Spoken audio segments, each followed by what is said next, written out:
Soul Taken. A Mercy Thompson novel, Book 13. By Patricia Briggs. Prelude. He stood in Mercy's bedroom, in the heart of the home of his enemy. He frowned a little. No, she wasn't his enemy anymore. His ally, then. She had asked for his aid, something even his mistress seldom did, untrustworthy servant that he was. He had helped Mercy maybe, and then she had done something to him. He wasn't sure what to call that, either, because it had felt as though she had saved him until the effects wore off, and he understood that she might have destroyed him instead. Hope was the most deadly of emotions. He didn't think she was his enemy, but certainly not his friend. He held the silk fabric of his treasure carefully. It was very old now, though not as old as he was, and he seldom got it out of its protective box for fear of damaging it. He brought it to his nose and pretended that he could still smell the rich jasmine perfume she had worn to cover the scents that healthy human bodies used to carry in a time before daily or even weekly baths. He missed those scents. Everything smelled weak and pallid to him now. This frail cloth, a gift to the person he had once been, was his touchstone, a reminder that once he had been whole. Once there had been joy. He was taking a chance leaving this here, this last scrap of his soul. Mercy was unpredictable, and she brought chaos in her wake. He brought the embroidered silk belt closer to his body at the thought of releasing it into chaos. But only for a moment. Because Mercy, unlike himself, did not harm the innocent. She would keep this bright and pretty thing safe. He thought with sudden relief at the truth of that, understanding, at last, the impulse that had moved him to bring the belt here. He lay down upon Mercy's bed, put his head on her mate's pillow, and held the loops of the silk girdle against his cheek. He closed his eyes. He was not a Christian, had never been that he could remember. But the ironic words of the child's prayer came to him. Now I lay me down to sleep. I pray the Lord my soul to keep. And if I die before I wake, I pray the Lord my soul to take. He laughed silently as tears rose in his eyes. His mouth moved without sound against the old silk belt, mouthing the words Ardeo. Ardeo. Ardeo. I burn. 1. Mercy. Adam peered down at me. His feral, golden eyes held my gaze. Only a few bits of darkness lingered in the bright depths, like bitter chocolate melting in butter. Icy rain dripped from his forehead onto my face, causing me to blink. The gold was worrisome, I thought muzzily, wiping my cheek with a clumsy hand. I should pay attention to the dangerous gold in his eyes. Pretty, I said. Someone stifled a laugh, but it wasn't Adam. His frown deepened. I had just been. Well, I couldn't remember exactly, but it had definitely not been lying on the wet ground. Icy rain or possibly very wet snow slizzing down on my face as I stared up into Adam's wild eyes. I reached up with a hand that didn't want to obey and closed my fist on the collar of his shirt. Though my brain still wasn't tracking quite right, it didn't take much thought to make a connection between the splendid headache that seemed to be centered around my temple and my position on the ground. Something must have hit me hard. I figured I'd bet cold water dripped on my cheek right as rain in just a minute, but judging by Adam's expression, it might not be soon enough to prevent an explosion. That could be bad. Worse than if Adam merely lost out to his wolf. His usual wolf. The flash memory of the twisted version of a David Cronenberg-inspired movie werewolf worrying at my throat with huge, already blood-stained teeth served to wake me more effectively than the cold water splashing my face from the skies above us had. I sucked in a breath with a sudden surge of adrenaline that seemed to extinguish the last few dark bits of humanity in Adam's eyes, even as it left me thinking more clearly. Neither he nor I knew if the vicious monster the witch Elizaveta had cursed him to become when she died was gone or merely biding its time. Adam had warned the pack about the possibility that he could turn into something more dangerous, a monster that he couldn't always control. But in true werewolf fashion, they seemed to look upon it as a new superpower Adam had achieved rather than the terrifying threat it was. They hadn't witnessed it firsthand. After the full moon had come and only Adam's usual wolf form had answered that call, Adam had been relieved. His temper, already easily roused, had continued to be on an even shorter than usual fuse, but I thought that could be attributed to the unusual strain of the past few months. And yet, I examined my mate's face for a hint of the monster and saw Adam. He carried the experiences of this past year, and despite the werewolf-bestowed youth, his eyes looked older. There was a tightness to his features due to the bite of Elisavetta's curse and the various horrors of the past few months. He still had the confident air that was so much a part of him, but now it looked as though it was riding a war-weary soldier. I tugged a little harder on the collar of his shirt. He blinked and a ring of darkness solidified around the outside of his irises. Reassured, I tugged hard enough to choke him, ignoring the soreness that spawned in the newly healed muscle of my right arm where an assassin had shot me shortly before Adam's monster had eaten her. I couldn't have pulled Adam down to me if he hadn't wanted to come. He was a werewolf and I wasn't. I could have levered myself to him, but I didn't have to make the effort. He bent down and brushed my lips lightly, with a wry tilt of one eyebrow that told me he knew what I was up to, but he was willing to play my game. He sat all the way down on the ground, ignoring the slushy mud, and hauled me into his lap. It was like sitting on a furnace. My whole body softened into him, into his warmth and the rich smell of home. For a half-second there was another scent, a more rank scent, or maybe that was just my imagination, because when I inhaled again, I smelled only Adam. I leaned my head into his shoulder, which was as hard as stone. That wasn't just because he was tense with anger. He was just in that kind of shape. What little softness there had been was worn away, leaving only muscle and bone behind. There was no give to him, but if I'd wanted soft, I would have had to look for someone who wasn't the alpha of a werewolf pack. Someone who wasn't Adam. When my temple touched his collarbone, I hissed, and he went rigid. I'd almost forgotten. This had all begun when something had hit me in the temple and dropped me. Was it Bonarata? I asked. That didn't seem right. The Lord of Night, vampire ruler of all he could survey, was in Italy. But we'd killed all the witches, hadn't we? Even Elisaveta was dead. And the Fayish smoke dragon was gone to wherever Fayish smoke dragons go. There were a few more smothered laughs. If there were enemies around, there wouldn't have been people laughing and Adam wouldn't have sat down on the ground.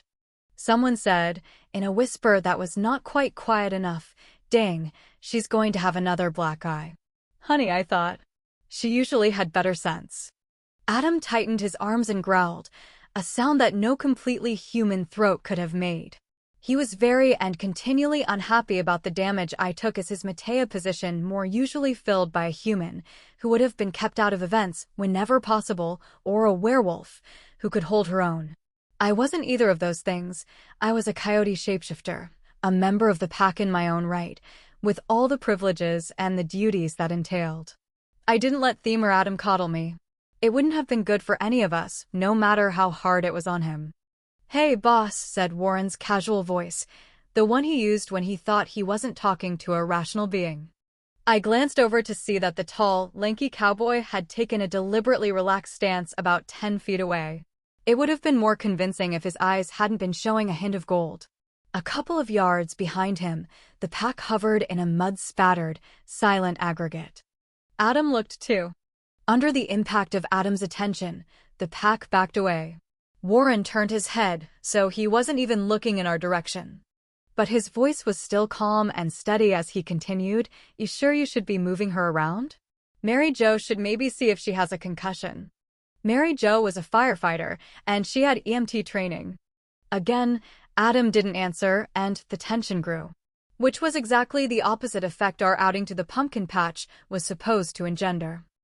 Our pack, the Columbia Basin Pack, was unaffiliated with any other werewolves, the only one on the North or South American continent that did not belong to Bran Cornick, the Merrick. His goal was the survival of the werewolves, and he was ruthless in that pursuit, which was why we'd ended up on our own. A wise pack, bereft of the Merrick's protection, needed to keep its collective head down if it wanted to survive. Unfortunately, that wasn't an option for us. It wouldn't be vanity to say there wasn't another pack as well known as ours anywhere, at least in the eyes of the mundane world. Adam, our alpha, my mate, was recognizable on any street corner in the U.S. That had begun as an accident of his contacts in the military, his willingness to talk to news agencies, and the good looks that had been the bane of his life long before he'd become a werewolf. But it was my fault that the whole pack suffered along with him. A few years ago, the worst thing most of the people and other sentient beings living in the Tri-Cities of Washington state had to worry about on an epic scale was the possibility of one of the Hanford nuclear waste tanks filled with the caustic sludge byproducts of the early experimental years of nuclear science leaking its goop into the Columbia River, or possibly exploding. There were nearly 200 of the aging tanks, some holding as much as 1 million gallons. Each tank contained a unique mix of very bad radioactive soup, and worse, due to the secretive nature of nuclear weapons development, no one really knew exactly what was in any of them. There really were scarier things than monsters. Anyway, the Tri-Cities, in addition to being right next to a Superfund cleanup site, were about an hour's drive from the Ronald Wilson Reagan Fay Reservation, which the Fay had turned into their own seat of power in their, mostly, Cold War with the U.S. government. Because it suited them, and because I claimed the Tri-Cities to be under our PAC's protection, it was a stupid heat-of-the-moment thing. The Fay let it be known that they acknowledged and respected the Columbia Basin PAC's right to protect our territory and the people, mundane and supernatural alike, who lived within it. We had signed a bargain with them that we would do that and, more significantly, they would not harm anyone under our protection. We hadn't had a choice, and neither, I am pretty sure, had they. But bargains with the Fay, even when both parties entered into the agreement with the best of intentions, tended to end badly, which was why the Merrick had cut us loose. No one wanted a war between the Fay and the werewolves. If our pack stood alone, whatever happened between us and the Fay, the vampires, other werewolf packs, ancient gods, or Demons Werewolfkind would not be forced into that conflict. Our pack's demise would not start a war between the supernatural world and the human, so long as we stood alone. Or so everyone hoped. The bargain with the Fay made the Tri-Cities a neutral zone where humans could rub shoulder to shoulder with the magical world because they were protected. We had suddenly become a point of interest in national, international, and supernatural politics, and there were consequences. Weaker supernatural beings flocked to a place of perceived safety, causing, among other things, a housing shortage. Hotels were booked solid, and the Airbnb market went through the roof, because there was now a safe place to go see Fay mingling with regular folks. More quietly, predators came here, too, creatures who did not think they had to worry about a mere pack of werewolves interfering in their plundering of the rich hunting ground the Tri-Cities had become. We'd killed 2 of those predators in the past week alone. Our pack was fierce. Adam was awe-inspiringly awesome. We had support from the Fay, though admittedly that was nearly as dangerous as it was useful. The local vampire Seath helped us for their own reasons. Our pack, all 26 of us, bore the brunt of protecting our territory, and, because we were not affiliated with the Merrick, we weren't going to get any more wolves very easily. Adam had responded to the situation by turning us into a finely tuned fighting unit. Some of that meant training in fighting techniques. Some of it meant becoming a more tightly knit pack. Which was why Adam had rented a giant pumpkin patch and corn maze on a Tuesday night in October so that our pack could play together. Who knew that a pumpkin patch could be dangerous? October is a funny month in eastern Washington. Some days are 80 degrees and sunny, some days are 30 degrees and pouring rain or sleet. Our play date had turned out to be the latter, with the addition of 40-mile-an-hour wind gusts. Warm in Adam's arms despite being wet through, I tipped my chin so I could see the ground and note the growing mush of mud and icy slush. The owners of the pumpkin patch had really made bank on us because only the most desperate parents would have paid money to come out here in this weather.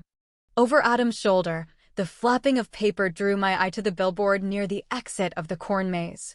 On one half of the board, sodden paper hung limply or flapped from pushpins and staples, revealing a rough plywood surface that needed a new coat of paint. On the other half, plexiglass covered a movie poster showing a shadowy figure with a sickle and the title The Harvester in old-style horror lettering. A white sheet of laminated paper taped to the plexiglass announced special showings of the movie beginning this Saturday, with an opening event that included a guest appearance by the Pasco-born screenwriter. As I watched, the combination of wind and rain tugged the announcement free. It fluttered to the ground and landed upon something small and suspiciously orange, about the size of a softball. I wiggled to get a better look. Oh, dear Lord, I thought, staring at the orange perpetrator of my once and future doom with dismay. I am never going to live this down.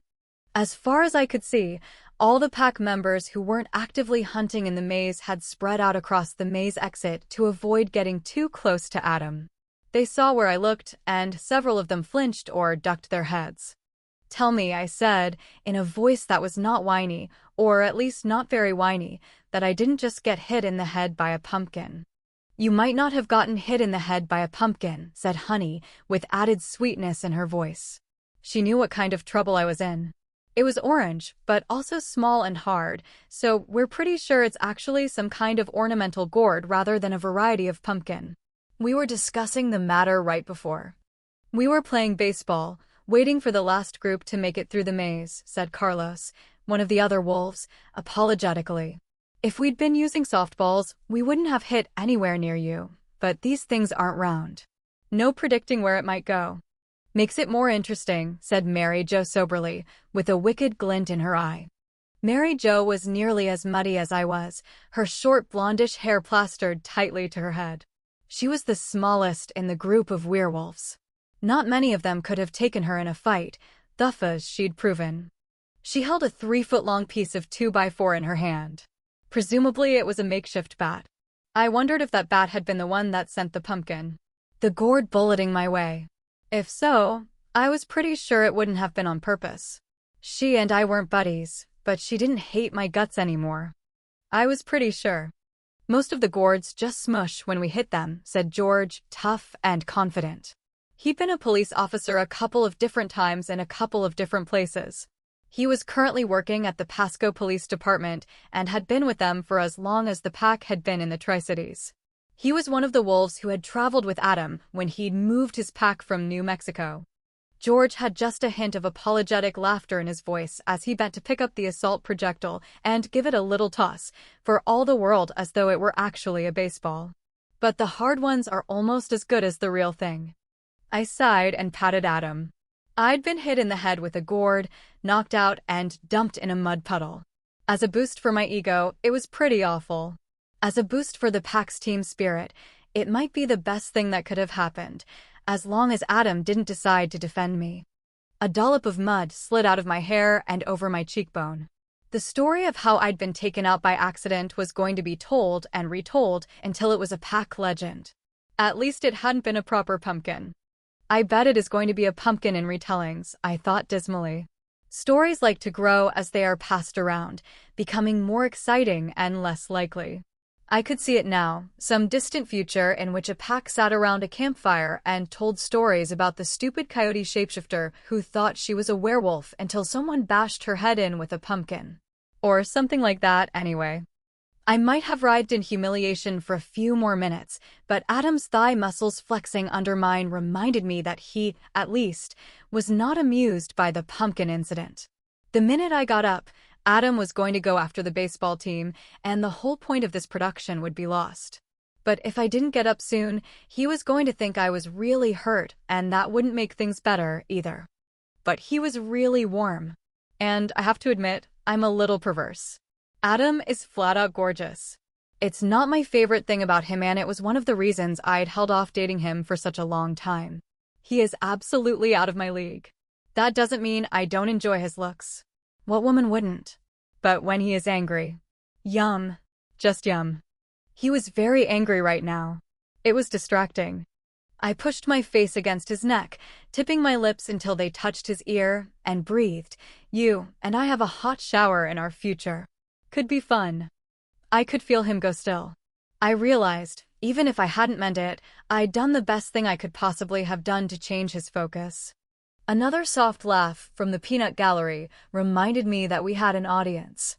We were sitting in slush, or at least Adam was, and I wanted a hot shower. I intended to do something about both of those. To that end, I sat up, and in a loud and, this time, deliberately whiny voice, I asked, "Did you guys have to knock me into the mud?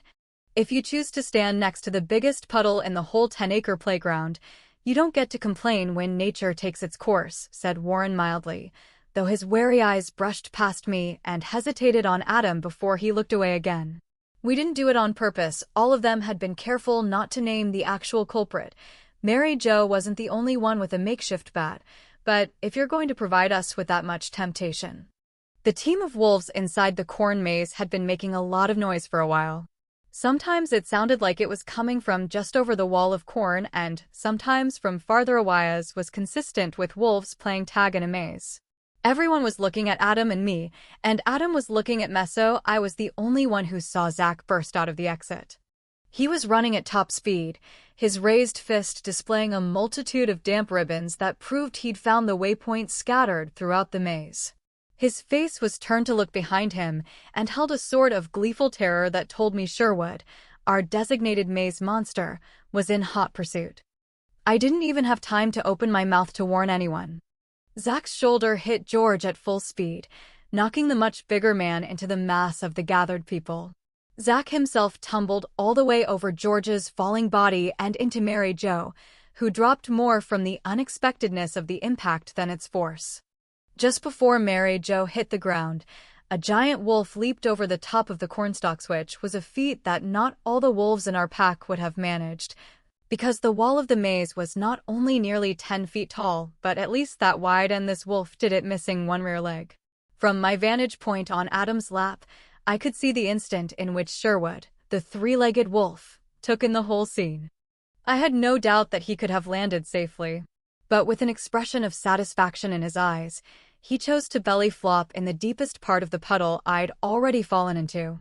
I felt just the lightest touch of magic. Then everyone, including Adam and me, was doused with icy mud water. Zach crawled off the top of the pile of people, wiped his face with his forearm, then showed Adam and me the fistful of ribbons, now even wetter than before. I brought out all 15 ribbons. My whole team gets steak dinner at Uncle Mike's, right?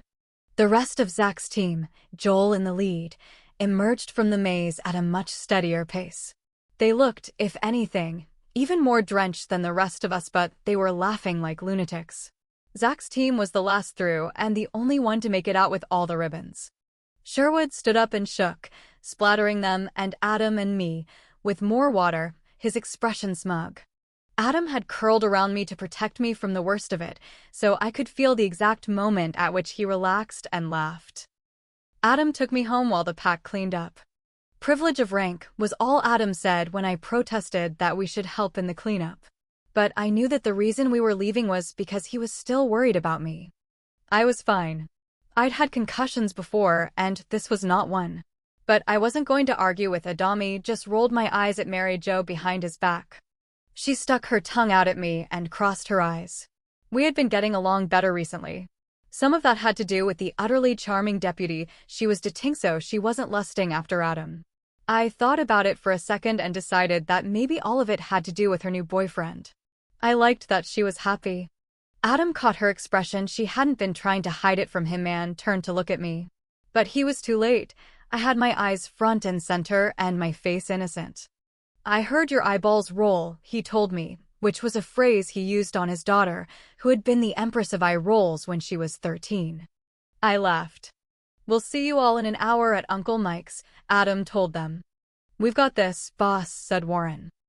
I got waylaid telling Adam's daughter, Jessie, about my bruise and all the mud, so Adam had the shower running before I got up to our room. I started stripping out of my muddy clothes as soon as I closed the bedroom door. By the time I walked into the bathroom, I was already naked and Adam had turned off the water and was reaching for a towel. Nope, I told him, swiping the towel out of his hands and dropping it on the floor. He narrowed his eyes at me, or at least I think he did. I wasn't looking at his face. You're hurt, he said. Pish-posh, I scoffed at an expression I'd stolen from Ben.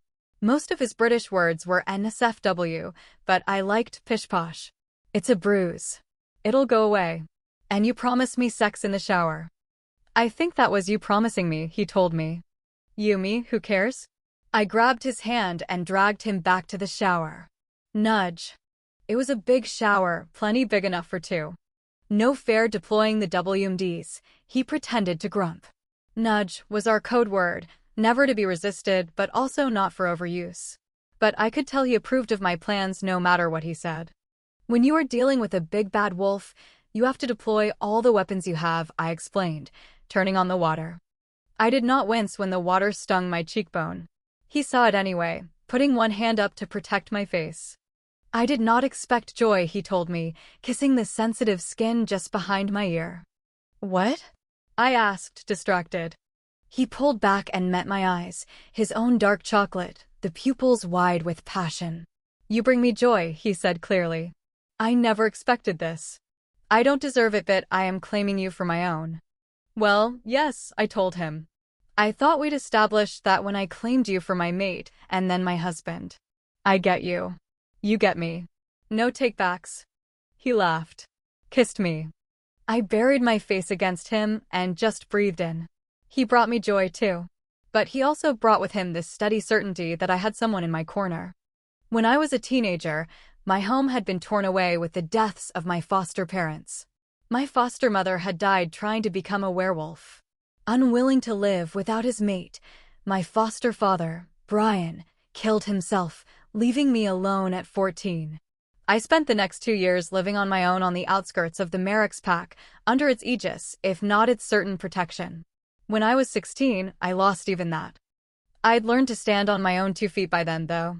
I'd lived a mostly solitary life for years and thought I was content. Then Adam showed up and turned my world upside down. I wrapped my arms around him, taking in his solid presence, this man of duty and solid strength, this man who loved me when he could have had anyone. There were no words for how much I loved him. At least no words that I knew. But I didn't know how to show him. That was joyous fun for both of us. When he carried me out of the shower a limp, thoroughly loved mess, he whispered, with a growl in his voice, no takebacks. Uncle Mike's was a pub run by Fae for the supernatural denizens of the Tri-Cities. From the outside, it looked like a somewhat seedy dive located in what had been an old warehouse in an industrial area of Pasco, not a place where anyone would expect to find a pub. There were quite a few bars and pubs in the Tri-Cities where the tourists could meet some of the Fae carefully selected to make good impressions. There was even one pub that was currently the setting of a low-budget reality TV show about tourist and Fae interactions. Uncle Mike had opened his pub for the tourist trade briefly, but the need for us to have our own place, where we could be ourselves, was too great. Petitioned by his usual customers and a few of the more unusual ones, Uncle Mike had closed his doors to the general public once more. By the time Adam and I arrived, most of the pack was already in the private room that we'd reserved, even though we'd left them the mess at the corn maze to clean up. They greeted our lateness with unrestrained hilarity, since some of them had overheard my earlier proposition to Adam of a shower with benefits. Their humor was tempered by an undercurrent of cheer that bubbled through the pack. Knowing that Adam and I had a strong bond made the wolves feel safer. Sometimes the pack's keen interest in let's be honest, in Adam's sex life made me uncomfortable. But I understood.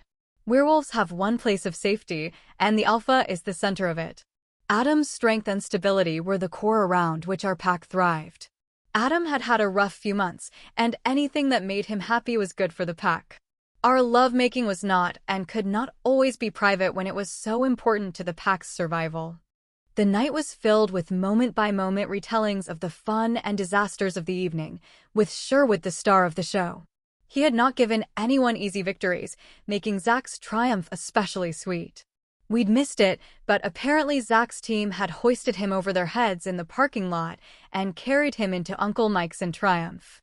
Our lone submissive wolf often shied away from attention, but Zach looked relaxed and happy tonight.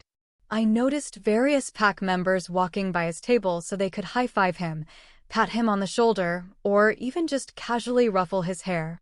Like happy alpha wolves, submissives made the pack safer too. Zach's quiet contentment spread over the room like a blanket in winter. With the exception of Warren, I noticed, with faint worry.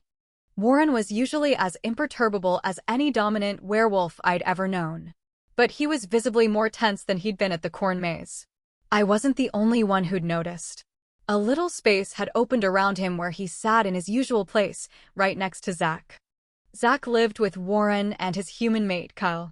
I mean lived with like a roommate, not like a roommate. It had started out as a temporary arrangement, but none of them were making any effort to change matters. It made me feel better that our most vulnerable pack member, besides me, was living under Warren's protection. Like Warren, and despite a lovely interlude with shower, I was more than usually out of sorts. After we'd dressed, Adam had told me the real reason he decided on an after-the-corn maze party. I had not been happy to learn he'd been keeping a few things from me. I nursed my limeade and kept my seat while Adam wandered around the room, doing his part to keep the cheery atmosphere going. Which was smart of him, because I might love him, but right this moment I was pretty unhappy, and by holding back information, Adam had made himself a convenient target of my ire. Like Warren, I'd been gaining a few surreptitious glances. But it was Zach's fellow victorious teammate, Joel, who breached the leave me alone I was projecting as hard as I could. Joel pulled out Adam's chair and sat in it. He examined my face without speaking. He was the one who'd decided to join me. He could start the conversation. After a few minutes, he said, "You're angry about something." Very, I lied. I wouldn't have tried to lie to one of the werewolves. But Joel was the other pack member who wasn't a werewolf, besides me. His senses were a little different, and he was new at the whole supernatural business. I'd known Joel, pronounced the Spanish way, though he didn't get upset when people said it wrong, on a casual basis longer than I'd known anyone in this room, though he was nearly the newest member of the pack. My day job was as a VW mechanic, and he'd been fixing up old wrecks since long before I'd run the shop. He'd found himself, by an accident of ancestry, the target of an ancient god, and the incident had left him possessed by or in possession of the spirit of a Tibicina volcano canid. Dog wasn't quite the right word for it. For months he'd been unable to regain his human shape for long enough to resume a normal life. Luckily for everyone, he had been able to keep the sizzling Tibicina at bay most of the time, leaving him wearing the body of a black-brindled Presa Canario, a beast nearly as intimidating as most werewolves. He'd been doing better lately, though. Last week, he and his wife had moved from pack headquarters, Adams and my house, back into their newly renovated home, taking with them our rescued from Underhill boy, Aiden, to keep everyone safe. Aiden was gifted with fire, and he could help if Joel lost control. "You are not angry," said Joel, frowning at me like I was a recalcitrant engine mount a puzzle to be solved. That was a lie. So much for it being easier to lie to Joel than to one of the werewolves. "I am a little angry," I said. He examined me closely. "All right," he said slowly. "That wasn't a lie. Who are you angry with?" I didn't answer because there wasn't a truthful answer that didn't sound like I was 13. Only adolescents can say things like fate or the world and not feel like cringing afterward. By the time a person was my age, they should know that life isn't fair and quit pretending that it ought to be. If I wanted to be truthful, I'd lost my anger at Adam, to which I'd been clinging after about 10 minutes of watching him tend our pack. He would always try to carry the weight of the world on his shoulders alone. If I didn't like it, I shouldn't have picked him as my mate. Joel and I had been speaking very quietly, and there was a lot of noise in the room, music, laughter, chattering. But now he turned his face so that no one could see it. "I know who hit you," he said. It took me a second to realize he thought I was upset about the pumpkin incident, because I'd all but forgotten about it. "It's not that," I said. "And unless you judge that the hit was deliberating, which case we are dealing with an entirely different matter, didn't tell me." I thought about it and said, "Actually, even if you think it was deliberate, keep it to yourself. I'll figure out who it is eventually, and they will pay. And that would be better than if Adam found out someone had deliberately hurt me." Joel grinned, and there was a spark of red in his eye. "I've been enlightened about your perfect revenges." Jesse told Aiden, who told me that there was a spectacular incident involving a chocolate Easter bunny. "You've been hiding your light under a barrel." I mistrusted that spark in his eye. The Tibicina could be malicious. We were in a mostly wooden building, and Aiden wasn't here to draw out the fire. I had no doubt that Uncle Mike could control a normal fire, but I'd prefer not to have to find out if he could handle the Tibicina. "We don't talk about the Easter bunny incident," I told him earnestly. And it was Easter bunnies. It's not my fault that laxatives come in chocolate flavor. Truthfully, I was a little on the fence about the Easter bunny incident. The result had been perfect and satisfying. But my adult self figured if the bunnies had laid out the werewolves, they could have actually killed someone, especially if one of my victims had decided to pass a chocolate bunny on to some mortal child. As an adult, I preferred to be more measured and prudent, at least sufficiently prudent not to kill anyone I didn't mean to. But the Easter Bunny incident had persuaded the whole of the Merrick's pack to quit messing with me. Everyone except Leah, the Merrick's mate. Joel laughed, as I'd intended him to, and the red spark in his eye receded. Awesome, I thought. One disaster at a time was always a good thing. I would have loved to have been a fly on the wall, he said. Before he could say anything more, someone called out his name. He gave me a rueful smile and headed in that direction. That was also good, because he hadn't asked me what was bothering me if it wasn't getting hit by a pumpkin. I didn't want to tell him that I was scared. Evidently, he hadn't smelled it on me, either, which was why I was concentrating on my anger, juvenile though it was.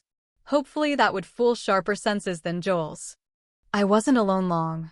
Ben, fair hair and blue eyes lending a deceptively harmless air to his face, was the next to approach me. He pulled up a third chair to my two-chair table to avoid taking Adam's. Ben had been a wolf long enough not to encroach on Adam's territory, even if it was just a chair. Ben had, at one time, been the most dangerous of Adam's wolves. Not because he was the most powerful, but because he was the most likely to lose control and kill someone.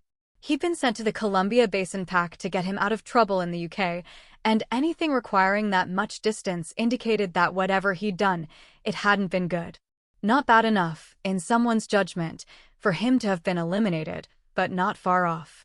He'd been getting better over the past couple of years, both more stable and more happy. Even so, like Adam, he'd had a rough few months. He'd stayed a while with us, recovering from being possessed by a smoke dragon, moving back to his home only a couple of weeks ago. He seemed to be okay, but he'd lost about 15 pounds he didn't need to lose, and he wasn't gaining it back. "Observe me gutted," he said. His aristocratic English accent had been softening, and I hadn't realized just how much until it returned in force. It was I. "Who is you?" I asked. "I hit you with a pumpkin." I met his eye. We stared at each other for all of 20 seconds before we broke. His lip twitched once, then twice, and that was it. I laughed until my stomach hurt and tears welled. It wasn't that funny, he said, but he was laughing too. He didn't look at all dangerous. With a pumpkin, I managed in a fair attempt at his accent because that made it more absurd somehow. I needed a good laugh, and the hangdog expression on his face combined with the confession of pumpkin mayhem was priceless. Honey, walking by with a pair of beers, shook her head. "Confessing, was he?" she asked me. She must have gone home or somewhere to shower and change, too, because she was groomed back into her usual elegant self, complete with trousers and silk shirt. She was one of those women who knew how to wear makeup so that it drew your attention to her features and not to the makeup. I nodded. "He hit me with a pumpkin," I said, assuming a wide-eyed expression of astonishment to accompany my version of Ben's English accent. Ben was face down on the table by this point, and he slapped it once. "With a pumpkin," he agreed in a choked voice. Honey grinned at the pair of us, the expression making her perfect face more human. "If I didn't know better," she said, "I'd ask what you've been drinking." She looked at me. "Did you hear that Human Resources asked Ben to change how he answers his phone?" "No," I said in a tell me more tone. "They informed me that 'what the fuck's your problem' was inappropriate," Ben said without lifting his head. "I heard it took 2 weeks before they asked him to go ahead and resume his old phrase," Honey said. "All of the new ways he answered his phone were even worse," said Carlos from a nearby table. "It only took them 6 days," Ben said smugly. Ben was dragged off by a pair of pack mates not long after that, and I was left alone. Adam sat back down in his chair, replacing my empty glass with another limeade. "Ben fessed up," I told him. "There was no secret plot to make you a widower via flying itty-bitty pumpkin. It was an accident." "I saw the two of you over here laughing like loons," he said. "He hit me with a pumpkin," I told him, in my bad British accent. He was gutted. Adam laughed. 2. George was the first to leave. "I just got called in early tonight," he told Adam, raising his voice to be heard over the music as they exchanged hand grips. Something went down at one of the grocery stores. Adam tensed. Violence. George shrugged. They're keeping it quiet for now, or they just don't know yet. Stay safe, I said. You should talk, George said, his eyes going to my bruised face. I've taken bodies to the morgue who have been hit just there. Weak place in the skull. Me too, said Adam, though his voice didn't tighten. I realized that he must have been thinking that when he saw me fall at the corn maze. Sometimes knowledge only makes things worse. Not dead yet, I reminded them. I am hard-headed, I guess. When it's my time, I'll go, and it will probably be something stupid. But if heaven is kind, it won't be a pumpkin that takes me out. Fair enough, acknowledged George with a faint smile. He touched his finger to his forehead in a final salute and headed for the exit. Let's go talk to Zach, Adam said. Step one of the final planned task of the night. My stomach clenched, but at the same time, I felt an odd sort of relief. Waiting around sucked eggs. You don't need me for this part, I told him. He gave me a half smile. I like having you around. I left my fresh glass by the empty one and followed him to Zach's table. I need you to stay for a bit after everyone else goes, Adam murmured to him. I can give you a ride home when we're done. Next to Zach, Warren grunted, lifted up his hips, and pulled out a Subaru key fob that still had the dealer's tag attached. I'll catch a ride home with someone. Zach, you take my car. You have a new car? I asked. Ever since I'd known him, Warren had driven a battered old epoxy and blue and rust truck. Present from Kyle, Zach said, taking the fob from Warren without an argument. I was momentarily distracted from my worry. Warren didn't take presents that big from Kyle. Warren and Kyle had lived for a long time in the World War I-era duplex Warren used to rent instead of Kyle's upscale house because Warren was opposed to depending upon anyone else. Even after they had made Kyle's house their home, Warren had clung to his apartment for a while. Accepting a gift as expensive as a new car was as big an admission of trust as anything I'd ever seen from him. Kyle had bought a very nice wedding ring for Warren, too. I'd picked it out with him a few months ago. He'd come with me to get my lamb necklace fixed at the jeweler's and seen the perfect ring. Kyle had told me that it was too soon. Warren had been alone a very long time, and he had trouble trusting anyone. Kyle was a smart man, no doubt he was right. But he'd bought the ring anyway in happy anticipation. That's a new thing for you, I said. And I don't mean the car. My truck is too noticeable, said Warren, his mouth tight with something that might have been embarrassment. It also might not have been. I frowned at him. Kyle has me trailing people around, Warren said too quickly. Warren was a private detective who did work for Kyle's law firm. He decided I needed something that blended in with all the other cars. It sounded like Kyle might have made that decision over Warren's objections, though that was a little unlike him. That might explain the extra tension that Warren was wearing tonight. I'd have gone Honda or Toyota for blending, I said, leaving that evidential sore spot for Kyle and Warren to work out. But Subaru makes a good car, too. No one asked me about Volkswagen. I was bitter about the new Volkswagens ever since the turbo diesel incident. I'd buy Mercy a new car to replace the one she used to squish her enemy against a dumpster, Adam said, but she'd have my hide. I'm a mechanic, I told him with mock coolness. I have to drive an old car. It's the rules. He smiled at me, and my breath caught in my chest at the warmth in his eyes. Okay, he said. As long as it's the rules. About 20 minutes later, the pack began drifting out singly or in small groups. Adam stood by the door, touching each one as they left.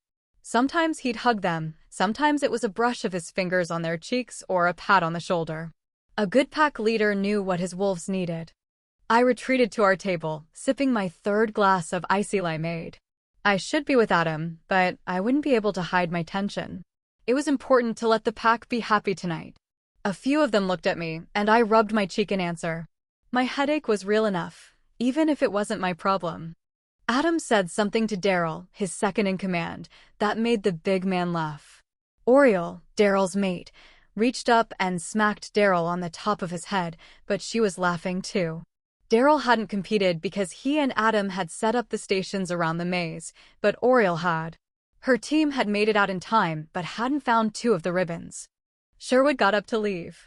He limped a little on his way to the exit, proving that he'd given his all to the games in the maze. Usually, he was so graceful that most people wouldn't notice that he had a prosthetic leg. Rather than interrupt Adam's conversation, Sherwood started past.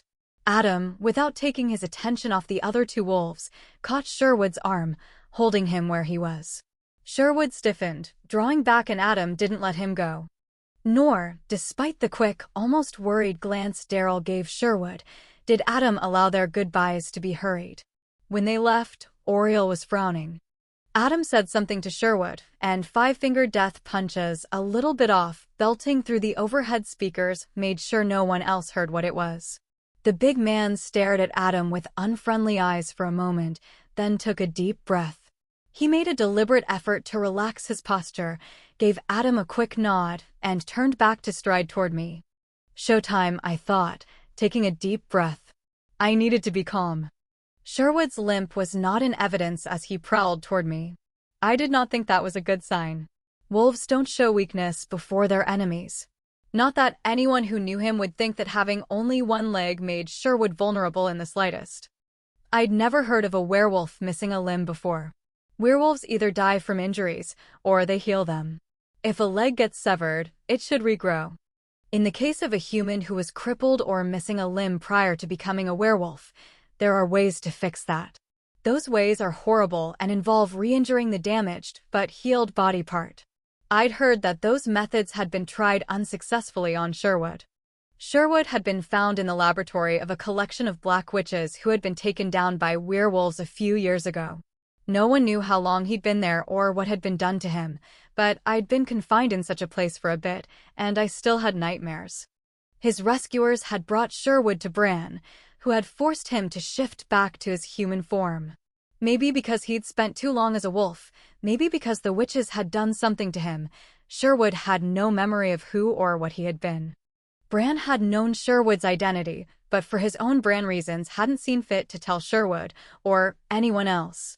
Instead, Bran had thrown up his hands, given the three-legged wolf or one-legged man a name, and sent Sherwood post to us.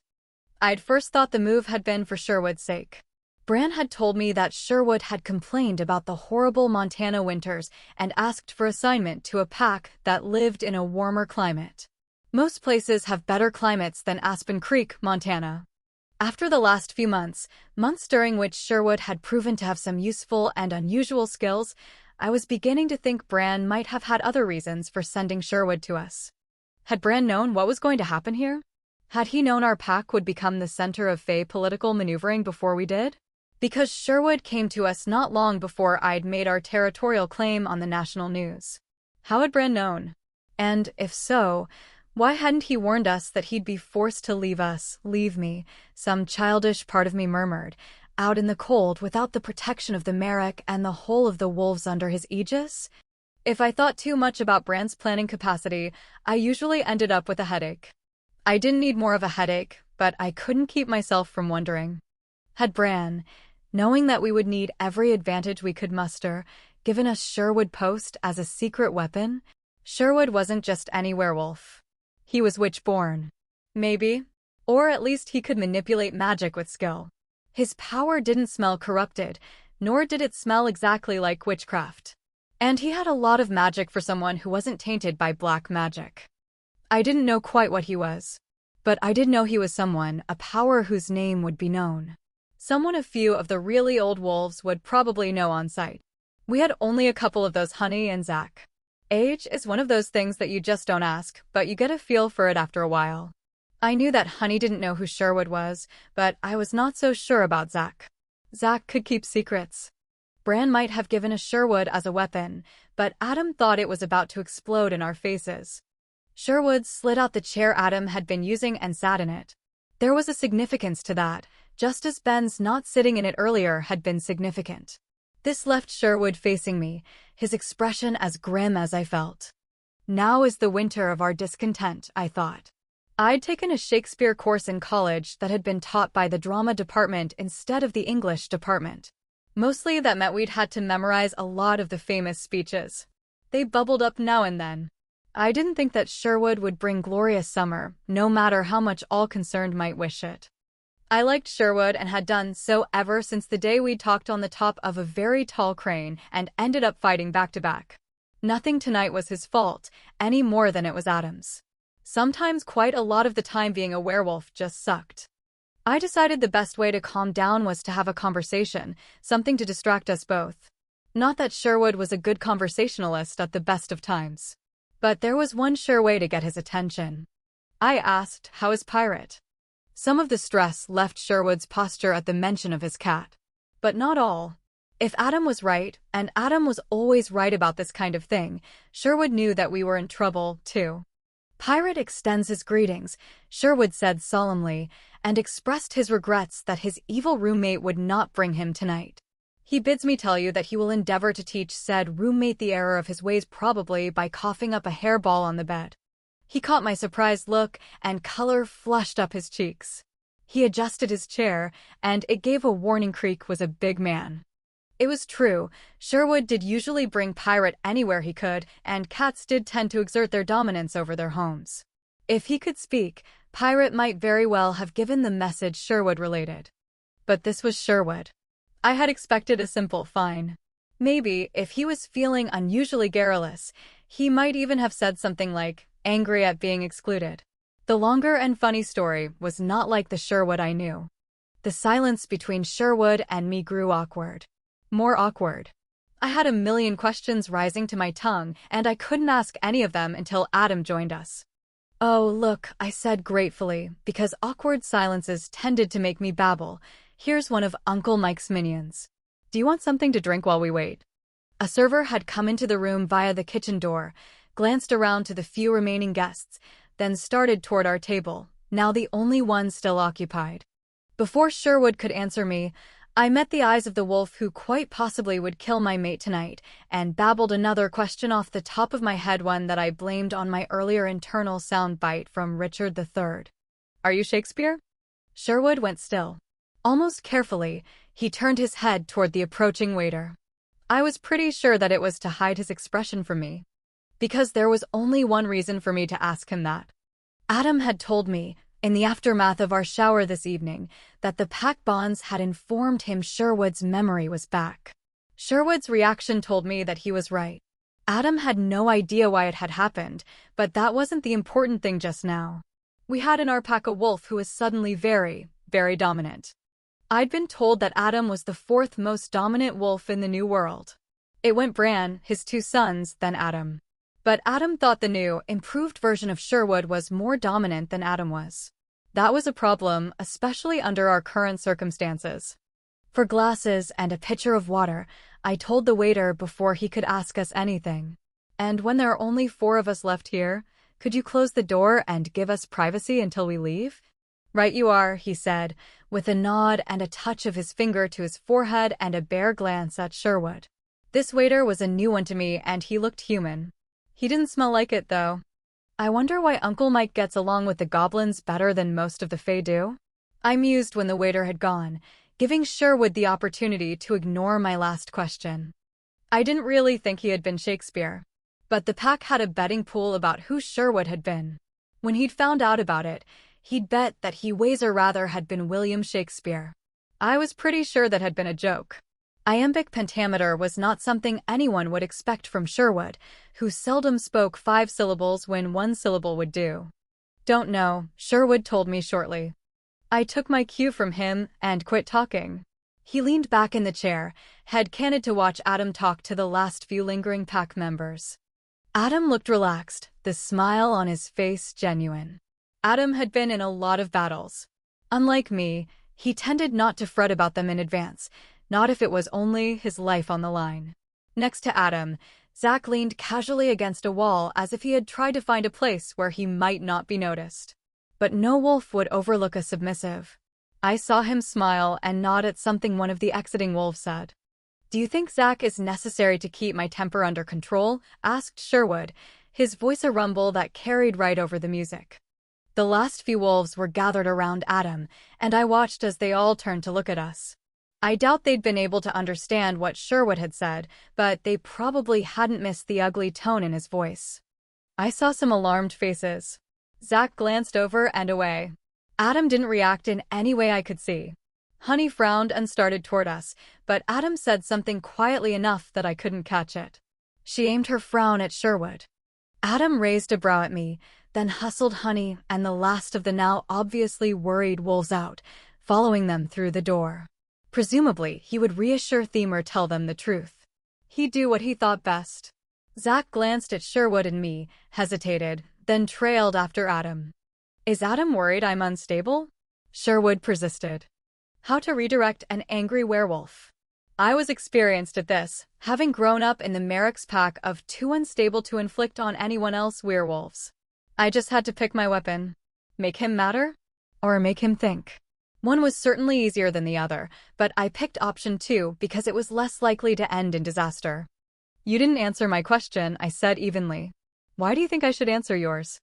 I smiled my thanks to the waiter, who'd brought a clear pitcher foggy with the condensation clinging to its cold sides, and set it down in front of me. The waiter smiled back, displaying sharp yellow teeth as he cleared away my empty limeade glasses. He stayed as far away from Sherwood as he could. It is not like you to play games, Sherwood said, after the waiter had left us via the door leading directly to the kitchen. Adam asked that I not start any serious discussion until we were alone, I answered, pouring myself some water. And in case he didn't know which question I was talking about, I continued, I shouldn't have asked about Shakespeare, but I couldn't help myself. That betting pool has taken on a life of its own. He looked at me a moment. Then he heaved a sigh and said, No, I'm not Shakespeare. No, I replied to his previous question. We don't think you need Zach to keep your temper under control. Then why do you need him? He asked. Because having a submissive wolf in the room makes conversations between two dominant wolves easier, said my mate, striding through the doorway with Zach trailing behind him. Adam offered the empty chair Ben had used to Zach in a way that reminded me, as Adam's manner sometimes did, that he was a product of another time. There was something protective and gallant in the old-fashioned action. It didn't have the air of a man pulling a chair out for a lady, but it wasn't far off. Once Zach was seated beside Sherwood, Adam brought another chair over to sit beside me. He was close enough that his leg pressed against mine. In no way, shape, or form did his touch make me safer, but I felt like it did. A movement by the exit door caught my attention as Uncle Mike looked in.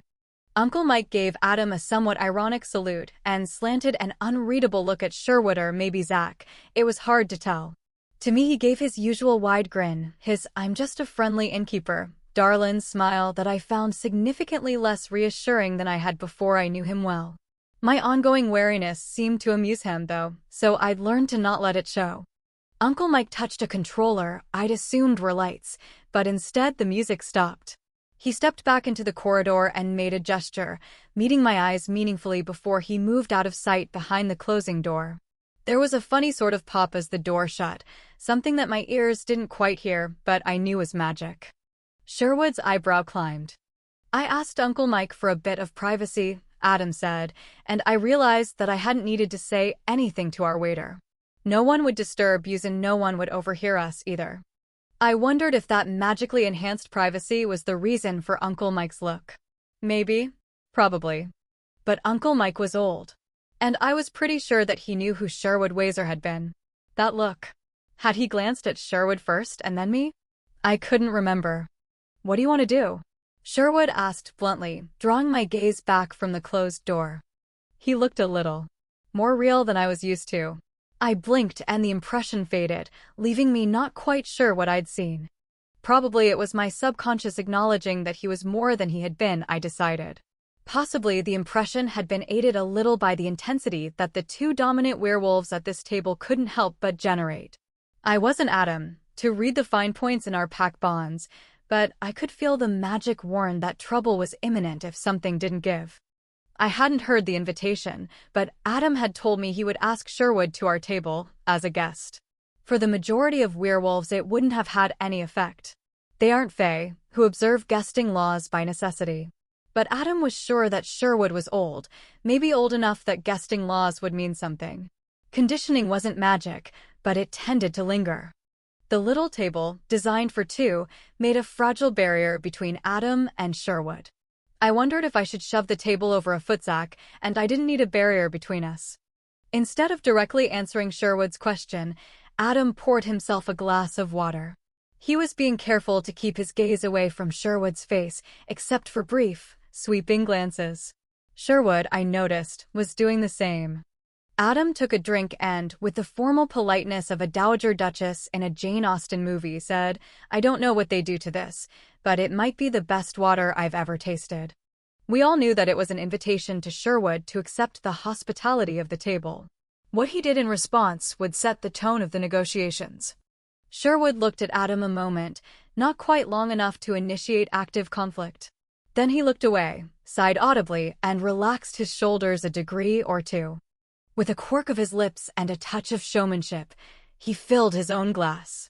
As if it were fine wine in a crystal goblet instead of battered barware, he brought the drink to his nose and inhaled. He sipped it, working his mouth as if rolling it on his tongue. The room's dim lights caught his hazel eyes. I couldn't recall if I had noticed what color his eyes were before, which was a little odd now that I thought about it. "Nothing magical," Sherwood said, a not-so-subtle reminder that he was adept with some sort of magic. He took a second drink. "Not magical anymore, I should have said. They've purified it somehow."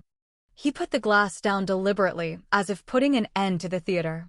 Adam glanced at Zach and me, then nodded his head toward the pitcher. Zach and I each filled our glasses and drank. The water could have been out of a sewer and I wouldn't have noticed, not just then. I swallowed quickly and set the glass down. Zach took his time.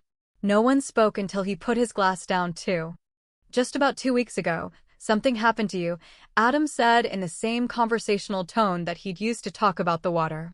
"I felt it in the pack bonds as you came back into your power. As if a firework sparkler turned into a fusion bomb. Quite extraordinary." Even now when I sought Sherwood through the pack bonds, he felt the same as he always had. Adam thought Sherwood was doing something that kept me and all the pack unaware of his true power.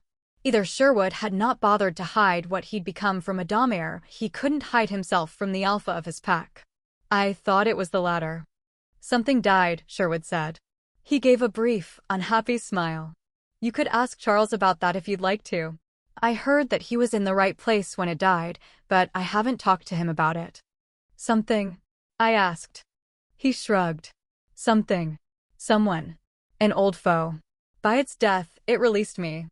It wasn't the time for stories now. I'd call Anna and see if she knew anything." "You remember yourself?" Adam murmured. "Yes," agreed Sherwood, in an equally quiet voice. "I gave you time to come to me," Adam said. "But you didn't. For the sake of the pack, I could not let it lie any longer." Danger scented the air, a sharp, almost storm front quality that was as much possibility as odor. I couldn't tell if it was my nose warning me or the pack bonds. "I understand," Sherwood said. "My identity is a problem." "I don't care who you are," Adam said heavily, "or were." "He's not Shakespeare," I said cheerfully into the heavy threat gathering. "He told me so." Briefly a smile lightened my mate's face. "There will be several of the pack disappointed." "6," I said. "Including Sherwood. They might have won $204.83, split between them." "Life is about disappointment," murmured Zach. "Who keeps putting pennies in? What do you do if they win?" I had a plan for that, but Sherwood interrupted me before I got the first word out. "You don't care who I am?" asked Sherwood, sounding not distrustful exactly. If Adam had lied, we'd all have heard it. "I don't have any money in the betting pool," Adam said mildly. "And I'm curious. But who you were doesn't matter for the pack's welfare." "Darned curious," I said confidentially, bumping Adam's shoulder very lightly with mine. I had been raised by werewolves. I knew how to manage them. The key to keeping two dominant wolves from killing each other was to keep things from getting confrontational. Zach and I were both working to lighten the atmosphere, our voices reminding Adam and Sherwood that this was not a duel and not a fight. Not yet. To that end I continued, maybe even expletive deleted curious. Starts with an F and isn't fire truck. But he won't say so in front of me. That Adam wouldn't swear in front of me had become, fairly recently, a matter of some hilarity in the pack. A few of them were trying to get him to swear on purpose. That's how I learned that Adam apparently swore a great deal, rivaling our pack execration champion, Then when there weren't any females in the room. When I'd confronted him, he'd blamed his time in the military. Adam didn't look at me, but I caught the edge of his dimple peeking out, as if he'd thought I'd been funny. Proof that he wasn't as annoyed with the pack antics as he pretended, and also that his nerves were titanium. This could go so wrong, and there were very few ways it could go right. Which disaster came to pass depended on Sherwood, and I didn't know who this Sherwood was.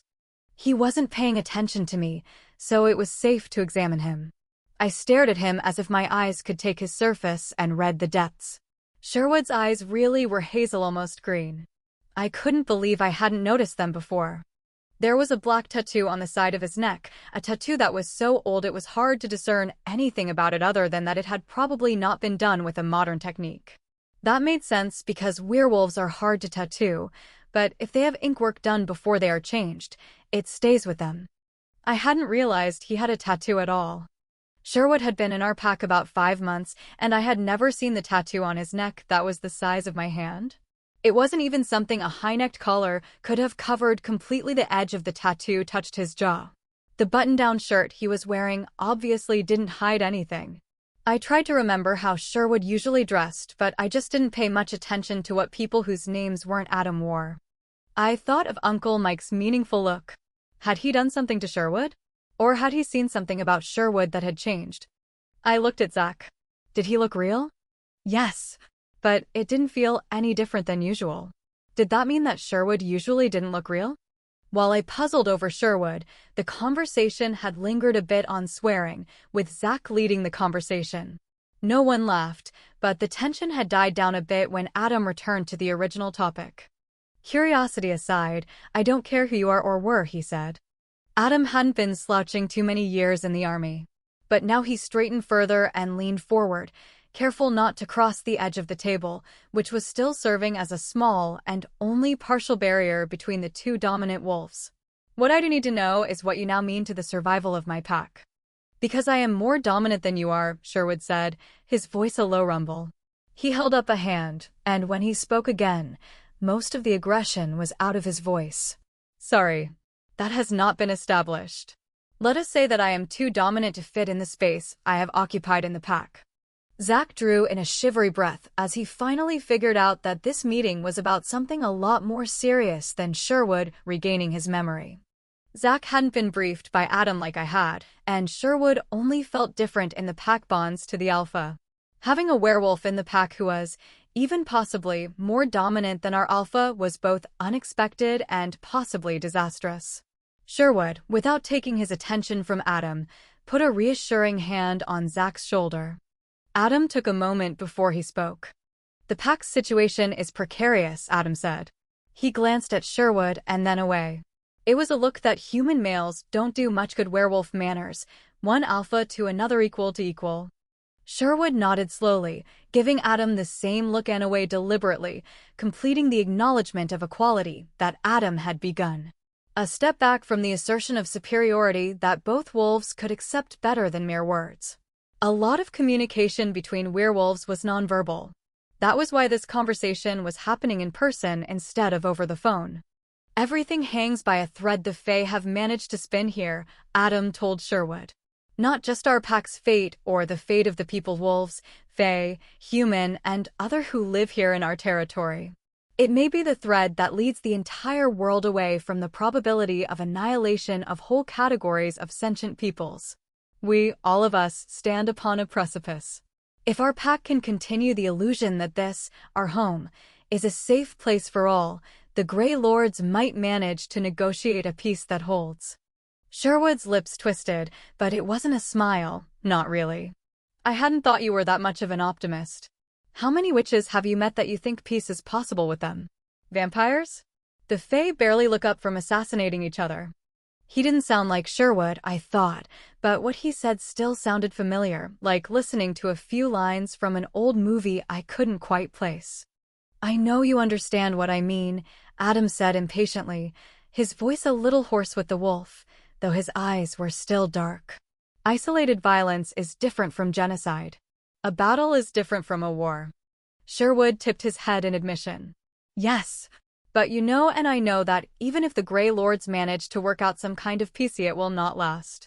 The humans are just beginning to remember what their ancestors understood. And they are afraid. In this case, knowledge will not make them less afraid. I'd grown up listening to variants on the theme. Sherwood sounded, I thought, like someone who had been watching world events for a very long time, like Bran. You think like an immortal, Adam said, echoing my thoughts. Of course, peace doesn't last any more than war does. He waved a hand around in a swirling gesture as if indicating every thinking being on the planet tire of peace, eventually. But I know war. And every day I can hold it off is valuable to me and to its victims. Fighting becomes a habit, I offered, more to break up the intensity that had developed between Adam and Sherwood again then, because I really had something to add.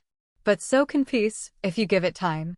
But Adam nodded at me as if my point had been important. Peace kills fewer people, he said. And if we get a peace that lasts for a century or a decade, it is worth fighting for. Sherwood raised an eyebrow at Adam. I frowned at him. There was something about that expression. Adam nodded. Fighting for peace, I know how stupid it sounds. I fought in that war and it didn't seem to help anyone at all. He sighed, took another drink. When Adam spoke again, his words had weight, though he spoke quietly. I am responsible for my pack. For the lives of those living in my territory. For those I love. That responsibility gives me a duty to strive for peace. Sherwood scowled at the corner of the room. You didn't bring me here to discuss the possible outcome of the Grey Lord's politicking. I think that might be the heart of the matter, Adam said, soft-voiced. The Grey Lord's politicking leaves us operating on the edge of what we can do, with failure not an option if our pack is to survive. He allowed Sherwood to think about that for a minute. The other wolf shrugged, managing to convey sympathy rather than indifference. Because our pack is standing between those who live in our territory and those who would harm them, held there by honor and by a bargain with the Fae, my actions are limited, Adam said. And I think that yours are too. I don't want this to happen, Sherwood said. But avoidance has obviously gotten me nowhere. He waved a hand to indicate the discussion we were having. You are a good alpha, but I am not going to die tonight. A pack could not have two alpha wolves. One of them would have to submit to the other or die. There are the usual choices, said Adam. None of them would work, I thought bleakly. Adam had already been through them with me. When Adam didn't continue, Sherwood turned one palm up in invitation. Despite the tension of the situation, I found my attention drawn inexplicably to him again. Sherwood took up space, physically as well as metaphysically. The only one in our pack bigger than Sherwood was Daryl. Unlike Daryl, Sherwood wasn't handsome, but there was something about the structure of his face that inspired trust. It was, I suddenly realized, the face of someone people would follow off a cliff, a Rasputin maybe. Or a Bran. A cold chill traveled down my spine as my subconscious stirred. You can leave, Adam said neutrally, and his words brought my attention back to the matter at hand with a jerk. Here we go. I offered up a prayer, and helpless to stop myself, I put a hand on Adam's thigh. Hopefully, he wouldn't find it distracting, but I needed to touch him. Is that what you want me to do? Sherwood asked, but not as if he were seriously considering it. There was a subtle challenge in his tone that made the room harder to breathe in. To someone who had not understood what Adam had spent the last quarter of an hour saying, Sherwood's leaving would be an easy solution. Adam met his gaze and held it this time. The possibility of violence sharpened, the smell of it like ozone in the air before a lightning strike. No, Adam said into that waiting maelstrom. You were a gift from the Merrick to my pack. I don't throw away gifts. Sherwood gave a sudden, fierce smile that changed the waiting violence, gave it pause, as he said, a gift from Bran Cornick and you didn't run? Maybe I was intended as punishment. I hadn't ever seen quite that expression on Sherwood's face, but I'd seen it somewhere. It was gone in a moment, but his hazel eyes were still crinkled at the corners as he continued softly, or maybe this whole situation was intended to be punishment for me instead. Adam gave him a wry smile in return. I am absolutely sure that all three could be true at once. This is Bran Cornick at work. He is good at that kind of planning. After a second, he added, or taking credit for planning when the whole situation is a total accident.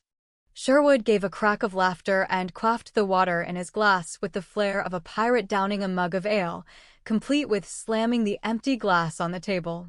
He did not break either glass or table, though it was a near thing.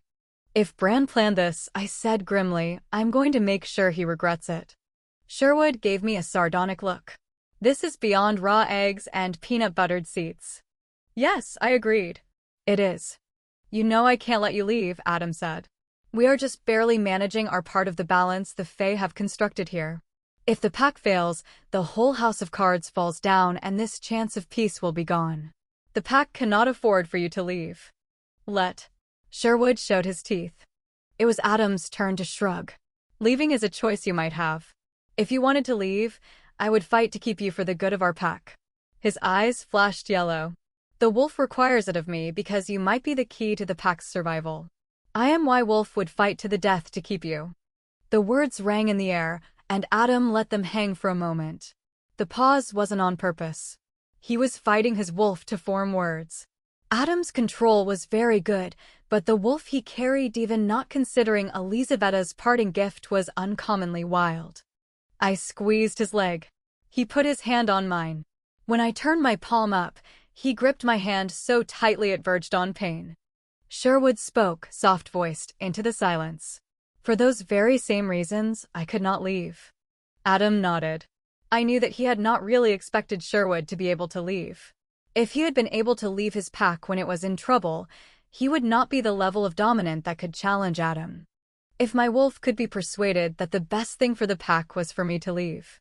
Adam's voice was deeper, even though his eyes were almost entirely human. "I couldn't do that," Sherwood admitted. Adam nodded. "We need every wolf. If you need me to stay and you will have to defeat me in combat or my wolf won't accept you as alpha. And, because you need me to stay, your wolf won't let me leave, either." "And you couldn't go any more than I could," Sherwood said wryly. "Maybe," Adam had said to me as we drove to Uncle Mike's, "Sherwood will see something I don't. Maybe he'll see a way through this. Maybe he can bring something to the table that will change the situation." Adam had said that Sherwood felt to him as though he was a power on par with some of the more ancient wolves in Bran's pack. Maybe with Bran himself. I hoped so. I hoped that Sherwood was the greatest, most powerful warrior the werewolves had ever had. Because maybe if he was better than Adam by more than a little, Sherwood could beat Adam without killing him. Adam was a very, very good fighter, and he did not think that he could beat the Sherwood post he now shared a pack bond with. For the first time ever, I wished that I didn't trust his judgment. "If you want the pack," Adam said, "tell me. It won't change how hard I fight. But it might change some of my choices when we battle." Zach leaned across the table to put a hand on my arm, though I was pretty sure I hadn't made a sound. What had happened to my tidy life where the most dangerous thing I did was tinker with old cars? Adam's hand, still clasped tightly with mine, reminded me that I knew exactly what had happened to my contented, safe life. I inhaled his rich scent and thought, worth it. Worth every bruise, every moment of terror, to be Adam Hauptmann's mate. Even if it ends tonight. Adam was worth everything. What if Zach's voice was almost breathless? He stopped speaking as if he were trying to put something difficult into words. When I looked at him, he didn't appear worried or sad or anything else I would have thought appropriate. Instead, there was something approaching on his face. Zach's hand was still on my arm, but the rest of his body was twisted around so he could look Sherwood in the face. "What if?" I asked when it didn't appear he was going to finish. To my surprise, Zach gave me a brilliant smile. He let go of my arm and sat back in his chair. What if everything just remained the same? All three of us stared at him. Around the question of who is alpha, there is no room for wishes or wants.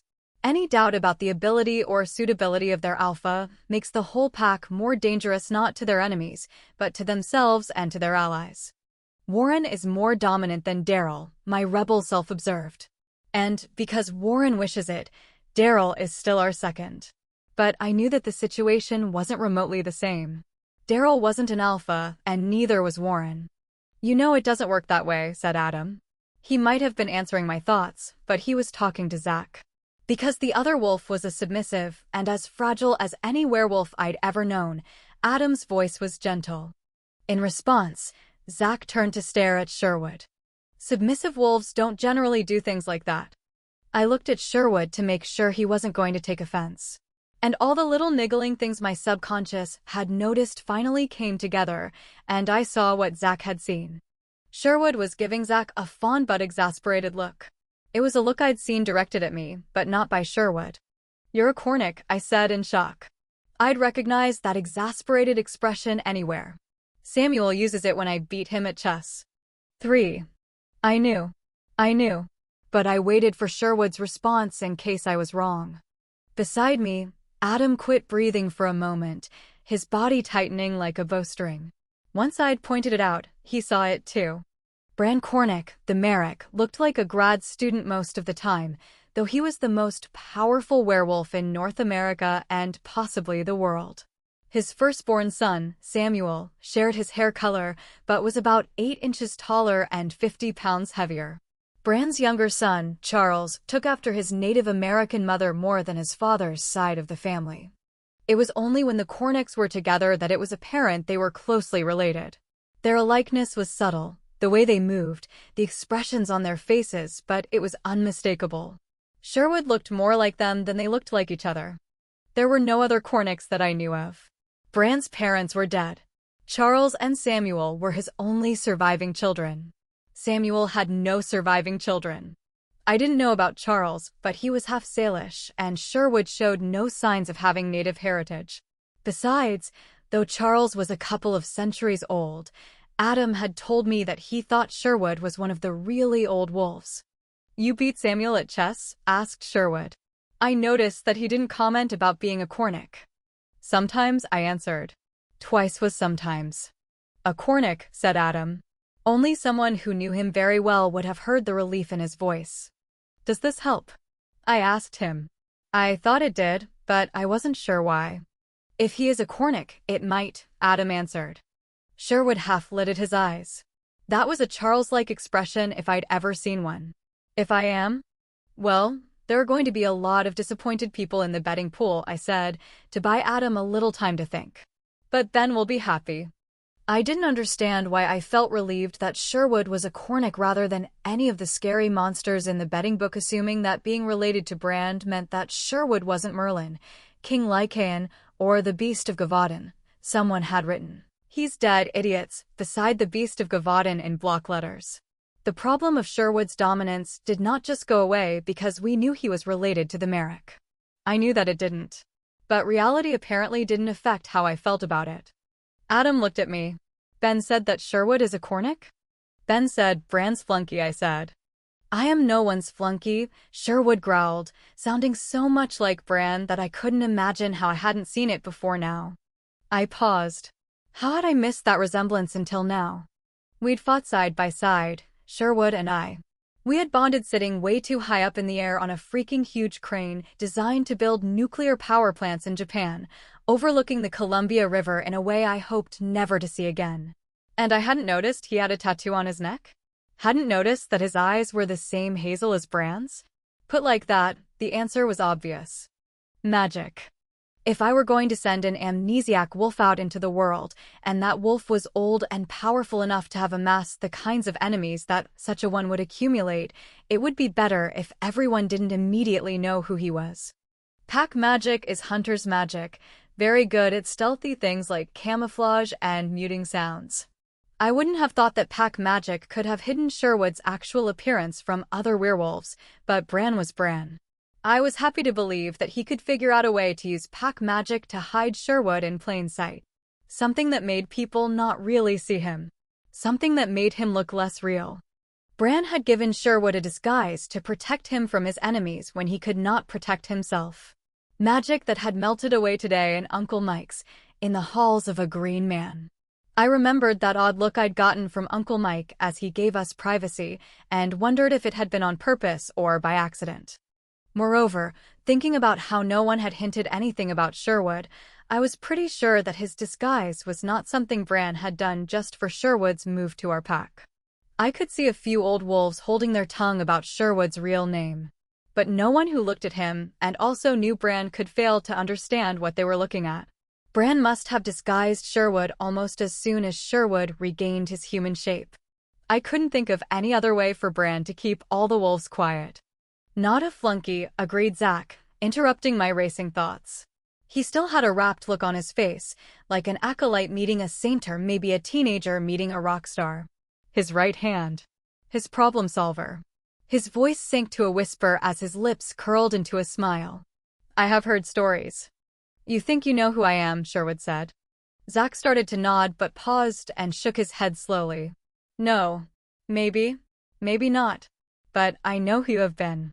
And I heard a story from a wolf who was there, in Northumberland. The strangest thing in the whole business, she said, was that you didn't have any trouble following the lead of an alpha a lot less dominant than Adam for a couple of years. I glanced at Adam, who shook his head. He didn't know what Zach was talking about either. But unlike Adam and me, Zach had reason for his belief that Sherwood's identity meant we had a path forward without blood being spilled. If Sherwood had managed to be part of a pack without killing the less dominant alpha, then he could do it again. Sherwood said with a growl in his voice, Northumberland was 600 years ago. At your age, you should know better than to believe stories. Zach, who still cringed when the other wolves growled too close to him, gave Sherwood a serene smile. Stories have power. My friend is, here his voice hesitated, and the smile faded. She was not one to exaggerate. A Cornic, said Adam. I think we can manage things differently if you're a Cornic.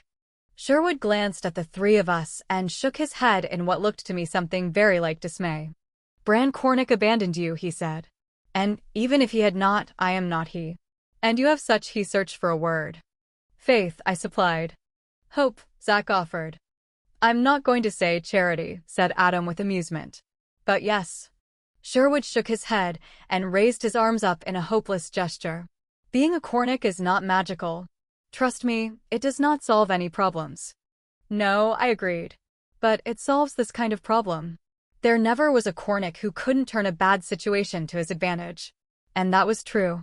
They were all, even Samuel, ruthless and focused. And killing Adam is not to your advantage. Silence fell for a moment. Point to you, Sherwood said. He looked at Adam. Though I don't know why you are so convinced I'd be able to kill you if I tried. Bran did not think so, or he wouldn't have sent me here. I know what you are, Adam said. And I know why. Sherwood stopped speaking mid-word. His pupils suddenly enlarged to engulf his irises to the point where his eyes were black with only a thin ring of wolf yellow. Magic, he rasped, surging to his feet so fast that his chair fell on its side. Adam was a half-second behind him. I don't know when Zach got to his feet, only that all four of us stood for a long minute, alerted by Sherwood's reaction. But no one made any further move.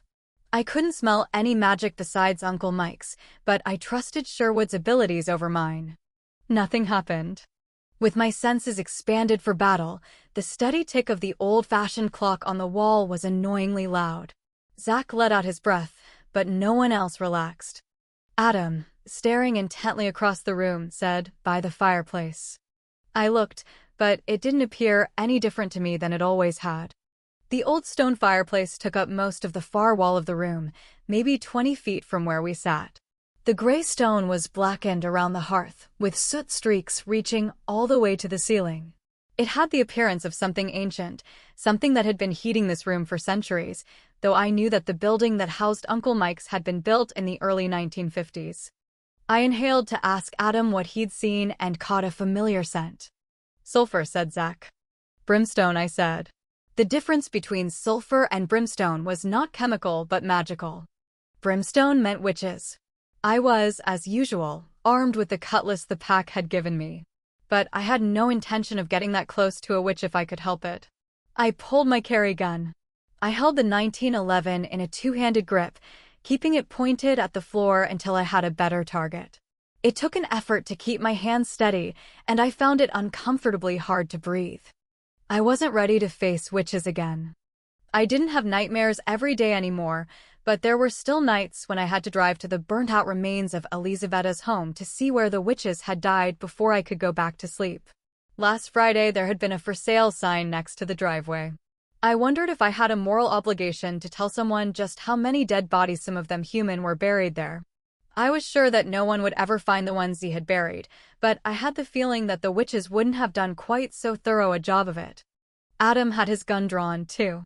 I hadn't been paying attention to see when he'd drawn it. Zach had a knife as long as his forearm.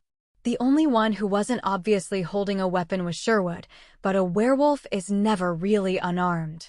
At that point, I finally noticed what Adam had seen, a slight stirring over the blackened remains of the last fire someone had lit. "I see smoke," Zach said, "but nothing is burning." We could have rushed over, but Adam was staying put. We all waited beside him, almost like we were a team and Adam was our alpha. I could feel the pack bonds rise and settle around us in preparation for battle. Sherwood felt to me as he always felt. The bonds thought Adam was the alpha, too. Black smoke began to trickle out of the firebox mouth, then flowed out and down, as if it were a little heavier than the air around it. The cloud of smoke ebbed and writhed in reaction to something. At first I thought it was just the invisible air currents in the room. But gradually it gathered in a rough circle on the battered floor in front of the hearth, a purposeful shape. As more smoke entered the room, the circling darkness grew higher and more dense, forming a rough cylindrical shape that stretched up until it was as tall as the big mantelpiece that topped the fireplace. Then she stepped out of the smoke. She was clothed from head to foot in black, like the charcoal color of the smoke. There was some magic about that, too, because my first impression was that she was wearing a Victorian-era widow's dress complete with lace veil and feathered hat. But when I blinked, the clothes were made of smoke that wrapped around her like black velvet. The big ostrich feather drifted off into nothingness around the edges. The brimstone blunted the effectiveness of my nose, and the smoke blurred the edges of her body. I could not tell who or what she was until she reached up with hands covered in black tatted lace or lace-like smoke and pulled the veil up to reveal Marsilia, mistress of our local vampire seethe. There was something different about her. Her eyes were closed, and the golden glory of her hair was veiled.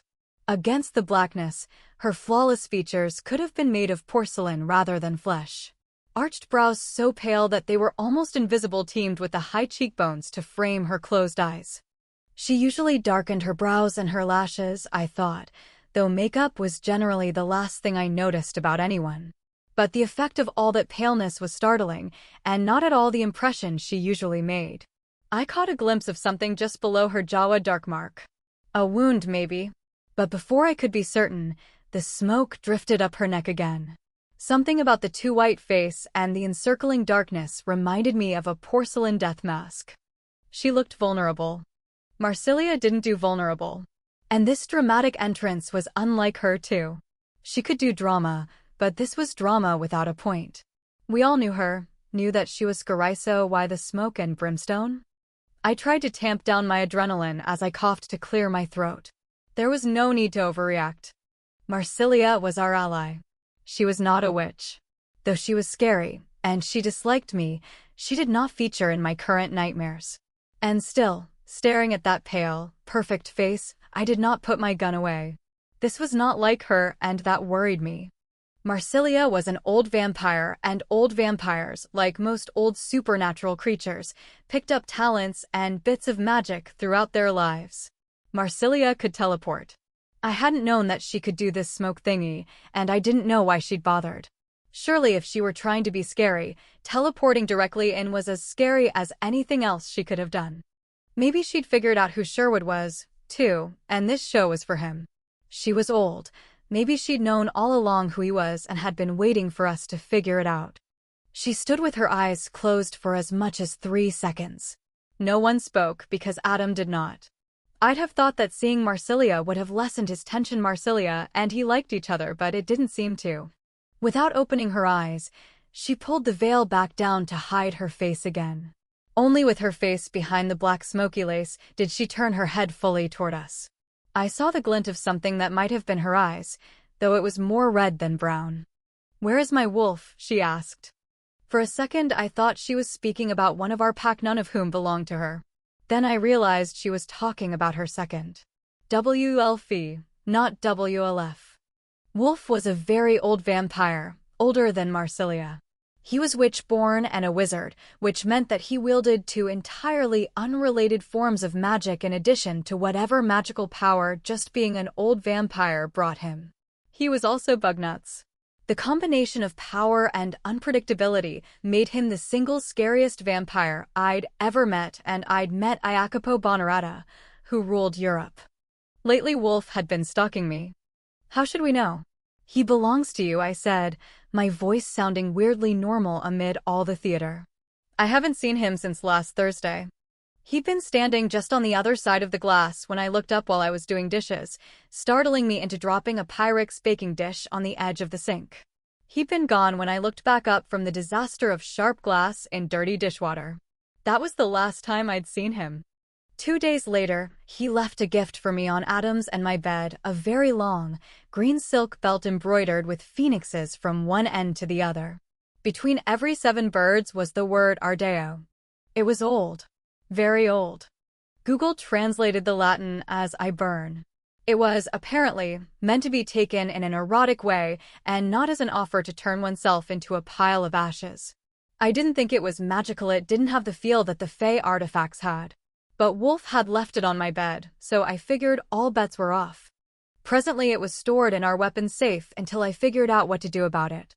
More worrying than having custody of such a thing was how it got onto our bed. Adam had been unable to determine how Wolf had entered the house unnoticed. While it was true that vampires, among a few other supernatural creatures, according to their nature, could not enter a home without invitation, Wolf had been brought inside when unconscious, while everyone involved had been too exhausted and battered to make better choices. Even so, our house was filled with werewolves. A vampire shouldn't have been able to traipse around unnoticed. Especially since Adam's pillow had been pulled out from under the covers and noticeably, probably deliberately noticeably dented, as if Wolf had lain beside the belt for a while. It had been the second time Wolf had made it up to our bedroom without anyone seeing him. The first time he'd just left a note covered with heart stickers, the kind kindergartners put on Valentine's Day cards. That's when I'd asked Joel and his wife to move out and take Aidner fire-touched rescue boy with them in case Joel wasn't able to control his Tibicina. Because of Wolf? Joel had asked. Because I don't like the way Wolf treats Aiden like a threat, I told him bluntly. I hadn't told him I was just as afraid for Joel, because that wouldn't have been useful. Joel had packed up his wife and Aiden and moved out. That reduced the people living in our home to Adam, me, and Adam's daughter, Jessie. I was pretty sure Wolf viewed Jessie as a non-combatant in our current weird stalker dance, leaving only Adam and me as targets. But I wasn't going to tell Marsilia all of that. Primarily because if Wolf could waltz in and out of our home, I wasn't going to advertise it to the enemy. Ally. Frenemy. You have seen him, she said to me. All know that Wolf hunts the Columbia Basin Pack Alpha's mate. Her words were formal, almost stylized. This was the mistress of the seeds speaking, and it sounded like a threat to me. I just wasn't sure what kind of threat. Marsilia's attention lingered on me a moment, but I wasn't going to say anything until we knew more about what was going on. This time I was sure that it was a red glint I saw behind the black smoky lace. I'd seen vampires with eyes that glowed like they'd been very hungry. It made me glad she was all the way on the other side of the room. I wondered if she was wearing the veil to hide her eyes or to protect us from her gaze. I was, mostly, immune to vampire magics, but Adam and Zach were not. I didn't know about Sherwood.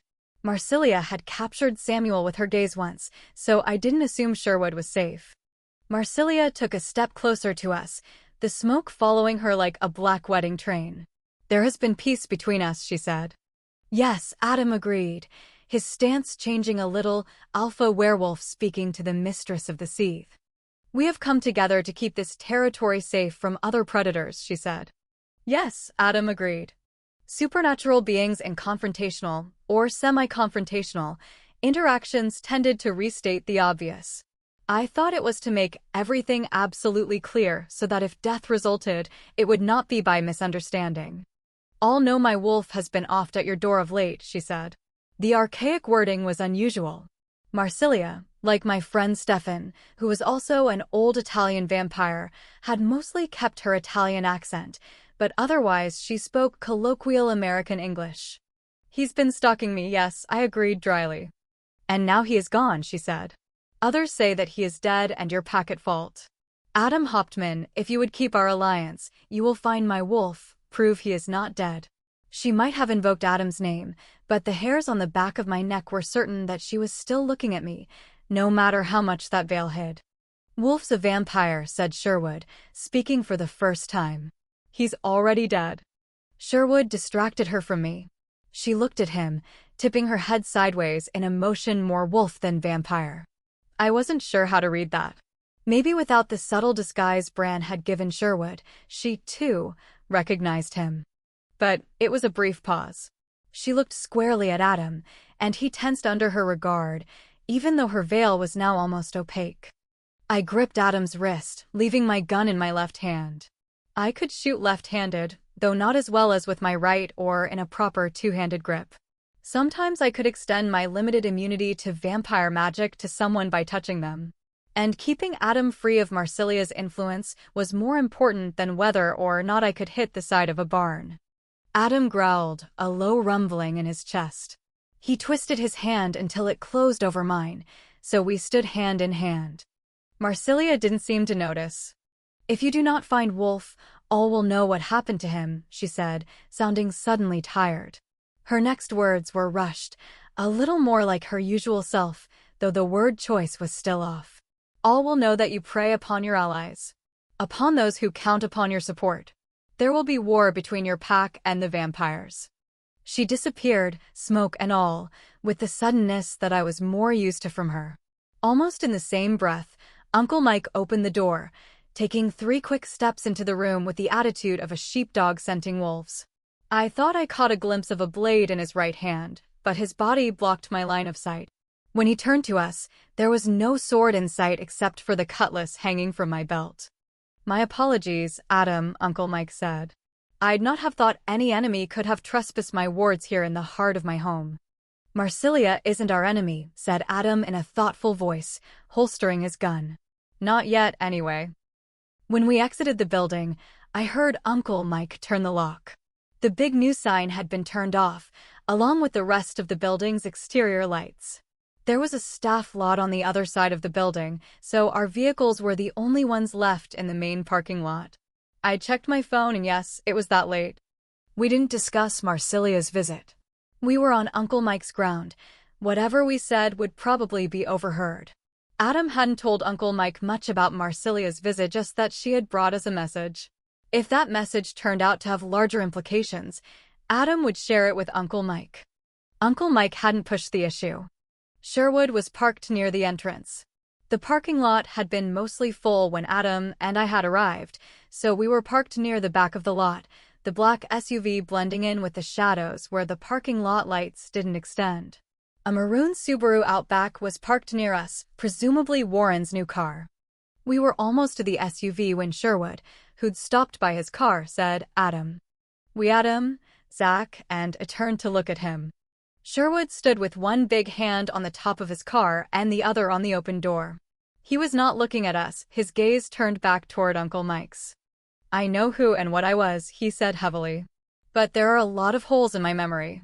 Zach is correct that for the better part of 2 years, 600 years ago in Northumberland, I ran as second in a pack with an alpha who was not as strong as Warren is. But I do not remember why it was necessary or how I did it. A train rolled by on tracks that were less than a half-mile away. It can be done, Adam said. Are you willing to try? It can be done, Sherwood agreed. He gave Adam a half-smile. I don't want to fight you for the pack. I am not convinced I would win, but I think that we would damage each other and our fight would damage the pack.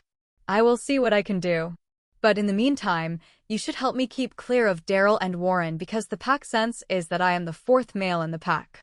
He had been steadily rising in the ranks, without violence, since he'd joined us.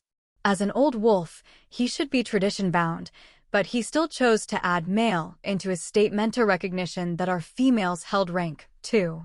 And furthermore, that their ranking was complicated, caught as it was between tradition and reality. Yes, Adam acknowledged. That will only last until Daryl, Warren, and I are in the same room for an extended period of time. Changing the organization of the pack without purpose is not a good idea. Adam and Sherwood exchanged a brief, rueful glance. The stability of the pack was the key to werewolf survival. A stable pack helped the individual pack members stay in control of their wolves. Unstable packs resulted in wolf and human casualties. Human casualties scared people. Frightened people came hunting with pitchforks, guns, and, in our modern era, more lethal weapons. Weapons that could kill even werewolves. Our pack needed to be more stable than most to survive the pressures we were putting on it. Which is why Sherwood had to stay away from Daryl and Warren to avert running into a situation when the confusion about where he belonged in the pack might force a fight. "You don't need to avoid me?" Adam asked. Sherwood considered it. Then he shook his head. "You know," he said, "our talk tonight seems to have made a difference." He glanced at me with a frown. Or something did, anyway. He made a fist and touched his own chest. "The beast is willing to bide its time. I think that we can work together safely. For now." He got into his car and the rest of us watched him drive away. Only when his taillights were a block down the road did Zach take out the Subaru fob and unlock Warren's new car with a beep. Adam caught the driver's side door before Zach could close it. "Is there anything I should know about Sherwood that you know?" Zach said, "Most people think that wolf in Northumberland was Samuel, you know? But Samuel's a white wolf and the wolf in my friend's stories was gray." Adam nodded as though Zach had answered his question. "What happened?" I asked. "I don't know the story." "Sorcerer," Zach said. "Man made a deal with a demon, but this one stayed in control longer than most and he paid attention to what victims he took. People who didn't draw notice, whores, the sick, the very poor. Was active for a long time, a little over a century, as my friend figured it." "A century?" I asked. "Was the sorcerer a werewolf?" He shook his head. "Hid himself in a monastery. Made him difficult to find. Especially as he fed the demons sparingly." Zach raised an eyebrow in irony. Power of the spirit over flesh was something those monks practiced, apparently. He wasn't anyone important. He wasn't after power or wealth. He just didn't want to die. And the demon kept him from doing so. Zach smiled wryly. He'd have been better off a werewolf. Any human who could control a demon for a century would have made a good werewolf. "No one hunted him," Adam said, "because he wasn't causing trouble." Zach nodded. "Not for a while. Eventually his kills started getting more public. And they looked like animal kills." "Framing the pack," I suggested. "Or possibly losing control," Adam said. Zach tipped his head toward Adam. "That's what they thought." Zach looked at me. "We don't get sorcerers much anymore. There aren't a lot of people who believe in demons. We had a run-in with one a couple years before you got here," Adam told him. "A vampire." Zach's eyes grew wide. "Nasty." Adam nodded. "We handled it as it happens. But the Merrick showed up in case we needed him." "They didn't have something like the Merrick in those days," said Zach, then he smiled. "Well, I suppose they must have done, given that Sherwood came to help. They just didn't know it, eh? My friend told me she thought Sherwood was just some wolf, joined their pack and lay low for a while. Called himself Jack Headley, which was a common surname around those parts. But when the pack started actively hunting the sorcerer, he took point. He's the one who figured out that the sorcerer was living in the monastery. He organized night patrols that ran the area around the monastery. After a few months, the patrol came upon a kill." In a faraway voice, which held enough horror that I was fairly sure that, though he hadn't been present for this one, he'd seen something similar enough to picture the scene quite clearly, he said, "Some little boy, maybe 2 years old. They later found he'd been abandoned at the monastery for care." There was a short pause as Zach collected his thoughts. Their alpha had been leading the night's patrol when they heard the cries. He was fast, and he had a little boy about that age. He outstripped the pack and got there before the others. If the monk had been purely human, he'd have died with a werewolf's fangs lodged in his neck. "But he rode a demon," Adam said. Zach nodded, but said, "The demon was doing the riding by the time the rest of the pack got there," she said. "Just finished boiling the skin off their alpha and in the process of burning him from the inside out. He was still screaming while most of his body was already ashes. My friend, she was an old wolf when I knew her, and she told me it was the most horrible thing she'd ever seen. By now it was obvious that Zach was avoiding giving a name to the friend who'd told him the story. There were a lot of reasons for things like that, and good werewolf manners meant not asking. There they were. Zach's voice was a bit dreamy. This pack of werewolves surrounding a little old man in the robes of a monk, and they were too scared to move. And then Jack Headley stepped out of the shadows. He hadn't even been on patrol that night. She never did find out how he knew where to be. He wasn't even in wolf form, but he called a challenge to the sorcerer. She thought he was a dead wolf, no joke. But she was near enough the edge of the pack to try working her way around through the shadows, hoping to get behind that old monk, see? She had a burning need to kill him for what he'd done, though she figured to lose her own life in the process. But she had to get close to him to do it.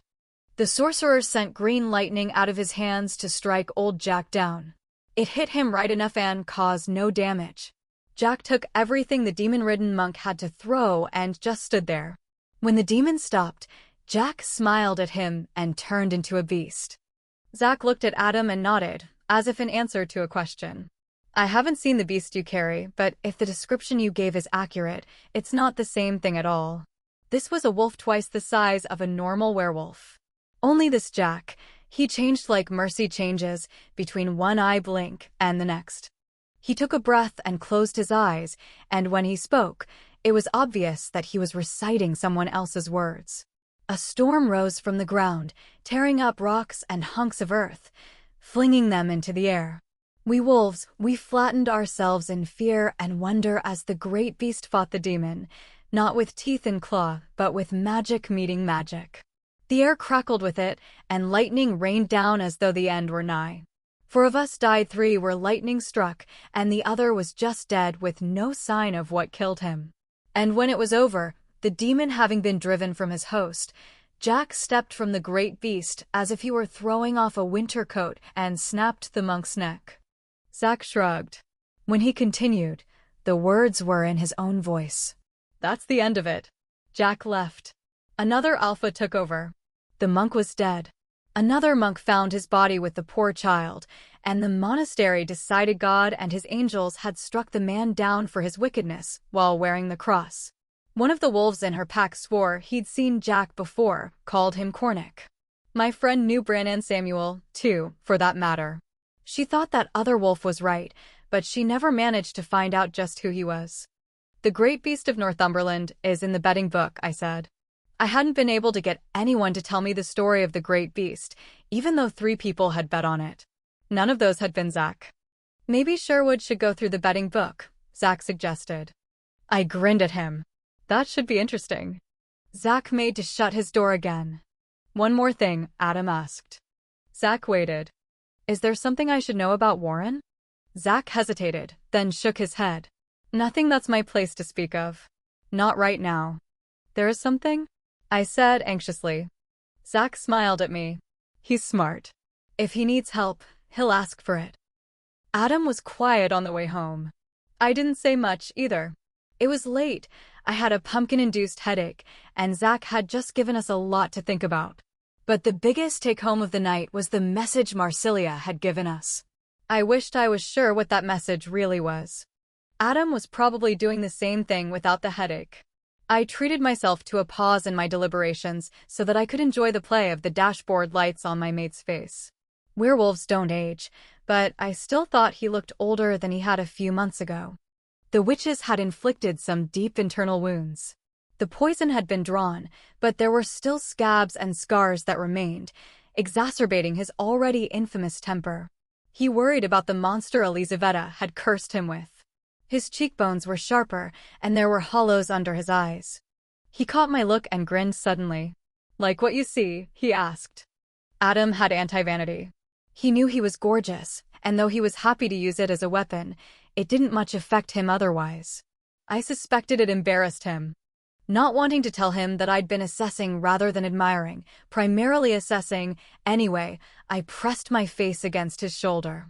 I closed my eyes and inhaled, feeling my headache abate just a little. I love you, I told him. I know we have a lot on our plate again, but I'd like to take this moment to tell you that I'm glad you and Sherwood don't have to fight. Maybe, he cautioned. You'll figure it out, I said confidently. I was a little surprised that I was able to be so confident. I suspected it was because we had another disaster on our hands for me to worry about. What had Marsilia meant with that performance? It wasn't out of character for her, just out of character for her with us. She knew that it wouldn't impress us the way it would impress someone who didn't know her. So, what had it accomplished that a normal meeting would not have? She had left us no openings to question her, and I had a lot of questions. How did she know Wolf was gone? Where was the last place she'd seen him? What was she hiding with her veil and the brimstone? Why had she needed to hide her eyes? The brimstone was particularly interesting because it meant we couldn't smell anything but the brimstone, not emotions, not whether she was telling the truth, and not any incriminating sense like blood either. It was possible that the brimstone could have been part of the magic she'd used to create the smoke effects and not an attempt to mask scents. Possibly she'd used it for both reasons. I didn't think she had used the brimstone to lie. I couldn't use my sense of smell to tell me that, but my instincts were that she was telling the absolute truth. So far as it went. Did she not want us to believe her? I asked when Adam turned onto our road. I think she was telling the truth. It had that feel. But the brimstone, the smoke, the veil are all the kinds of things the vampires use to confuse the issue. I think, Adam said slowly, that Wolf is missing, and she needs us to find him. I am sure that the theatrics were partially to clue us in that there are other things at play, possibly things she can't tell us. Like maybe someone is going to question her? I asked. Or has forbidden her to tell us, he agreed. Bonarata? I asked, and didn't like the quiver in my voice at all. Bonarata, Marsilia's maker, was the only one I could think of who could possibly make Marsilia do his bidding. Adam reached out and gripped my hand. Last I heard he was still in Italy, he said. But my information is a couple of weeks old. I'll check again. I think that you are looking at the right scale. Someone powerful enough to get Marsilia's tail in a twist and possibly to capture or manipulate Wolf. I shivered. It's not time to panic yet, he told me. Marsilia thinks we can make a difference. She's not stupid, and she understands power games. We'll start with Wolf and work our way to Marsilia's real problem. It is possible that there are just things she didn't want to tell us. Marsilia is not beyond being manipulative for her own ends. Keep an open mind? I said. He smiled at me. Usually works better at this stage of the game. 4. We pulled in to find lights on at home. I'd been looking forward to going directly to bed, though it had been unlikely Jessie would have gone to bed before she found out what happened tonight. Adam parked in our usual spot, looked at the cars, and said, "Looks like Jessie has friends over." One of the cars belonged to Jessie's best friend, Izzy, and the other was Tad's. Looking at Tad's car, I sighed theatrically. Adam raised an eyebrow. I miss Tad, I told him mournfully. Z scared away the last assistant I hired before he'd worked a full shift. For weeks, 3 people who no longer wanted to work for me. I really regretted the first 2. The last one I was pretty sure I'd have had to fire in a few days anyway, because he didn't know how to fix things without directions. People like that don't make good mechanics. They can work at a new shop, where all they have to do is replace the part that a computer tells them needs to be replaced. But working on old cars is generally a matter of understanding why cars run and what can interfere with that. Fixing them can be quirky. I have used bread tabs and dental floss when the new parts don't fit a 40-year-old car the way they would have fit the car when it was new. If Z is going to scare all of your help away, you should make him hire the next one, Adam told me, not for the first time. Tad, my former assistant and Z's son, had taken a new job. I have to take it, Tad had assured me earnestly when he'd turned in his notice, which was handwritten on the back of a shop receipt. They were very persuasive and it comes with a free education. If I don't take it, I might have a partial college education forever and be stuck in a job like this. Tad had once had a full-ride scholarship to an Ivy League university back east. He'd left it unfinished and never told me why. More interestingly, he'd never told Z why either. I thought that Tad hadn't talked to me because he was worried I might tell his dad, which was sound reasoning. I didn't think he was worried about what I'd do.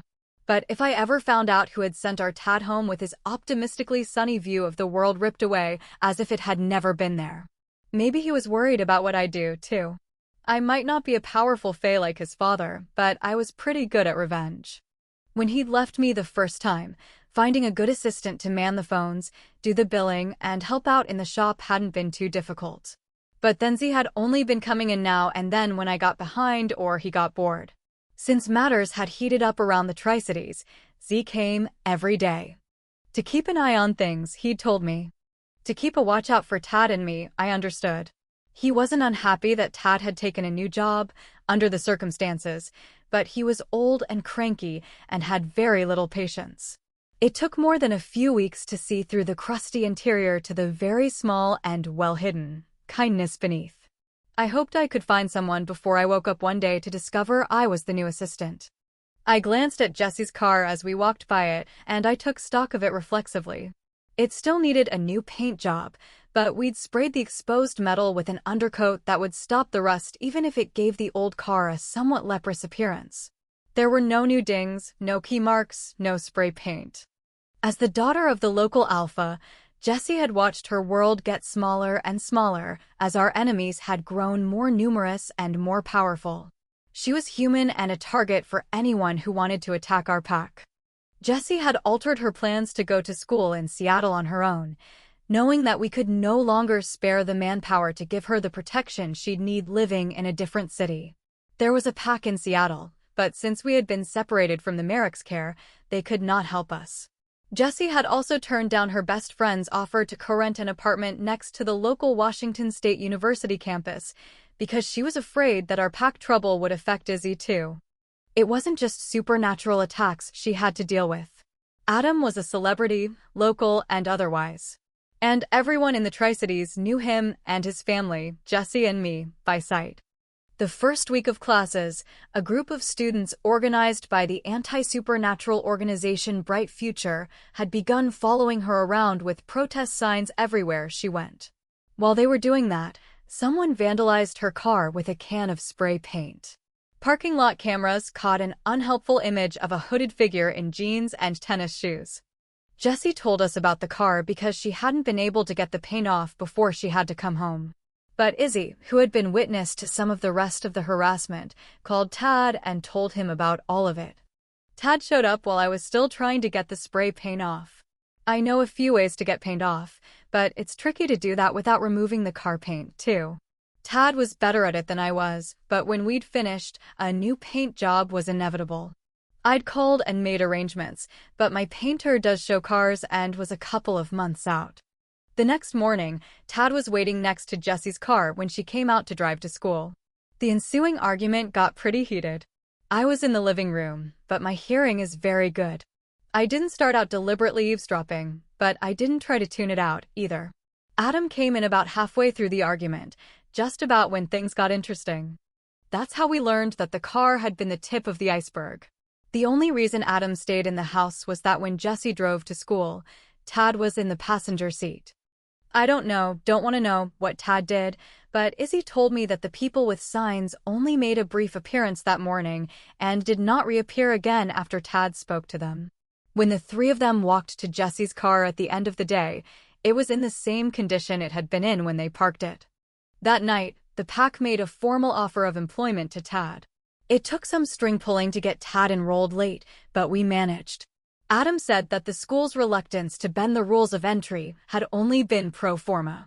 Tad's grades were high enough that he qualified and the school hadn't known what to do with the protesters. They were more than happy to let us propose a solution that suited everyone. It just took a couple of days to manage that within the established rules. Tad had cheerfully accepted Jessie's somewhat scattered approach to her first semester at college. I was pretty sure she'd added the Women's Studies Comparative Sexuality class to see how far she could push him. Tad rolled with whatever she threw at him. After dealing with Z his whole life, Jessie was easy. I didn't know what would happen once she picked a major, but maybe matters would quiet down so it would be enough for Tad to be on the same campus rather than needing to be on the same class schedule. For now, at least, Tad and Jessie were fine. It's a Tuesday, I said to Adam. Isn't it a little late for them to still be up? Wednesday morning now, said Adam. Did Jessie say anything to you about having plans? No. We'd warned her about the Sherwood problem before heading to Uncle Mike's. If she'd had plans, it was entirely understandable that she'd forgotten to tell us about them. Adam opened the front door, and laughter and the scent of fresh buttered popcorn rolled out of the kitchen. They didn't seem to notice our entrance.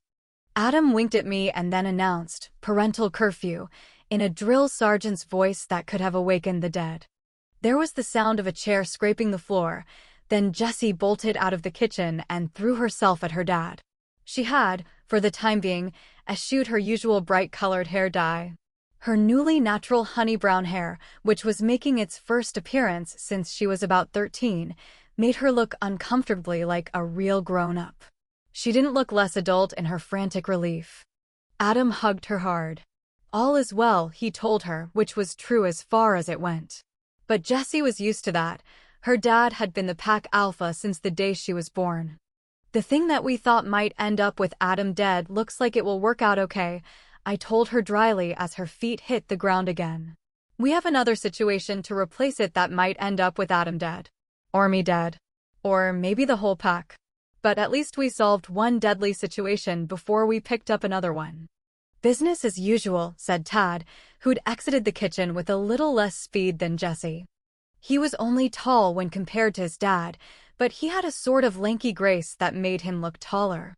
His ears stuck out, and his nose was flattened as if he'd spent time in a boxing ring. He was still attractive, but it was an effective expression rather than bone structure. Of course, his appearance was a matter of choice rather than genetics. He was half fae and half human, but powerful enough that he could adopt a glamour like the full-blooded fae in order to hide his other-than-human appearance. Izzy, full name Isabella Norman, tagged along behind Tad. She was slender and doll-sized, with curly brown hair and was a lot tougher than she looked. She and Jessie had been casual friends for a long time. When Jessie started taking heat from other high school students as her father's position as the werewolf pack alpha became better known, Izzy had jumped into the breach. For that alone I would have liked her, but she was also a genuinely good person. She wrapped a hand under Tad's arm and leaned around him so she could see us better. "Hey, Mr. H, Ms. H, glad you're both still alive. Mom wants to know if you want more of the orange essential oilets on special this month." "I'll take 2, I said. I'd been experimenting with using it in my baking. Sometimes it worked, sometimes it was awful. "Don't you have school?" Adam asked, addressing all 3 of them. "Not until 11 tomorrow," Jessie said. "And we are working on an assignment anyway." "The Harvester," said Izzy in a tone suitably sepulchral. Then she grinned and said, "You know, the new horror movie? The one written by that dancing guy who graduated from Pasco High? Apparently, he went to school with our English lit teacher from kindergarten through college. We were given the assignment of watching it and reporting on it. The screenwriter claims that it's based on a local urban myth," said Tad with a grin. His hand covered Izzy's where she touched his arm. I thought. They're dating. No wonder she'd called Tad when Jessie had been in trouble. "The problem, ladies and gentlemen," announced Jessie in a voice meant to mimic their instructors, "is that there is no urban myth of that sort around here. Have fun picking it apart." "I don't think he likes his old schoolmate much," murmured Tad with laughing eyes. "Jealousy is a terrible thing." "I get the impression that it's not jealousy," said Jessie. "It feels more personal than that. Like maybe Danson stole Dr. Holbartha's girlfriend." She paused. "Or they dated and had a bad breakup." "The Harvester had a pre-opening midnight showing tonight," said Izzy.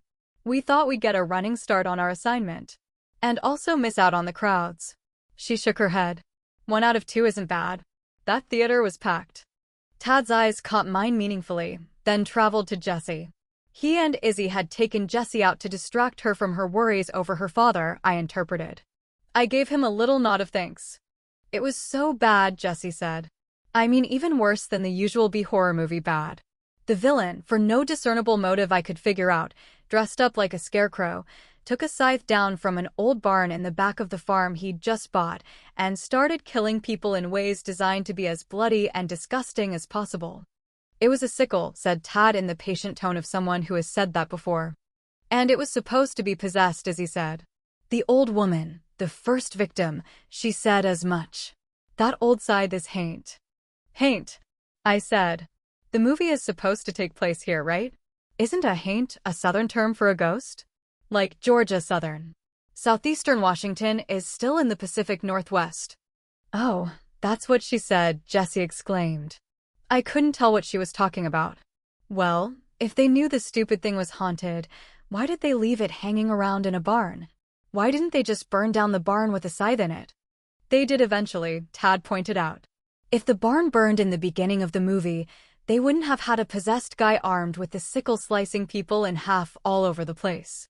He beheaded a couple of them, said Izzy.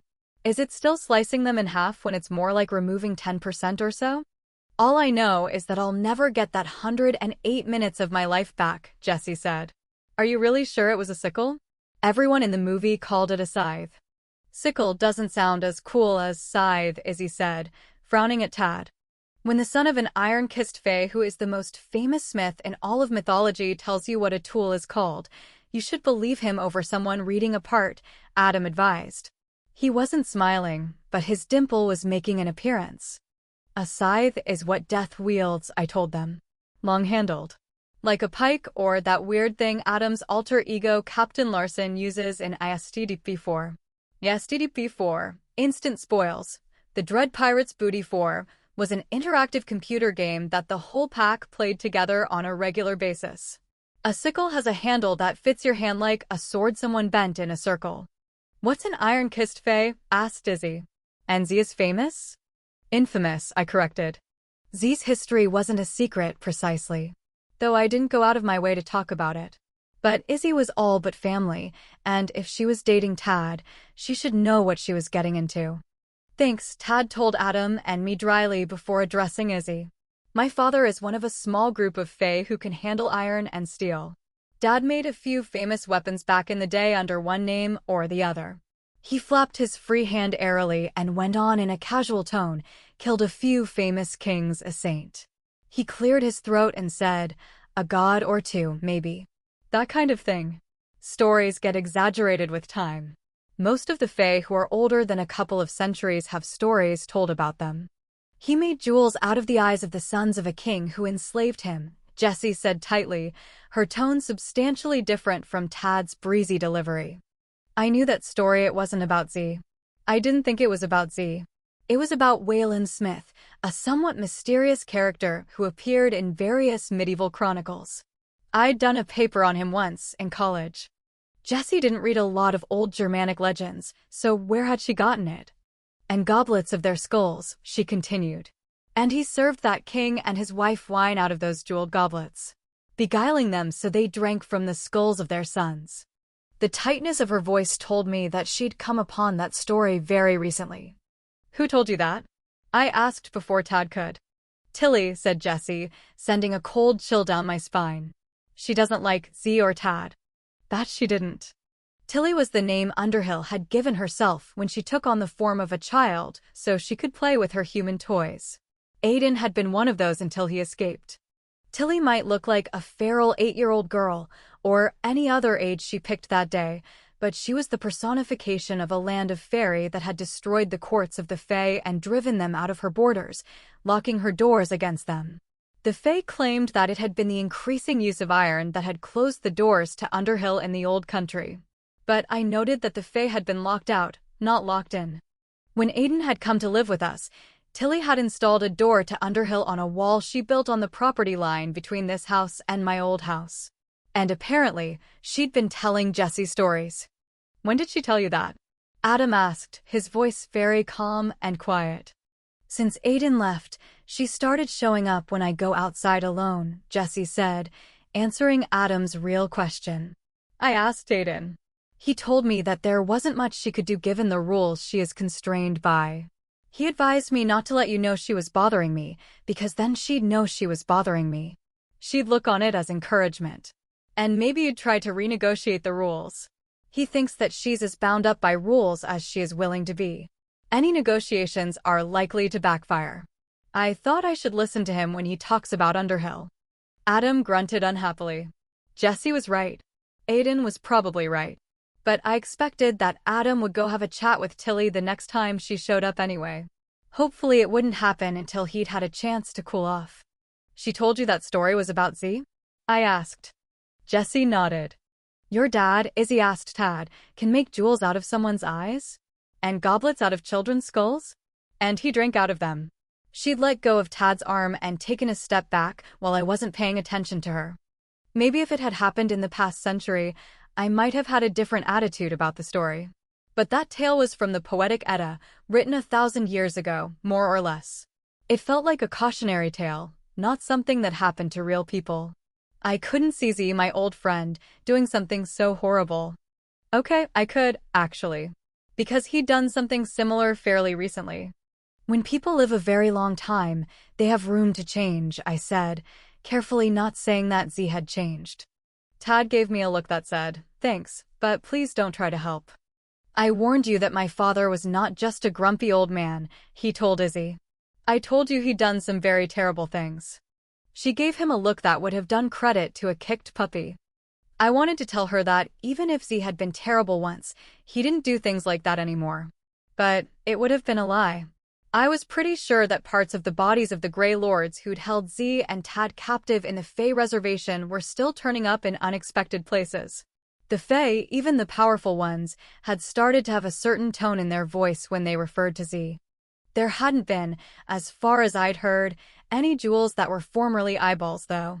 I hoped that Tilly had been wrong-mistaken, not lying that story had been about Wayland, who wasn't also the same person as the Dark Smith of Druntheme, who had become my Z. But I had to admit, if only to myself, that it was altogether too plausible, given the stories I knew about the Dark Smith. One of the Grey Lords had told me that Z had made Excalibur. There were stories that attributed Excalibur's making to Wayland. But he's so nice, said Izzy. We all stared at her. Z was my mentor, my friend, and I loved him. But nice wasn't an adjective I'd have used to describe the grumpy old smith. He could be kind, yes, but nice implied something less. Dangerous. Izzy's back stiffened at the incredulous look Tad gave her, and when she spoke, her voice was defensive. Last week I had a flat and called Jessie to tell her I'd be late. She said since I was only a mile or so from the garage, she'd see if someone could come help me. 10 minutes later your dad showed up with a new tire. He changed my flat, told me I needed new brakes. He followed me to Mercy's garage, where he fixed the problem, then gave the whole car a once-over. He wouldn't let me pay him. She glanced at me. Though I suppose I should have been paying you. I shook my head. Up to Z. I don't argue with his decisions. She continued. He gave me a free soda, told me I needed fattening up. Like the witch in Hansel and Gretel, I did not say. I wondered what the old smith had been doing. I would have expected Z to fix a flat for one of Jessie's friends. The rest of it made me uneasy. It was out of character for Zier. Maybe I was just freaking out about the story of the jewel-dyed skull cups. Izzy glanced at Tad and then away. She looked at Jessie and evidently found that easier. Tad's face told me that he wasn't happy about Izzy's story, either, but it wasn't worry or concern I saw there. It was banked rage. Tad wasn't someone who overreacted. And I didn't think he was freaked out about the story of the skull cups. Or maybe he was. The skull cups were not the only thing that Wayland Smith had done in that story. He asked me if we were dating, Izzy told Jessie. I told him yes. And he smiled at me like he was happy about it. She drew in a breath, as if bracing herself, and then looked at Tad. But he'd already replaced his previous expression with one of calm interest. There was a snap in Izzy's voice when she said, and now you tell me that he made jewels out of children's eyes. That was me, said Jessie, but Izzy wasn't listening to her. There are a lot of things I could say, Tad told Izzy. Most of them add up to he is a force of nature. When one of those is trapped, horrible things can happen. She crossed her arms over her body as if she were a little cold, and her voice was softer. Can I think about this for a while? I know I said I knew what I was getting into. But maybe I should have read more fairy tales. He smiled at her, but his eyes were shuttered. I told you there might be a few times like this. He looked at Adam and me, glanced at Jessie, and then put a light hand under Izzy's elbow. Let's go talk outside and let these people get to bed. She took a deep breath, put her hand over his in exactly the reverse gesture that they'd assumed upon entering the room. Okay, she said. As they left through the front door, she turned and said, Night, Jessie. Good night, Mr. H, Ms. H. I'll give my mother your order. And she paused on the other side of the doorway, I'm glad you made it out alive again. Tad pulled the door shut behind them. Me, too, Jessie said. I'm glad you made it out alive again, too. Adam gave her a one-armed hug, making her stagger a little because he was paying attention to the door rather than the people who had just walked through it. She might not live here, but Izzy was a staple in the Hauptmann household. Adam was protective. I know, Jessie said guiltily. I shouldn't have dropped the stupid Jules story on her tonight. I guess my head was still caught up in that horror movie and the worry that my dad was going to be dead when I got home. She paused. And I've been thinking about that skull story since Tilly told it to me this weekend. I imagine, I said carefully, that Tilly could tell a story so that it would linger until it could be released to cause as much harm as she could manage. They both looked sharply at me. I shrugged. Or maybe she just enjoyed sharing something horrible with you. But I wouldn't bet on it. Magic? Jessie asked. Don't ask me, I said. Maybe just the power of storytelling. It's nearly Samhain, isn't it? When the Fae are more powerful. Adam frowned at me. I gave him a grim smile. Oh, Tilly has been talking to me too. Interesting that she's been leaving you alone. Do we have a problem? He asked. With a door to Underhill in our backyard? How could that possibly cause us any problems? I gave him a look. He laughed. Sometimes laughing is all that you can do. We heard 2 car engines start and drive away. I hope it works out, Jessie said. Tad is exactly what she needs to give her a little confidence. And he could do with a little coddling and someone to fight dragons for. Adam squeezed Jessie more carefully this time. Better they find out now, he told her. Still, Jessie said, I wish I'd kept my mouth shut. Izzy's tougher than she looks, I said confidently. She'll be okay. I hope so. Jessie turned her attention back to Adam. And you're really okay? He's really okay, I said. And the only reason I'm not saying that, like Izzy, Adam is tougher than he looks is because he looks pretty tough, Jessie agreed, finishing the old joke. She stepped away from her dad again. So the situation worked itself out? Sherwood didn't want to kill Adam, I said. I told you that would save the day. I had not been as sure of it as I'd tried to sound. Good. Then she frowned. Did you find out who he is? Was he Rasputin? There are photos of Rasputin, I told her. And Rasputin doesn't look like Sherwood at all. Except a little around the eyes. We still don't know who Sherwood is. Was. You didn't find out? Jessie asked. Really? Weren't you curious at all? He's related to Bran, Adam told her. Closely. Brother, son, father, uncle, something really close. She blinked at him. To the Merrick? There's a werewolf related to the Merrick that's not Charles or Samuel. I haven't heard of any. Have you? For some reason, both of them looked at me. No, I said. You were raised in the Merrick's pack, Jessie insisted. Surely someone said something? Not that I recall, I said. I'll call Samuel and bug him. Why not ask Sherwood? Adam said. Did he sound like someone who is going to spill the beans to you? I queried. He talks more, but he doesn't say more. He hasn't changed that much. I found that reassuring. We'll get it out of him one story at a time. I thought a moment. Though I might make him go through the betting book and say yes or no, because apparently the great beast of Northumberland is a yes. Still, Samuel is an easier nut to crack. And we haven't heard from him in a while, Jessie added. Jessie had had a bit of a crush on Samuel when she was younger, and the effects lingered. But instead of pursuing the subject of Samuel or Sherwood, she asked, so what is the new situation that might end in death and destruction? Marsilia gave us a puzzle, I told her. We aren't sure exactly what it means. Nothing horrible tonight. I paused. Probably. Adam leaned over and kissed Jessie on the forehead. Bed, he said firmly, for all the world as if she were still a child. She smiled at us both. I'm asleep standing, she confessed. Night, you too. I waited until she was upstairs in the bathroom brushing her teeth before taking out my phone. I'm calling Stefan, I said quietly. I got the impression that we might want to get on finding Wolf or following Marsilia's clues as soon as possible. Good time to call, Adam said neutrally. It was 2 a.m, but Stefan was a vampire. He wasn't one of Marsilia's vampires anymore, but they had ties that went back all the way to the Italian Renaissance, when they had both been human.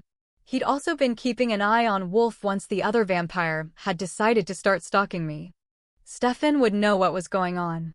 I was a little surprised he hadn't contacted me about Wolf's disappearance before Marsilia had. Stefan's cell phone clicked immediately to voicemail. I didn't leave a message. Maybe he's talking to someone, Adam said. I'll try the house, I said. I didn't like that he hadn't answered. The house phone was picked up after 4 rings. Hello. I knew most of Stefan's people, neither he nor I called them sheep, unless Stefan was feeling particularly bitter. To Stefan, they were more than a collection of easy meals and prospective fledglings and whatever else vampires did with their toys. To Stefan, they were family. When Marsilia had killed some of his people, as a way of making a show for the spies of Bonarata, Stefan had never forgiven her for it. And he had loved Marsilia not in a romantic way, I didn't think, but love nonetheless. The voice at the other end of the line was husky and hesitant, making it unfamiliar.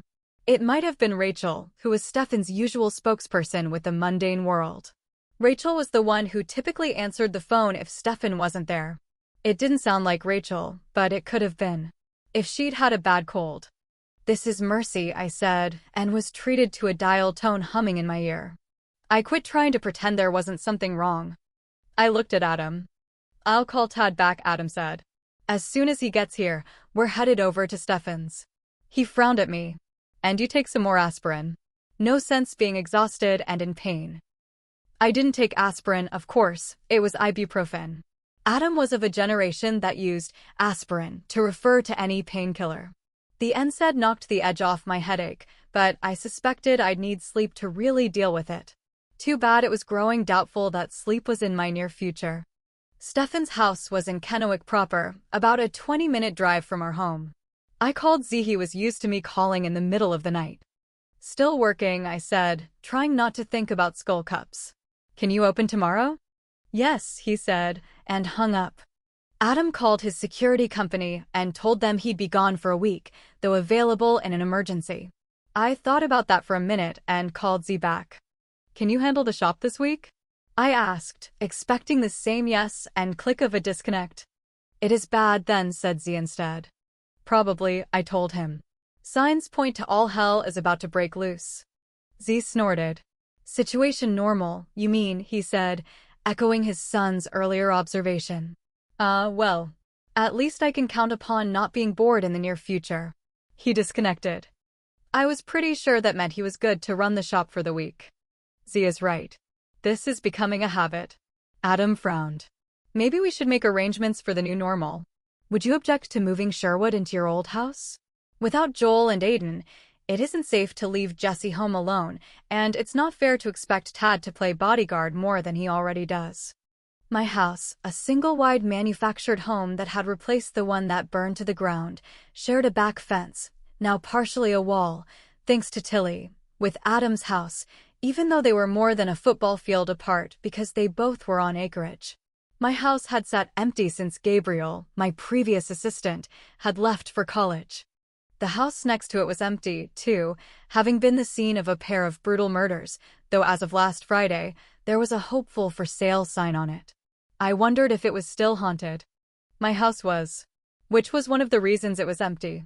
The other one was that though the door to Underhill on our back fence allowed Tilly access to our house, it was also on the back fence of my house. I wasn't willing to rent the place to someone who couldn't protect themselves from Tilly, and that somewhat restricted the pool of renters. If Sherwood is willing, I said. Sherwood could probably protect himself better than we could protect ourselves. He's just renting the place he's living in, right? Your house would be an upgrade, Adam said. But living that close might push us to the fight that we just narrowly avoided. I'll ask and trust his judgment. It's a little like finding out King Arthur has been a member of the pack in disguise, I said. He's not King Arthur, Adam said with a growl in his voice. Probably not, I agreed in a hushed voice. Maybe a better person would have stopped when faced with that growl instead of being inspired to push their luck a little further. But it's exciting. Maybe he knew King Arthur. Or Robin Hood. I sighed happily. All of the history he has packed in his head. I am not jealous, Adam informed me. I know when I'm being teased. I laughed and turned to rest my forehead against his shoulder. Do you suppose he will give me an autograph? I'll autograph you, Adam murmured. Only if I get to autograph you, too, I purred happily. Flirting didn't have to make much sense. Werewolves are hard to tattoo, so I'll use Jesse's glitter pens. Do you want hot pink or baby blue? He laughed because he thought I was joking. He was probably right, though I might have done it if Jesse's mom, Adam's ex-wife, hadn't finally moved back to Eugene.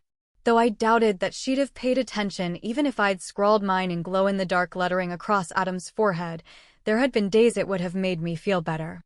"What's wrong?" Adam asked. I lifted my head. "Nothing, why?" "You quit laughing." "I love you," I told him. "I love you too," he answered. "Why did that make you quit laughing?" "We were talking about jealousy," I said. "And marking territory. You're probably lucky Christy finally moved when she did, or you might have ended up with my name written across your face in Sharpie." He grabbed my hand. "Your name is written across my heart," he said, because he could say things like that and have them sound serious. When I tried, I sounded like someone trying out for a Hallmark movie. I kissed his shoulder. "You just don't want to wake up with Sharpie on your face." "It would look unprofessional," he agreed. 5. Stefan's house was nearly as big as Adam's and mine, and for much the same reason it might need to shelter a lot of people at any given time. Unlike ours, it sprawled out instead of up, and was set in a neighborhood of upscale houses built around half a century ago. The outside lights were on, and several of the windows were dimly lit, as if reflecting lights deeper in the house. Only the basement windows were absolutely dark, but I knew they were painted black. Stefan told his neighbors that he had a movie theater downstairs. Adam pulled his brand-spanking new SUV into Stefan's driveway. It looked exactly like the last two SUVs, which had suffered tragic deaths this year. Adam told me that in his worst year, suffered before he and I got together, he'd lost 6 vehicles, but they had been a lot cheaper. I asked him if they'd all been black, and he'd laughed. But he hadn't denied it. Adam parked next to Stefan's mystery machine, not that anyone else would know what it was. The old VW bus's paint job was shrouded in a protective cover. "I thought you had gotten it ready for him to drive again," Adam said. I did. I tried to keep the worry out of my voice. After the smoke dragon took him for a ride, he told me that he didn't suit the bus just now. But I took the cover as a good sign. "Not now, but someday," it said. "The cover's a good sign," said Adam. "Stefan is planning on driving it again someday." Our mating bond did things like that sometimes, when Adam wasn't keeping a close eye on it. I'd gotten used to having my thoughts come out of his mouth, or possibly his thoughts run through my head before he spoke. I didn't like it. But when our bond had been suspended a few months ago, I'd learned that I preferred chafing under its inconveniences to silence. I'd gotten used to sharing part of my inner self with Adam. It didn't leave me in a blind panic anymore. Mostly. "I was just thinking that," I said. He grimaced. "Sorry." He understood. I took a breath, leaned against him, and kissed the side of his jaw. "It was a good thought," I said. I haven't had a chance to really talk to him since the smoke dragon. Stefan had bowed out of the last few bad movie nights. We held them at Warren's and kept them down to 8 or 10 people up from the days of our 4-person maximum, but still more manageable than if the whole pack showed up.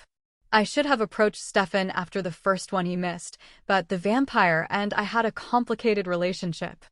He was one of my oldest friends. I'd met him very soon after I'd moved here. He'd protected me from Marsilia for years before I'd known I needed protecting.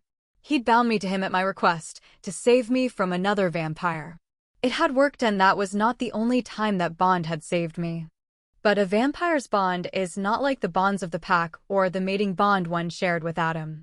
A vampire's bond is one between master and slave.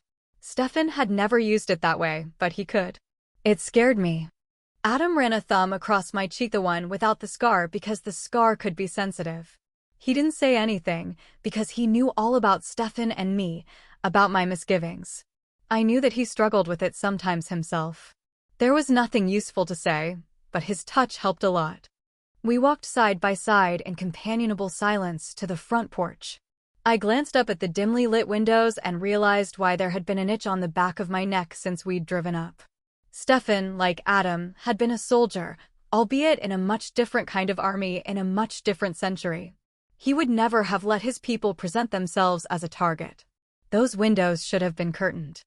Adam, who had gotten ahead of me while I looked at windows, lifted his hand to knock just as a strange scent drifted through the air.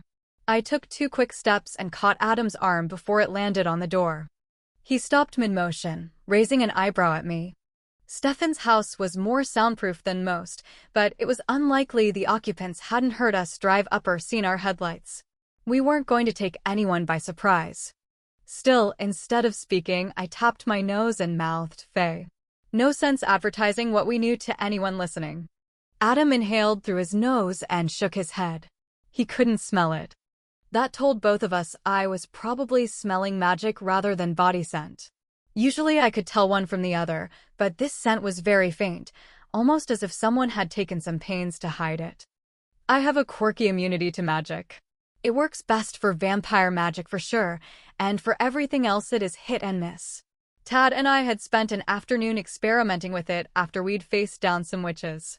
He thought I'd been remiss not figuring out what kinds of magic worked on me. After he'd pointed it out, I'd had to agree. It hadn't been a productive afternoon. In the first place, Tad only worked Fey magic. I didn't want to involve the vampires, and the only witches I knew were now dead. It turned out that my immunity to magic, when dealing with Fey magic, really did appear to be random. The same spell thrown at me the same way affected me sometimes, but not always. We asked C to help, but he refused, saying, "Chaos is not predictable. To imagine anything else would be dangerous." But some immunity was better than none. I glanced into the dimly lit windows and saw no one moving about inside. Those vulnerable windows, added to Stefan's unanswered phone, fairly shouted that neither Stefan nor his people were in charge of the house.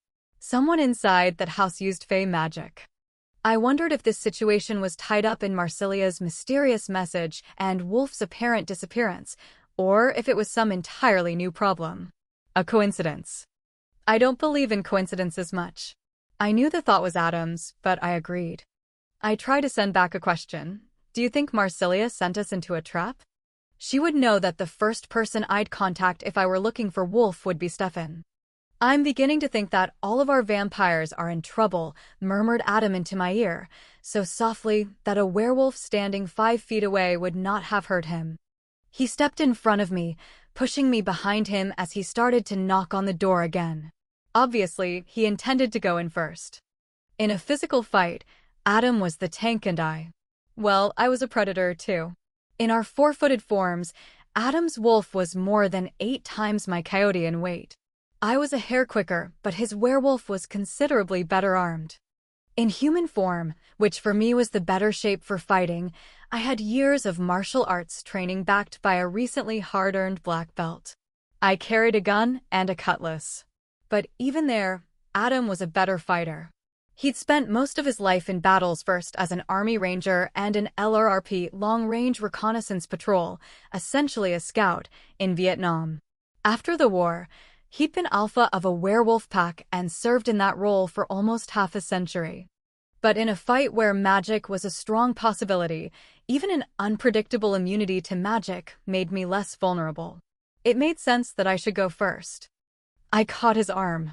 Continuing our probably useless attempt to be stealthy, I wiggled my fingers to indicate magic, tapped my chest twice, and then held up one finger by itself.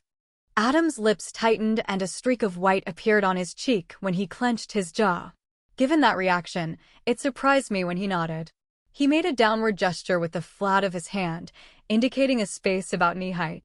That made sense, too. I was a more difficult target in my coyote form, more unexpected and quicker than when I walked on 2 feet.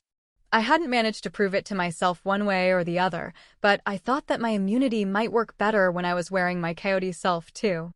I glanced over my shoulder at the road that ran by Stefan's house. It was a fairly busy one, but at this time of the very early morning, when the darkness ruled, there was no one around. I stripped quickly out of my clothes and changed as I dropped my underwear on the ground. Unlike the werewolves, my shifting was both painless and virtually instantaneous. I felt one claw catch in fabric that tore and hoped it was my underwear. I'd been wearing a new shirt my youngest sister had sent me for her birthday. I usually gave her something on my birthday too. I don't remember when it started or why, but it was a tradition now. This shirt was a t-shirt that said, "When the zombie apocalypse comes, remember that I am faster than you," in glow-in-the-dark lettering. I shook myself to get rid of the last of the changing tingles and pressed my shoulder against Adam's leg to tell him I was ready. He fished my carry gun out of the pile of clothing, checked it, and tucked it into his waistband. He hesitated a moment, then simply drew my cutlass from its sheath, holding the blade against his body where it would not be seen by any passing motorist, though the road was still quiet. I made a noise. The crossguard was silver. "It's not a crossguard," murmured Adam almost inaudibly. "It's a guard with a knuckle bow. Only the knuckle bow is silver. I'll be careful." I paused. It wasn't the correction. I knew the cutlass didn't have a crossguard. A crossguard formed a cross shape with the blade.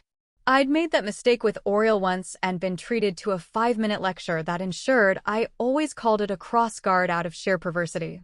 We were getting along better these days, but now it was a habit. I had not remembered if anyone told me that only the knuckle bow was actually silver. That was a good thing to know. But I hadn't called it a crossguard out loud. I couldn't talk in my coyote form. He'd read my mind again. It didn't matter that I'd just tried to do that with him a few minutes ago. My breath hitched as if something were tightening around my throat. What if he could read my mind all the time? "Not usually," Adam told me softly, his attention still on the door and what lay beyond. Evidently our plans should be silent, but he didn't think it made sense to worry about a stealthy approach. "But a few times tonight. You must be a little tired, or it might be the knock on the head. I do not lie to you, Mercy. We can talk later if you need to." He didn't lie to me, that was true. Most werewolves quit bothering with lies because any other werewolf and quite a few of the other supernatural creatures can hear a lie. I could. Adam didn't lie even about very painful things. The reminder that he would tell me what he knew allowed me to allow our bonds, pack and mating, to lie lightly upon me again. As soon as I quit struggling, I could breathe. With me standing in front of him, Adam had to lean forward to knock on the door, 3 sharp knocks. When nothing happened, he rang the doorbell 3 times too. Having given anyone inside a chance to welcome us, he landed a swift kick on the door, splintering the frame as if it were a movie prop. The door swung open to an apparently empty house. I could smell old blood, various cleaners, and personal scents that made up Stefan's usual household smells. The fey scent that didn't belong was present, but no stronger than it had been outside. I padded cautiously over the cool flagstone of the entryway to crouch in the darker shadows beside the old upright piano that occupied the small space between the entryway and the living room. This allowed me to get an unobstructed view of the living room, which was apparently unoccupied. When nothing stirred, Adam stepped into the room, bringing my cutlass to guard position. It had initially surprised me that he had chosen the blade over a gun, his or mine. But guns were loud and would attract neighbors. Whatever we were facing in Stefan's home would not be made better by adding a bunch of human cannon fodder into the mix. The cutlass in the hands of a werewolf who knew what he was doing would be quiet and nearly as deadly as a gun. Possibly, depending on what kind of fey we faced, more deadly. I hadn't seen him fight with my blade, though I'd seen him fight with other swords and sword-like things. The cutlass was unlikely to give him any trouble. I'd had time to think about the fey magic I'd been smelling. Fey had very distinctive odors, depending upon the magic they used. Some of them smelled earthy or like water. Others smelled of fire or woodlands. I used to think there were only earth, air, fire, and water until I encountered more fey. Some of the Grey Lords smelled like hunting cats or lightning. Some of them just smelled like themselves. This fey smelled like nothing I'd ever scented before. Not so much a different scent, but less of a scent. It had to be magic if Adam couldn't smell it. But it didn't smell right even for that. I had no idea what we were facing. Adam shut the front door behind us. Any close examination would reveal the damage to the latch, but people driving along the nearby road shouldn't notice it not the way they'd notice a door hanging open with light spilling out onto the porch steps. I'd been inside Stefan's house a couple of times before, enough to know the general layout. The entry and living room could have belonged to a 1920s craftsman, contrasting starkly with the soulless exterior that had been built to match the other houses in the area. The flagstone entry gave way to dark oak floors covered with scattered Persian rugs, Shaker-style couches, and chairs built with more dark wood and woven earth-tone fabrics. The living room opened to a larger, more airy space that was the dining room and kitchen. The look here was modern and sleek, with lots of shiny chrome softened by earthy tiles. The two parts of the house should not have blended as well as they did, not without walls to soften the change. But the overall effect was homey. But that wasn't how Stefan's home felt now. The atmosphere reminded me of childhood expeditions to the haunted mansion at a traveling carnival, nerve-tingling but also sordid. I could not tell exactly what was causing it, the fae whose magic I could still sense, or the ghost who sat watching me from the big couch that took up the long wall of the living room. I'd met Daniel before he became a ghost. Now the fledgling vampire sat on the middle section of the Shaker couch, absolutely motionless, as vampires often did.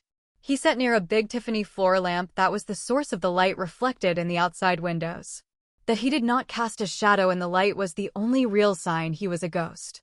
That's not to say that he wasn't creepy.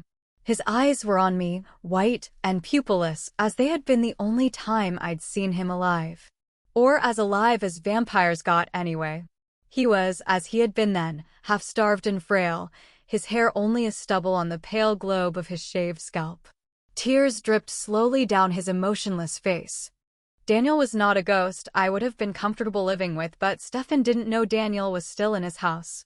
Or if Stefan did, it wasn't because I'd told him about it. I tried to ignore Daniel because too much attention from me strengthens ghosts. He was not what we were hunting here, and Stefan would not thank me for making his dead roommate more powerful. Adam stopped in the center of the living room.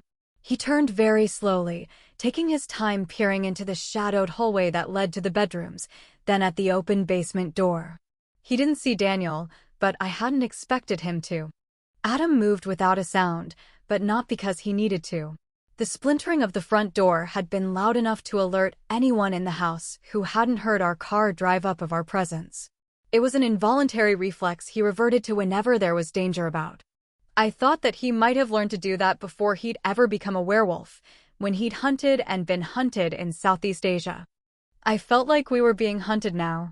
My impression that this was a trap had settled into an instinctive certainty. I just couldn't tell if Adam and I were its intended prey or if it had been set for Stefan. I was going to feel really stupid if I was overreacting and Stefan and his people were at the seethe, or out on a team-building exercise. I made a mental note to ask Stefan if he did team-building exercises, then thought about what kind of team-building exercises a vampire might do and decided it might be better not to ask. I told myself that the fact that Daniel was the only ghost I could see was good news since I could not hear anyone in this house, which should have at least 8 normal humans and a couple of fledgling vampires in it at this time of night. If they had been violently killed recently, there would be more than one ghost here. I put my nose to the floor and tried to pick up any hint of the thing we were hunting. I made a full circle of the living room, a quick-time perimeter slink, with my nose on the floor, finishing back at Adam's side. There were no sounds or scents to direct our hunt, so I paused to see where he wanted to go next. I didn't much want to move on to the bedrooms, where tighter spaces would make fighting anything nasty more difficult. As for the basement, spending some time in the basement of a block which might have left me with just a bit of basement-itis, because I didn't want to go through that dark doorway. Adam took 2 steps forward so he could get a better look at the kitchen and dining area. I would have started heading into the kitchen, but Daniel's whitewashed eyes caught mine. He had not been, one of the ghosts who interacted with the real world, so it caught me by surprise when he looked from me up to the vaulted ceiling. I followed his gaze. I yipped a warning, but it was too late. Something pale the approximate size and shape of a VW Beetle dropped from the ceiling on top of Adam, flattening him on the floor with a boom that rattled the house. I leaped upon its broad and smooth back, hoping to find a place I could get some teeth into, something that might get it off Adam. I'd expected to land on something soft, but the surface was as hard and cold as an ice skating rink. My nails landed with a click, and I had to scrabble to stay on top of it as it moved under me because I could find no purchase. The creature was near white with a greenish cast in the warm light of the floor lamp. It looked as much like a spider as it did like anything else I'd ever seen. Its body was divided into two rounded segments, the one I'd hopped onto much larger than the other, and it had 6 long legs with 2 joints in each. If someone who had never seen a spider tried to make one based on a kindergartner's description, it might have looked like this creature. Especially if the kindergartner was afraid of spiders and couldn't count to 8. Fine hairs covered the hard shell of the body in patches, and they had more in common with cactus spines than with anything as friendly as actual hair. They dug into the tough bottoms of my feet like fiberglass fibers. The connection between body and head was hard, too, covered with plates like armor, and gave me no place to worry at with my teeth. The legs were covered in longer slivery needles that lay down against the surface. I'd learned how to kill porcupines without getting a muzzle full of quills. If I bit at just the right angle, maybe I could avoid being stuck. I had to try something because Adam was beneath it. It shuddered, shivering like a maraca, complete with sound effects. I felt my feet slipping, so I flung myself back off the creature in the hope that once I was on the floor, I could get traction to pull off a leg strike. The smaller round section, which turned out to be its head, spun as it tracked my motion. It was an uncanny movement as if it were connected to the body like a trailer ball instead of bone or sinew. It reminded me of the way an owl's head moves, but creepier. I got a brief glimpse of its open mouth, no teeth or tongue, but dangling bits that wriggled, and it spat at me, a cupful of clear liquid that it obviously thought of as a weapon. I accepted its judgment and sprang out of range as if the spit were acid. It landed on the wood and the edge of a Persian carpet and dissipated in a fog. I decided to continue to treat the spider spit as if it was dangerous. In the back of my head, I kept track of how long Adam had been down beneath the creature. Seconds were hours in a fight, and I had counted 3 already. Fortunately, Adam on the ground was the farthest thing from Adam helpless. While I was trying for a good angle of attack for one of the legs, Adam surged to his feet under the weight of his attacker and flung it into the piano with thunderous effect. Stefan's piano had survived when someone heaved me into it a while back. Either Adam threw harder or I didn't weigh as much as the Volkswagen-sized monstrosity. The piano collapsed in a shower of splinters, ringing soundboard, and broken wires that lashed the creature hard enough to leave a few small cracks in its shell. The spider thing righted itself with a stomach-turning flutter of spindly legs. Then it skittered if something that large could be said to skitter back toward Adam.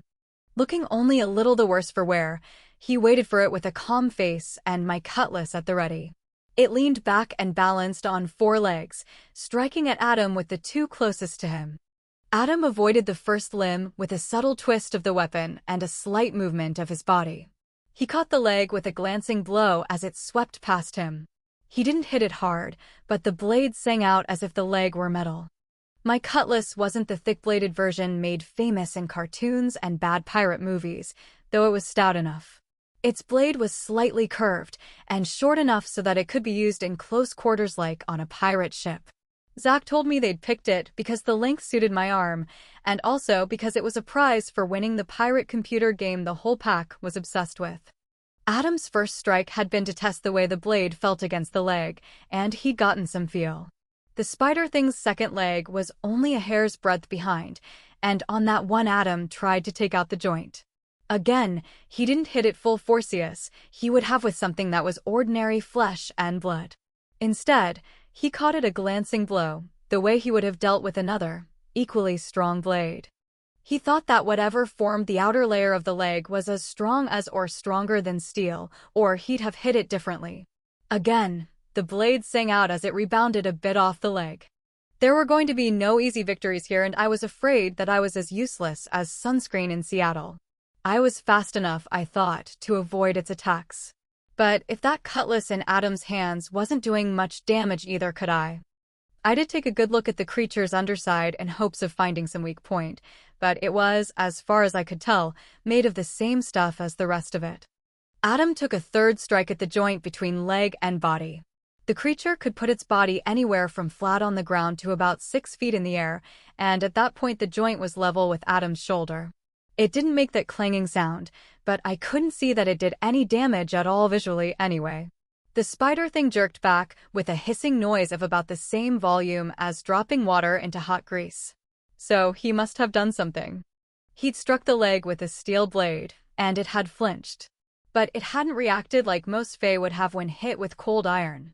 The steel hadn't left scorch marks or burned it. If the iron in the blade gave Adam any kind of advantage against this Fae, it wasn't much. There were Fae who could tolerate iron and its more civilized child. Steel Z was one of those. I was in the middle of puzzling out the Fae thing's weaknesses when I realized that I couldn't smell the spider thing at a lit wasn't the source of the Fae magic I could still scent. The creature had so little scent, in fact, that I wondered if it was using magic to disguise that. I'd never heard of any of the Fae doing that before, but it didn't mean that they couldn't. This six-legged spider thingy just might be a case in point. With no scent to go by, there was no reason for me to be so certain that this creature was Fae. But I was sure. If it wasn't the Fae I'd scented, somewhere in the house was another Fae creature working magic. I put that thought in the back of my mind because I wasn't going to leave Adam fighting alone, even if I hadn't been much help to this point.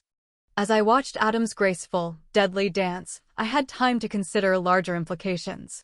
It was Fae. It attacked us unprovoked in the house of our ally. If we'd encountered it in, say, a barn, as a not random example, I wouldn't have been that worried about it. Any single Fae might attack us, but the Fae community would take care of it if we weren't able to. However, this was in Stefan's house. Stefan, who was the bridge between the vampires and the werewolves. Could this creature's presence in Stefan's house be part of whatever Marsilia had tried to warn us about? Was one of the Grey Lords holding our vampires prisoner? It might account for Marsilia's oddly dramatic method of giving us a quest, as well as her indirect communications. One of the spider's legs sliced down through the muscle of Adam's calf, and I hissed in a breath as blood poured out. Adam didn't react to it other than to pull power from the pack bonds to increase the speed of his healing. I decided to worry about whether or not we could kill Shelob, with apologies to Tolkien, before looking at the possibilities of even bigger disasters. Adam grimaced briefly, and I smelled scorched flesh. His grip must have touched the knuckle bow. He backed farther into the living room, giving himself more space. Of course, that gave the spider thing more room, too. Instead of closing with Adam, the spider creature rocked its body back even farther, like a rearing horse, except the bottom end of its body stayed on the ground. The sharp ends of the creature's legs were leaving gouges on Stefan's floor. It placed a leg on either side and raised the other four, twisting its odd head around until it could see Adam. The long hairs on the legs lifted away from the shafts of its legs, sparkling a little with warm golden light as they reflected the illumination from the amber glass of Stefan's Tiffany lamp. I flattened myself against the wall and moved very slowly around the edge of the room. If I could get behind it while Adam kept it busy, maybe I could do something. I didn't know what, as my fangs were apparently utterly useless against it, but something. I thought about the thin cracks the breaking strings of the piano had left in its back. Unfortunately, I couldn't lift a piano and throw it. I felt Adam's awareness of me even though he didn't look my way. He stepped forward to attack. I wasn't sure if it was because it was the right thing to do or because he didn't want that spider thing noticing me when the wall I was skirting got too close to the creature. The fight looked like a demonic fencing match, with the speed of both participants and the added weird grace of the thing's long legs. The oddest element was that the body of the creature was largely stationary. Raised up as it was, I could see the underbelly more easily. I still could not see any spot that looked soft. The only difference was that it was even more heavily furred with the nasty slivery hairs. The precise strikes of its legs made me think that it had fought someone armed with a sword before. As it had with me, it flung spit at Adam. In the short period of time that I'd been examining the thing's underbelly, Adam had acquired a long red strip along his cheek. I couldn't tell if he'd been smacked by a leg or splattered with some of the spittle. His leg had quit bleeding, but he was favoring it ever so slightly. Adam shifted his grip on the cutlass and punched with the knuckle guard instead of using the blade. He targeted one of the exoskeleton breaks from the creature's impact with the piano, and his blow left a starburst pattern of hairline cracks about 8 inches across. But I smelled burning flesh again. He jumped away, and I could see that the knuckle guard had buckled around his hand. He pried at the metal to free himself as the silver burned his skin wherever it touched. As soon as he'd pulled the knuckle guard away from his sword hand, he dodged under a flashing leg and hit the creature in the same spot, this time with the point of the blade. There was a great cracking sound, like glass shattering. For an instant I thought he'd broken the thing's shell, but then I realized the sound had come from the wrong direction. Beside the damaged piano, on top of the broken plate glass window he'd evidently jumped through, the king of the goblins stood. Why he chose to jump through the window instead of kicking open the damaged door, I couldn't say. He wore no shoes, but was apparently unconcerned by the glittering shards of glass under his feet. He wore only a black loincloth. His body, like Adam's, was refined to only muscle and sinew, though on him it looked stringy, almost as if his muscles worked differently than ours. His extra-jointed four-fingered hands flexed on the pair of short swords he carried as he stepped off the broken window, shaking his shoulders to shed stray bits of glass. If I'd done something like that wearing nothing but a loincloth, I'd have been dripping blood. His skin was tougher than mine. He spared a yellow-green glance for me, his lips quirking upward. I don't know if I amused him somehow or if it was just the anticipation of violence. Larry the Goblin King was fond of violence. Adam had kept the fey creature too busy to pay much heed to the sound of the window bursting, and the goblin made no more noise than Adam had as Larry's first cautious steps turned into a sprint. He leapt atop the spider much as I had, though more to one side, deliberately unbalancing it. The creature fell forward and had to use one of the legs it was attacking Adam with to catch itself. The tip of the leg had dug into the wood, putting the leg under tension. When the goblin knocked it down, the leg twisted further. Adam's cutlass, sweeping upward to hit in a previously damaged joint, snapped the leg in half. The shorn bit of leg flew at me, and I dodged right into the open doorway of the basement stairwell as the sound of the creature crashing into various furnishings echoed throughout the house. My paws skidded on the smooth wood of the step, and my speed pushed me right over the edge. But my four-footed form is more agile than my human one, and I caught myself on the third step before I rolled all the way down. I hoped Stefan wouldn't get too upset by the deep scratch I'd put in the beautiful figured wood of the step. The spider thing's leg had followed me through the doorway and rolled over the edge of the top step behind me. As I gained my footing, it rolled through the empty space between the steps of the open stairway and fell to crash on some hard surface below. I couldn't see the floor because the basement was dark. I dug my claws into the wood of the step again, with the intention of flinging myself back up into the fray wherever I might do some good. Then I realized what I was smelling and stopped. The elusive fey scent I'd been tracking wafted up from the depths of the basement in thick waves of chill that raised the hairs all over my body with the expectant buzz of power. It felt as if, by coming through the doorway, I'd stepped past some barrier that had been restraining both the scent of the fey and the feel of its magic. And as I paused, I realized that I could not see my feet. As if the basement were a pool of darkness and I was standing knee-deep in it.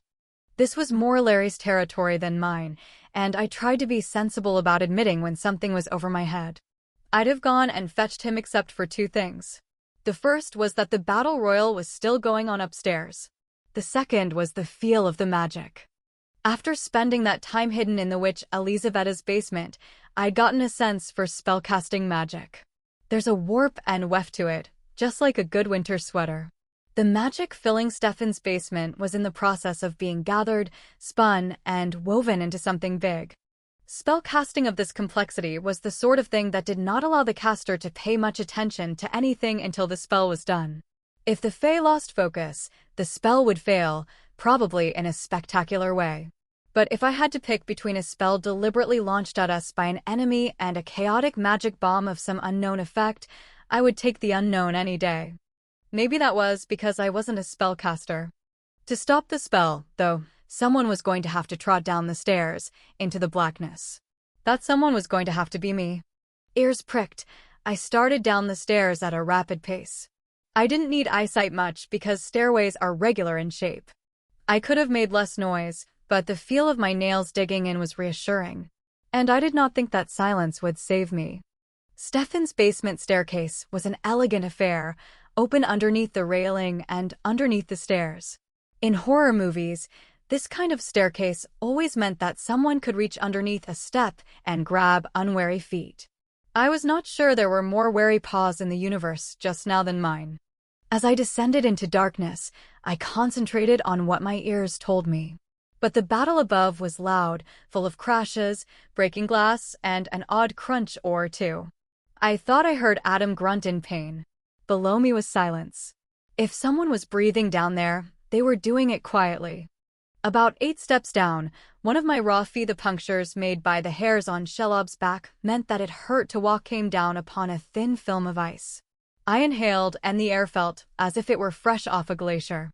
It could have been a side effect of whatever spell was being formed. Or it could be the start of a directed attack. If I was wrong about what the spellcaster could do while wrangling all the magic, then I was in trouble. I'd spotlighted myself at the top of the stairs, and those same stairs made it clear what my path had to be.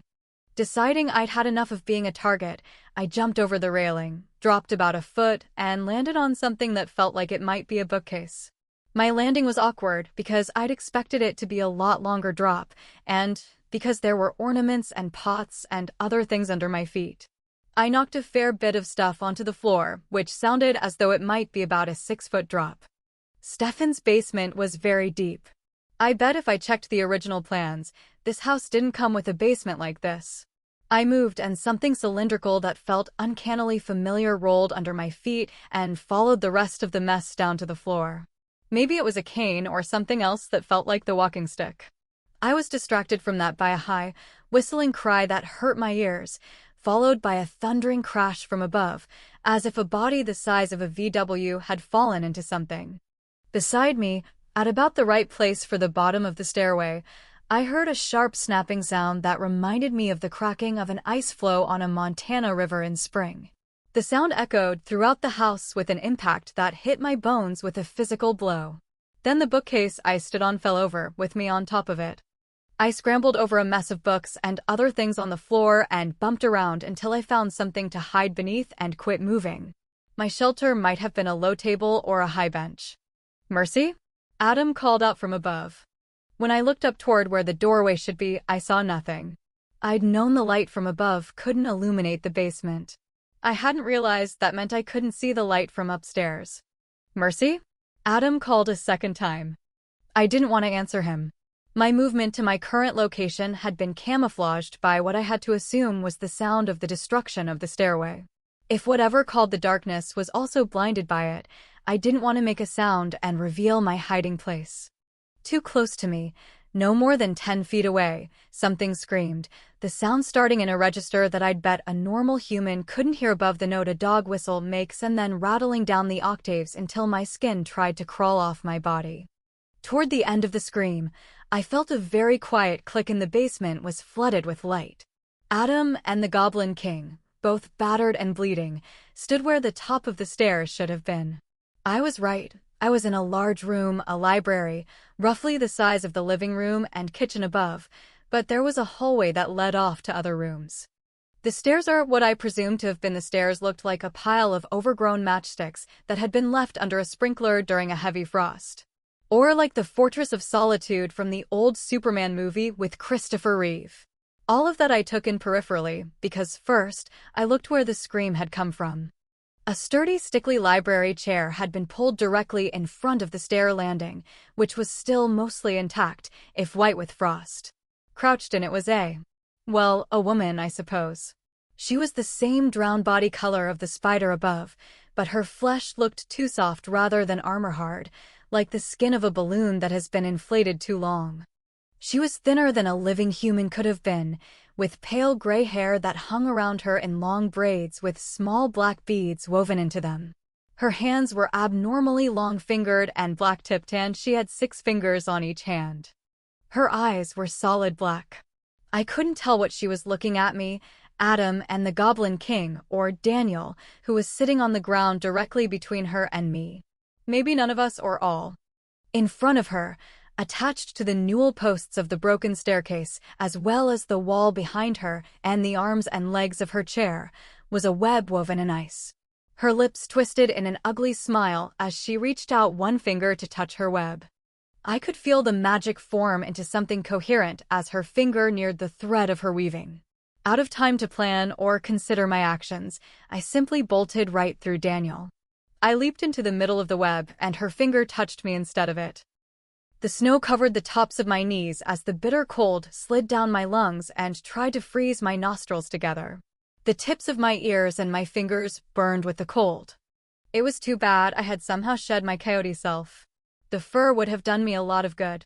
As it was, my snow-covered feet and calves were significantly warmer than the rest of my naked body. I stood in a vast empty field of snow. It was tilted just a little, like high mountain meadows sometimes are. On three sides, at a distance that was too far for me to see clearly, were great dark fir trees. I didn't want to turn around to see the fourth direction. I did, of course. My bare toes touched the edge of a precipice over a deep hole as black as the snow I stood in was white. "Be careful," said Daniel, and I turned to see that he was standing beside me, leaning forward over the empty space. He stretched out an arm toward the darkness, then turned to me and said, "Hic sunt dracens." Latin, I thought, not Italian. It took me a second, and then I realized why the words were familiar. I said it out loud. "Here there be dragons." He nodded. "Hic sunt leones." "Here there be lions," I said. He nodded again. He spread his arms out, as if he were a great bird preparing for flight. His fingertips brushed my shoulder. I took a slow step back, and then another. "Hic sunt," arms still outstretched, as if he was planning on jumping. Daniel gave me a sad smile, then turned from me to face the chasm of darkness. In Stefan's voice he said, "Wolves." "Stefan," I whispered, but my fear of the empty black was too much. I wanted to move toward him, but I took a third step away instead, forgetting that, in places like this, geography doesn't follow the rules. This time there was nothing beneath my feet, and the blackness reached out and touched me. "Hello, Coyote's daughter," the void said. 6. "Breathe, damn you," growled my mate. I sucked in a breath, because Adam told me to. But the rest of me was still falling, consumed by the darkness. It took another moment for me to understand that I was lying on the tile floor of Stefan's basement library with the fading taste of empty blackness in my mouth. I tried to stand up. But when I had stood on that icy snowbank, I'd been in human form, so that's the body I expected to be in. My 4 feet all seemed at 6s and 7s, and I scrambled in something approaching panic until Adam helped me up. I stood shaking, my breath rising in a mist around me, though the earlier frost that had covered the basement was just dampness and a few small puddles now. Adam was sitting beside me, next to a broken chair.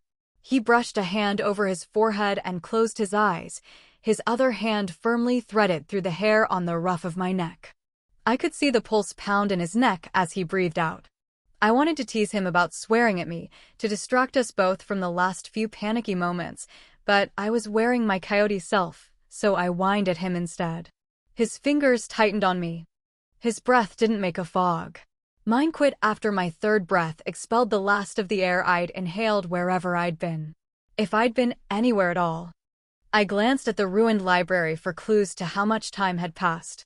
Daniel was still seated where he'd been, staring off into space.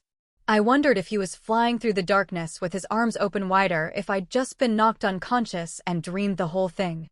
Light footsteps and a sense of motion called my attention to Larry padding out of a dark hallway, a bronze short sword in each hand. The left one dripped a thick black liquid that was the wrong color for blood, though that's what it smelled like to me. Larry looked first at me and then at Adam. The blades of his swords caught fire for a moment.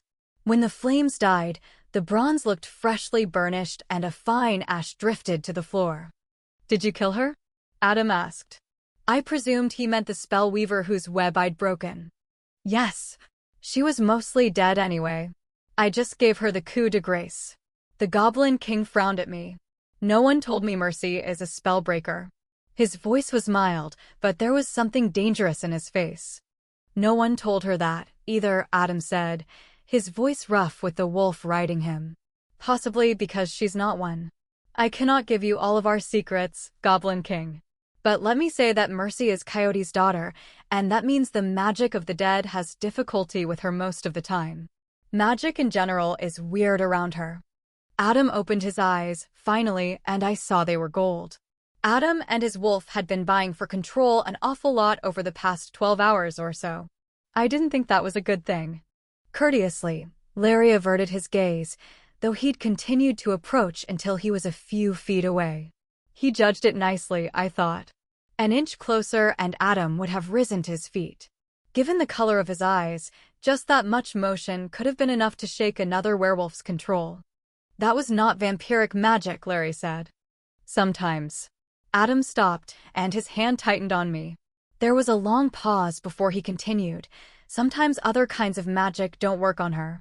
But her resistance to fey magic is very, very hit and miss. Larry sat on his heels so that he was eye level with both of us, though he still avoided Adam's gaze. Her gamble paid off this time, then he said. That spell would have leveled this house and killed us all.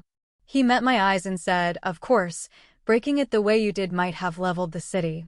He looked around and took a deep breath, half closing his eyes. Or not. Reckless and lucky. I like that in an ally. His lips quirked up. But not in a mate, eh? He wasn't looking at Adam, but that was who the last sentence addressed. She puts up with a lot from me, too, said Adam, his voice sounding almost normal.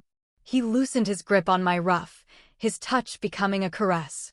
Did you clear the basement, or do we need to do that still? Larry said, I killed the web weaver, and she was the only one alive down here. Or in the rest of the house. My watcher told me that a white rental van was here at sunset, and Stefan's people left in it. All of them. Larry shrugged. The two fledgling vampires, my watcher was certain. None of the rest of Stefan's people are a threat, so she did not note them particularly. We should check upstairs, but there is no one down here. No one came to see what all the noise was about. I had mostly recovered from my trip to the freaky cold place while they talked. I thought that we should go before whoever had planted the Spider-Fae people decided we needed more fun. I sneezed to get Adam's attention, and then looked up at the first-floor doorway. Right, he said. No sense hanging around here. He stood up, sweeping me into his arms as he did so. Ready? He asked. It was a warning rather than a question, no matter how he said it. With no further ado, he tossed me up and through the doorway at the top of the no longer in one piece stairway. I cleared the doorway and flew forward another 3 feet before my paws touched the ground. I almost skittered into the viscous body of the first spider thing, which looked as if it was halfway to turning into a gooey puddle, but I caught myself with an additional insult to the once polished wooden floor. I looked around at the remains of Stefan's house. If there was an unbroken stick of furniture in the living room, it was buried somewhere under all the rest. There were holes in the walls, and the window Larry had jumped through was not the only one that was going to need repair. A noise behind me made me turn to see Adam finish pulling himself over the threshold.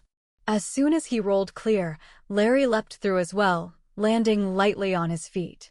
Goblins were agile creatures. I changed back to human so I could speak. The added weight made my feet hurt more, but it was bearable. Do you know who these Fae were? Is this an attack aimed at Stefan? Or is it an attempt to bring down our treaty with the Fae?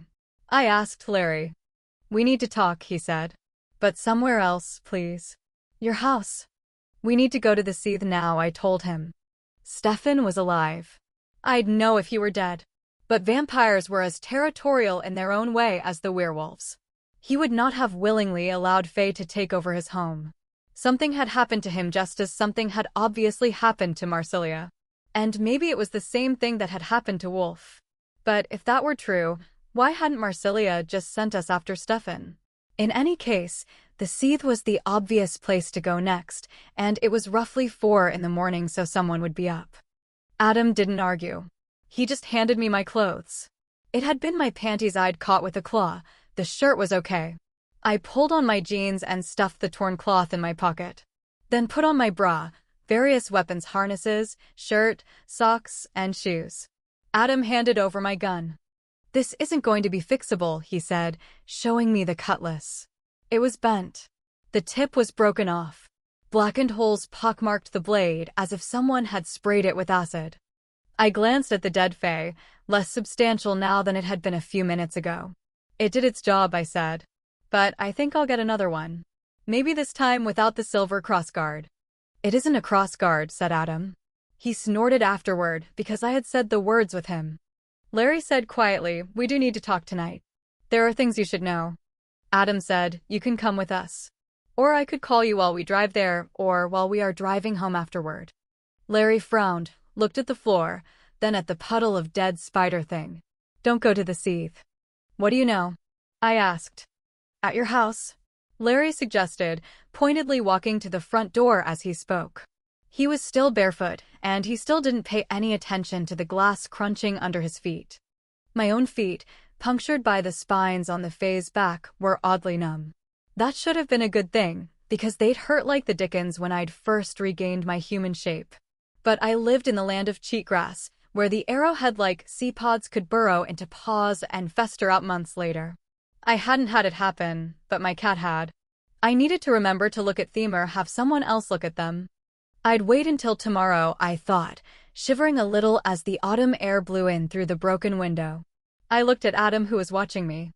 I shrugged and followed Larry out of the house. Adam shut the door. It looked as though a good wind would make it pop open again, but if someone wanted to get into the house, there was a gaping hole where the window used to be. All three of us walked to the SUV. "You have reason to warn us away from the seethe?" Adam asked. "Not warning you away," Larry disagreed. "But I have some things you need to know. I'm not willing to talk where I can be overheard. Not on the phone." Adam looked at me. I needed to find Stefan. Horrible, horrible things could be done to people who are as tough as vampires were. I recalled his voice, "Hick sunt wolves." The edge of fear in it made me think that finding him was urgent. I rubbed my forehead and realized that my hand was a little sore too. Had I really heard Stefan? It didn't matter. We still needed to find him. I looked back at Stefan's house with the broken door and broken front window. "Larry," I asked, "why didn't you just come through the door?" "The window was easy," he said. "And people expect you to come through doors. I don't much like doing things people expect me to do. That trait contributes to my long life." I thought of Marsilia in her black smoke gown and of Stefan's house being emptied and invaded. All the questions and none of the answers. Perhaps I should make a decision that would contribute to my chance of living a long life. "Maybe invading the seethe should be done in daylight hours," I said. "And probably we should bring some backup." Adam raised an eyebrow. "Invasion?" My intention was to knock on the door. Just like we did here. He looked at Stefan's broken front door and made a thoughtful noise. "There is a very good chance it might end up the same way this one did." "Let's not do that now," I suggested. Adam said, "All right. We'll go to our house." Adam looked at Larry. "Would you like a ride?" There was no sign of another car. "I have one," Larry said, giving a whistle. Out of the shadows on the far side of the shrouded mystery machine trotted a largish pony wearing neither bridle nor saddle, her hooves clopping on the driveway cement. She was one of those odd, found only in ponies' colors. Her body was seal brown, and her thick mane and tail were a light, almost silvery gray. As Larry swung aboard her, she gave me a wicked look, pinning her ears and crinkling her nose. Larry soothed her in a language that was not Welsh, which I'd grown up hearing people speak, but related somehow. Cornish, maybe. I'd heard him use it before. Someday, I'd ask him what it was. He should have looked ridiculous on such a small animal. His legs dangled almost to her knees, but they suited each other. She sidled, and he followed her movement with the grace of a born horseman. Bran's son Charles rode like that. "I will meet you at your house," he said, and they were off at a brisk canter. Horses make noise when they run, the impact of their weight hitting the ground and the strike of the hoof. They make more noise when they run on hard surfaces like roads and sidewalks. Larry and his pony made no noise at all. Larry was sitting on our front steps when we drove in. He had taken the time to change into more usual clothing, boots, jeans, and t-shirt. Behind him, Tad leaned against the door, as if he were blocking Larry's way in. Their body language made me think that they weren't friendly. "Magic ponies travel fast," Adam observed to me, though I was pretty sure his attention was on the tableau on our porch. "I wouldn't have gotten on that pony if you paid me," I said, hopping down to the ground and shutting my door as quietly as I could. We were a ways from the neighbors, but sound travels in the night. I didn't want to wake anyone up. Keeping the neighbors happy when your house is often filled with a pack of werewolves is both vital and difficult. Not many people are crazy about werewolves running around. Pack magic can sometimes help keep the noise down, but we weren't Fae, who could manage illusions to hide the damage when we were attacked. I baked cookies and took them to the neighbors whenever anything happened that might worry them, but 2 of the 8 houses on our road were for sale. And last time I brought cookies, the nice lady who lived in the big gray house did not come to the door even though I could hear that she was home. It was probably a good thing that we didn't live in a normal city neighborhood like Stefan did. "Larry, glad you made it," Adam said, soft-voiced for the same reason I hadn't slammed my car door. "Tad, thanks for helping out." Larry nodded without getting to his feet. Tad straightened and took a couple of steps forward, his eyebrows climbing up at the sight of Adam's battle-torn and mucked-up clothing. Tad glanced at me, but my torn clothing was tucked in a pocket where he couldn't see it. I imagined that the bruise on my face was fully formed by now, but I'd had that the last time he'd seen me. I answered the question on his face with a shake of my head. We hadn't found Stefan yet. "Don't get me wrong, overtime is awesome," Tad said, not inquiring further in front of Larry. "But I was thinking it might be easier if I rent your little house, Mercy. Or at least the house that is standing where your old trailer house was before it burned." "Adam and I were just discussing approaching Sherwood to move into it," I said slowly, because having Tad move in might be better than Sherwood. I glanced at Adam. "We haven't talked to him," Adam said. "And having you there might be a better idea. We can include rent as part of your salary." "There are a couple of downsides you should be aware of," I said. "Underhill's gate." Tad tipped his head toward the back of our house. "She won't bother me. I'm small potatoes by her measures. She both dislikes and is wary of my dad. One or the other might intrigue her, but both together keep me safe until after she decides what to do about avenging herself on the rest of the Fae." "Dad thinks so, too." Larry laughed, his wide grin showing sharp teeth. "Is that what she is doing? Well, someone is going to have a fun old time when that happens." Tad gave him a long look, then his shoulders relaxed a little. I don't know what had gone on between them before we arrived, but it must not have been anything too bad. "I think they are still surprised that she dislikes them," said Tad in a sour tone that reminded me forcibly of his father. "More fool they," Larry said. "I'm looking forward to the fallout." Tad grinned at Larry. To me he said, "I can move in Saturday." If Wolf continued his stalking of me, though that seemed to be in question, would Tad be safe from him? Probably, I realized with a hint of relief. For the same reasons he was probably safe from Underhill. And if not, Tad could handle himself, possibly even better than Sherwood. Most of the time, the half-blooded children of Fae and Mortal were much less powerful than their Fae parent. But once in a while, the cross produced someone with unexpected and powerful magic. I would have been very hesitant to say that Tad was more powerful than his father, but only because I had no idea of the extent of the power of either of them. There were, however, more problems with my house. Underhill was only the first thing. "The house is also haunted by my murdered neighbor," I told him. "The Cathers?" Tad asked, his lips curving down. He'd known my neighbors too. "Which one is lingering?" "Anna," I told him. "It's not been very long, she still might fade. I don't know how much you'll see and hear, but she's there every time I go in. She scared the pants off the HVAC lady last week." I had mistakenly assumed I was the only one who could see my neighbor's ghost, because that was the way it usually worked. I'd let the technician in and left her to do her work. I hadn't gotten 10 feet outside the house before she'd come tearing out as white as a sheet. I wasn't going to let anyone else go in there without a fair warning. Tad shrugged. "Anna and I traded casserole recipes. I'd guess we'll still get along. I'm used to ghosts." "Dad's place is haunted, too."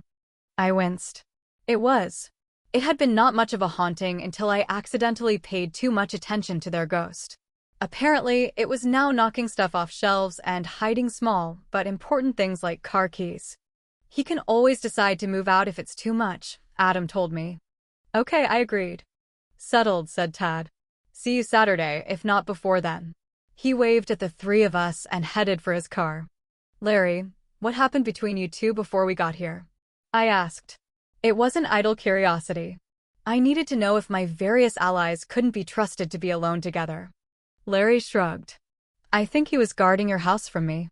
I could have eased his mind, perhaps. I heard an equine snort, though the pony was not anywhere I could see. Larry grinned over his shoulder. Evidently he knew where she was. The grin was gone, but a smile lingered in his eyes when he turned back to us. Your lad seemed to be taking his job very seriously. I might have pushed him a bit to see how he handled it. You left the iron-kissed sun here as protection for your daughter, yes? Good idea. Thank you, said Adam dryly. Especially since my people say you sent the fire-touched and the demon dog away, Larry said. It wasn't quite a question. Yes, Adam agreed. Larry gave him an exasperated look. I am plying you for information, my friend. A single-word confirmation of something I already know is not useful. Yes, said Adam, amusement in his tone.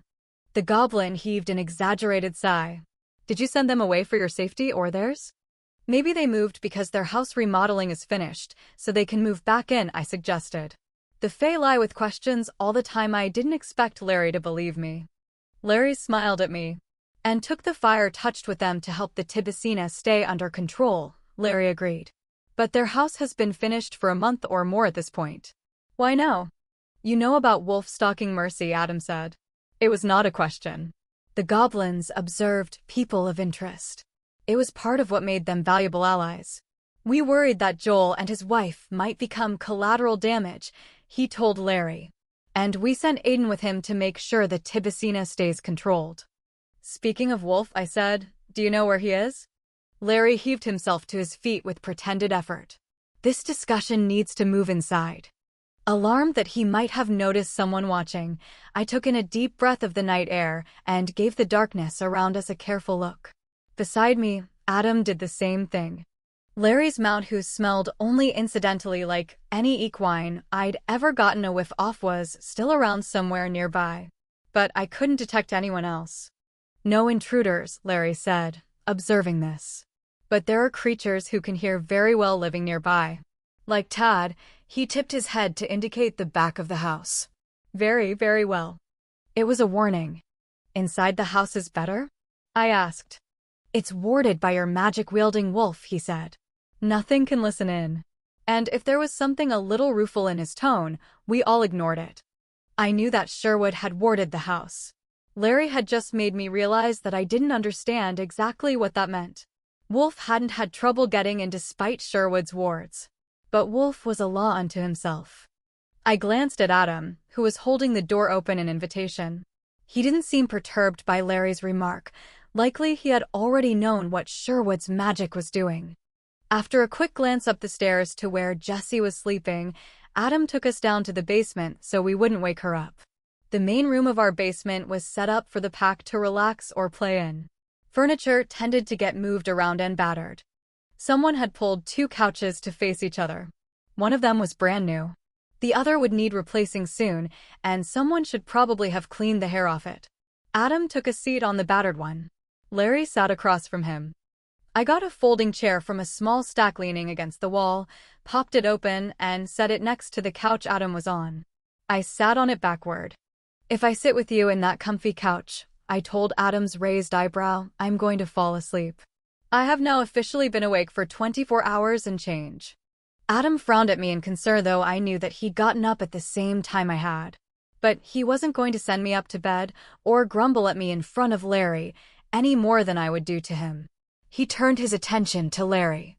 Why are we here instead of the Seethe? Adam asked. Larry gave him an intense look. The goblins have alliances. We have always had alliances. We do not have allies. I got what he was saying before Adam did, I think. Allies. Friends. People who actually cared about each other. That was quite an offer from the Goblin King. In the long history of the Fae, only parts of which I was familiar with, the goblins had been thoroughly indoctrinated in the idea that they stood alone. Adam sat back and considered that. Why us? Larry pursed his lips. Complicated question. Werewolf packs take care of their own. Only if a situation might impact the pack's safety or the safety of a wolf in the pack do they step into the business of others. He smiled at me with teeth in full display, but when he spoke, his voice was a whisper. Coyote's daughter changed your pack, Adam Hauptmann. She changed you. The Columbia Basin pack is suddenly full of heroes who take on anyone to protect the innocent, the helpless, Even enemies. He paused. Even goblins. Might for right, in fact. Camelot, I said involuntarily, recognizing the quote. When Adam shot me a glance, I said, might for right is a quote from the musical. Well, you aren't King Arthur, said Larry dryly. Of course, neither was he. But that's the point, really. What you are doing might change the way we all live together. He smiled at me again. My youngest goblins love playing heroes with your wolves. Even some of the old ones have gotten into the game. Adam said, like you did at Stefan's house. If I'd asked for help, it would have been one thing. Riding to the rescue unbidden is another altogether. Indeed, he agreed. I would like my people and yours to be friends. Friends share important information. We were at Stefan's today as the result of a chain of events, I told him. And then I described Marsilia's dramatic performance and her telling us we needed to find Wolf and how that led us to Stefan's house. Larry said, I was at Stefan's because one of my goblins called to tell me you were there. That was quick, I said, because there had been maybe 10 minutes between when we'd parked the car and when Larry had shown up. He shrugged. I was nearby. I had a feeling. He paused, considering his options. Possibly organizing his thoughts. Or maybe just to make sure he had our attention. With Larry, it could be any of those. Should we call Beauclair? I asked. Larry shrugged. As you wish, though I wouldn't ask for help from him myself. Which hadn't been what I'd meant. This feels more organized than a couple of upstart Fae attacking Stefan. If there is a group of Fae attacking the vampires, trying to break the treaty, Beauclair should know about it, said Adam, to clarify what I'd meant. Not Fae, Larry said with a shrug. Oh yes they were. I tapped my nose. Half-bloods, suggested Adam, watching Larry intently. Larry put a finger in the air to indicate Adam had the correct answer. The Grey Lords would not consider them one of their own. Those creatures do not have the power to break any treaty. Larry said the Grey Lords with a hint of distaste. Like Schrodinger's cat, the goblins were both Fae and not Fae at the same time. I'd found if I kept to that assumption, I seldom offended anyone. Half-bloods, Adam repeated, leaning forward. In service of whom? Themselves? I suggested. Tad, who was half-Fae, did not belong to any group of half-bloods, but he'd told me that he'd been approached a few times. Medea, my cat, emerged from the shadows to hop onto Larry's lap. It was probably because we were so tired that all three of us stopped speaking to watch her. She turned around 2 times and then settled down and started to purr. My people eat yours, Larry informed the cat. Medea kneaded his thighs lightly and kicked her purr up a few notches. He gave in and started to pet her. She appears to be missing her tail, Larry said, sounding very concerned for someone whose people eat cats. She's a minx, I told him. She never had a tail to be missing. He said, relaxing and turning back to our conversation. I think the half-bloods are Bonaradas. Last we heard, he was still in Italy, Adam said. That's what I've been told, too, agreed Larry. But on Friday, the goblin watching the seethe reported that there was some kind of disturbance there. He paused, then explained, Wolf's presence necessitates that any observation of the seethe is done at a fair distance. Electronic devices are not useful. He looked at us and appeared to make a decision. For here, either, you should know. Our interior devices quit working shortly after the 3-legged wolf came to your pack. Our bond told me how unhappy Adam was that the goblins had been spying on us, unhappy but not surprised. Outwardly, he gave no sign. Larry continued, our outdoor devices quit after Underhill opened her gate. He paused. We still get pictures from those cameras, but nothing that we can trust, and occasionally, I am informed, the Disney Channel. I said. I had not previously thought that Tilly had a sense of irony. Or knew what the Disney Channel was. I haven't noticed any problem with our cameras, said Adam. Underhill is a guest at your home, Larry said. Of course, she can't interfere with your cameras, which have the purpose of defense. So there was a disturbance Friday at the seethe? I asked, redirecting the conversation. If Larry thought Bonarada was here, that his minions were acting here, I needed to hear about it. Larry nodded. A number of black luxury vehicles with very dark windows entered the gate of the seethe. Nothing too out of the ordinary. There were more lights and more activity than normal, but again, Nothing so unusual as to require my goblin calling in. No noises, but Wolf ensures that the neighbors are not disturbed. At 2 in the morning, though, 15 vehicles left, and she could not see into them to determine what they held. None of my people have seen any of Marsilia's vampires since that time, so we assume that they left in the cars. They haven't seen any of them? I asked, startled. Larry's goblins were scattered all over the Tri-Cities. They saw everything. But Wolf came here sometime on Saturday. Larry tilted his head. My goblin who watches here did not see him.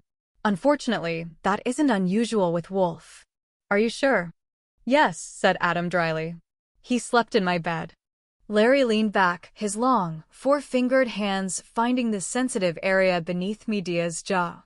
Marsilia was right then. You do have good reason to see Wolf return to the grave. His thoughtful eyes were on Adam. Would you describe Marsilia's performance to me one more time? With as much detail as you can remember. This time Adam took point. He remembered it more clearly than I did, though I was able to add in a few details. Brimstone, not sulfur, asked Larry when we were finished. Brimstone, Adam confirmed. Brimstone was to sulfur what hydrogen peroxide was to water, except the charge was magic.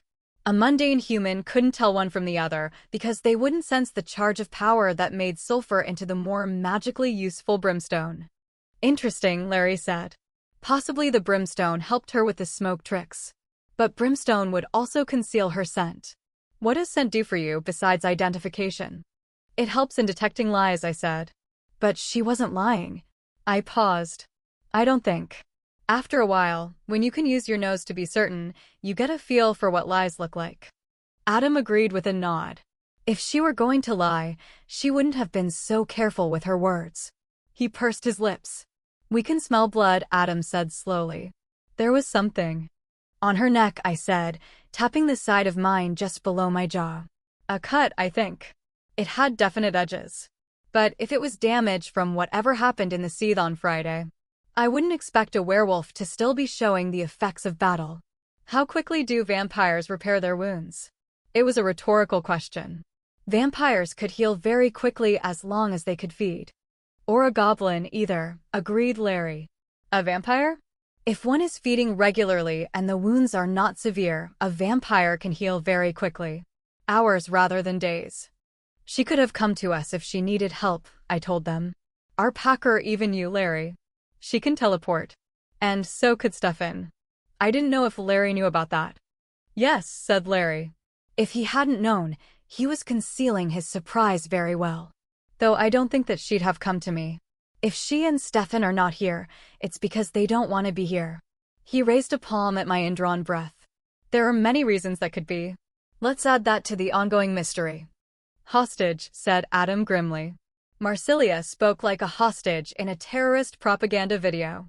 Very careful with her words. Or maybe I added, as if someone who could tell if she were lying would interrogate her. Vampires didn't have a supernatural ability to sense if someone was telling the truth the way werewolves could. But our local seethe did have a magical artifact that used blood, pain, and magic to detect lies. I rubbed the palms of my hands together in memory. Hic sunt dracons, I murmured involuntarily. Larry looked up sharply. What? Adam asked, his glance falling on me and then Larry. Here there be dragons, translated Larry. Why do you say so? I started to brush it off, and then decided there was a possibility it might actually mean something. After I hit the spell web, I think it was a dream. I told them about it. Who is Daniel? Larry asked when I was done. There isn't a Daniel in your pack or in the seethe. You didn't see the ghost in Stefan's house? Cats could see ghosts for some reason. I thought that meant that goblins might too. Daniel was one of Stefan's people. The rest seemed a little complicated, so I simplified it. He was caught up in vampire politics, not his fault, and I stole Larry's phrase, returned to the grave. Now he haunts Stefan's house, though so far I'm the only one who can see him. He was sitting on the couch while we were fighting the spider, Adam told me. I didn't know what that meant. Had Daniel gotten stronger? Or was Adam picking up abilities from me the way I could sometimes borrow his voice of command? You saw him too? Larry asked me. At Stefan's house just now? Before, during, and after both fights, I said. though he didn't come upstairs with us when we left. He was fresh in your mind when you hit the spell web. Larry's voice said that the conclusion was obvious. Yes, I agreed, remembering opening my eyes to see Daniel's face close up. Very fresh. I guess seeing him in the dream was more expected than not. Or maybe he'd been pulled into it with me. Was it just a dream, mused Larry aloud, or was it something else? Her fur had frost on it, and her breath was cold, Adam said, as if she'd been running in an Arctic forest for a while. Dragons, lions, and wolves, said Larry. I cleared my throat. Dragons, lions, and wolf, I think. Does that mean something to you, Larry?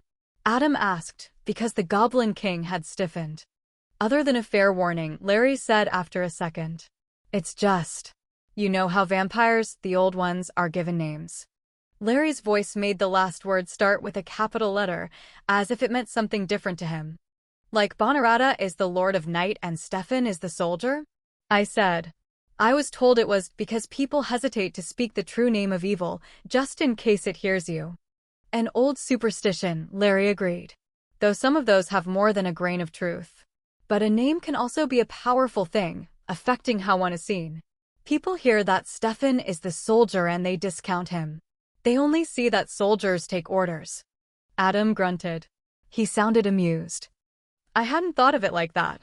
The Lord of Night must be important and powerful, I said. And the monster terrible, Larry agreed. And he was. The monster was dead. Had returned to the grave with my help. We call Wolf the Wizard now, Larry said. But before he was broken, they called Wolf the Dragon. Dragons, I thought. I'd had my fill of dragons. We'd had a zombie dragon, a baby zombie dragon that still made me wake up in tears and shivering terror. Then there had come the smoke dragon, who got into the heads of its victims with a smoky bite. I realized I was rubbing my shoulder where it had bitten me. The dragon, murmured Adam, giving Larry a sharp look. Me? I wouldn't be capable of sharp anything until after I got a few hours of sleep. My bones ached with weariness. Do you think that Wolf himself might be responsible for the trouble the vampires find themselves in? Adam asked. Not Bonarata? He considered it. Wolf could hold Marsilia and Stefan so they couldn't come to us. I could believe that. But to what end? Larry shrugged. I don't know. But Wolf's motivations are clear only to Wolf. If you boil down what Marsilia said, it was a request for you to find Wolf. And a warning that if we didn't, it would be disastrous for us for our pack, I murmured. But where would Wolf have gotten a pair of spider half-fae? Bonarata is the one who collects useful half-blooded fae. I hadn't dealt with those much myself because I'd been a prisoner, but Adam had been to Bonarata's court. I'd rather it be Wolf than Bonarata, too, I added, then realized that wasn't true. Would you? Larry examined my face, then shrugged. Where do you think Bonarata learned to court useful people and make them his own? That's why they called Wolf the Dragon.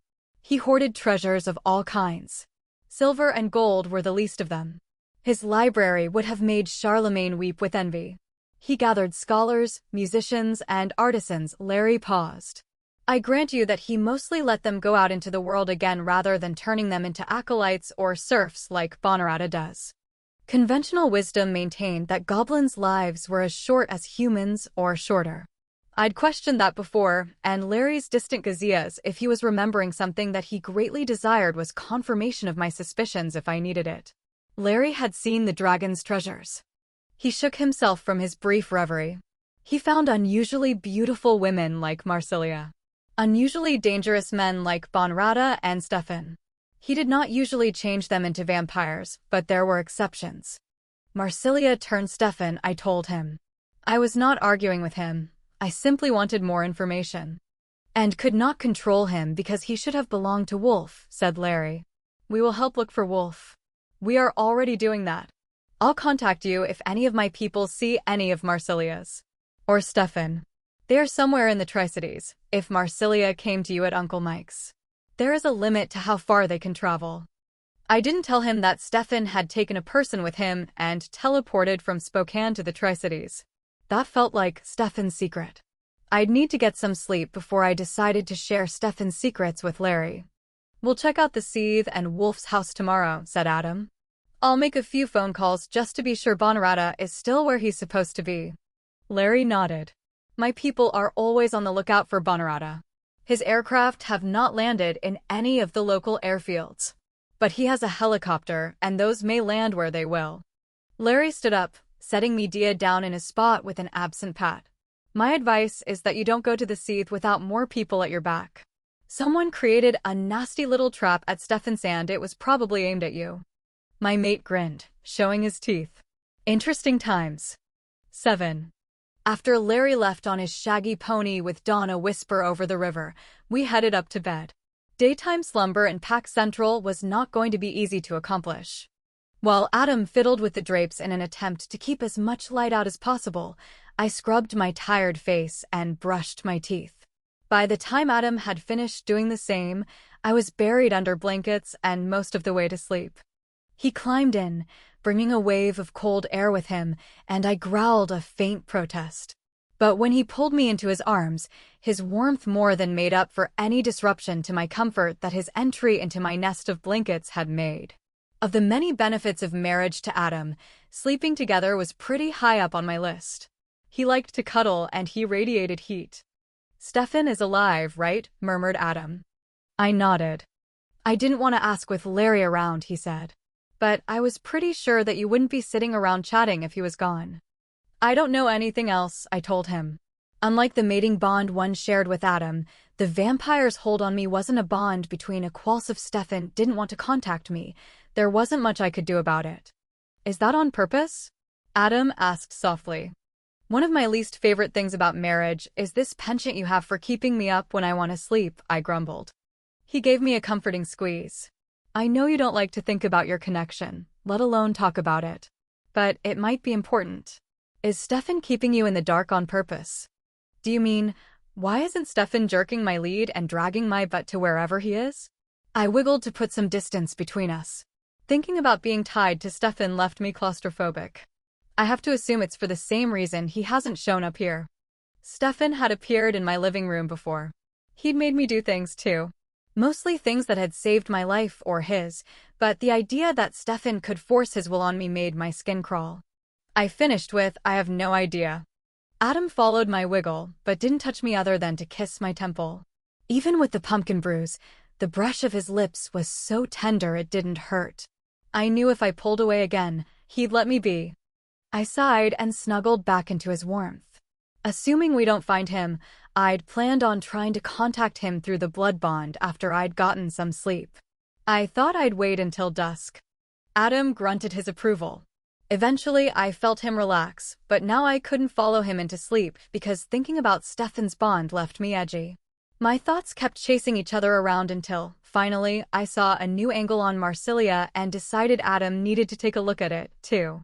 A kind person would have left it until morning, but since he'd made sure I wasn't going to fall asleep, I felt justified in waking him up. "I am pretty sure she likes you," I said thoughtfully, and felt him wake up. He waited, but he's not the only patient hunter in our family. "Finally," he said, sounding a little wary, "who likes me?" "Marsilia," I told him. "She likes you, and so sending you after Wolf probably means that he's not behind the weirdness of the Seath." He huffed a laugh at my logic. "She'd send me no matter what, of course," I continued. "You remember that she sent me after a vampire possessed by a demon." "I do," agreed Adam with more heat in his voice than that deserved. It had been several years ago. She was not happy that I'd survived, and the demon-possessed vampire had not. She'd had plans for him. "But she doesn't like me," I said. "She does like you." "She likes you better now," Adam said. "She tells me that she enjoys watching you spread chaos over other people's plans." I gave him an amused snort. "Not enough to care whether I live or die." I thought about that for a moment, because Marsilia had unarguably risked a lot to help Adam find me after Bonarata had kidnapped me. I added, "as long as it didn't affect her alliance with you." There was a little silence. If she thought Wolf was someone who needed to be stopped, Adam said carefully, she would ask us to stop him. Instead, she sent us to find him. I lifted my head and glanced at his face to judge the seriousness of his expression. I put my head back down and said, in a voice that was smaller than I wanted it to be, "You think Larry is right." I could not for the world have articulated why I didn't want Wolf to be making trouble. Part of it was that I was more scared of him than of Bonarata. I'd escaped Bonarata. I was pretty sure I wouldn't have escaped Wolf. Part of it, perversely, was that at some point I'd put Wolf, terrifying as he was, on our side. He was one of our people. Larry had been right. I didn't think like a werewolf. I believe Marsilia sent us after him, and I doubt it's for the reasons she gave us, Adam said. Not quite arguing with me, just making sure I saw his point of view too. Other than that, I don't know why she thinks we need to find him, and neither does Larry. Larry is scared of Wolf, I said after a minute. That might be affecting his judgment. Yes, I think so too, Adam said. That doesn't make him wrong. Does he scare you? I asked. Wolf. Adam thought about that for a moment, and I was drifting off to sleep when he said, in some ways. Bonarata scares me more. Bonarata wants your hide to nail to his wall as a trophy. I don't think Wolf would hurt you. That woke me up. Why don't you think he would hurt me? I sat up and scooted around until I could see his face. I didn't think Wolf would hurt me either. My certainty was based on Wolf's actions and manner. I hoped Adam had better reasons. Vampires are selfish creatures, Adam told me. They have to be, in order to become what they are. Whatever it was that you did to him in Elisabetta's backyard when you were laying those zombies caught Wolf's attention. Made him think you were important to him or his survival. I'd been laying the spirits of the collected zombie dead that belonged to generations of a Black Witch family. Not being educated in the matter, I had been working with pure instinct. I'd managed to lay the zombies, but the spell effects had knocked Wolf flat. I wasn't sure if he'd been in some kind of waking coma or if I'd done something worse. What I'd done had been a product of a long and terrifying night, with magic of all kinds thick in the air, and I wasn't sure I could ever do such a thing again. Given that it was probably not repeatable, I didn't want Wolf to think it was important to his survival. That sounded like an unhealthy thing for me in the long run. How is it important? I asked. Adam pulled me back down into the bed and pulled the covers around me. If I hadn't been there, he'd probably have slept on top of the covers. But I liked covers, and he liked to cuddle me, so he dealt with sleeping too warm. I don't know. Neither does he, Adam told me. If he weren't as confused about it as you are, he'd do something more pointed than following you around and giving you inappropriate gifts. Until he figures it out, he won't hurt you. And that he hugged me tightly puts him far down the list of things I'm afraid of. From the roughness of his voice, I understood that there were things he was afraid of, things that he didn't want to talk about. Like the fact that we were both worried about Elisabetta's lingering curse. That Sherwood could still be a problem, even if he was a Cornic. That our pack might not be up to the task of protecting our territory, and our failure to do so could end in a war, with the humans wiping out any supernatural they could find. We both had nightmares, both from our pasts and from what might happen in the future. Larry thinks that Wolf has taken over the Seed with plans of taking over the world, I said. Do you think that's likely? Adam's husky laugh ruffled my hair. Asking me the same question again won't get you a different answer. I know why Larry is worried. I don't know if that worry is justified. Something happened to the Seed. I think that there should be at least 6 hours of sleep between us and any further answers. I growled at him, just to make him laugh again. All the worries in my stomach relaxed a bit when Adam did. I expect we'll find out eventually no matter what we do or don't do, he said. We should sleep so we can deal with it when all hell breaks loose. Again. Sufficient unto the day is the evil thereof, I said direly. He pulled me close and kissed me. That's my optimist, he said, settling back in the bed to sleep. Love you, I told him, then yawned. Love you too, he said. I dreamed. I sat on the edge of the abyss from my earlier encounter with the spell web. It loomed below me, both a bottomless, empty hole and a presence of blackness that was the embodiment of solid darkness. Instead of the snow I'd walked in previously, the ground beneath me was something like the forest floor in the Douglas fir-dominated wilderness I'd grown up in. It was deeply packed with dried fir and pine needles until it made a cushiony layer over the hard ground. That was not the sort of ground one usually found on the edge of a cliff, since needles were easily scattered by a good hard wind. I dug my fingers into it. Can't argue with what is, I thought, tossing my handful of dirt and needles off into the abyss, feeling the tickle of the falling earth against the bare skin of my dangling foot. My other foot was tucked up and hooked under the knee of the leg that hung over the edge. It didn't feel like I was doing anything very dangerous. It felt like I was dangling my foot off the branch of a very tall tree I'd climbed. Just enough frightening to make my stomach tingle a bit. I twisted around until the abyss was to one side of me instead of in front of me, though I left one leg hanging off the edge. Spread out on the ground in front of me was a white linen tablecloth set with an elegant tea service, the kind with porcelain so fine you can see your fingers through the sides. There was a plate with those little creamy sandwich cookies I associated with France, but could now buy at Costco. There was also a plate of brownies, but those looked a little unreal, as if whoever had made up the plate couldn't quite remember what they looked like. A warm breeze rose from the abyss and caressed my bare foot, leaving sharp prickles behind. It wasn't really painful, more like I'd gotten too close to a 4th of July sparkler, the ones they give little kids. I was connected to the abyss in some way that made me uneasy. I started to pull my foot up, but Stefan spoke. Mercy. I hadn't realized he was there, sitting cross-legged on the other side of the tablecloth. He wasn't looking at me, he was frowning at the brownies. I looked up at the sky, which was that bright cerulean blue that artists are so fond of. But I couldn't locate the sun. Is this a dream? I asked slowly. Or are you doing this so you can talk to me? I wouldn't do that, Stefan said absently. That would be too dangerous. Someone would notice. But everyone dreams. His words seemed important. I tried to make sure I'd remember them exactly. Marcelia's words had been important, too, but I had only remembered the gist of what she had said. Hopefully I would do better with these. Dangerous for you? I asked. He laughed. And it was wrong. Stefan had a warm laugh, and this was full of broken things like dreams and hope. No, he said, wiping his face as if there might have been tears on his cheeks. Not for me. Marcelia and we are survivors. We are powerful enough to be useful, but not so powerful that we are threats. It's our friends and allies that we have to sell out so we can survive. He looked up at me then, and I sucked in a breath. Someone had gouged out his eyes. I made as if to get up, to go to him, but he put up a hand. No. There was such command in his voice that my body stopped moving without my volition. Suddenly my heart pounded, my hands and face felt numb, and I couldn't breathe as one of those stupid panic attacks gripped me. I hadn't had a panic attack in maybe a whole week. The last one had been spurred by a dream, too. I dreamed of Tim and the drink from a fairy goblet that had stolen my will. Just as Stefan had stolen my will. If Stefan told me I was happy, I'd feel that way. It was the nature of the vampiric bond.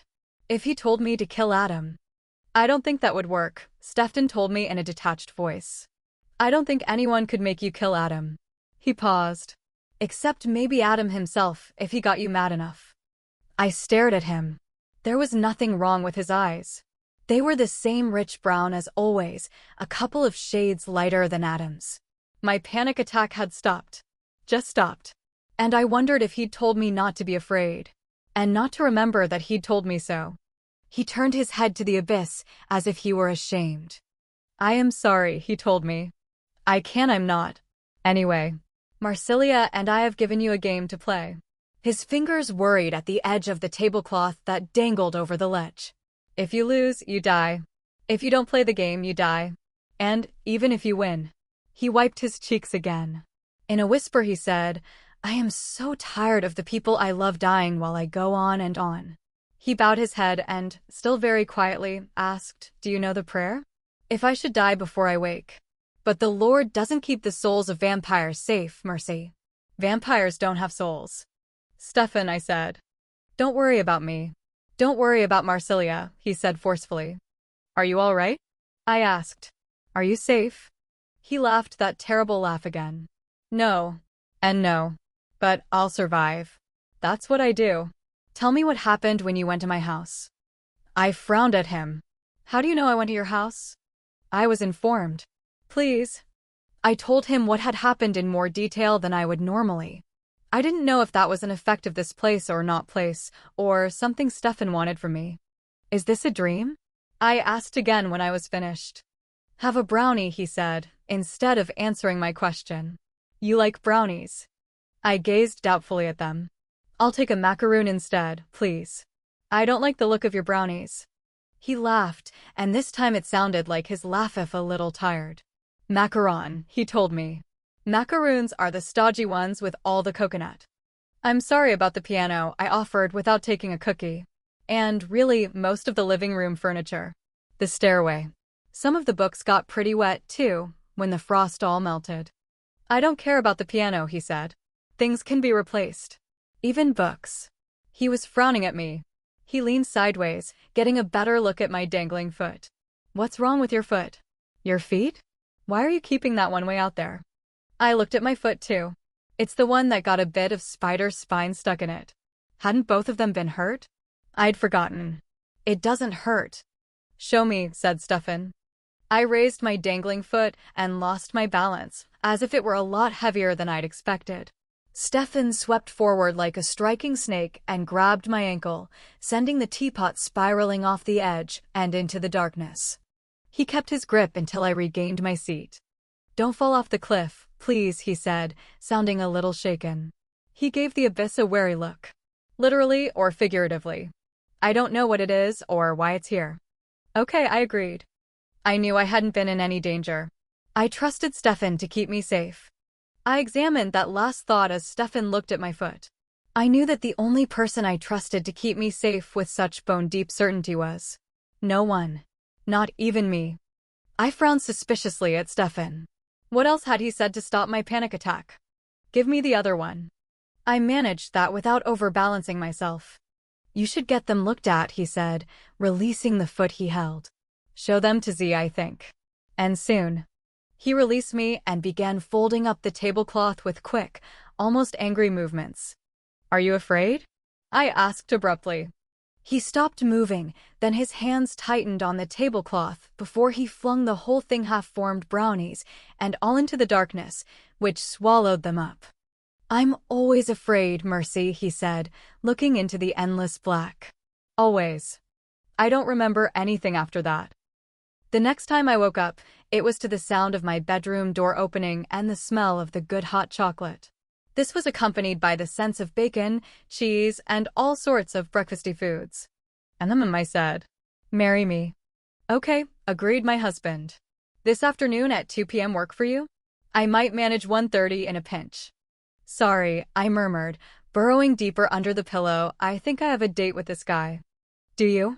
There was a clink as something, presumably my breakfast, was set down. Yep. I yawned. Some hot guy. Used to be Special Forces. Don't know that he can compete with a man who cooks breakfast for a humph. He inserted a muscular arm under my belly and heaved me out of the blankets and over his shoulder. Mine, he said smugly, a hand patting my butt. I let myself go limp and muttered, the things I put up with for breakfast. He laughed and set me on my feet. That hurt for a second, and then it didn't. I returned his butt pat with interest on my way to my chest of drawers, where my breakfast awaited. Adam had evidently rolled the walking stick aside to make room for the plate. I hadn't caught it moving, I seldom did, but I was pretty sure Adam wouldn't have put the plate half on, half off the chest. The walking stick had been first made by Luff who knows how long ago and had destroyed itself, saving me. It had reappeared a few weeks ago, looking as if it had never been reduced to splinters and bits of melted silver. I rolled it over so I could push the plate back on solid ground.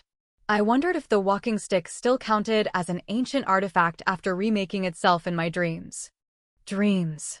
I paused, remembering that dreamer, whatever it had been.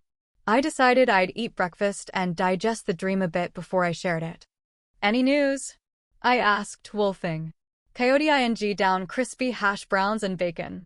Adam was a wonderful cook. I could bake good brownies. Adam shook his head. I thought we could both use fuel before we tackled mysteries. He sounded a little preoccupied. I smiled to myself. I hadn't worn anything to bed, and I wasn't wearing anything now. Sex fiend, I told him. The tabloids are right about you. Unusually so, he agreed. Almost as if they had an inside source. Are you through eating yet? So, what do you think it was? Adam asked, nearly an hour later, as he put away the pans he'd used to make breakfast. Did I have a dream? Or was it a message from Stefan? I wiped down the sink and shook my head. I don't know. It had the same feel as the one in Stefan's house, and neither of them felt quite like my normal dreams. But Stefan didn't say anything materially that I didn't know, and what was new was something I could have made up. I paused. But I am going to have Z look at my foot. It looks and feels okay, but it should be more painful, I think. It hurt when I stepped on those spiky things, and then I forgot about it. Feet, I thought. I needed to have Z look at both of my feet. I'll go with you. Afterward, we should gather some of the wolves and go pay. He stopped talking as the sound of a car outside caught his attention. He glanced at me. George, I said with certainty. George drove a 10-year-old Mazda sedan. There was another Mazda in the pack, but it had a smaller engine. I knew cars.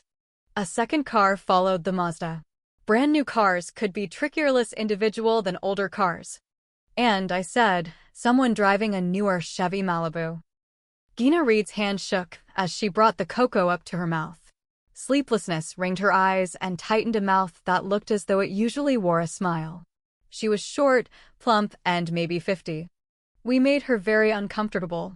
Interestingly, it was just Adam and me who bothered her. She appeared to be quite at ease with George. We had gathered in the living room because the kitchen seemed a little close quarters for someone who was as scared as she was. The living room had more choices of seating where she could get some distance without looking like she was trying to hide from us. Gina has been in the Tri-Cities for about 2 weeks, George said. We met at my club. George's club was where he joined other people who practiced BDSM. Gina didn't look like my idea of someone who belonged to a BDSM group. But I didn't look like most people's idea of a mechanic either. I'm a witch, she told you unnecessarily because witches carry a distinctive scent. Or rather, there are 3 kinds of scents that belong to 3 kinds of witches. White witches use only their own power to create magic. Being a white witch usually meant being a good person. Anyone witch-born who wasn't a good person and who had a lick of self-preservation became a gray witch. Gray witches pulled their power from the strong emotions of other people. I understood that negative feelings, pain, anger, grief worked better. To stay a gray witch, the sources that they harvested from had to be willing or at least unwitting. That gave them a lot more power than a white witch had. Black witches didn't bother with finding volunteers. White witches, weaker and full of potential, were black witches' favorite victims, but they weren't fussy. I'm a white witch, Gina said, as if she were used to explaining herself. Word has gone out that you don't tolerate black witches, and that's why I came here. I belong to a group of about 30 white witches. Most of us haven't been here long. A year ago, I am told, there were only 6 of us. She looked at the cocoa in her hand and said, we all hoped really, that this would be a safe place. George helped her set her cocoa down on the side table. He looked a bit rough around the edges, like a man who could handle himself in a dark alley. He also appeared young enough to have been her son, though he'd been born sometime in the late 19th century. There was an air of protectiveness in George's body language that was interesting and none of my business. That last didn't lessen my interest. He took Gina's hand and kissed it. He didn't say out loud that he wouldn't let her be hurt because Adam might take offense at that. But his kiss made it very clear that he considered her to be under his protection. I was asked by my coven to talk to George because we're friends, she said. George had not released her hand, and now her fingers closed tightly around his. And I brought her here because I thought you needed to hear what she knows, George said, when she didn't say anything more. Witches have been disappearing and worse. 3 witches have disappeared, we think, Gina said, sounding a little tentative. No one from our coven. But Sandy is one of us. Good for Sandy, whoever that was, I thought, when she quit talking. And did that mean that Sandy had disappeared, and we had 4 missing witches? Or had something else happened to her? Or was she the one who knew about the missing witches? Gina's group wasn't really a coven, not a proper one. I'd been told that specific criteria were required to have a coven. For one thing, they had to have an exact number of members. I couldn't remember if it was 9 or 13. But I knew it wasn't 30. A coven had to have representatives from multiple families of witches, most of whom have died out. I was also pretty sure, because the implication was that all the witches had to be people of power, that a real coven wasn't formed by white witches. Still, Gina was welcome to call her group a coven if she wanted to.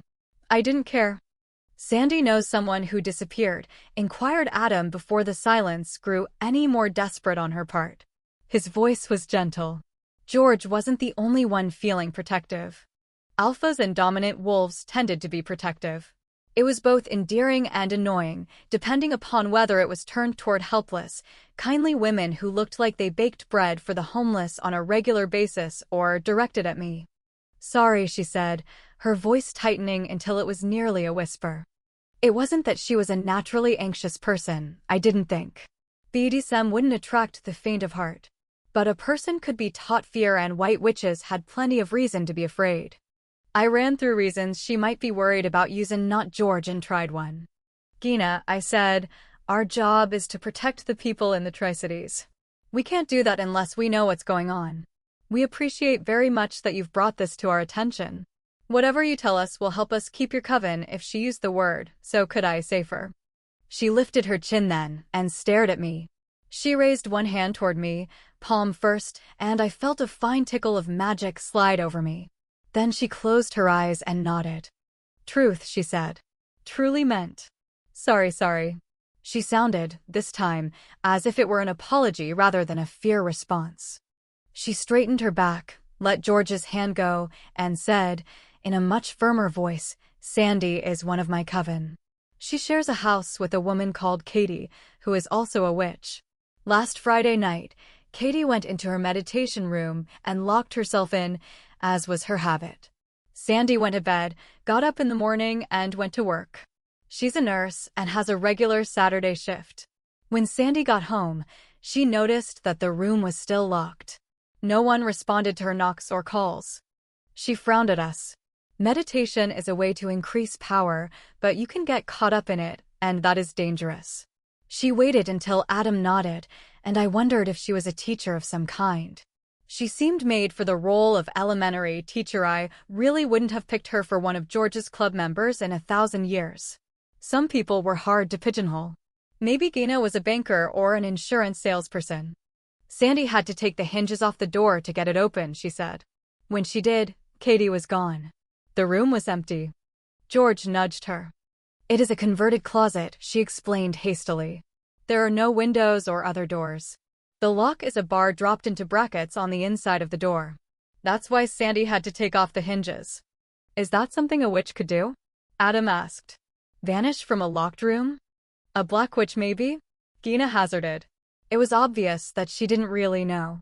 Sandy says Katie was a gray witch, but not a powerful one, not even measured by white witch standards. And Sandy said that the room felt wrong. She's sensitive to things like that. Stefan could have taken a witch from a locked room. Or Marcelia. I didn't like that thought one little bit. When was this again? Saturday, she said. Or at least sometime between Friday night and Saturday late afternoon. Friday night something odd had gone on at the Seath. On Saturday, Wolf had brought me the girdle. You said that there were other witches missing? Adam asked. She nodded. We think that the first was Reuben Gresham. He disappeared a few weeks ago. He was a white witch with a little more power than most men, from an old family that has a reputation for producing a few male witches every generation. I didn't know him vanished before I moved here. He wasn't a member of the coven, exactly, more of a loner. But he had a few contacts there. Maybe he got scared and just left. Her voice grew darker. We white witches know how to run. Yes, I said. That seemed to be what she needed. When she continued, her voice was steadier. But if Reuben ran, he left everything behind, told no one, and knocked over his dining room table in the process. That was about 4 weeks ago. We called his family. One of my group is a cousin of sorts. They came and cleaned out his apartment, but none of them had heard from him. Not that they admitted to, anyway. Probably if it weren't for the other two, no one would have thought much about his disappearance. White witches don't file missing persons reports, George said. If one of their people has reason to run, they don't want to have the police or anyone else searching for them. He's right, Gina said. There might be more. These are the ones that no one thought would run. The third witch was Millie Sawyer. Adam stiffened. I know her. About 80 years old? Lives in West Richland near the pizza place? Elizaveta brought her in for some work once. He glanced at me. Back when I was still married to Christy. Nearer to 90 according to what I was told, Gina said. She didn't get out much, but some of my coven would go play bridge with her on Sundays. 2 weeks ago, they found her door broken and no sign of Millie. Like Reuben, she didn't seem to have packed up and gone anywhere. Her car was still in the garage. Adam looked at George. Those are the 3 witches who disappeared. You sounded like something else is happening too. Yes. It was Gina who answered. I don't have a real name for this one. Serena, she called herself. Serena but pronounced like the title. She pretended to be the reincarnation of a Russian Tsarina. I couldn't help my snort. Gina smiled briefly. I'd have been more inclined to believe it if she'd said she was the reincarnation of a chambermaid or cook myself.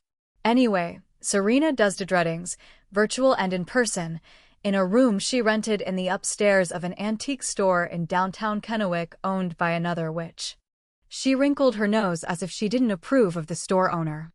On Monday, one of Serena's regular customers told the store owner, Helena, that the door to the reading room was locked. The owner sent the customer off and went upstairs to check for herself. Gina pulled out her phone, opened the photo gallery, and handed it to Adam. Helen, who is a Grey Witch, texted the leader of our coven, sent her the photos, told her to be careful, and said she was leaving for a while. I leaned over his shoulder so I could see, too. There were a series of photos. It took 4 of them to understand what we were looking at because the photos had been taken too close, a human body sliced up by something sharp. There was a pattern to the cuts, which were evenly spaced, but I couldn't quite see it. Why hasn't this been in the news? Asked Adam with a frown. No time, George said. Gina took me by the store. There's a closed until further notice sign in the window, and the door is bolted. I thought about breaking in, but I called the police instead about an hour ago. I raised my eyebrows. George was the police. He gave me a faint smile. I called the Kennewick police. That was an interesting thing for him to do. The more usual thing was for us to cover up crimes we were sure only involved the preternatural community. Those were too dangerous for human law enforcement. Was the body still there? Asked Adam. George nodded. I was surprised about that. Helena must have been seriously spooked to leave the corpse, Gina said. For a Grey Witch, a murder victim. She hesitated. Christmas and birthday present all in one? I suggested. She nodded. As long as Helena wasn't the killer, and I don't think she was such a body would be the source of spell components, even if it wasn't fresh enough to supply magical energy. Do you mind if I send the photos to myself? Adam asked, still thumbing the images back and forth. No, she said. Of course. You should have them. She grimaced. Ugly things. I'm putting my number in your contacts, too, Adam said as he tapped on her phone. Feel free to call me if you need us. Us? She asked. The pack, Adam said, handing her back her phone. Thank you, George said, putting a hand under Gina's elbow, urging her to her feet. We'll get to the bottom of it. Just the 3 missing witches? I asked. George shrugged. If you don't count Helena, who ran. Do you think they're all related? Adam asked. White witches. He looked at Gina and stopped. Our prey, she finished for him. I've heard whispers of others disappearing, not just witches. People with just a bit of magic or fey blood. Some of the weaker fey, even goblins. There are whispers that say that you and the Grey Lords don't really care what happens to us weaker beings. You just want to appease the humans. That the idea of the Tri-Cities as a refuge of safety is just a political shame or worse, a trap. Gina raised her chin. I told George the First didn't want to come here. That if you were killing your allies or letting others kill them, what do you care about some missing witches? Killing our allies? I asked. Gina says Wolf is missing. George sat back a little. Encouraged, Gina nodded. That's what people are saying. They say that when Marsilia confronted you about it, you threatened to kill all the vampires the way you killed the Black Witches. They say that you already killed Wolf. She looked suddenly terrified. I'd be terrified of someone who could kill Wolf, too. She looked up at George, who sighed. They say, George said, with a little emphasis on the vague pronoun, that maybe we killed the Hardesty witches not because they were evil, but because they threatened our power. And now we're doing it to the vampires, too. Or at least that's the story Gina's coven has. Is Wolf missing? I exchanged looks with Adam. We don't know, Adam said. But Marsilia told us we needed to find him. When did you hear about a confrontation between Marsilia and us? I asked. This morning, Gina said. I heard she met you at Uncle Mike's. I was the first one to leave, said George, half apologetically and half irritated. The only people who were there when Marsilia showed up were Uncle Mike, Sherwood, Zach, Adam, and me, I said. Do you think any of them were on the phone this morning talking about it? The pack knows, Adam said blandly. I called them myself. I threw up my hands. I'm wrong again, I said. I forgot you can't keep your mouth shut. Adam laughed. I get your point, though. I didn't talk to anyone this morning. I got in touch with Daryl about 2 hours ago and gave him the story and told him to make sure it traveled through the pack. Whoever is talking, I said, it's not coming from us. Did you threaten to kill all the vampires? Asked George, sounding a little too eager. No, Adam said. We're allies. Marsilia asked us to look for Wolf and Mercy, and I spent the rest of the night doing just that. Huh, I said. Marsilia said we'd be blamed. But I didn't quite believe it. It sounds like we really do need to find Wolf. I glanced at Gina. And the missing witches. And the missing anyone else. George's eyes narrowed. Huh. Interesting, Adam said. I wish this wasn't so interesting. I don't believe you are killing witches, having met you, Gina said earnestly to Adam. Women tend to look at my husband with just that expression. George gave me a faint smile. I was glad I hadn't responded by rolling my eyes, because Gina turned to me next. You aren't a ruthless killer, you care about people. She made an odd brushing motion, one hand over the other. My hands do not lie to me about the nature of a person. Good to know, I said. I had, in fact, killed people ruthlessly. Or at least without regrets. Come, George said. Let me see you to your car. Thank you for your insights, Adam said. I am sorry that we failed to keep your people safe. We will find out what's going on and stop it. Please, if you find out anything more, let us know. You can call me or George anytime. She looked at all of us and then nodded her head. Thank you. George escorted her to the door. I'll be right back. As soon as the door shut, Adam picked up the phone and called Larry and briefly explained what we'd just learned from Gina. White witches always go missing, said Larry. Yes, Adam agreed. But that is not usually accompanied by a wave of gossip accusing my pack of making them go missing. There's a dead witch, too. He told Larry about the fortune teller. Our informative witch also said there are rumors about other people going missing, Larry, I said, knowing Larry could hear me. Goblins, lesser fae. People who don't have anyone to watch their backs. Those also tend to use travel as a means to keep themselves safe, Larry grumbled. Except for the goblins. He didn't say anything more for a moment. She said goblins are going missing, he asked. Did she name names? No, Adam replied. She only had rumors. Are goblins going missing? I hadn't thought so, Larry said. But there are a couple of my people I haven't heard from in a while. Recluses. If there are missing people, that means we have an enemy who knows our home and our peoples very well. It could just be rumor, Adam said. But I would appreciate it if you could find out. Information is my game, agreed Larry, and disconnected. I'll have Zach and Ben check into it, too, Adam told me. Zach knew a lot of the more vulnerable supernatural folk around town.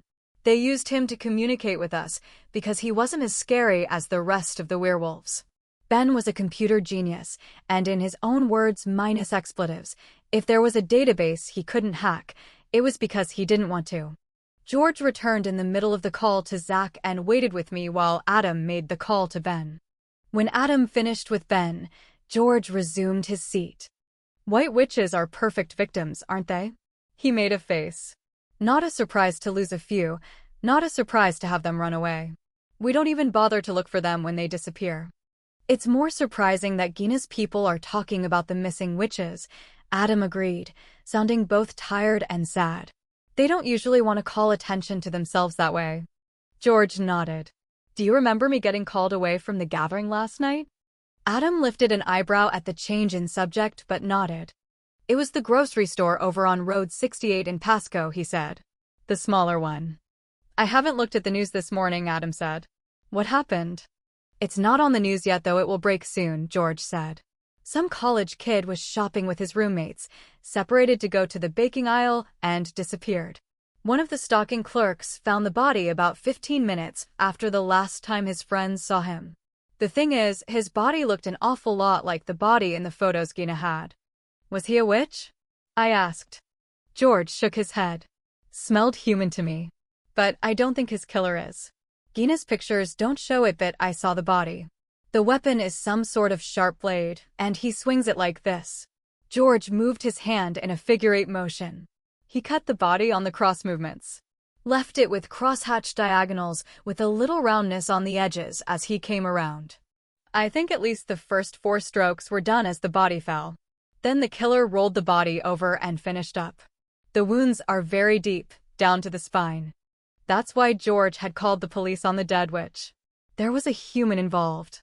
He just hadn't wanted to say so in front of Gina. A witch Monday, I said. And a human last night. Pretty quick. What else do you know? Asked Adam. Is the victim connected to Monday's witch? He rubbed his face. And are they connected to the missing witches? I don't know. I gave Tony a heads up about our Pasco murder when I told him about the dead witch. Tony Montenegro was with the Kennewick PD and liaised with various supernatural groups mostly because he was a friend of mine. This, George said, is going to be a political nightmare for the pack. Especially if someone tells the police about the missing witches. Adam nodded. That's for sure. What can you tell us about last night's murder? Not as much as I'd have thought in a place as public as a grocery store. We spent half the night out questioning anyone we could track down who had been at the store. We have some video of the victim, but nothing that shows the killer. The cameras that covered the area the body was found in were off. Off. Adam's business was security. As in someone switched them off? Who has access to do that? It's a closed system, runs only out of the security office. That office was locked up before the cameras cut out and during the murder. The cameras turned back on while the office was still locked, just before the clerk found the body. It was off for about 10 minutes. Any suspects? I asked. No one saw anything? Sort of. George had a funny look on his face. What? Asked Adam. Thing is, it is probably a red herring, George said. But one of the assistant managers went off shift about the same time our victim disappeared. He swears he saw the harvester walking behind his car as he backed out of his parking place, which was not too far from where the body was found. The who? Asked Adam. The harvester? I asked. You mean like in that movie? Dressed up like a scarecrow, wearing a cloak and carrying a sickle. The assistant manager said it was a scythe. Said he was watching his backup camera when somebody dressed like the harvester walked behind his car. But when he turned to look himself, there was no one there. You believe him? Asked Adam. George made a thoughtful humming sound. The employee parking lot is big, well lit, and, at that time of night, mostly empty. We have the incident partially on camera. He definitely hits the brakes hard and stops for a bit before backing out. The security camera doesn't have a good view of the area behind his car, thus it's black and white and a bit grainy. The shadows around the back of the car were too dark. There might have been movement or maybe not. The grocery store on Road 68, I said. Isn't there a movie theater right around there? George nodded. And they were having a special showing of The Harvester. It had just let out. Theater manager said a number of people came dressed as the Harvester. Adam exchanged a grim look with me. Jesse, Izzy, and Tad had gone to the Harvester last night. There were other theaters in town, but that one was their usual choice. George said, I have permission to take the two of you to the murder site and to the coroner's office to get a look at the body. Thing is, your nose is better than mine, Mercy. You might pick up something. Magic, he meant. We'd been getting ready to head to the Seethe. I looked at Adam. We should hit this before we go visiting the Seethe, I said. After we stop by your shop, Adam said. I frowned at him. To do what? You need Z to look at your feet, he said. I frowned at him. There's nothing wrong with my feet. Spider, he asked. For a minute, I couldn't think what he meant. Then a cold chill slid over my skin. Yes, I said. I think we'd better. 8. Well now, said Z, cleaning his hands with the gritty orange soap we used to get tough grease and other substances off. You stepped on a spider-like half-fey creature and got punctured. And the vampire told you to have me check your feet. He paused. In a dream. It sounds really stupid when you say it like that, I told him, in an irritated voice that was meant to cover up the butterflies in my stomach. I suddenly really didn't want him to look at my feet. He dried his hands off and then looked at me. I can't help how it sounds, Liebchen. The phone rang, and he gave a hiss of irritation and his eyes flashed with real temper. I am going to pull that thing out of the wall, he growled. He looked at Adam and lowered his lids in consideration. The expression made him look like a fiend contemplating the next child he was going to eat. You, he said, and you. He looked at Adam and then George. Go out and answer the phone. Keep the people who come to bother me. Customers, said Adam dryly. Z brushed that away with a flick of his fingers. Customers. Pests. Nen sie we do whilst. Let's call them customers, please, I said. They pay me so I can pay you. Z snorted dismissively and waved his hands at my mate and George. Go and tell them we are closed for an hour at least. I waited. Hoped. For Adam to take offense at Z's tone. Then maybe I could delay Z examining my feet. Adam gave me a shrewd look, jerked his head at Jor, who was the one who looked stung by Z's attitude. When Adam closed the door behind him, it did have a bit of a snap, but he left me alone with Z anyway. And that was good, right? Because I needed Z to look at my feet. I couldn't figure out why I didn't want him to do it. I cannot do this, Z told me with a frown, without a payment. Which was the beginning of negotiations. There were good reasons for the Fae to bargain when you asked them for favors. Balance was very important for Fae magic, and it ran in their blood and bones the way that the need for success ran in human culture. Despite the shard of hope I felt at his first words, it soon became apparent that Z was feeling mellow. Or maybe he was worried about my feet because he didn't bargain very hard. As payment for his doctoring, he demanded I tell him everything that had happened, starting with my bruised face and ending with me sitting on the cold concrete floor of the shop with my feet in Z's lap while he sat on the short mechanic's stool. I'd negotiated so I could leave out the bit about Sherwood because that was pack business and had nothing to do with the mess the vampires were in. I could probably have left out the part about the missing and dead witches and the dead young man at the grocery store. But Z was a useful source of information. The more I told him, the better the chances were that if he knew something, he could tell me about it. Spiders, said Z thoughtfully as he ran a grease-darkened finger over the bottom of my foot. I had been getting more and more uncomfortable, almost jittery. My hands and butt were too cold from the chill concrete. The garage stank of burnt oil, diesel fuel, and rubber, which it always did, but now it made me feel as though I couldn't breathe. The overhead lights were too bright. Mostly, I very much didn't want the old iron-kissed Fae to put his hands on my feet. Not at all. Overcome by a desperate urgency, I pulled one of my feet away, but managed to keep from trying to free the one Z was holding. Z's eyebrow went up and he tightened his hand around the ankle of the foot he still held. Adam opened the door and stuck his head in the garage bay. What's wrong? He said sharply. He must have felt my sudden panic. Mercy has been infected by a particularly malicious bit of magic, said Z clinically. Next time some Fae spider shoves a bit of themselves into her, could you bring her to me right away? It would have been a lot easier to fix right after it happened. When I jerked my leg, he kept his hold on my ankle without visible effort.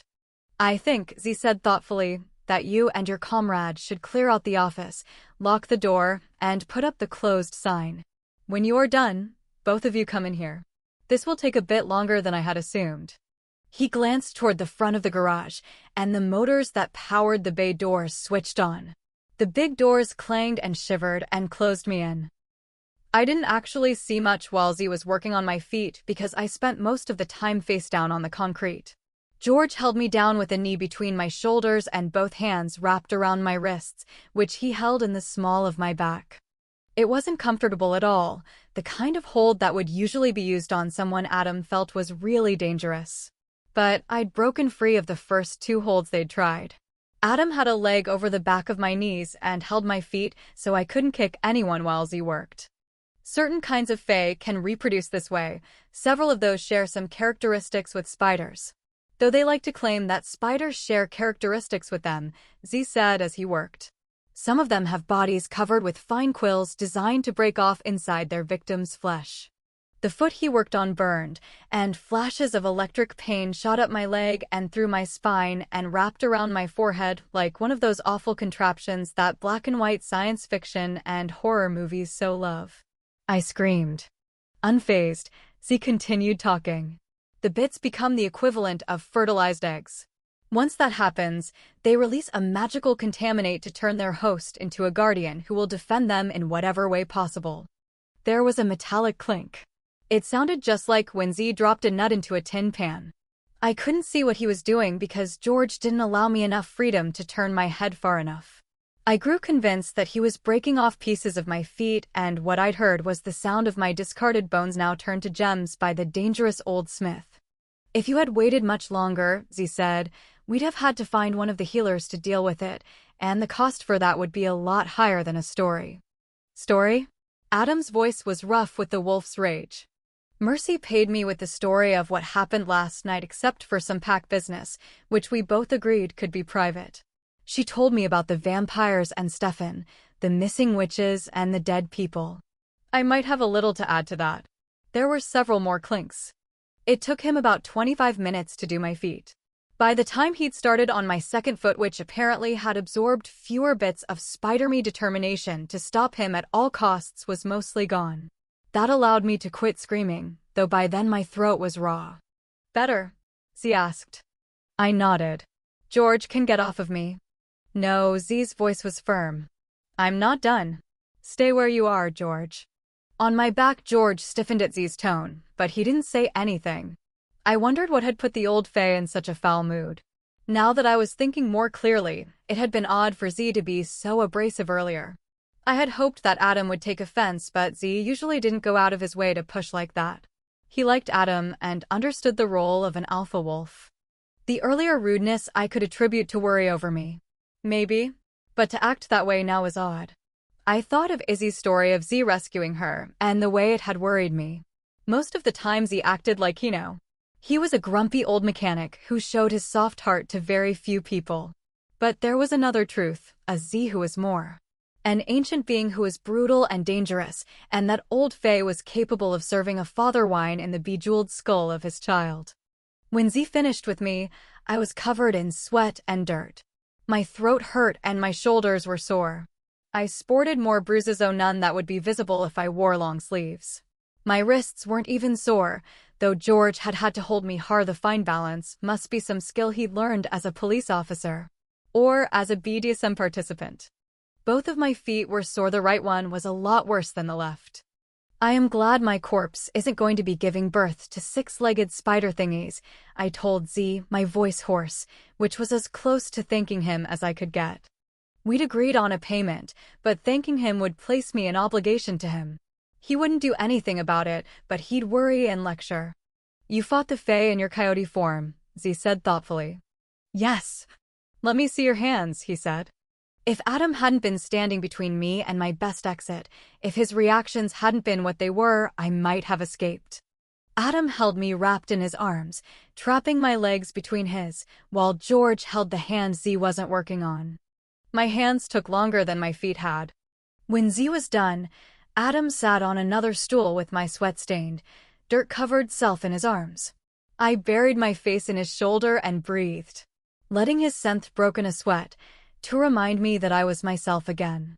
If I had needed a reminder that there were worse things than being linked to a vampire, one that I mostly trusted, this had been it. So, said Z, I told you that I have an addition to the story Mercy told me. She said the grocer saw the harvester, the villain in the horror movie, in his rearview mirror. That distracted me from my fit of post-terror shakes. Not that Z had picked out that aspect of the story I'd told him, but that Z knew the name of a character in a movie. Z didn't go to movies and seldom if ever watched TV. Yes, George said. From his tone of voice, he was still ruffled by Z's rudeness. In the movie, the main character acquired a sickle that turned him into the harvester. Z? I asked slowly. Did you see the movie? He narrowed his eyes. What of it? It hasn't actually opened yet, I told him. Did you see it last night? Yes. His face dared me to make something of it. Did you follow Tad? I asked. Then I held up a hand. Wait. Izzy said you fixed her car for her. I stared at him. Did you ensure that her tire would go flat at a time when she would naturally call here? She hadn't called, though, had she? Or that Jesse, hearing how close Izzy's car was, would call you to help her? He flattened his lips and didn't reply.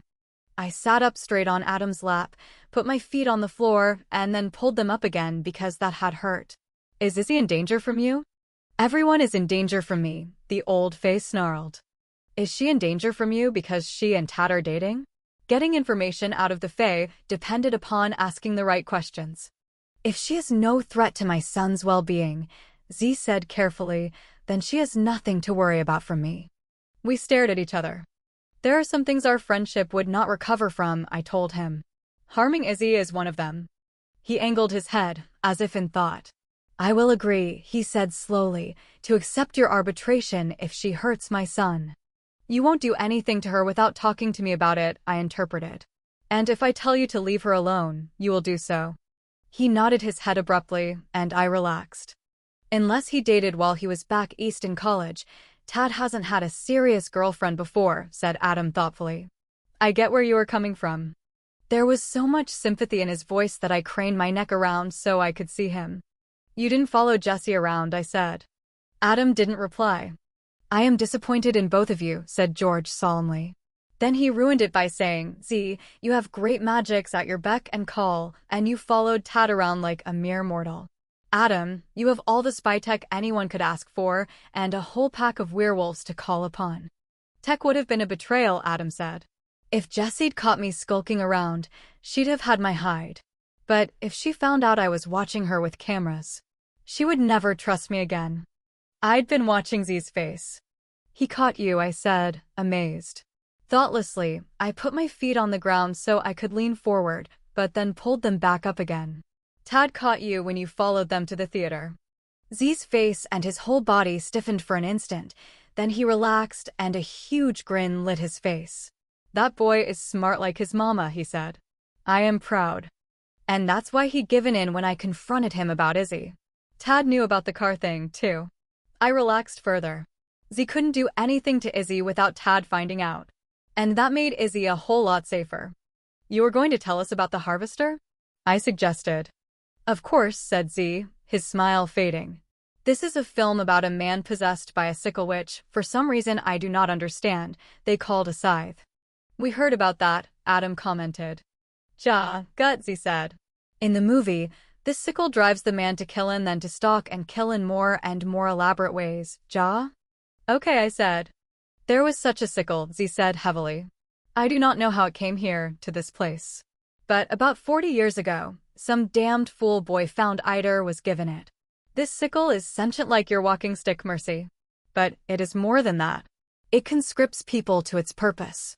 This boy, he started killing people. People? George asked with a frown. Z nodded. But the victims were carefully chosen. Magic in their blood, but not too much. No one tied with a larger group, no vampires, no black witches, no greater fae. A few lesser fae, goblins, white witches, a weak gray witch, half-bloods of any of the preternatural folk. Are you saying that this sickle is sentient enough to make those kinds of calculations? Adam asked. I am telling what happened, said Z curtly. We don't have enough bodies to have a pattern, George said. A witch, yes. But the second victim is human. Z didn't address that directly. There was a policeman. In those days we hid ourselves, but there are mortals whose eyes are open. They do not try to find mundane explanations for inexplicable things. This policeman was one of those. When he saw bodies slashed to pieces as if someone were harvesting wheat, he did not look at them and think a normal human had killed them. His involvement concerned someone who decided to do something about the situation. She had an inkling about what was happening, and so did I come to the Tri-Cities. The sickle was not of my making, but she didn't know that. Z shrugged and straightened a few tools on one of the rolling carts, his face casually turned away from the rest of us. I wondered if it was indignation at answering a summons, but I didn't think that he'd have hidden that. My phone rang. I dug it out of my pocket, but I was watching Z and caught a glimpse of his expression. Avarice was one of the deadly sins, wasn't it? I glanced at my phone screen. The caller's number was unavailable. Thinking about what I'd seen on Z's face, I hit the green button. Hello. I'd called Samuel this morning, looking for information on Sherwood. He hadn't picked up, so I'd left a message. Sometimes his calls registered as unavailable. Hello, I said. Silence. Telemarketing companies sometimes auto-dialed and ended up with more calls than their people could handle at once. They usually hung up after a few seconds. This one didn't. I couldn't hear anyone breathing, but I could hear something. Faint whispers of the wind and traffic. Something set the hair on the back of my neck crawling. I knew it wasn't Samuel on the other end. I don't know how or why, but it didn't feel like Samuel. Stefan? I asked. With a click, the call disconnected. Mercy? Adam asked. I shook my head. Now that I'd disconnected, I couldn't put my finger on why I'd gotten so freaked out. I flexed my hands and they hurt. I shivered. Mercy? Was it Stefan? Adam's voice centered me. It's nothing. Paranoia. I waved my hand, taking in the daylight streaming through the skylights. It's daytime. Stefan would be asleep and he's not likely to call me and then not talk. Some vampires could function during the day. Wolf could. It was a telemarketer. By then I was able to make the last sentence a truthful one. Anyone spiked by Spider Fae from hell gets to be paranoid for a few hours. I can find out who it was. Adam took out his own phone and texted. George grinned. Are your people illegally hacking into the phone system? He asked. Again? You're a cop, Adam said. How stupid do I look? If you can't find anything, you can give it to me, George offered. I have friends. I looked at Z. Do you see what I have to put up with? A telemarketer calls and all hell breaks loose. I told you what would happen when you started dating an alpha werewolf, Z said without sympathy. The call over dealt with, George's face grew serious. How many people died, Z? He asked. When was this? I've served my time on cold cases and attended some serial killer seminars, a couple focusing specifically on the ones who operate or have operated in Washington, and I haven't heard about people being killed with a sickle. You would not have heard of this, Z said. Most of the victims were never reported like your disappearing witches. I think there were official reports on 3, though those were destroyed. The situation was managed so that nothing was publicized, and the investigating officer was shut down. Z frowned. I did not like that part. He was a good man doing a hard job, and the way he was quieted was crude. He quit his job soon after. You caught the killer, I said. It stopped, Z told me heavily. It was not me. The sickle and the boy it had used were left for me. They were left where Uncle Mike could find them, but it was understood by both of us that they were left for me. What happened to the sickle? Adam asked. I destroyed it. Z's lip curled. It was crude old black craft. Witchcraft. He paused as if reconsidering his opinion. Effective, he allowed. But still crude. Bodies slashed as if they were harvested wheat, George said. That's how I described the boy last night. But you destroyed the sickle. I destroyed a sickle, he said. One that was presented to me as the murder weapon. It was not the sickle I'd come here to find. A thoughtful silence followed his words. I should have heard about them, George said with certainty. Paperwork or no paperwork, people saw the bodies. Whoever hushed it up did a good job. And yet, Adam's voice was careful. We have a movie. Yes, he said. We have a movie. Based on whatever stories an old policeman told his grandson. Outside of the broad stroke, he's a killer controlled by a cursed sickle. The movie is completely fictional. Huh, I said. I guess I'm going to have to go to the movies. I looked at Adam. Date night. He nodded, but didn't look happy about it. Slasher-type horror movies were not healthy fare for a werewolf. Sudden noises, too much tension, and a theater packed with fear-laden people was a recipe for disaster. You could take Tad instead, suggested Z. When I told him this morning that the story of the harvester was based on an actual occurrence, he sounded as though he planned on watching it a second time. The kid at the grocery store could certainly have been killed with a sickle, George said, not to be distracted by a movie. His phone chimed and he looked at it. Tony says he's ready to leave the Kennewick crime scene to the forensic people. If we go now, Tony will meet us at the grocery store in Pasco. I eyed Z. How would you like to come with us to look at a crime scene? Z shook his head. No. You are staying here, Adam told me firmly. Your feet hurt. We all went, of course. Alpha werewolf meets coyote, murmured George gleefully from the back of Adam's SUV as I hopped in. Faye. Stop, said Z, climbing in beside him. George didn't lose his grin, but he quit talking. George was not stupid. The grocery store was closed. We don't want to hinder any investigation, the manager said as he locked the front doors behind us. He was a solidly built man in his late 40s or early 50s, his hair the silvery wheat color of a platinum blonde going gray. He had a rounded, Santa Claus-type face, an impression that was enhanced by a short white beard. He'd given me a sharp look but hadn't said anything. You need to find out what happened to that poor boy. He sounded a little fierce. Was it you who saw something in your rearview mirror? Adam asked. He shook his head. Nope. That was Andy. Andy Vargas. He paused, keys halfway to his pocket. Andy isn't someone you'd think would make things up, he said soberly. He's an honest man, and he was terrified last night. He shrugged.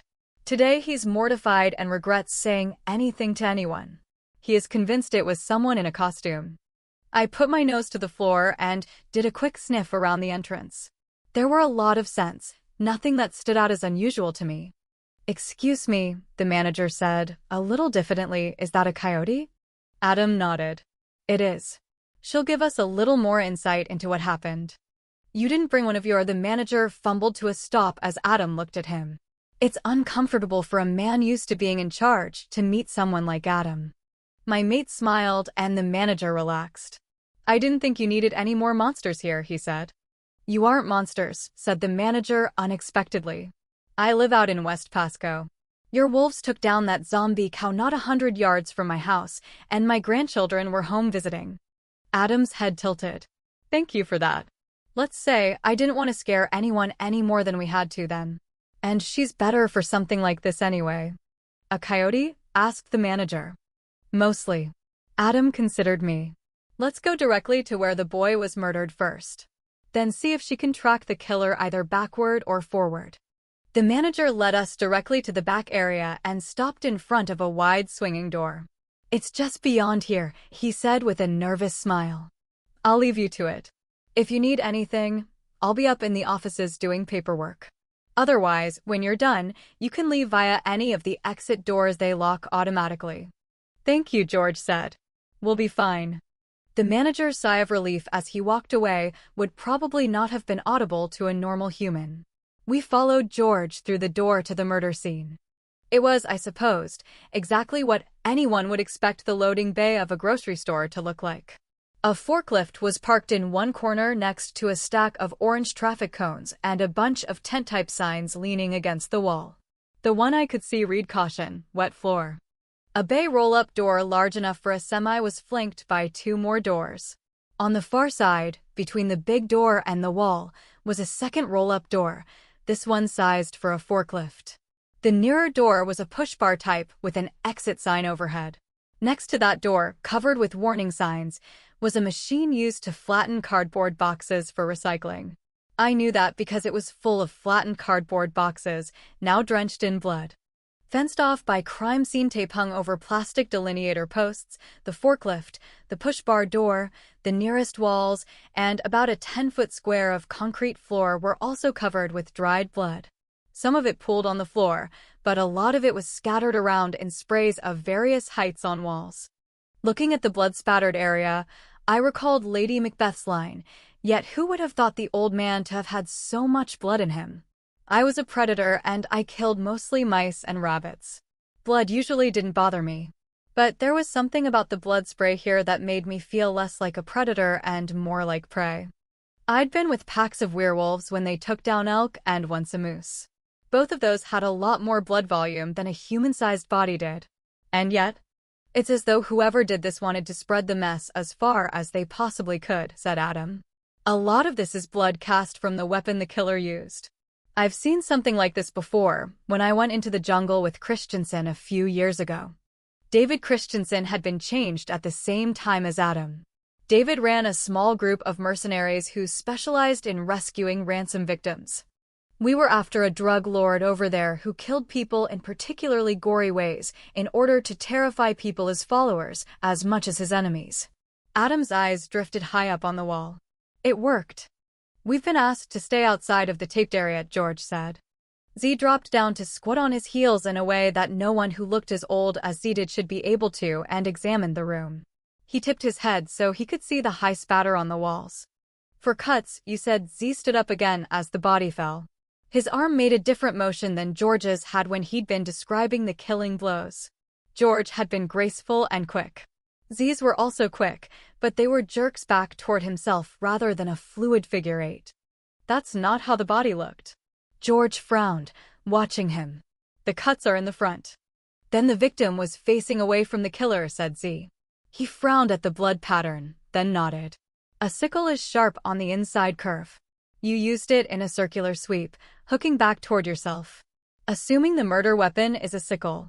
But this is not dissimilar from the single kill site I saw before our sickle wielder died. He frowned at the patterns of blood spray. If we are not looking at a repeat of history, this, he waved a hand, could be done with a long knife, I suppose. I could tell you if I saw the body. I was planning on taking Adam to see the body, George said. I will go also. Z dusted his hands off, though I had not seen him touch anything. Mercy, have you found our killer's scent? Yes, I had a job here too. Part of the compromise I'd made with Adam was to wear my coyote shape. 35 pounds divided over 4 feet was easier on my wounds than my human weight on 2 feet. It hurt for sure, but I wasn't going to let anyone see it. The nice thing about 4 sore feet is that limping isn't much of an issue. I put my nose on the ground and tried to find individual trails. The victim's scent was easy as bodily fluids saturated the loading bay in iron-bound spatters. I didn't know the dead boy's name, but I knew his scent, a thing far more intimate than a spoken name could ever be.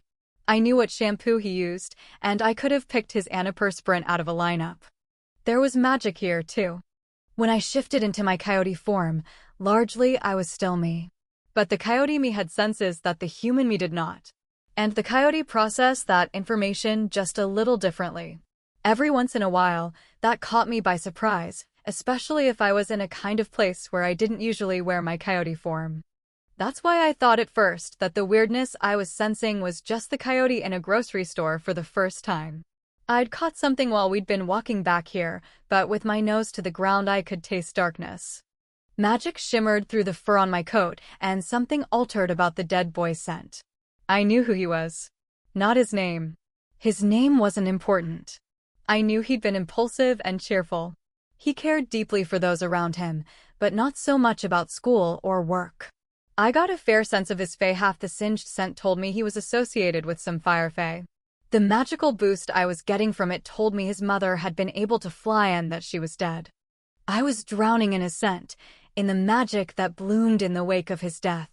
Magic that sought to become. I was dismally aware that I would remember who this boy was until the day I died. It was so overwhelming that it took me a while to be able to look beyond the victim. I thought it was something about the way the young man had been killed that had created the magical soup that swamped me. I tried to shake it off and get something about the killer. Intent on that, I heard a new voice speak quietly. Tony had made it here from the Kennewick crime scene. I ignored him for the moment, worried that if I took my attention off my job, I'd drown in the swamp of knowing and not be able to pull myself out. It took some effort, but I forced the tide of magic back so I could detect something other than the dead boy and his murder. I found people who worked at the store. I knew that was who they were because their scents were layered over days and weeks. I found the police officers who carried with them the metallic smell of weapon gunpowder, gun oil. I found forensic people who smelled of chemicals and their nitrile gloves. Despite the darkness that filled my mouth, those scents came to me as scents usually did. There were bloody footprints that led to the push-bar door, and I tried to scent the killer around them. Police tape meant I couldn't get right on top of them, but that shouldn't have mattered. The footprints smelled of the blood of the victim. I was going to smell him in my dreams. I almost gave up. Had lifted my head to look at Adam when I figured it out. Mercy? Adam said. I ignored him. I closed my eyes because this was ephemeral. This was something that I shouldn't be able to detect. Along the edge of the bloody footprints and the understanding of who the victim were right on that edge, I felt the abyss. I had felt it in that vision I'd shared with Stefan and in the one in Stefan's house when I broke through the spiderwebbed spell. I'd forgotten the endless, unfathomable depth of it. It didn't smell of anything and it smelled of everything at the same time. Magic. Madness. As I became aware of it, I could feel it feeding upon the death here, feeding but not consuming. And I had been able to taste it since I fell through the spiderweb of magic and attracted its attention. I should have panicked, but in my coyote form, I was focused on following the knot scent the killer had left. Adam caught me with a hand over my chest before I blundered past the yellow tape. I floundered a moment with the scent of the abyss in my head. How could I follow it if I couldn't go past the tape? I was aware that my mouth was open and I was panting as if I was in pain as I struggled with Adam. Open it, Adam said. George opened the smaller of the roll-up doors, on the far side of the big bay door, well away from the police tape. Adam set me down and I ran out, hopped down the concrete steps, and bolted to the outside of the door the killer had left by. It, too, was sealed with crime scene tape, but I didn't need to go in through the door. I caught the scent that wasn't a scent. I caught the feeling of the abyss and followed it to the small lot marked employee parking, where it disappeared. I tried again. Ended up back in the parking lot where the scent stopped. Not like the killer got into a car or something, but like he vanished. Like Stefan could vanish. It didn't smell like Stefan. I put my nose on the ground again to make sure. I had been raised by werewolves, by monsters. I'd seen monstrous things. I knew what vampires were capable of. Stefan was capable of this. He could kill a young man who'd gone to the store to buy groceries. He was very old, and the ties between us meant he could order me not to recognize his scent. That could be why I couldn't smell the killer except for the taste of the abyss it carried with it. I thought of the self-loathing in Stefan's voice. I'll survive. That's what I do, he'd said. And Marsilia and I have given you a game to play. Stefan could have done this. I trotted back into the store and followed the victim's scent because it was easier to track than the abyss. I tracked the young man to the place he'd been taking in the middle of the flower and spice aisle. I wondered if that had been on purpose, because the overwhelming scent of spice made it very difficult to smell anything else. Sneezing, I tried to catch the slippery feeling that the abyss had left behind. It was like those optical illusion pictures that became three-dimensional when you unfocused your eyes. That wasn't an exact analogy, but it was close. I followed it. I was so focused that only when I reached the wide door to the back area did I realize I'd caught the trace of the killer taking the victim to where he'd been killed. I broke off, went back to where the victim's scent encountered the abyss, and cast around a bit. Nothing. It was as if the darkness coalesced right there, right where his victim had been taken. I might believe that whatever had killed here was able to teleport like Stefan and Marsilia. Maybe just like, though the thought made my stomach hurt. But common sense told me that the killer had to have located his prey somehow, found the right victim, and waited until he was alone. I looked up. This store wasn't like Costco or some of the other warehouse stores that put in overhead shelving to store merchandise. But the top of the shelf was still pretty high, a couple of feet overhead height. Not really out of sight, but there were a lot of magical creatures who could remain unseen if they were still enough. Werewolves could. I was pretty sure vampires could as well. I hopped onto the top shelf, landing on bags of flour. I trotted along the ridge where the two opposite-facing shelving units met. Nothing. I leaped to the other side of the aisle and found the abyss. The killer had waited on the shelving for a while. I could tell because of the depth of the darkness. I backtracked it from that perch and along the top of the shelving. It was dexterous enough to run along a path no more than 1.5 inches wide. I had no trouble with it, but I was pretty sure that I couldn't have run it wearing my human form. At the end of the aisle, I dropped to the ground, but the darkness disappeared. After a moment's consideration, I jumped on top of the next aisle and found it again. It wandered from one unit to the next and finally dropped to the ground near the front entrance. I trailed it almost to the doors before it disappeared again. I looked out the window and thought that something that could teleport might be able to look through the window and show up inside the store. I didn't know why they hadn't just come through the open door. A game. Or maybe I did. 9. Adam. Adam led Z, George, and Tony to the Benton County Coroner's office, a small building set in the corner of the massive Criminal Justice Center. Technically, the grocery store murder victim's body should have gone to the Franklin County Coroner's office, but Benton County had a specialist for supernatural crimes, so both the boy's body and the witch's body had been taken there. "You okay?" George asked. Adam nodded. It was as close to lying as he allowed himself. His wolf was very unhappy leaving Mercy behind in the SUV. After she'd returned to her human shape, his mate had been unusually quiet and racked with shivers. Normally he'd have said she was in shock, but normal went out the window when dealing with Mercy. She'd refused his offer to get food for her, and with the others in the car, he hadn't pressed. When she'd proposed that she stay in the car because her feet hurt, he'd trusted her to know best how to take care of herself. That had been a hard-fought battle. It was his nature, man and beast, to take care of the people around him. When he was courting Mercy, he'd come to the reluctant understanding that taking control of her life even, and maybe especially for her own good, was the opposite of care. Experimentally, he'd applied that understanding to his pack, and he'd seen it become healthier, stronger. Larry the Goblin King had not been wrong when he said that Mercy was changing Adam and the pack. Still, knowing that leaving Mercy when she asked him to was the right thing to do didn't make it any easier. Before abandoning her in the car, he'd wrapped Mercy in his coat because she was still shivering as if the SUV heater wasn't blowing hot enough to boil water. He'd given her a look to let her know that he expected her to tell him what was going on as soon as she could. She'd nodded, and that unspoken promise had allowed him to shut her door and leave her behind. Shivering. There were a lot of reasons that she could be shivering like that. All the easy ones would have been something she could talk about in front of everyone. He frowned darkly. Neither he nor his wolf was happy with her alone in the SUV.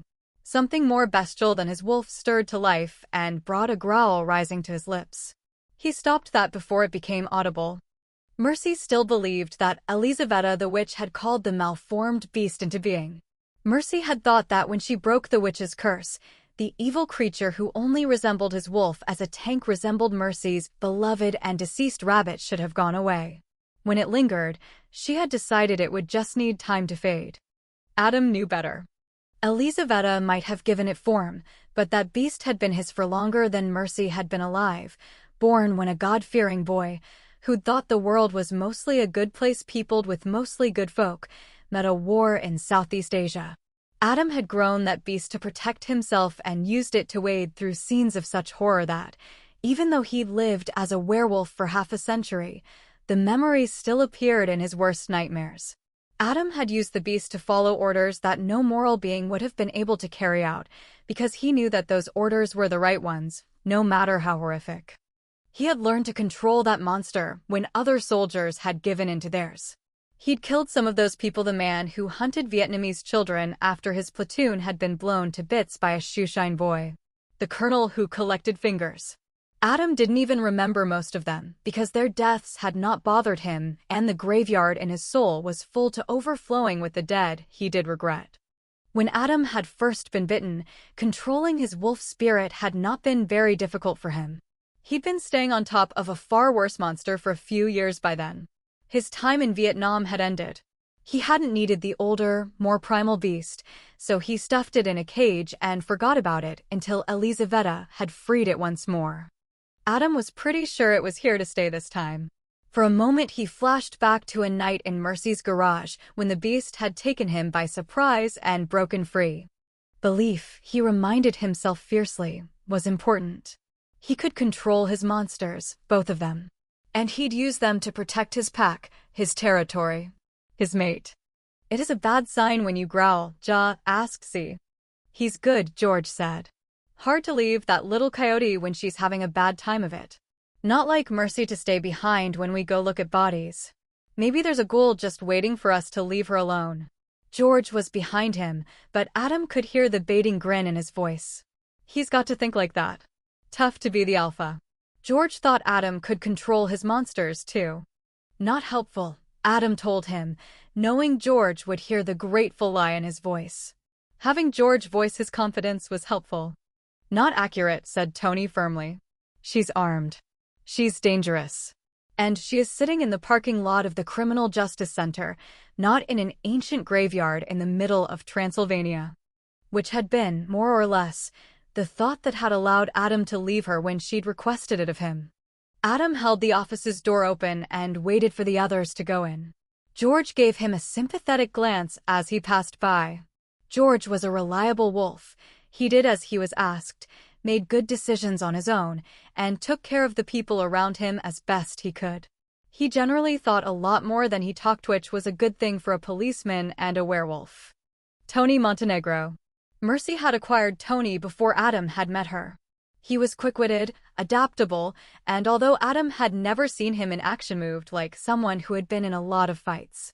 Tony'd been an undercover agent.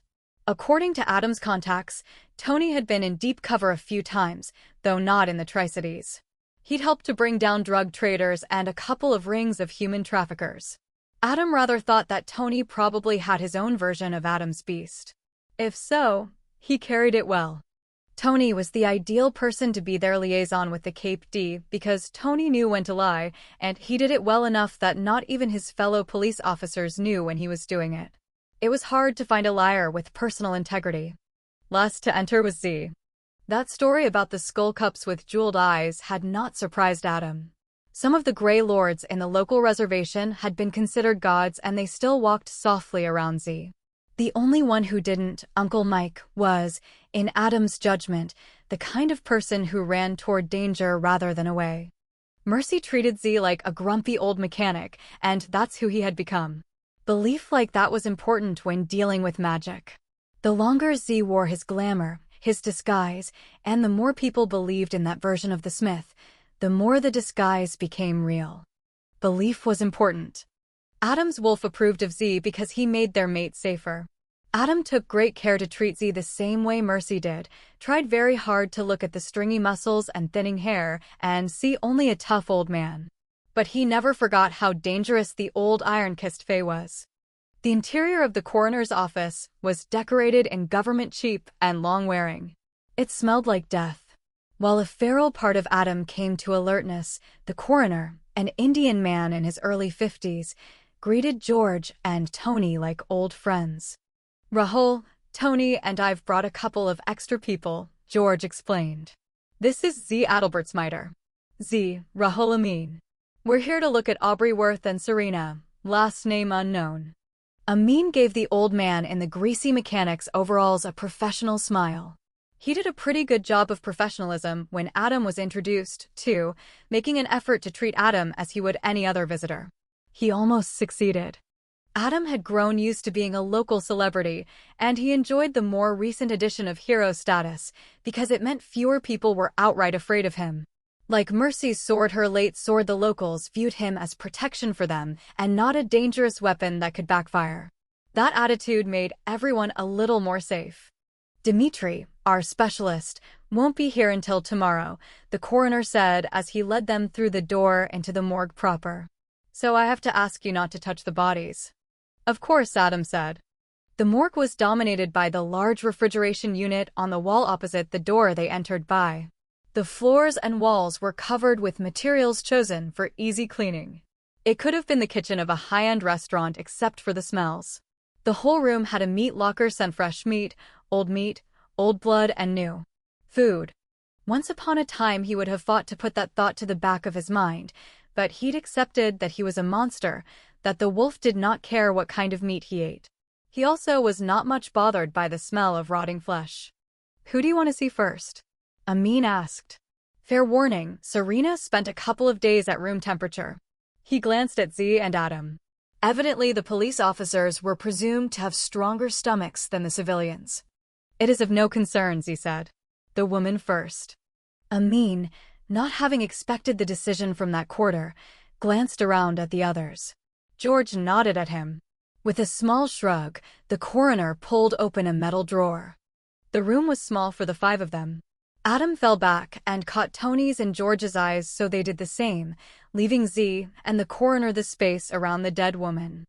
Her face was unharmed, and from it, Adam judged Serena the witch to have been a well-preserved 60.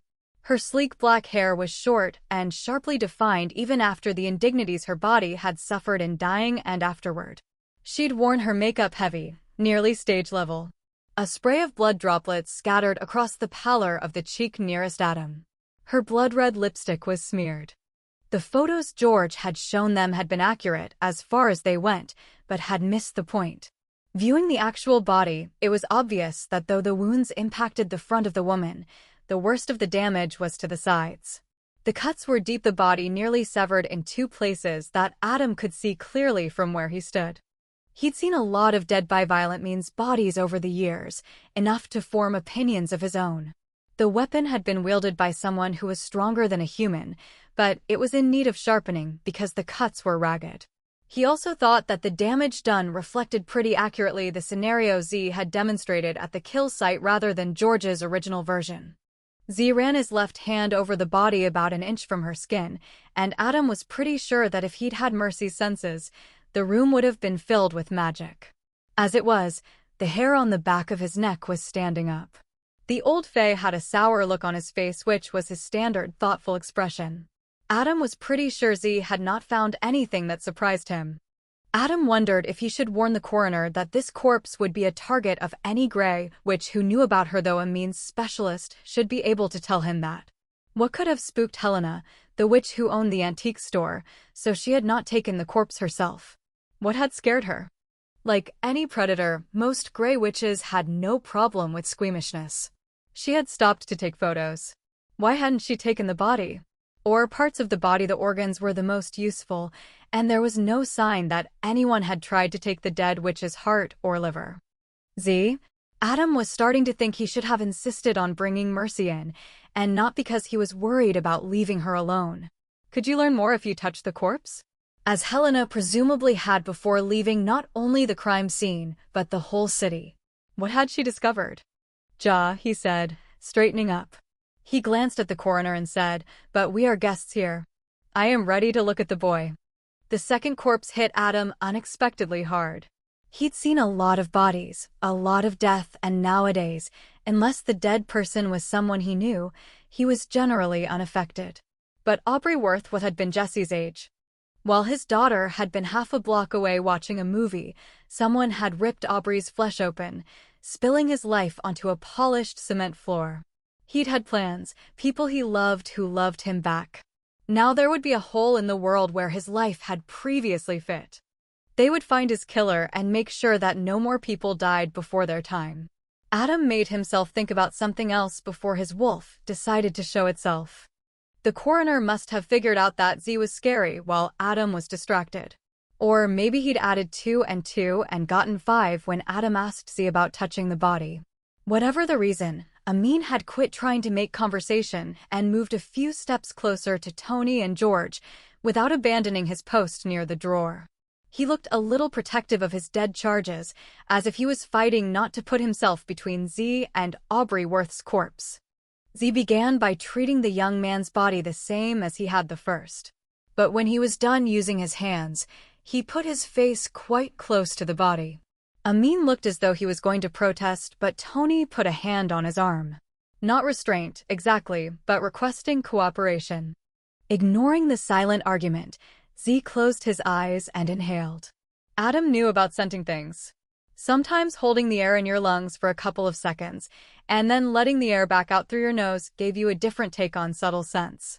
He didn't think that the old fae's nose was as good as a werewolf's, but he could have been wrong. He was watching quite closely, so he saw the moment Z froze. The old fae's eyes opened, but Adam had the impression he wasn't looking at anything. Z's eyes were usually some intermittent shade between blue and gray, but now they were the color of a shimmering silver blade, with neither pupil nor white in evidence, and the air in the morgue acquired the sharp scent of ozone and potential danger. Z closed his eyes again and took in another breath. When he straightened at last and opened his eyes, they looked stormy but human. Then he frowned slightly and turned to Adam. I think that we could use Mercy's nose here, he said, sounding utterly like himself. In front of the others, the old fae would never say, Mercy can smell some kinds of magic better than I can. But Adam was sure that was what he meant. Adam nodded. I'll ask her. Z looked like a battered old mechanic again, hands in pockets and thoughtful. But the air still smelled of ozone, and Adam's skin twitched as he turned his back on the iron-kissed fae. Adam found Mercy still huddled in his coat. Her face was tucked down into the fabric until only the top of her head stuck out. He said her name before he tapped on her window to get her attention, so he wouldn't startle her. She jumped a little anyway, a sign of how tense she still was. When he opened the door, the heat boiled out of the car, though he could hear her chattering teeth. Since no one was watching, he unclipped her seat belt and pulled her against him, holding her the way he'd wanted to for the past hour. She snuggled against him. After a bit, her shivers died down. He spared a thought for George and the humans trapped in the morgue with an unhappy fae. But this was more important, and he trusted Z not to take out his temper on innocence with any more deadly weapon than a few sharp words. Probably that king's children whose skulls had been turned into cups had not been innocents. I needed that, Mercy said, her voice muffled in the folds of his coat. Thank you. Do you want to tell me what's wrong? He asked. A car turned into the parking lot, but the driver didn't turn her head to look at them. This mostly empty corner of the lot was a fair distance from the Justice Center. Doubtless she was looking for a closer parking place. Against his neck, Mercy whispered, the killer didn't have a scent. She sounded thoroughly spooked. He's using some sort of magic that shields his scent? Adam speculated. But you followed him anyway. He wasn't doubting her assertion, hadn't been able to pick up the killer's scent himself. But he knew what a hunt looked like, and she'd been on a trail. She nodded her head and said with obvious reluctance, this is going to sound stupid. He waited. She sighed. So when I broke through the spider's spell web, I told you I saw a great dark abyss, right? And it was there again in my dream with stuff in. He didn't know where it came from. He kissed the top of her head. In a small voice she said, I think I brought it with me. I think it sunk its jaws into me when I broke through the spider thing's web, and it's been with me ever since. Do you think it's connected to the spines that Z took out of your hands and feet? He asked. She considered it, but shook her head. No. It was somehow connected to the second spider thing, the one in the basement, I think. Okay, he said. How does that tie into the fact that the killer had no scent? Just so you know, I couldn't scent him either. My nose isn't as good when I'm not the wolf, but I should have been able to pick up the killer's scent when I was standing right next to his bloody footprints. She hesitated. I worked out a theory while you were in the morgue. It's pretty far-fetched. Hit me, he said. I tracked that killer by feeling the abyss, she said. It wasn't really a scent, but it was a trace of something sort of like magic. She paused and said, I really need to talk to Z about that, because there was something weird going on with magic at that scene. He wants to talk to you too, Adam said. But go back to the abyss that you think has its claws sunk into you and is also tied to the murder of that boy. She shrugged. I told you it was weird. Is weird. I don't know how to describe it. It's something with will and power, and her voice tightened. She didn't finish that thought. What I was following, the killer's trail, was a trace it left behind. Z told us that the sickle, the one he came here looking for, was sentient, Adam commented. What if what you were feeling is that sickle? She nodded. Someone is using it to kill people. Someone without a scent, but because I have this tied to the abyss, the sickle, I could follow it. Your instincts are pretty good, he said. He did not doubt for a minute she was correct. Her magic, a gift of Coyote, was exactly like any gift a trickster god might bequeath, irrational, chaotic, and only sometimes useful. But Mercy was adept at sussing out how to deal with it using instincts and intellect. She was also good at throwing herself into danger, following where her magic led her. An image of the dead woman's ruined body flashed in his mind. That would not happen to Mercy. He wouldn't let it. You believe me? I do, he told her. Okay, she said. Then her body stiffened a little as though she was forcing herself to talk. I think that the murderer might be Stefan. Why? Like Adam, Stefan was a killer. But there was a reason his name in the vampire world was the soldier. Like Adam, by preference, Stefan's kills were neat and quick. The kind of theatrics at play here didn't feel like Stefan, even if you were wielding an artifact. An artifact that Z had told them could control its wielder. Stefan was old and powerful. Adam had a hard time believing an artifact could control him. Because I trailed the killer, Mercy said. He appeared, just appeared, in the store. Then disappeared in the back lot. He didn't get in a car. There's a feel to the trace when a door closes. Adam knew what she meant. Since he hadn't been able to sense the killer, he didn't know how what happened to scent when someone got into a car translated to whatever Mercy had sensed. But he trusted her judgment that whatever and whoever the murderer was, he had disappeared in the same way that he had come. And that sounded like something Stefan could do. Stefan and Marsilia, Stefan's maker. Could it have been Marsilia? There wasn't a scent, Mercy said. Stefan could tell me not to recognize his scent. He couldn't have told me, Adam reminded her. I couldn't scent the killer either. Marsilia can teleport too. After he'd killed, she hesitated. After he or she killed the boy, she paused again. Aubrey Worth. She sighed and bounced her head against the side of his jaw gently. I didn't want to know that. I didn't want his name. After he or she killed the boy. Adam asked, since she didn't seem inclined to finish her thought. When she still didn't say anything, he said, maybe the sickle makes it so we can't scent its wielder. She made a frustrated noise. Once you add magic in, it's hard to know how to limit it, Adam observed sympathetically. It was magic, or rather there was a lot of magic all over. She let out an irritated huff of breath, sounding, for the first time, almost normal. She got like that when she was trying to explain magic with words when all she had were feelings. Especially since, as a female mechanic, she was leery about explaining things that might be called into question without empirical evidence even to Adam. The more woo-woo her words, something was, the more defensive she got. I'd like to talk a bit to Z about what I think I felt there. What he thinks it all means. When that boy, her voice broke off. Okay. She sucked in a breath, gave an irritated growl, and wiggled to put some space between them. When she was done, she was sitting sideways in her seat as if ready to get out of the SUV. He stepped back against the open door so she could get out if she wanted to and to give her space, which is what he thought she really needed. He wasn't hurt. He'd been expecting her physical withdrawal as soon as her shivering lessened. Mercy wasn't much given to public displays of affection, still less if they were driven by a need for comfort. She didn't lightly reveal weakness, understood that entirely. She waved her hands as if in surrender. Okay, she said again. It helps if I talk through this. I'm sorry if it's too woo-woo. No problem, he said.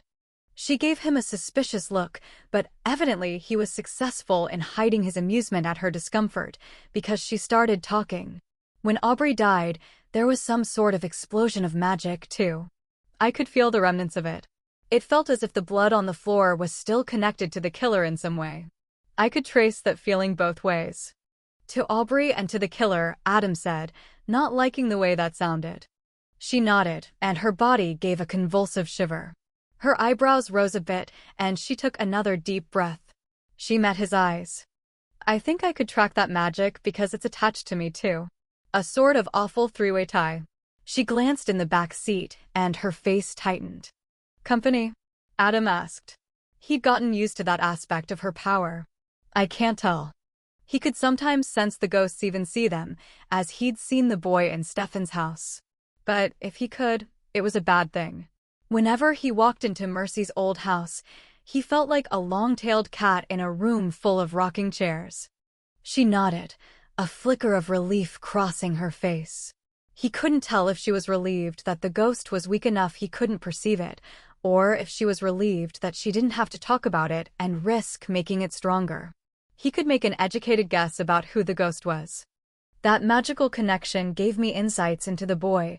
She grimaced and twitched her shoulder as if someone had prodded her into Aubrey that I don't normally get.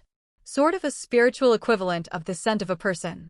You know how a good sniff can tell you what shampoo they use, if their car has leather upholstery, how many cats claim them?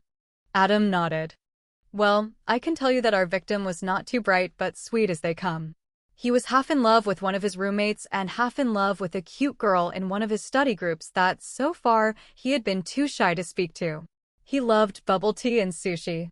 Someday he wanted to visit Japan. He was good at math, but had no business being enrolled in computer science. That evidently got some sort of reaction from the ghost, because Mercy scowled over her shoulder before catching herself. She rubbed her hands over her face and slid out of the car. She stiffened just a little, but otherwise covered up the fact that her feet were still sore. She moved into Adam and let her forehead fall forward until it rested on his chest. "Makes it feel like you lost a friend instead of a stranger," Adam said gently, rubbing her arms. He made a point of not looking in the back seat, where he was pretty sure Aubrey's ghost was sitting. She nodded. Silence fell between them, and he was content with that. After too short of a time, Mercy said, "Why are you out here without the rest of them?" "Z sent me out to see if you would come in. He wants you to look at the bodies." Something he figured out in there made him pretty upset. Adam considered his memory of Z's face. "Angry, I think." Both of her eyebrows shot up. "He wants me to do what? Since when am I an expert on dead bodies?" She pursed her lips to disguise her smile as she continued in an appalled tone. "And you kept them waiting in the morgue while I chatter on about stupid woo-woo stuff? When Z is angry." "They'll wait," he said. She snorted and clambered back into the SUV to turn it off. She locked it, handed his keys to him, and set off for the coroner's office, limping. "Do you want to go, Coyote?" he asked, following her closely. He didn't ask if he could carry her in. He wasn't stupid. She shook her head. "I can't talk that way. If Z needs the Coyote's help, I'm sure there's a bathroom I can change in so I don't shock anyone." She stopped abruptly, tensed. Adam looked around, but he couldn't see anything to cause her reaction. "Okay," she muttered to herself. Then she turned and looked at someone standing on his right. Aubrey's ghost, he presumed. "Look," she said. "You need to go. Go into the light or whatever." Pause. "I don't know what light." "There's supposed to be a light. Or a path." Pause. "Look, I don't have a freaking manual. I don't know what to do, but I think that you should." Pause. "Because most people die and go somewhere. Their souls don't linger around even if their ghosts do. I don't think it's good for you." Much longer pause. Adam put his hand on her shoulder and his lips to her ear. "Pull on the pack," he said. "On me. Tell him to go." "What if that just leaves him wandering around somewhere away from me?" she said, her shoulders hunching under his hand. "You can't help everyone," he told her. She gave him a look. "The day you take that advice is the day I listen to it from you." That was fair. "Can you call someone to help?" he asked. "Your brother, Gary? One of the other walkers?" She shook her head. "Tad always says that the real cool thing about being half one thing and half another is that no one can figure you out." He was being sarcastic about the real cool part. "I gathered.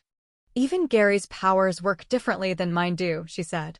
She frowned a moment, and Adam felt her draw on the pack bond. She pushed a little to speed things up. "Aubrey Allen Worth," she said with the punch of alpha that let Adam force his pack members to obedience. Adam hadn't known Aubrey's middle name. He didn't think that anyone had said it aloud in Mercy's hearing either. "Your time here is done." Her voice, for all the power she was putting in it, was gentle. "Be at peace." Adam seldom felt magic other than the magic inherent in being a werewolf and alpha of his pack. But Mercy was his mate, he was touching her, and she was using his power to amplify her voice. He felt the weight of her magic, and he felt the backlash as something cold and old and empty pushed back. She staggered, and for a moment Adam was sure that the only thing keeping her on her feet was his hold. She reached up and grabbed one of his hands with her cold one and held on tight. "No," she said quickly, her voice soothing. I see. I understand. You can't go yet." "No. Don't panic. We'll fix it.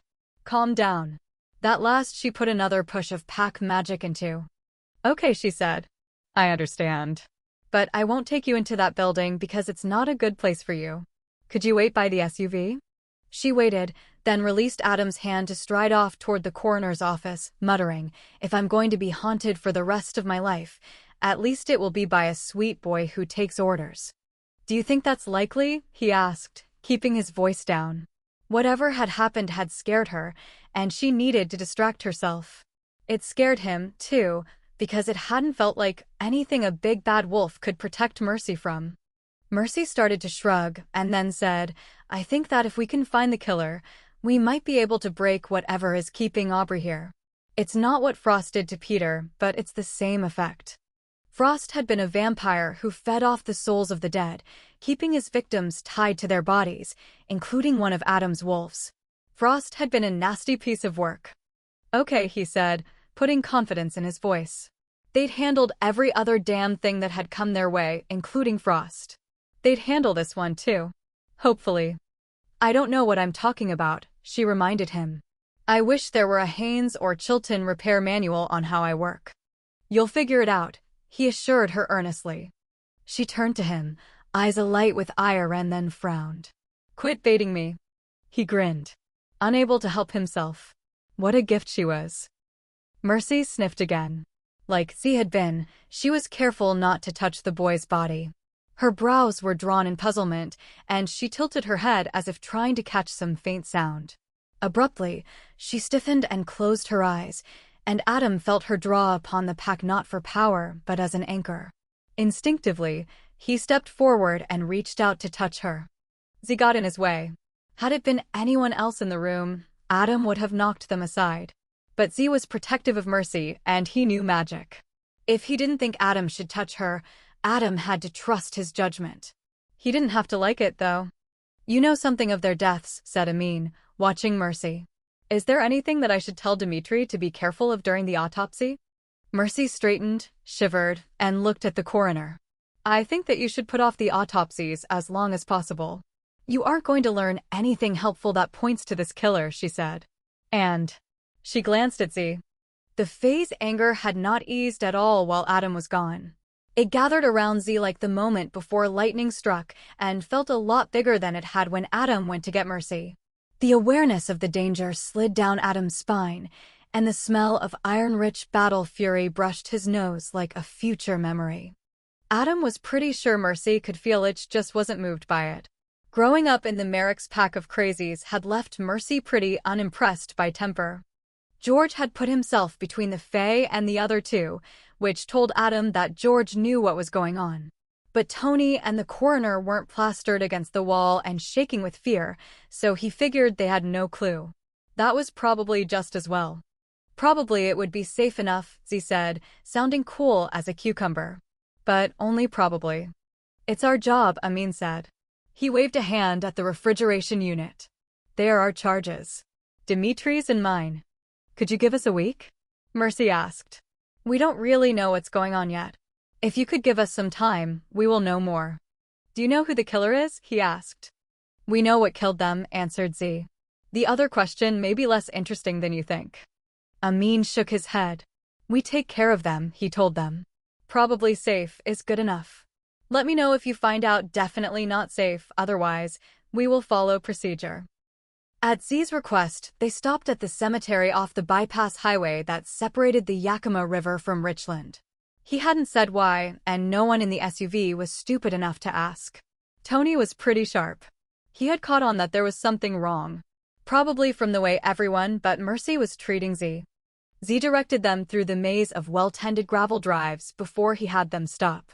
Then he took Mercy and made the rest of them wait at the SUV. "I hate this," Tony muttered, watching the old man and Mercy traipse between the stone markers inset to make maintaining the grounds easier. "I don't much like graveyards myself," admitted George, leaning against the SUV in a way that boded ill for the paint job. Adam thought about objecting, but scratches were not what brought the resale value of his vehicles down. It had been a few years since he'd actually had one survive long enough to be traded in or sold. "Graveyards are fine." Tony tossed George an irritated look. He glanced over at the manicured grounds, green even in the late autumn chill. "Well, not fine. And this is a cemetery.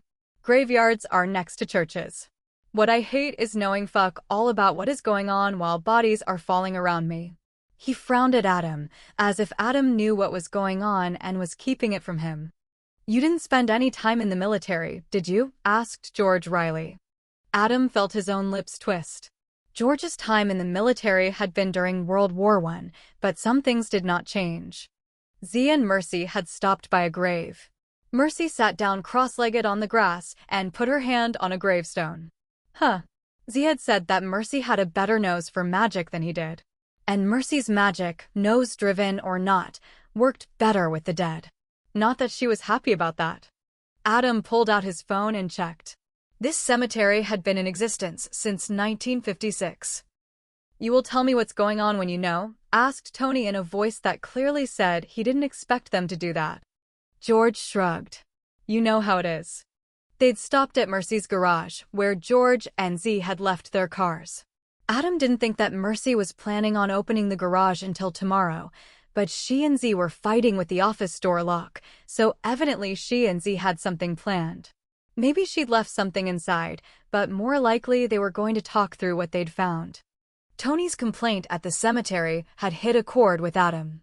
How often would knowing just a bit more above his pay grade have resulted in fewer people dying? That was a set greater than none, he thought. "Tony," Adam said thoughtfully, "just how far do you want to go down this rabbit hole?" Tony stiffened, giving him a look. "Is that an offer?" "You have had our backs for a while now," Adam said. "I think it's fair that you know where the bodies are coming from."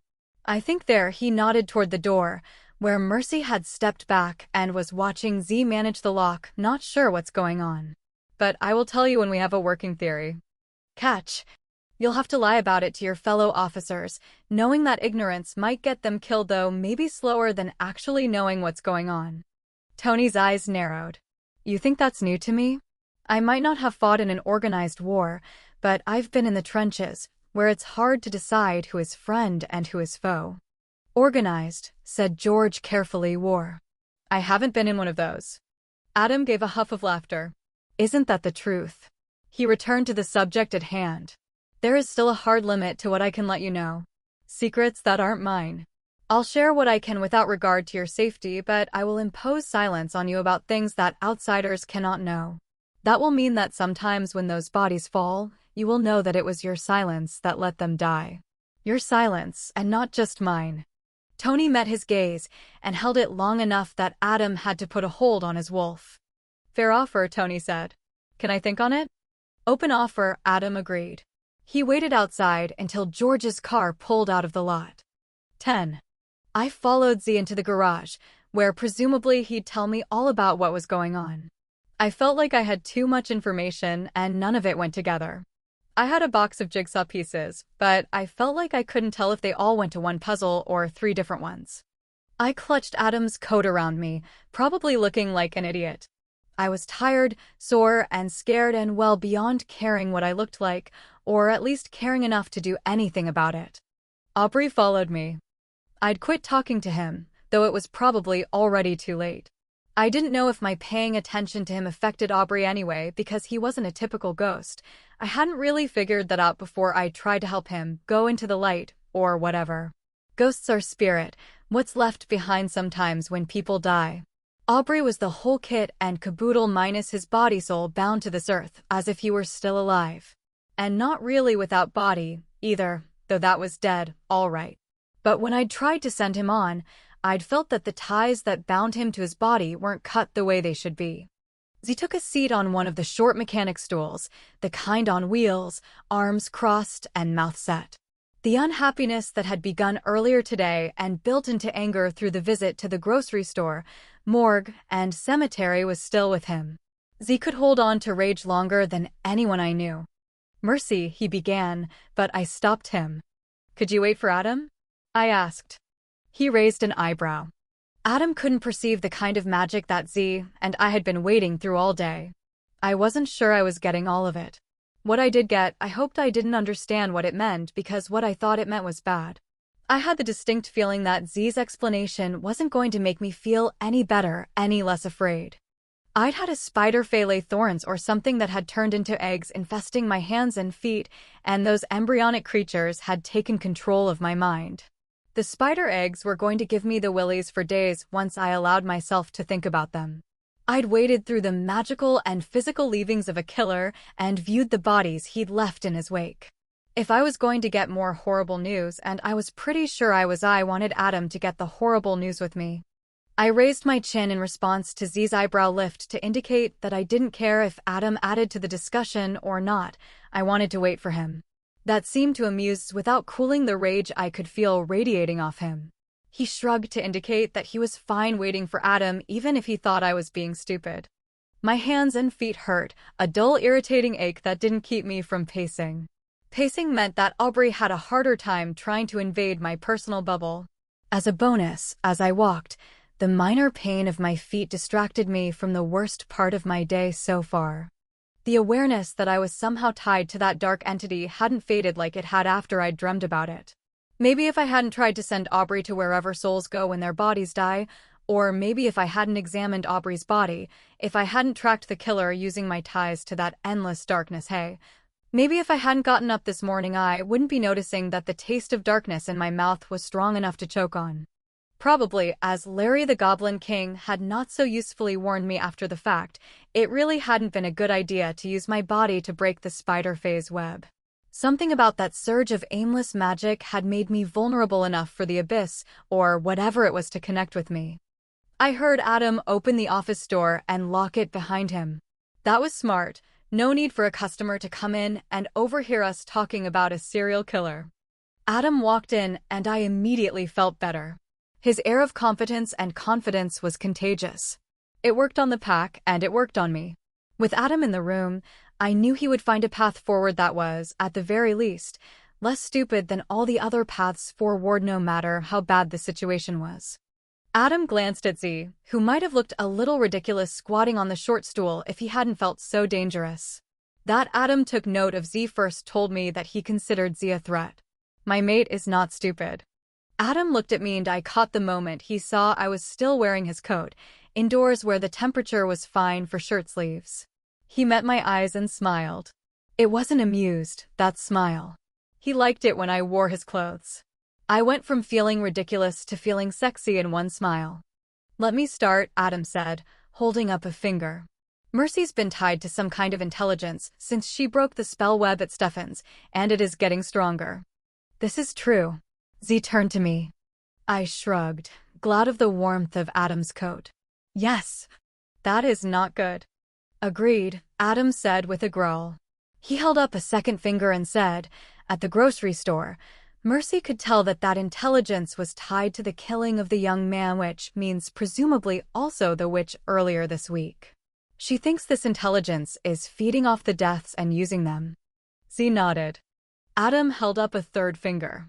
"The ghost of the boy from last night is following Mercy around, unable to move on because he is being held by that intelligence. I think from your reactions to the bodies in the morgue, and because we visited this cemetery afterward, that the magic the intelligence is working is also tied to the bodies of its victims." He held up another finger without waiting for a reaction from either Z or me. "Fourth." Adam stopped speaking and shook his head. "You have no idea how much this disturbs me. And if I weren't living with Mercy's walking stick, I wouldn't be able to conceive it was possible. Fourth, the intelligence Mercy found is the artifact that you, Z, told us about, the one that killed people 40 years ago. The cemetery we stopped at dates back to well before the time when those people were killed. I presume that some of the victims were buried there and you both were checking out their graves. I'd guess you found that those bodies were still bound to souls that should have gone on decades ago. Prisoners, in fact." He tilted his head and examined Z's face. "Some damned thing controls people, picks out victims, works magic to bind them, and defends that binding. And now it's attached itself to Mercy." Adam's voice roughened with anger on the last bit, but his focus stayed on Z. "Ja," said Z. "To be fair, it is a very old thing." He shrugged, the motion making his stool squeak. "And magic applied over time is a strange and powerful force."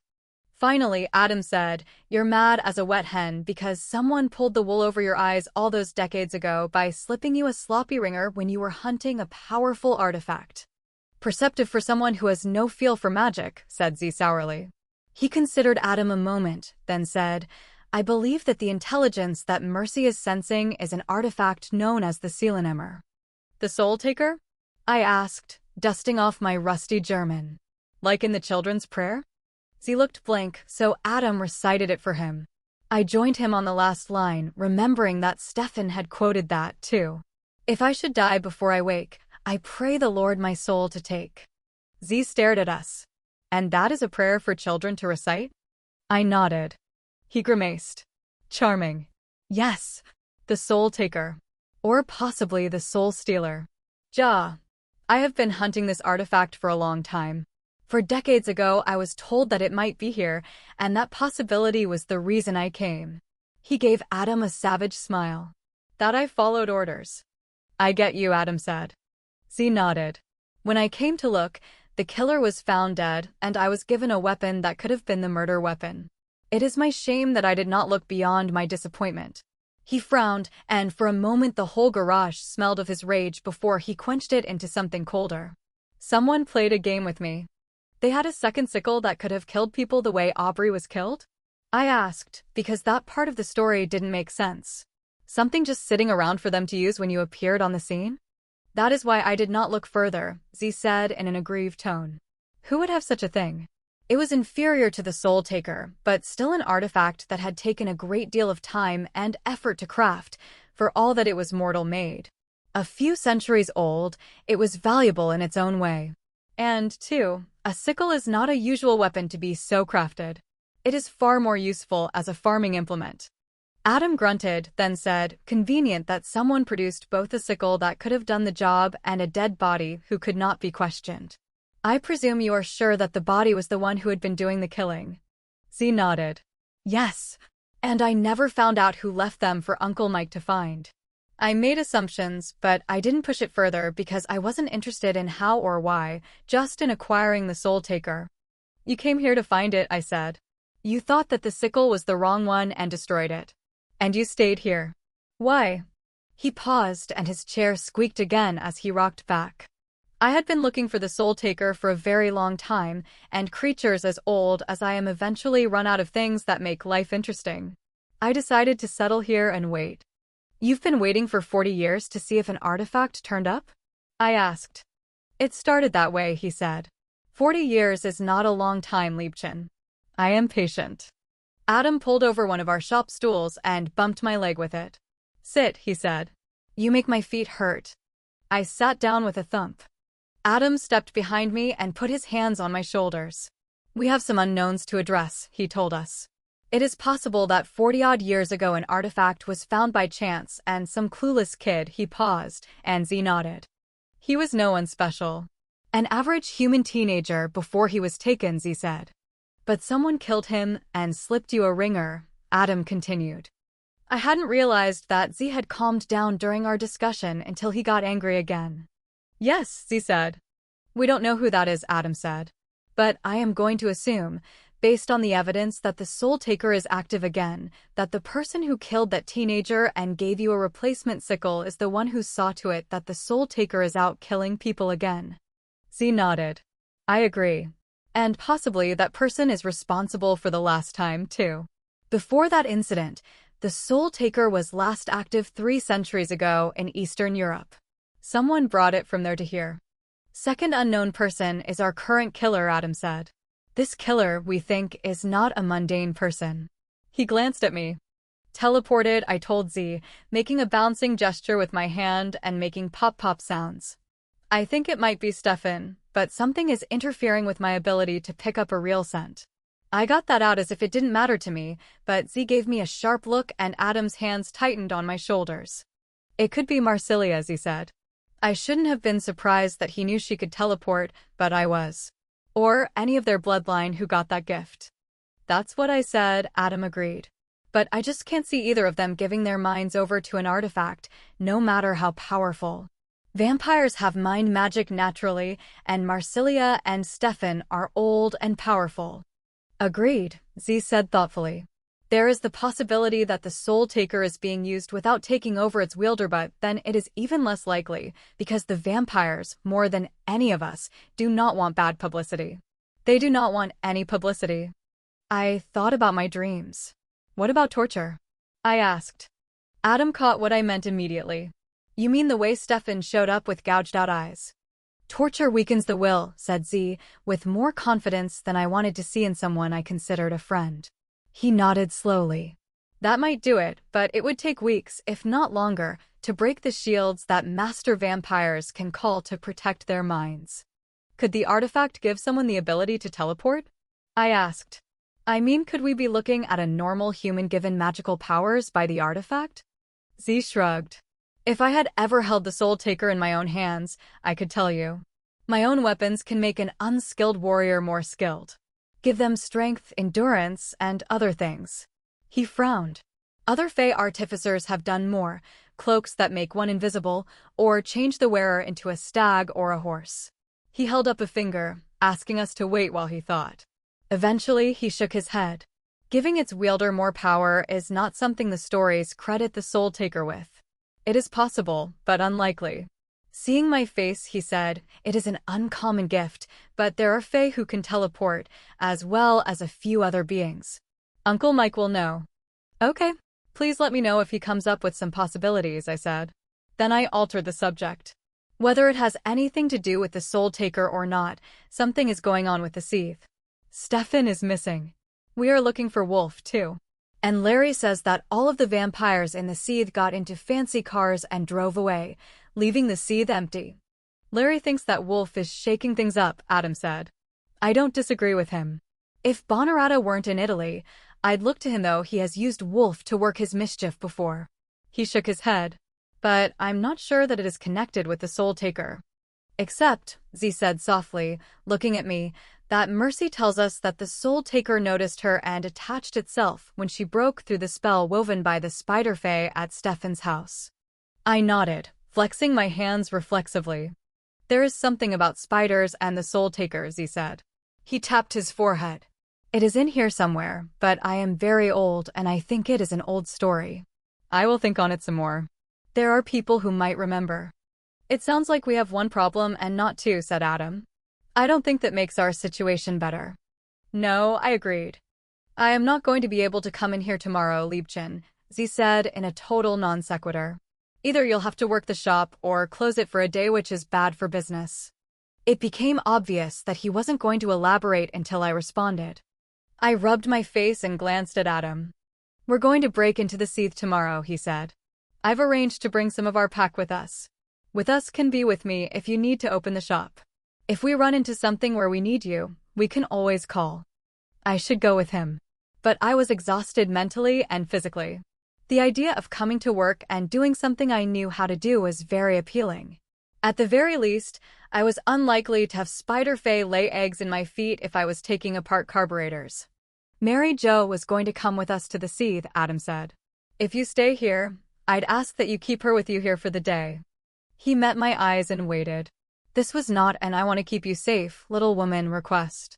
This was the alpha of our pack not wanting to let one of his pack members who may or may not have put herself in the sights of a supernatural serial killer work alone in a place where she would predictably be found.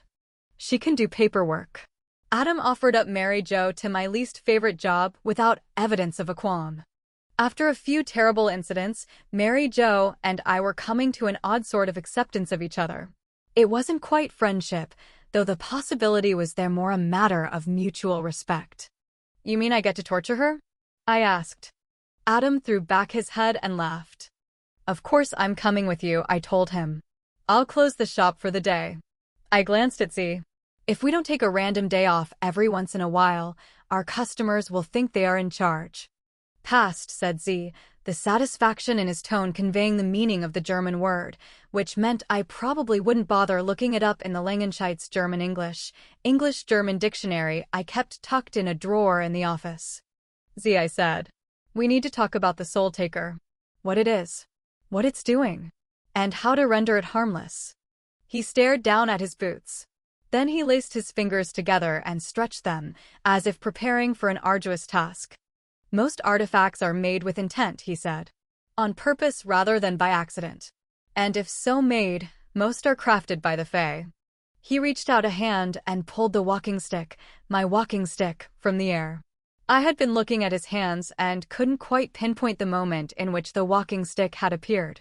It felt as if, somehow, the artifact had always been there in Z's hands. He turned it as if examining it, letting the artificial lights overhead illuminate the old wood and silver.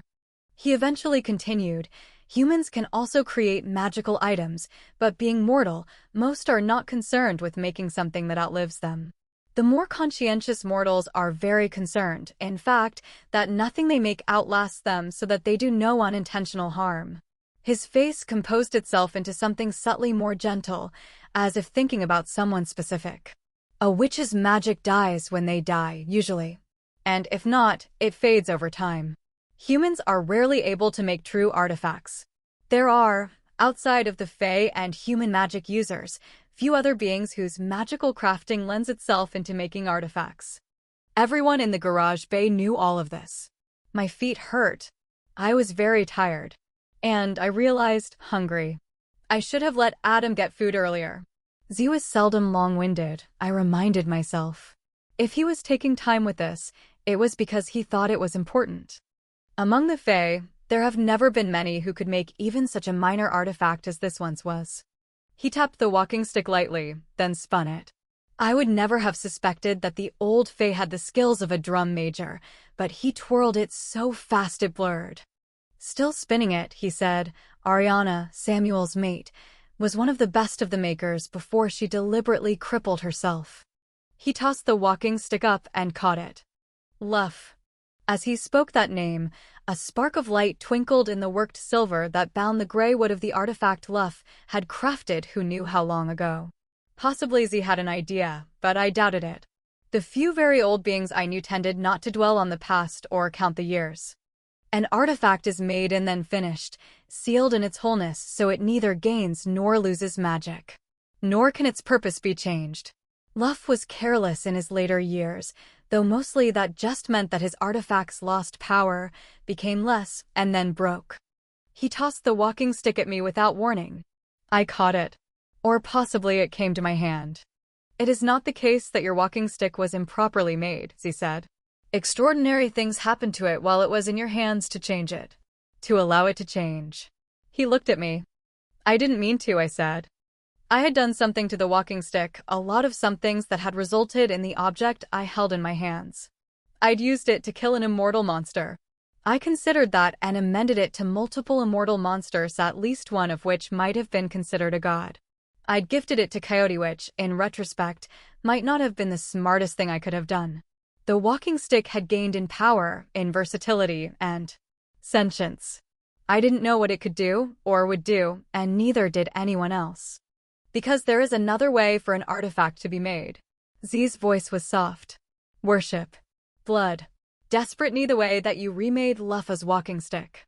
Other catalysts include time and belief. He reached into one of the pockets in his overalls and pulled out a small metal object. He threw it at Adam, who caught it easily. Adam opened his palm, and I saw a dull gray metal ring. Heavier than it should be unless it's made out of lead. "Iron," Z told him. I touched it and pulled my finger back with a hiss. It hadn't hurt exactly, but it left me with a feeling of wrongness and seeking. I told Adam, "Give that back to him." He tossed it back to Z. I took Adam's hands in mine and examined them, turning them.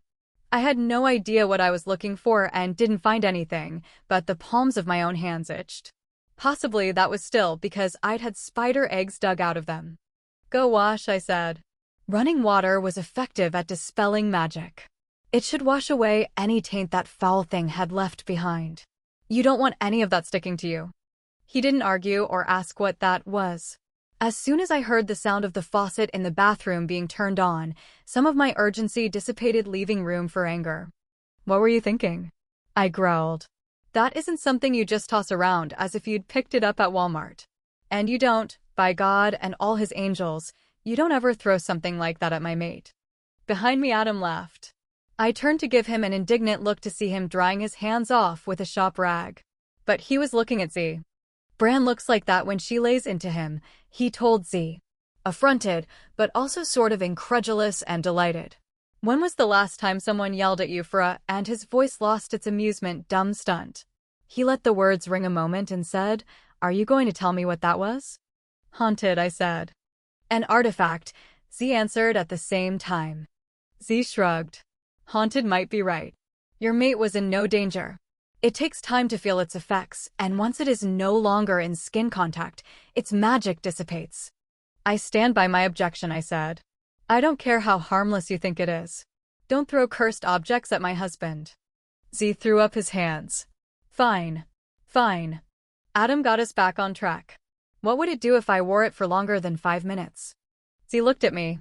People who wear that ring on a regular basis kill themselves. Eventually. Is that like most of the people who have worked with you? I snapped, and Adam stifled a laugh. Z contemplated me sourly. If you don't throw dangerous objects at people I love, I won't snap at you again tonight, I offered after a moment. Done and done, he said, satisfied. The ring is a minor artifact. Minor or not, that thing is foul. I rubbed my fingers together to rid myself of the feel of corruption. You just carry something like that around in your pocket? Z raised an eyebrow. I carry a lot of things around in my pockets, he said in a superior tone. It is what pockets are for. Adam's grin flashed, and I said, don't encourage him. I turned to Z. No one made that ring magic? Correct, Z said. It's old, maybe 1500 years. A lot of bad things can happen to people in 1500 years, and enough of those bad things happened to people around that ring that eventually it started carrying those things with it. You called it haunted, Mercy. Maybe that is true. But the ring has a predictable magical effect on anyone wearing it, and after not being on a human hand for nearly 2 centuries, it has not lost any of its power. Those two things make it an artifact. A naturally occurring artifact, one might say. And, because it was made without intent, it has changed a lot over the years. The last 4 people who died wearing it all starved themselves to death. 1,000 years from now it might not have any magic at all, or its mere presence might cause everyone in the city to quit eating. The sickle that killed Aubrey is something like that ring, I said. Z nodded. It is. He paused and pursed his lips, pushing his stool back and then forward like a teenager might. I was waiting for him to spin it in circles when he stopped. For a very, very long time, whispers of the Soul Taker came to my ears, he said. The first story I remember hearing was of a blade that turned a child of 8 into a warrior who killed the bandits who attacked him. The boy died, and the sickle disappeared for a few hundred years. I looked at the walking stick in my lap, remembering a battle with a group of Fey warriors when the walking stick had used me to fight them.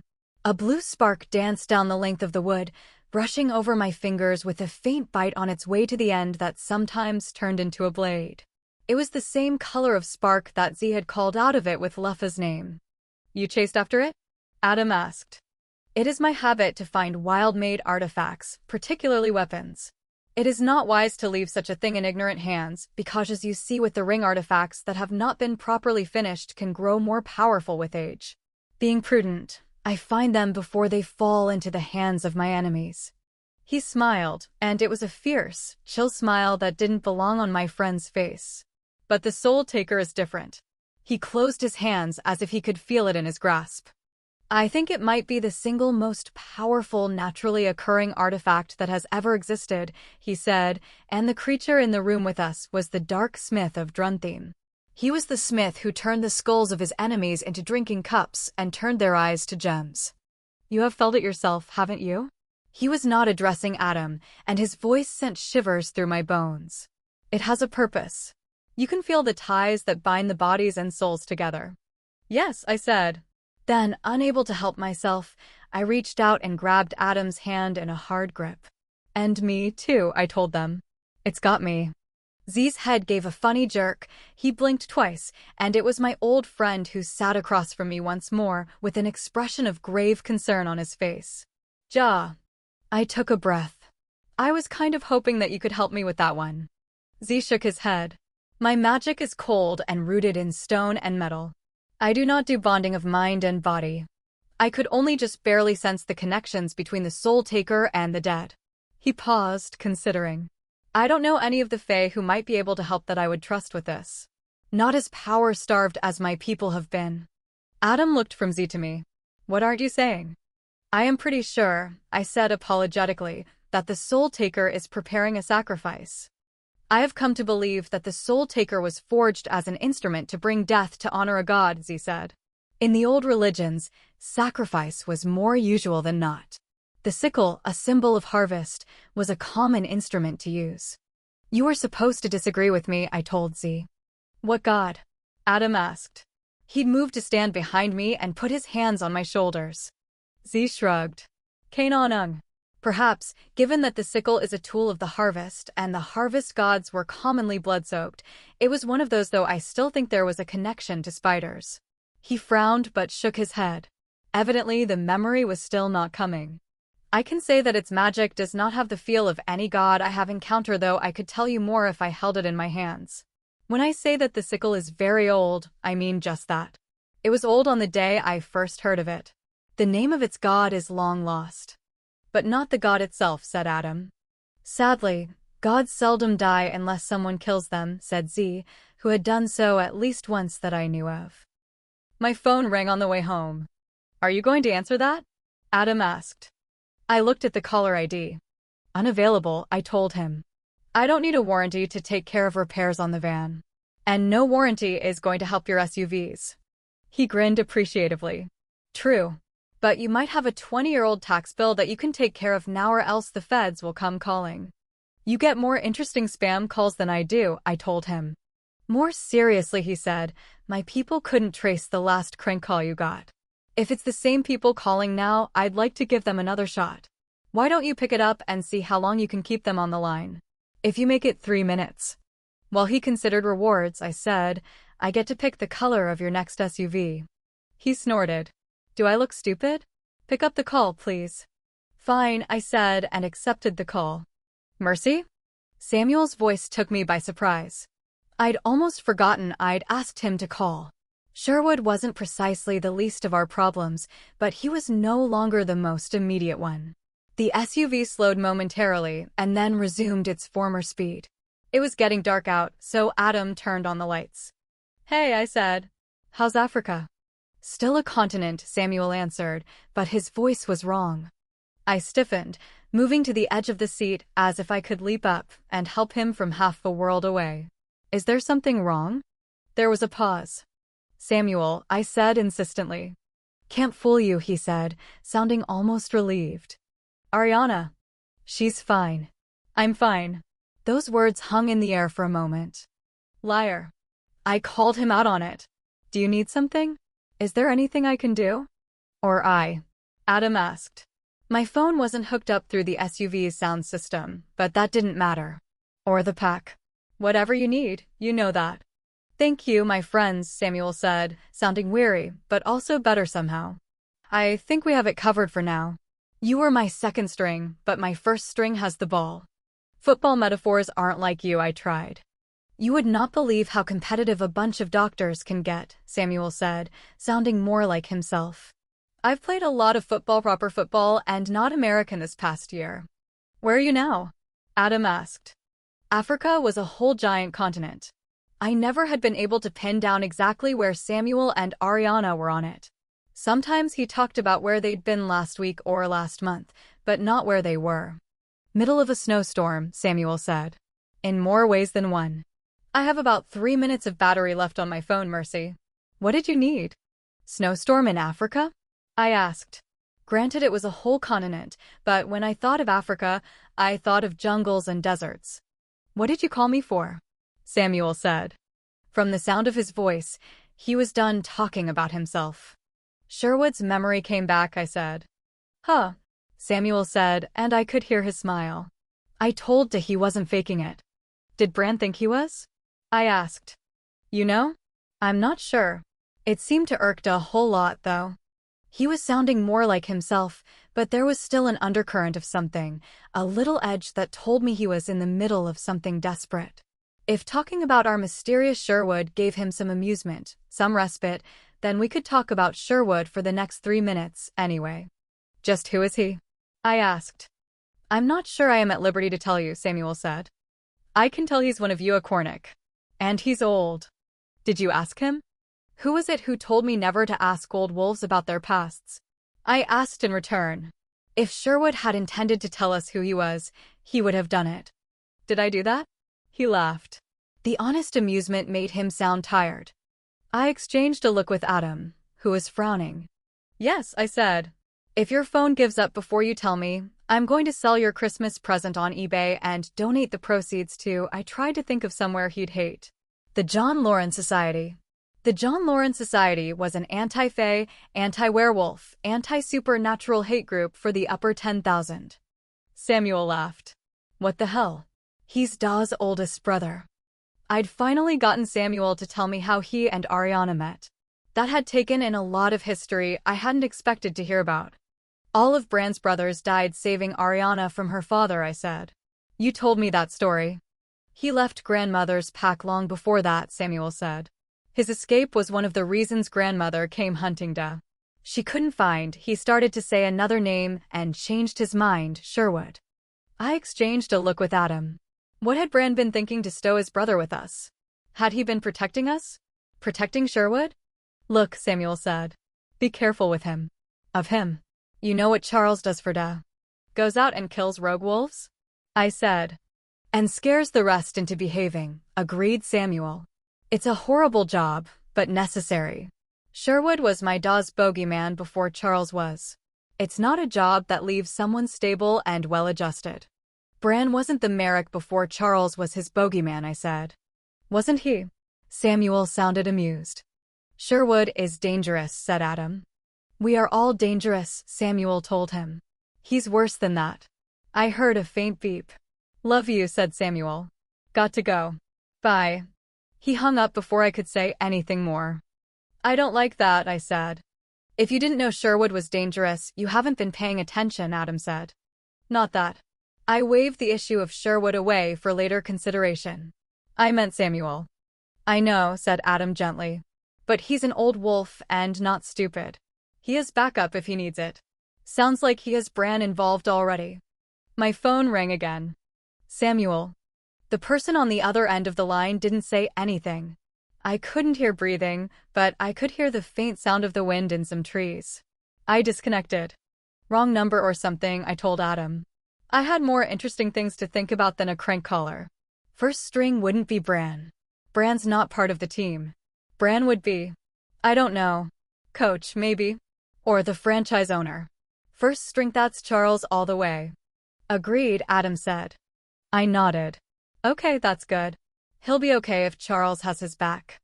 And he knows he can come to us, he said. And I can check with Charles to make sure that there really isn't anything we can do. Yes. It started to rain. Out of habit, I checked the temperature, but we were a few degrees too warm to have to worry about freezing rain. This rain would only get us wet. What do you think is so bad that it has Samuel on the run? I asked, my voice sounding small in my own ears. I have no idea, said Adam. He put his hand on my knee and gave it a squeeze. For absolutely no rational reason at all, that helped. Jesse and Tad were doing homework on the kitchen table when we got home. Glad you're alive, Jesse said. There's pizza in the fridge, we saved you some. Kind of nice just having the three of us plus one in the house. When you put something in the fridge, it doesn't magically disappear. Glad you're alive, too, I said with maybe a bit too much emphasis. Both Tad and Jesse looked up. I thought that your death had been indefinitely postponed, Dad. Jesse sounded worried. It was, Adam said. But since we never want boredom to be a thing in this household, today it's Mercy's turn to have a killer on her tail. Tad and Jesse both looked at me. The harvester is out to get me, I said with perfect truthfulness. Almost perfect truthfulness. We think. There was no way to be sure that the Soul Taker was after me just because I was connected to it. But Z and Adam had both decided that probably I was in its sights, metaphorically speaking. Jessie rolled her eyes, but Tad, who could hear the truth in my answer, at least knew a little bit more about the story of the harvester than he had last night stiffened. He looked at Adam, who nodded once. Jessie missed that exchange. She had other things on her mind. Dad, you've been to Southeast Asia. Have you been to South Korea? Yes, he said cautiously. She narrowed her eyes at him. How long ago? 10 years. She pointed at the seat next to her. Sit down, right here. I need you. You will be my primary source. She looked at me and waved her hands. You, stepmother. Eat your pizza somewhere else while I quiz your man about the way women were treated 10 years ago in South Korea. With a grin, I loaded a plate with a couple of pieces of kitchen sink pizza, a third piece with pineapple, and what looked like poblano peppers, and started for the back door. Tad hopped up and opened the door for me. "If you have a killer out hunting you, maybe I should come out with you. Don't you have a paper to write?" I asked. But he was right, I needed to be more careful. When he followed me out the door, I didn't object. Normally, I'd have said our house was the safest place for me to be. But normally there were 3 or 4 werewolves here as well as a demon dog. We'd sent them all away. It was chilly outside, but I'd recovered from my earlier shivers. I'd given Adam back his coat, but I'd kept my own on. Tad only had a sweater on, but he didn't look cold. Tad and I had worked together for years. I felt no need to make conversation as I walked out to one of the picnic tables and put my plate on top of it. Rather than use the bench, I climbed onto the table and sat cross-legged, facing the house. Tad sat on the other half of the table, facing the opposite direction toward the gate to Underhill and also toward my old house, the one he was moving into in a couple of days. Before I started eating, I took out my phone and looked up snow in Africa. Apparently, the Atlas Mountains in Morocco regularly got dusted in snow. I switched to my weather app. It wouldn't have Aspen Creek on either, at least it hadn't last time I checked. But Troy, Montana, was close. They had a winter storm warning until Saturday noon. The area expected high winds and snow accumulation up to 18 inches in the next 24 hours, as much as 3 feet of snow in the mountains. "You okay?" Tad asked. "No," I said. "Worried about a friend." "Anything I can do?" "Nope," I told him. "Me neither." "That sucks," he said. "For sure." The pepper on the pizza wasn't poblano, but something a lot hotter, though it went with the acid sweetness of the pineapple in a way I wouldn't have predicted. I looked up at the moon, which made a C shape, and smiled. A long time ago, I'd sat on top of a picnic table while Samuel told me about the science of the moon's phases. I'd told him that the way I could tell a waning moon was that it looked like a cookie monster had bitten into it and left a C in its place. I'd sung him the C is for cookie song. It was the first time he kissed me. That had been a long time ago. And it had probably been for the best that Bran had put an end to our romance, though I hadn't been grateful at the time. When you're 16, sometimes you need the adults in the room to step in. "You and Izzy okay?" I asked. Tad wasn't 16. But he was still pretty young. "Can't help your other friend, so maybe you can help me," suggested Tad gently. "Keep my nose out of it?" I asked. He sighed. "For now." I warned her about Dad, about me too. But I guess she hadn't listened. I took another bite of pizza and crunched through a pepper that had been lurking beneath the cheese, spicier than the first. I looked around and realized I hadn't brought out anything to drink. "I'll get you a water," Tad said, jumping off the table and escaping from our discussion of his love life. I looked back up at the moon as the door closed behind him. Then I also casually let my gaze drift back down to the house again. There was something wrong with the roofline. As if he had only been waiting for me to notice him, a shape pulled away from the shadows to stand silhouetted against the sky. He walked a few deliberate steps until the faint light of the moon fell on him, so I could see him clearly. He was dressed in ragged clothing like a scarecrow, like the harvester from the movie. There was no question that the resemblance was on purpose. A small part of my brain noted that it might be a good idea if Adam and I actually watched the blasted movie. The rest of me sat with a piece of half-eaten pizza in one hand and didn't move. Though he was backlit by the moon, I had good night vision. I should have been able to see his face. But, as in the movie poster, all I could see was blackness. It didn't matter. I didn't need to see his face to know who it was. "Oh no," I said, my throat dry. "No." He held the soul taker in one hand. In my head, I'd seen a shining blade, something worthy of the power it carried. But it wasn't like that at all. The blade was pitted and rough-finished. The handle was wrapped in something that could have been leather or electrical tape, something dark. I stood up, as if the extra height would help me pick out details more clearly. I peered into the blankness that was his face and tried to decide if it was a mask. He angled his head, following my motion, obviously returning my attention in a way that felt almost mocking. He walked toward me, the steep angle of the roof not affecting the grace of his movements. Tad opened the back door, a glass of water in his hand. His body stiffened and his eyes looked behind me. He was facing the wrong way to see the harvester drop down and disappear into the shadows on his way to the ground. I stared at where he'd been for a second, trying to process exactly how he'd disappeared.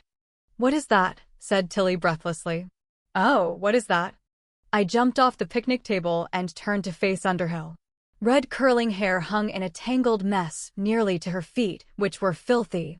Usually she appeared in the guise of a child, but tonight she chose to be a teenager, and she was bundled up in a jacket that looked very much like Adam's, exactly like Adam's. She smiled brilliantly at me, her face alight with greedy expression I'd seen on Z's face earlier today. Because of that, when she said, "Usually they are disappointing, don't you think?" But that was even better than in the stories. It was so dark and vast.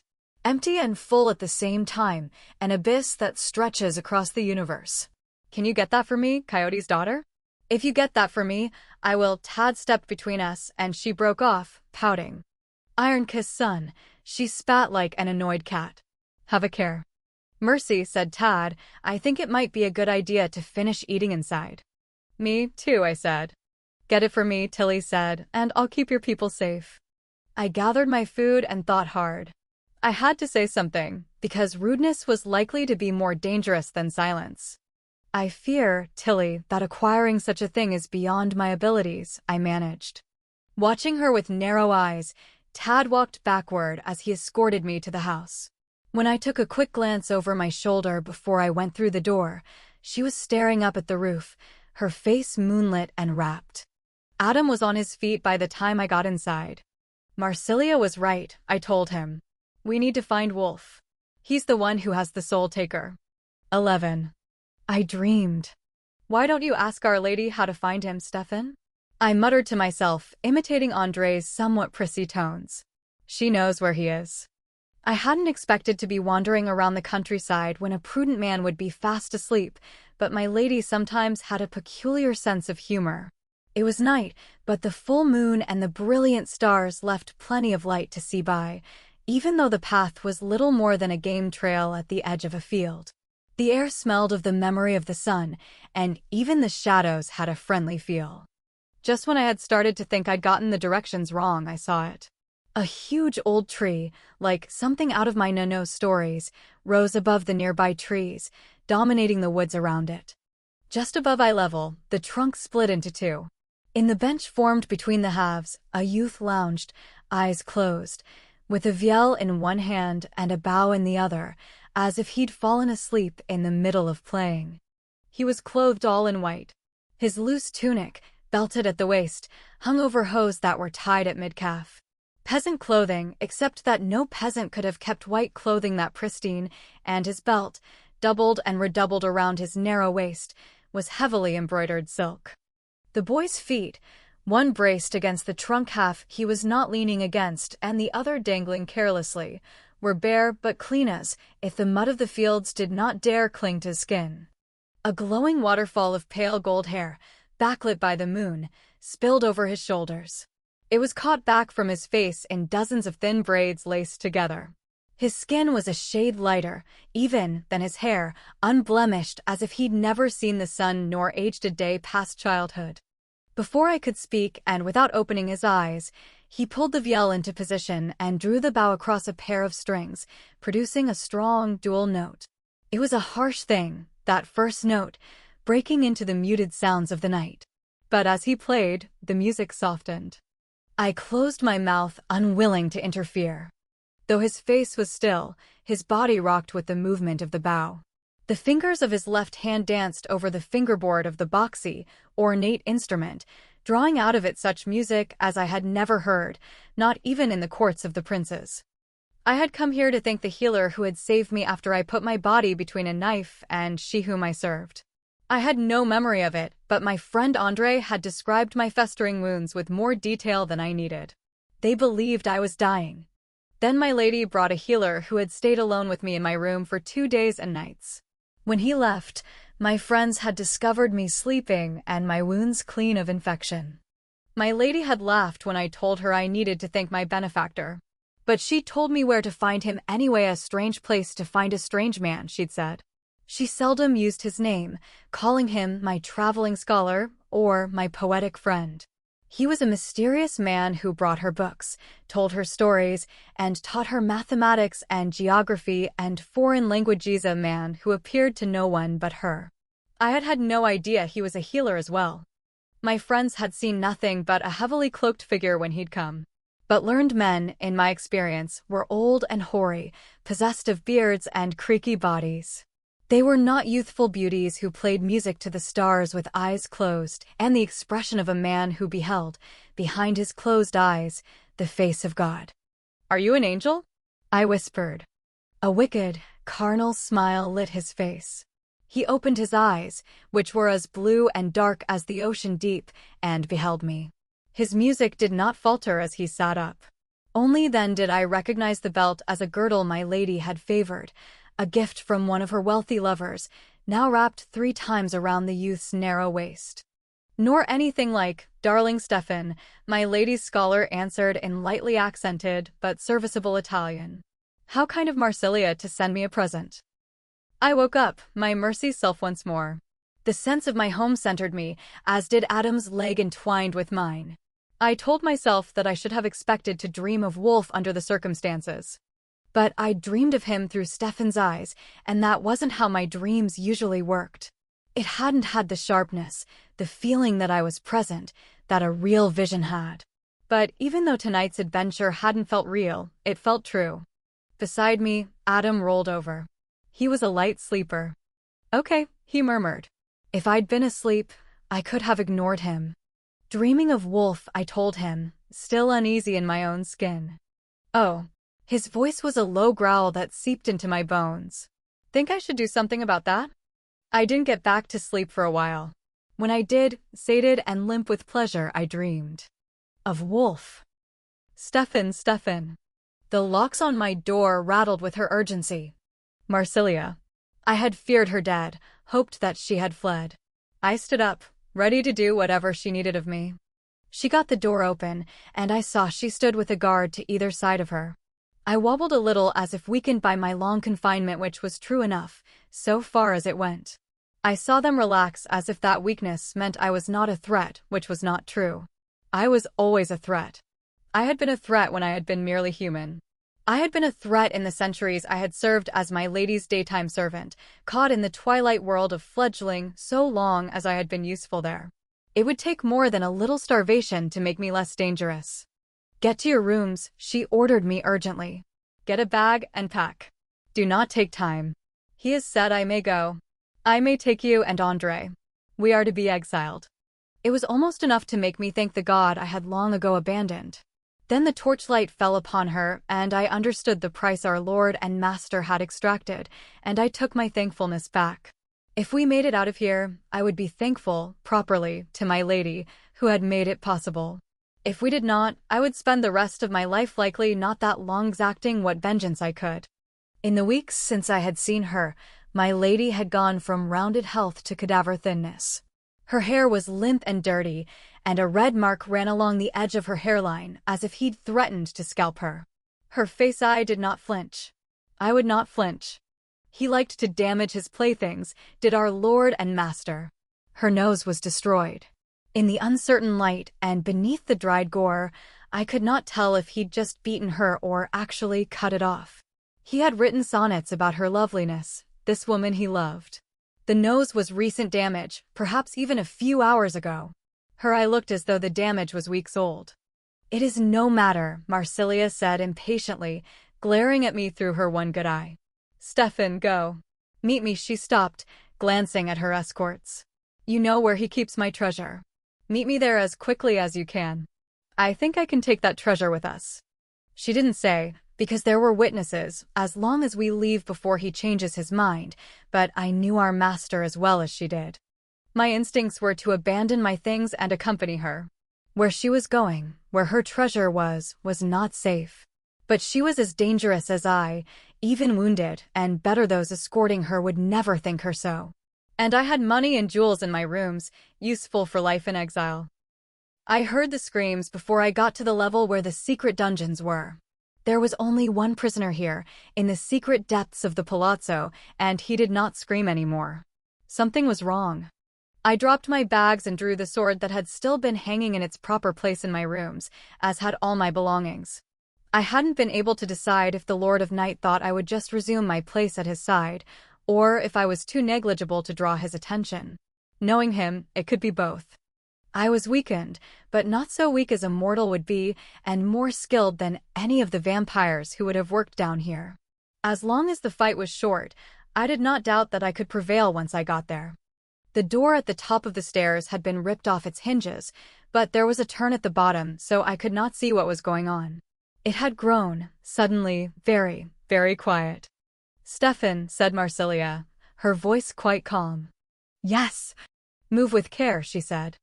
I took the stairs in 2 leaps, but obedient to her wishes, I slowed as I turned the corner. The area was dimly lit by a single flickering torch.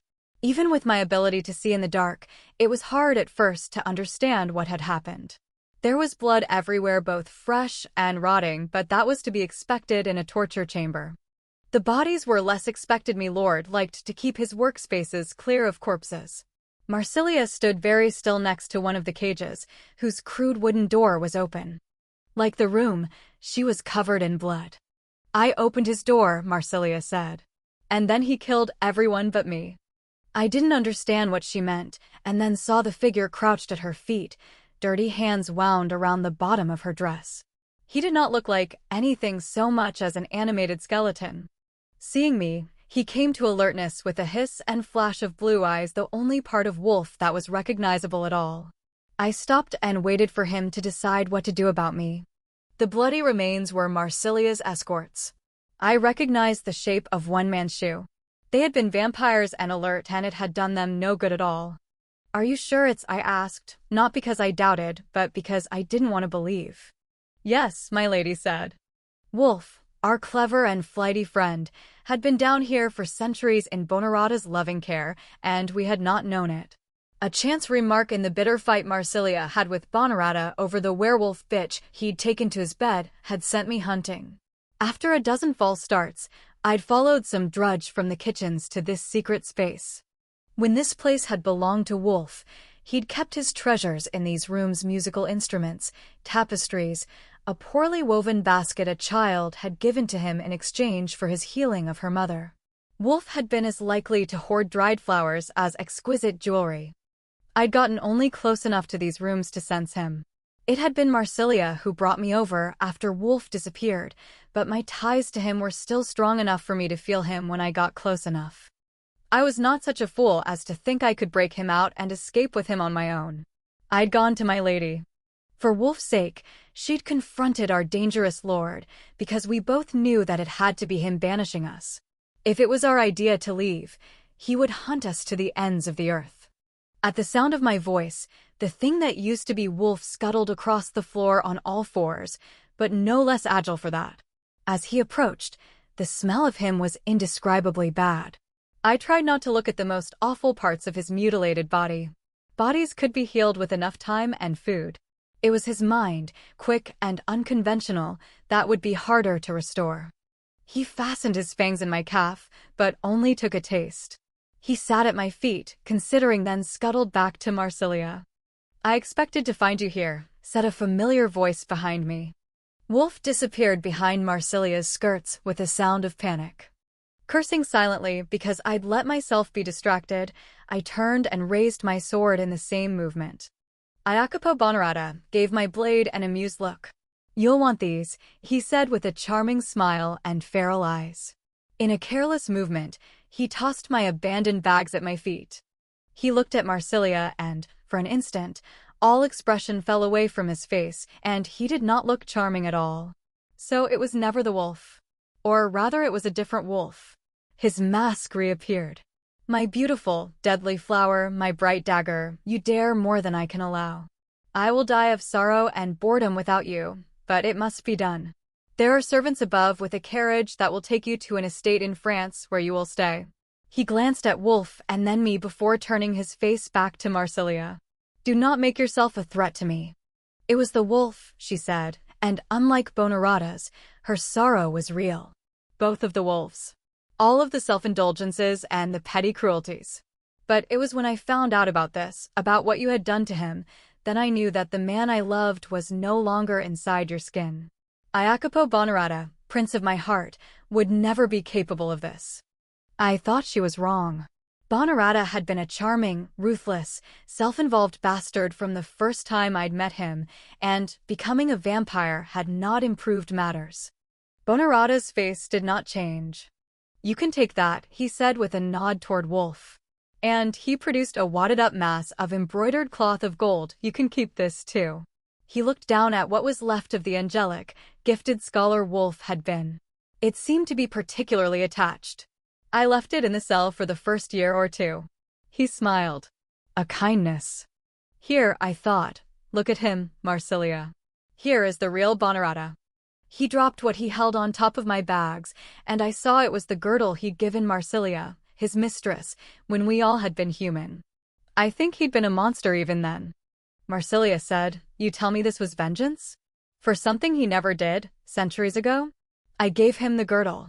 "I did this for you, my bright blade," Bonarata said. "A gift of memory. When you betray me, remember it will never be you who suffers." He turned to leave. "You didn't do this for vengeance," I told him. "Not just for vengeance." He froze and turned to me, an incredulous look on his face, as if one of his horses had decided to speak. It was my habit to let him think the less of me, to treat me as her servant, which I was. And if he forgot I was dangerous, that was a good thing. But I wasn't going to let her live believing what had been done to Wolf was her fault. "You were afraid of him," I said, meeting his eyes.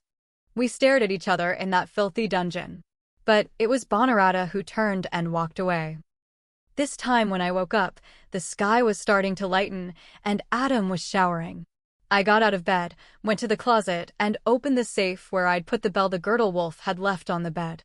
I hadn't really needed to check, because I'd known even while I was dreaming Stefan's memories that the belt Wolf had worn when Stefan met him for the first time, the belt Bonarata had tossed on top of Stefan's bags, and the belt hanging in my safe were all the same one. "Morning," Adam called. "I'll make breakfast." "Thanks," I said. "I'll be down in a minute." I showered, thinking about Wolf, about gifts that were not gifts at all, about vengeance and sacrifices. I dressed in my usual work clothes, jeans and a t-shirt, braided my hair and stared at the thin white scar on my cheek that I'd gotten the last time I'd gone up against a god. I came down the stairs in time to spot Tad and Jesse headed out the door. "This is early for you," I said.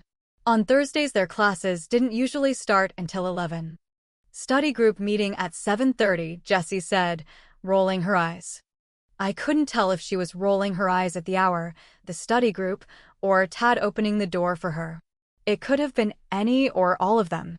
"Good luck," I said. Jessie stopped and looked at me. "Don't die," she told me. "Don't let him die." She poked a finger toward the kitchen. "Don't die," I returned. "Don't let him die." I poked a finger toward Tad, who laughed. Jessie contemplated him, sighed, and said, "Sometimes sacrifices need to be made." Then she stomped out the door. "Is the sacrifice that you keep me from dying?" I could hear Tad ask her on the other side of the door in a cheerful voice. "Or am I the sacrifice to be made for others' safety?" "Get in the car, Tad," she said. "I hope you and Izzy make up soon. I don't know if I can stand being around just you for long." The car doors shut and Jessie's car drove off. Sometimes sacrifices need to be made. "Hey, you," I said to Adam as I entered the kitchen. "Morning, sunshine," he answered, handing me a cup of cocoa. "Ready to storm the seethe today?" I blew on the steaming liquid. About that, I faltered to a stop. Adam waited for me to finish. He would listen to me. He wouldn't tell me that my evidence was ridiculous, even though it was. I tried to think of a way to talk about it that didn't begin with, "I had this dream." When I didn't complete my sentence, Adam let it be. I knew that it was only a temporary stay, though. If I didn't address it, he'd press me on what I'd been going to say. Turning his attention to the giant omelet he was cooking, he said, "Sherwood did a drive-by on Wolf's house last night. It's empty with a realtor's sign in the front. He called the real estate agent this morning, who told Sherwood that it's undergoing renovations and just went on the market on Tuesday. He's going to meet the realtor there at 9 and check it out." Sherwood has a good nose. He'll be able to tell if Wolf has been there between last Saturday and today. Sherwood called the realtor this morning? I checked the clock, it was barely 7. Adam saw my look and nodded. He told me that the early bird gets the worm. He's right, I conceded. But it was still rude. If I were the realtor, I'd have told Sherwood to meet me at 2 in the morning. Adam smiled, but asked, "What were you going to say about the sieve?" I'd known he wasn't going to let that pass. Before I could decide how to answer, the doorbell rang. Adam pulled the pan off the burner, checked his concealed carry, and waved at me to tell me to stay in the kitchen while he got the door. I wasn't wearing a weapon this morning, and as soon as I had that thought, I noticed the walking stick lying on the kitchen table. Before Adam got to the door, whoever it was had switched to knocking. I picked up the walking stick as Adam opened the door. I set the artifact down on the counter, where it would be a little less noticeable than on the table, as soon as I heard Larry's voice. "Adam," he said, sounding pretty intense. "We need to talk." I don't know if Adam gave a soundless invitation, but he certainly didn't say anything before the firm, quick steps of someone wearing hard-soled boots heralded Larry striding into the kitchen. I blinked at him. Gone was the nearly naked, barbarian goblin. Or the good old boy goblin. Today Larry was dressed like an upscale Texas businessman who wanted to be a cowboy, in gray boots made of some exotic skin. His western-cut shirt and jeans had to be bespoke to fit him that well. The only thing missing was a hat. When I was growing up in Montana, we sniggered at people who wore clothes like that. Most of the time. But sometimes you could tell that the person wearing the expensive want-to-be-a-cowboy garb had really spent a lot of hours on a horse. Larry wore them in a way that made me confident that, unlike a certain Montana politician, if he were wearing a cowboy hat, he'd have known which way to put it on. Ignoring my surprise at his appearance, Larry thumped a copy of the local newspaper down on the table without bothering to greet me. "Have you seen this?" "Not yet," Adam told him, picking it up to look. A couple of months back, our last paper delivery person met Joel in his Tibbasina form and refused to come back, which was fair. I didn't know what the newspaper paid its delivery staff, but it wasn't enough to brave a volcano god's demon dog. I stepped in close to Adam so I could see the newspaper, too. The headline read, "15 people gone missing." Where's the pack? They'd used a picture of Adam in one of his dark suits with Warren in wolf form. The photo, I knew, had been taken at a recent training exercise Adam had conducted with the emergency response people in the hope that humans who had repeatedly been exposed to werewolves would be less likely to shoot them when the wolves were trying to help out. But the shot, with the river in the background, made Adam look like a playboy. Or maybe a wealthy but dangerous criminal. It was a hazard of his looks. To save time, I read the first line and the last line of the article, just like one of my old college professors had taught me. Our local reporter sounded shaken, I thought, and honestly concerned that we had too much on our plate that we couldn't keep the city safe. I checked the byline, but I was pretty sure who'd written it because I recognized her style. Tamara Chin was young but sharp. She was a good journalist, and she'd done a few pieces on the pack. "Bingo," I muttered, and both Adam and Larry looked at me. I said, "Marsilia warned us this was coming." I thought, motivation, motivation, motivation. Public distrust to undermine our pack's position as protectors. Larry nodded at the paper. "This is my fault. After you called me, I sent my people out to search and ask questions. As you see, we found a few more missing people than George did. All of these fit your criteria, connected to the supernatural, but not powerful themselves or associated with powerful groups. For comparison, we had 3 people who disappeared between January and July. About what I would expect, given the mobile nature of our more vulnerable people. He wasn't just speaking of the goblins. He was talking about the people who lived in our territory. He wouldn't have done that last week. He was taking his offer of friendship seriously. No one went missing in August," he continued. 10 people disappeared the last 2 weeks of September and 5 more this month. Adam hissed through his teeth. "That's a lot of bodies to dispose of," he said. "Or people to stash." Larry jerked his head in agreement. "Bodies, I'd think. They weren't interesting enough for anyone to go to the bother of keeping them prisoners." He pulled a piece of paper out of his pocket and put it on the table. On it was a neat list of names, designations, things like witch or half-blood fae, dates, presumably the dates they disappeared, and how they vanished.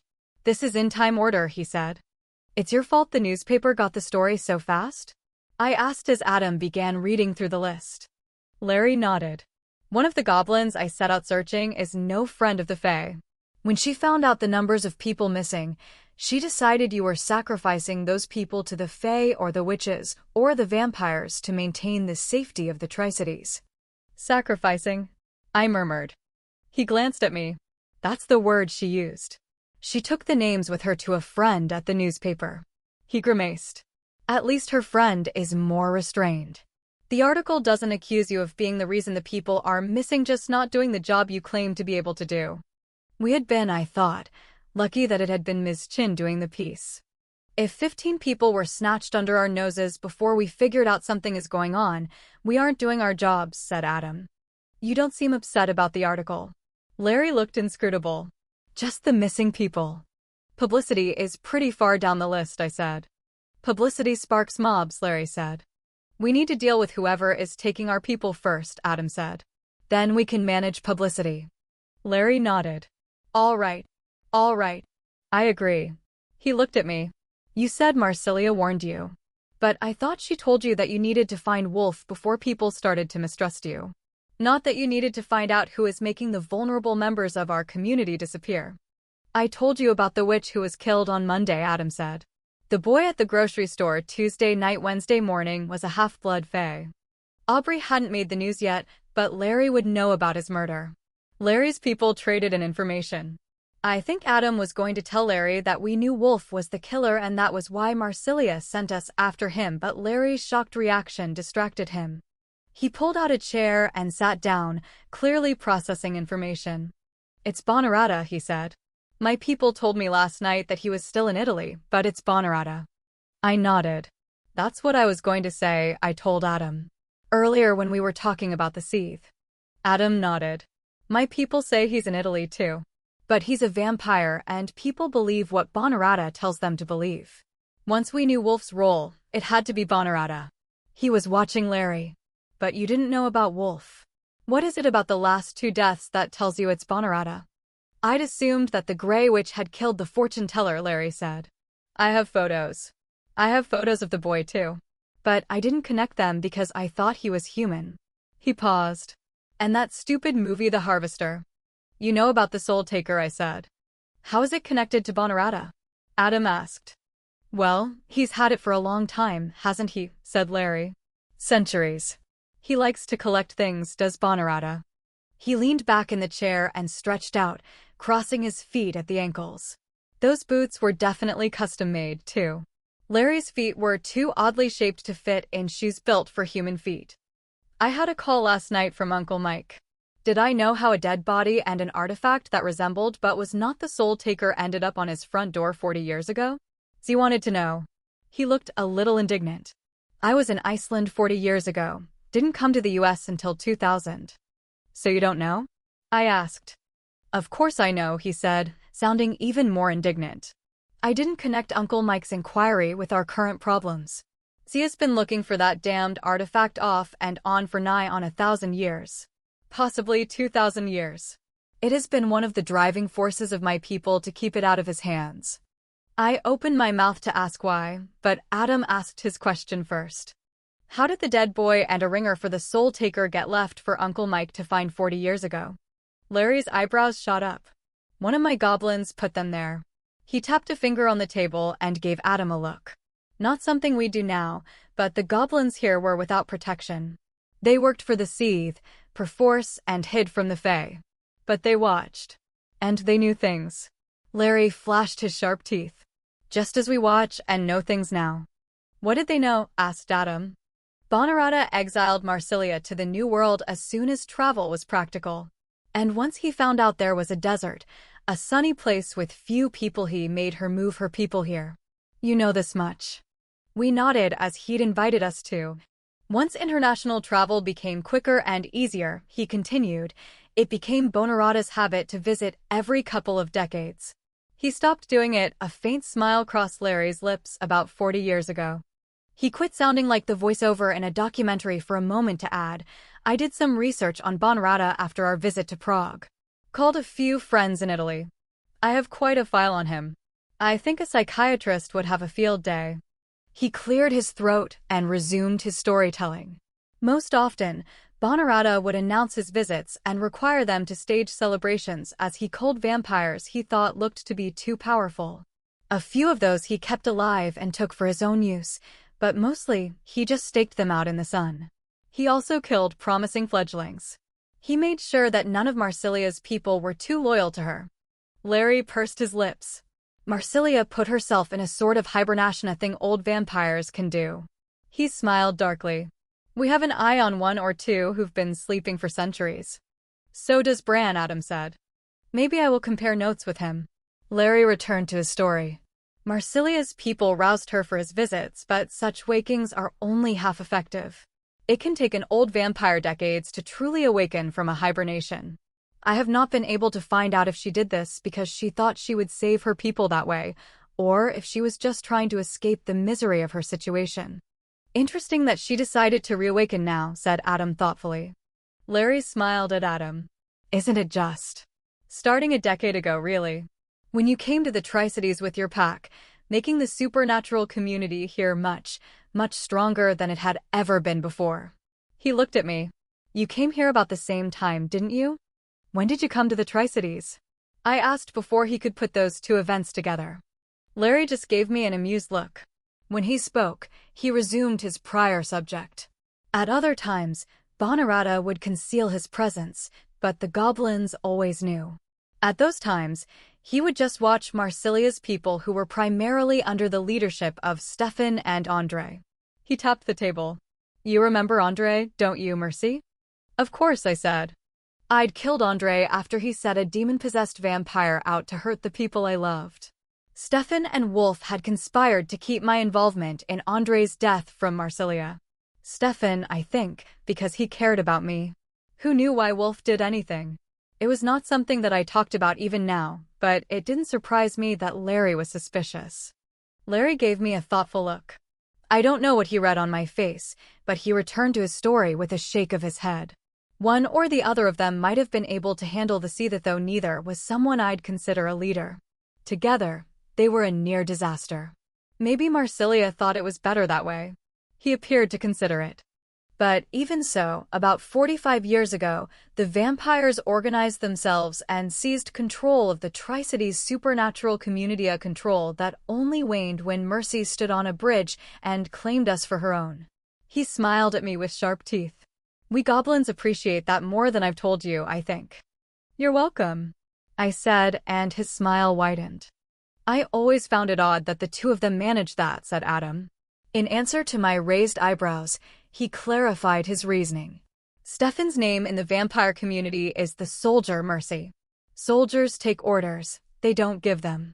And Andre. I've always thought it was Wolf, said Larry slowly. Then he spoke more briskly. But I wasn't here then.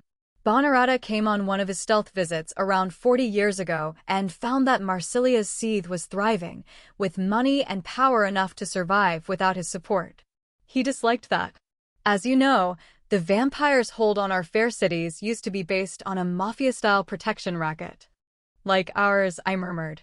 Except we don't get paid. Adam laughed, turned, and kissed me on the mouth. I knew we forgot something. Larry cleared his throat. Bonarata, in a plan that now sounds strangely familiar, decided to strike terror into the hearts of the non-vampires who were supporting and giving their money to Marsilia's seed. He brought in an artifact that he had stored away for a rainy day, the Soul Taker. Obviously time had made him complacent about it, though he wasn't fool enough to take it up himself. It was the right tool for the job, because it does hunt down folk with a little, just a little, magic in their blood. No one knows why. Z thinks that it is collecting sacrifices for some ancient god, I said. Though I didn't go into the gathering souls part of it because I didn't want to get Larry off track. Larry grimaced. That sounds even worse than I thought. At any rate, he sent it off to kill folks, and it did. And some bright person thought to ask one of the more powerful Fae, a Grey Lord, for protection. Once she'd had her attention drawn to it, that one of the Grey Lords summoned Sebold Adalbert's mitre. He shook his head. I don't know if it was a smart move or a stupid one. Neither does she, because she's dead. At any rate, that news came to Bonorata in some fashion. Larry stopped and gave me a hard look. Mercy, it is important that you know this. I know you think he's your friend. But no one wants the Dark Smith to get his hands on the Soul Taker. I've got that, I said. Larry nodded. Bonorata does not either. He killed the mortal child the Soul Taker had taken possession of, and had one of the goblins drop the body and a replacement artifact on Uncle Mike's doorstep. Uncle Mike being the only one my goblin could be sure would call Z to deal with them, instead of stealing the sickle for their own use and leaving Z still on the hunt. Larry gave a little cough. Uncle Mike called me this morning and let me know that Z is perturbed none of the goblins told him that he'd been given the wrong sickle. But since I was not here then, he will let matters lie. He paused. If Bonorata pulled the Soul Taker out of play 40-odd years ago, Adam said, why did he bring it back now? Higher stakes, I said. Getting rid of us is worth the risk of losing control of the artifact. I looked at Larry. Even to Z. Maybe he doesn't know the Dark Smith stayed, Larry suggested. I shook my head. No. I told him myself just a couple of months ago. Maybe he thinks he can get Z to work to his ends, Adam said. Given a big enough bribe. That's a twisty thought, Larry said. Could be, could be. He gave Adam an interested look. You have a reputation for being straightforward. Adam smiled, but didn't say anything. I know what the movie has to do with it, I said in sudden astonishment. Holy wow. It's pretty clear from this viewpoint, isn't it? The Tri-Cities is bigger than it was 40 years ago, and we have a much larger population of lesser magical people because of the treaty. Lots and lots of new people who aren't a part of any community yet. And we know they are transient, so when they disappear, we don't worry. Adam nodded. I think you're on the right track. Bonorata was taking out the people who counted on us to save them. His voice was a little rough, but no one noticed. Maybe that was intentional. When he'd done enough damage, maybe he planned on making a call to the newspapers. Adam tapped a finger on the one Larry had brought with him. But then posters for that movie went up all over town, a movie based on the time when he set the Soul Taker loose here. Larry rubbed his face as if he was very, very tired. He realized he had a more dramatic way to rock the illusion of safety that we've been maintaining. He set the Soul Taker out to kill here again. Yes, I said. 12. You decided it was Bonorata, too, I said. When? Why didn't you say anything? That was a little disingenuous, because I'd only come to the conclusion our enemy was Bonorata after I'd dreamt about him. We'd spent the morning working. Adam mostly stayed on the phone with his people to take care of the issues that had developed while he'd been out of the office. I slogged through some of the endless paperwork that owning the shop entailed. We'd eaten lunch and now were headed to my garage to meet the other werewolves, prepared for battle. My cutlass was toast, so I wore a similar-sized katana from Adam's store of weaponry. I had my concealed carry in my waistband, covered with a light jacket over my usual t-shirt. The lamb that served as my holy symbol was safe around my neck on the new chain that also held one of Adam's dog tags and my wedding ring. It was daytime, but I wouldn't have gone into the seeth without my lamb unless someone dragged me kicking and screaming. Adam said I wasn't certain. I'm not certain now. It could turn out that there's a cult of face spiders who practice some sort of mind control. When I winced, he glanced at me. Sorry. A little close to the bone. Next time, you get to be the spider incubator, I told him. Fair enough, he agreed meekly. Anyway, the whole focus on scaring the public and reducing confidence in our pack's ability to do our job is right in line with the reason Bonorata kidnapped you. He stopped speaking, and when I glanced at him to see why, his eyes were glittering bright gold. Truthfully, I am surprised that he moved again this soon, I said, as much to give Adam something to distract himself with as to communicate anything important. It sounded to me as though you convinced him that the real power in the Tri-Cities rests with the Grey Lords, who are using us as a public shield. Adam had managed that because it was absolutely true. He nodded. Honestly, I expected him to move against Yusuf only because we make Marsilia's position more powerful in a way that does not depend upon him. But Bonarata has the reputation of being a long-game thinker. So I expected him to spend the next 40 years building his game before he engaged with us again. I thought about the silk belt in our weapon safe. Adam was right, Bonarata was a patient hunter. For a straightforward man, you think awfully twisty. Thank you, he said. It's all those years of dealing with Bran. He gets in your head. I winced theatrically. People have been disappearing since September. That means this all started just a couple of months after we got back from dealing with Bonarata in Europe. Maybe this isn't something new, Adam said slowly. Maybe it's a continuation of the vendetta he's had against Marsilia since he banished her however many years ago. That sounds about right, I said. So maybe my kidnapping this summer was a part of a much longer plot. Adam smiled grimly. God help us. It's like trying to unweave something Bran put together or claimed credit for. I imagine we'll figure out everything eventually. As long as we survive. Our wolves were waiting for us in the parking lot. I was a little surprised to see one of the bay doors open and Z standing outside talking with Adam second. Z looked frail and small next to Daryl's muscular sleekness. No one would suspect that he was the more dangerous of the two. I got out of the car and waved at the assembled werewolves, but headed straight for Z.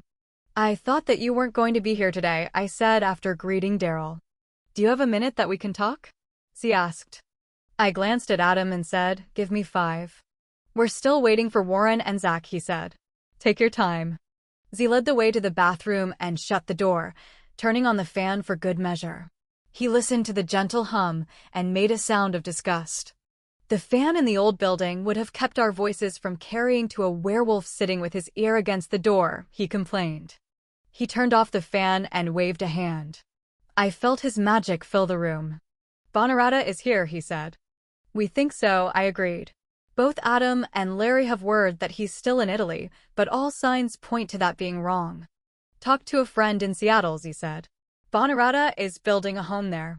My friend says that there's been a black copter flying in and out of the property 4 days of the week. The only person who uses that helicopter is Bonarata. He's been in Washington state for 5, maybe 6 weeks. Okay, I said. I'd felt better when we weren't certain. Bonarata is at the heart of this, he said. Found out that he's had the Soul Taker for centuries.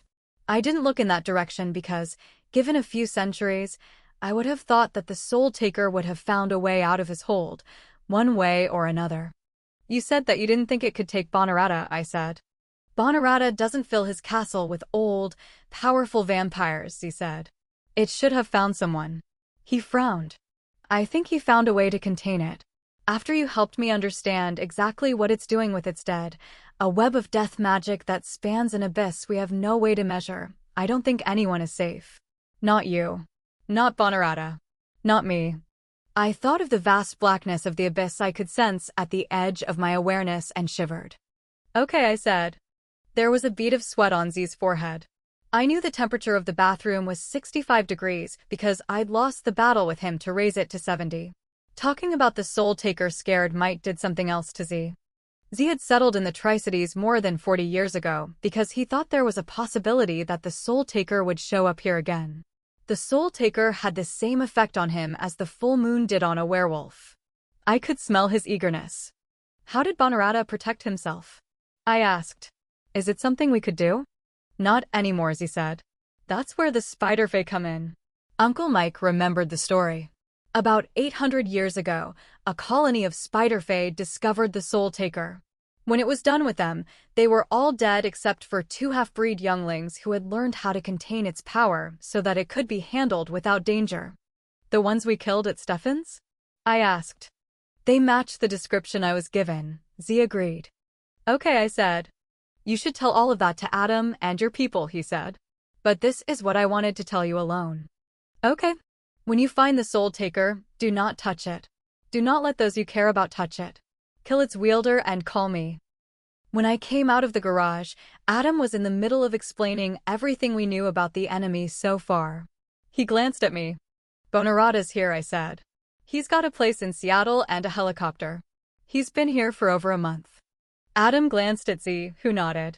Normal people like me would be scared to find out the Lord of Night had come to visit. I could see the pack come to alert, their bodies stiffening. That the feeling I got from them through the pack bonds was eagerness for the hunt was a testimony that all werewolves are crazy. Adam looked around at them, lips quirked in a smile that told me he'd caught the same thing I had. "Are we going up against him at the Seethe?" asked George. "Because if we are, we need more people." "Probably not facing Bonarata today," Adam said. "Larry says the Seethe is empty." "Bonarata might be patient, but he has better things to do than sit around in an empty building like a spider waiting for flies to hit his web." "Can we stop with the spider metaphors?" I asked politely. I could tell by the grimaces that George had passed around the story of the spiders. "Are Marsilia's people still friendly?" asked Mary Jo. "If Bonarata's involved, isn't that like Bran getting involved? Don't they owe allegiance to him?" "I don't think we've gotten to the point that we need to worry about Marsilia's people attacking us," Adam said. "Except for Wolf," I reminded him. "You all should know about Wolf." Adam explained about my encounter with the Harvester. "We're going into the Seethe in the middle of the day, people," said Daryl when Adam was finished. "Any vampires up and about are going to be weaker and slower. Don't count on that if it's Bonarata," Adam told them. "If you see him, don't engage." "Don't know what he looks like, boss," said Warren flatly. He was uncharacteristically dressed in an all-black t-shirt and black jeans. His body posture was wrong, his usual relaxed casualness nowhere in sight. "If you run into a vampire you don't know," Adam told him dryly, "assume it's Bonarata until someone who knows what he looks like says it's not." "He looks like a mafia thug," I told them. "Not always," murmured Z. He looked at Adam and spoke more loudly. "I know him. Do you want me to come with you?" Adam tilted his head. It was a motion I saw the werewolves do all the time, but humans seldom used it. "I appreciate the offer," Adam said carefully. Z was old enough to find "thank you" problematic and rudeness objectionable. But if I'm wrong, I can justify bringing the pack through Marsilia's door. I don't want to explain to her that I let the Dark Smith into her home without more cause than we have. This is just a quick sweep to confirm that our allies are not there and possibly find some clues into where they've been taken." "Fair enough," said Z, settling back into the body language of his old mechanic guise. I hadn't realized until that moment that he'd dropped it. I wouldn't be surprised if he gave us time to do our search and then went out and did his own. "If Larry says the Seethe is empty," Daryl said, his voice a little sharp, "why are we going at all?" Adam looked at him and said in an unfriendly voice, "Do you have anything better to do?" Daryl's nostrils flared. He didn't like the vampires, and I didn't blame him. I felt the same way about most of them. He didn't like being put in his place, either. "Marsilia's our ally," I told Daryl before the situation had a chance to get worse. "Someone spirited her and our vampires off. There may be clues. Emails, letters, something that tells us where they went and why." "Fair enough," said Daryl. He had an easier time standing down with me than with Adam. I wasn't an Omega like Anna, but I wasn't a threat in any way, shape, or form either. So his wolf didn't bristle in as the alpha's mate. I had enough authority that he didn't feel the need to put me in my place. Adam wasted no time loading 2 vehicles with the 10 wolves. It might have been eagerness to get on with the task. But I wondered if it didn't have something to do with Z. Warren and Daryl ended up in Honey's Suburban together. Usually this wouldn't have been a problem. They liked each other. But Daryl was on edge because of the vampires, and whatever had been bothering Warren was still bothering him. Adam saw it, caught Zach's attention, and our pack submissive found a seat next to Warren in Honey's car. Disaster hopefully averted, we loaded Adam's car with the rest. "Assuming I don't die," I told Z as I stepped up to the shotgun seat of Adam's SUV, "I'll come back and relieve you this afternoon." Z shook his head. "No, Mercy. It is all right. I have the shop today." "Okay," I said. "Don't drive off customers." "I wouldn't dream of it," he said innocently. I pretended I hadn't noticed him baiting me, waved my hand at him, and closed the door. We got about half a block down the road when Ben, speaking from the far back seat, said, "Any of you sodding wankers know what's done Warren's nut for him?" "Any of us sodding wankers know what Ben just asked?" George's voice was very dry. "On it," Adam said, answering Ben, not George. "I've told him he has 2 days to tell me what his problem is. Just don't push him before then."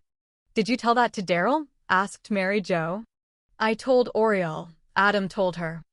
Maybe he should take shotgun in your rig on the way home, I suggested. No, said Adam. In my ride, that's your spot. Okay, then, I said, a little surprised and, unexpectedly, a little happy at the growl in his voice. It had been a while since I'd visited the Seath. A couple of years, maybe. It was in an area of town where I didn't have much reason to go and maybe I'd been avoiding it. Stefan was my friend, but I was with Daryl when it came to the rest of the vampires. I'd been aware, peripherally, that there was a lot of building going on along 395, the highway that was the demarcation line between East Kennewick and the rest of town. But I hadn't thought about what that meant to Marsilia's home. The last time I'd visited, it had still been surrounded by the shrub steppe that was the Tri-Cities version of virgin wilderness. Now the Seath was surrounded by new houses. Didn't there used to be these weird two-story brick pillar thingies around here? I asked as we turned down the paved road that had replaced the single-lane gravel drive. I could see the gates of the Seath, so we should have already passed between the brick edifices. Taken down as a hazard, George said. About the same time as this housing development was built. Upscale houses surrounded the still expansive grounds of the Seath. The 8-foot cement walls that marked out the vampires' home ground were far more substantial than the walls that surrounded the Seath the last time I was here. The huge wrought iron gates were the same, though. Some people have no sodding sense of self-preservation, Ben marveled. Look at how close the fucking houses are. I saw why Adam had insisted on packing all of us into as few vehicles as possible despite the possible danger of cramming dominant wolves together. This was a neighborhood that would notice a bunch of cars driving into the Seath in the daytime. I wonder if all these people are trying to figure out why they're having nightmares every night, Mary Jo said. Adam glanced up and down the road. We were too late for lunch and not early enough for kids to be getting home from school. There was no one in sight. That didn't mean there weren't people looking out from all those blank windows. Mercy, slide over and drive, he said as he got out. Adam was up and over the 8-foot-high gates in a quick movement that would have been easy to miss, even if someone was watching. He did something at the control box on the other side and the gates swung open. I drove through with honey close on my tailpipe. I negotiated the whole of the wide circular drive until the front of Adam's SUV was nearly touching the gates, which were sliding shut. If we had to go fast, I didn't want to waste time. I would have left the gates open to facilitate that, but Adam was probably thinking about not letting anyone else in. As I turned off the engine, Adam walked up to Honey's window and spoke to her. In response, she maneuvered her Suburban around until she was parked beside me, effectively blocking the vehicular entrance. The main building was a 2.5-story Spanish-style house that we could have fit 2 of our house inside, and our house was not small. Graceful arches and architectural details mostly served to hide the lack of windows. Behind the main house were extensive gardens, a swimming pool, and a guest house, or at least I assumed they were still there. The front drive where we were parked had been walled off from the rest of the grounds except for a single-lane paved road that followed the outer wall, presumably leading to the guest house, which had its own garages. The above-ground edifices were mostly a facade, a place to show guests and greet local dignitaries and politicians.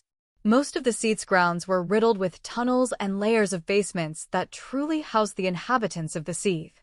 The occupants of Honey's car burst out as if there were a swarm of bees inside.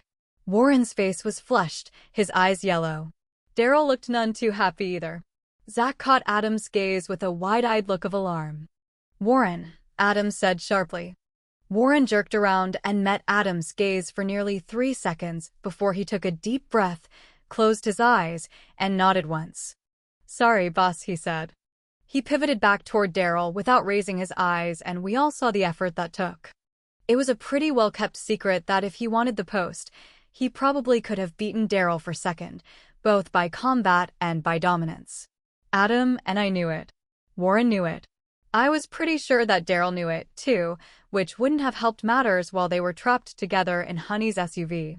But although Warren was more accepted by the pack than he had been a few years ago, that he was gay would still be an issue. Our pack, like most packs, was composed mostly of men born in the last century. The opinion of the pack held sway in pack magic, and his rise to second would disrupt it. This was not the time to disrupt the pack. And Warren didn't want to be second. Daryl was good at his job. Warren had told me a few months ago, why fix something that ain't broke? I'm sorry, Daryl, Warren said sincerely. I've got some things riding my hide, but I don't have to take it out on my friends. Daryl considered him a moment, which was enough, unlike his usual response, to make me wonder how bad the altercation in Honey's Suburban had been. Or maybe whatever had Warren acting weird was spreading through the pack. When Daryl nodded, it was pretty obvious that he was still riled. It's the seethe, Adam told me quietly. I nodded. Daryl's dislike of vampires had solidified when he'd spent a few days as the unwilling guest of Marsilia's vampires not long after he'd first moved here, a long time before I'd been a member of the pack. It had been some sort of misunderstanding. Daryl had stayed behind in New Mexico when the pack moved up here to finish up some work projects. Adam hadn't been expecting him for another week. Marsilia hadn't known he was coming at all. She had still been pretty immersed in her hibernation lethargy at the time, so she did not police her people as well as she did now. Maybe, considering the timing, the incident with Daryl could have been why she'd started to wake up again. At any rate, a group of vampires found a strange werewolf running around and decided to bring him home to play.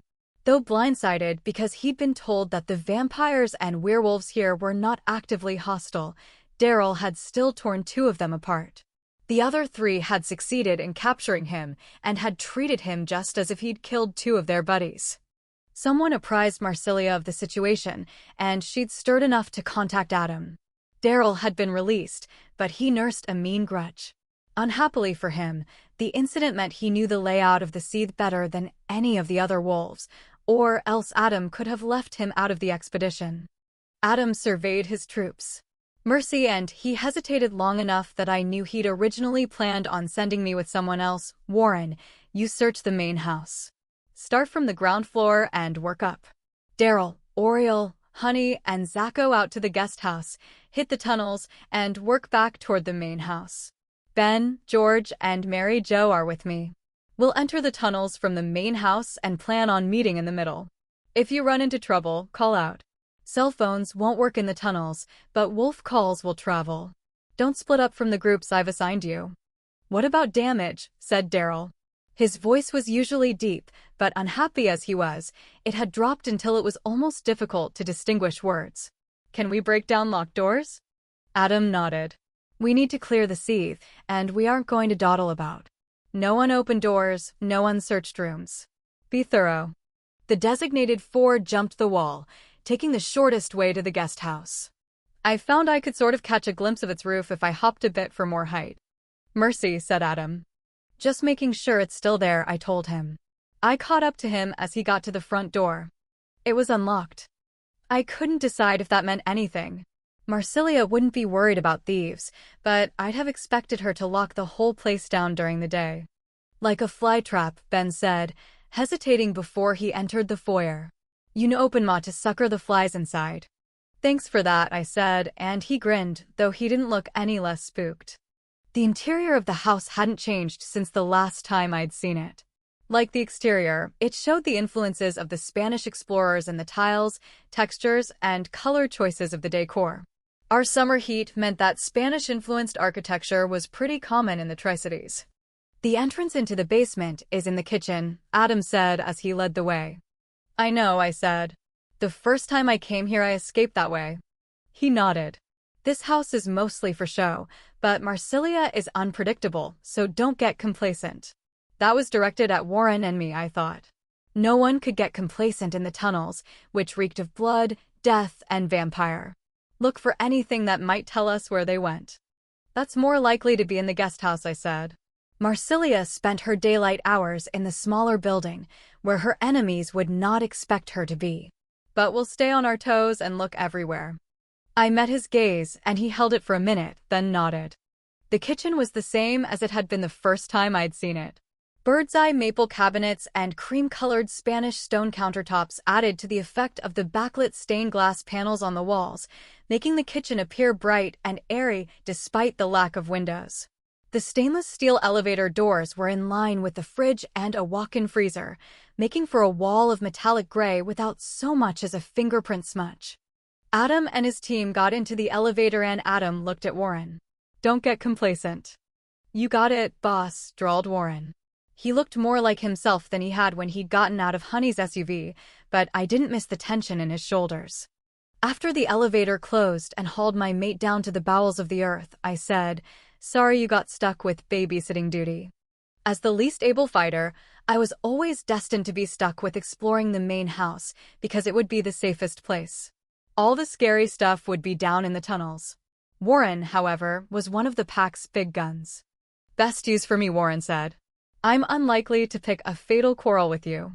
Almost to himself, he growled, "I could really have refrained from poking at Daryl before he had to face vampires." "What's wrong?" I asked. He looked at me thoughtfully.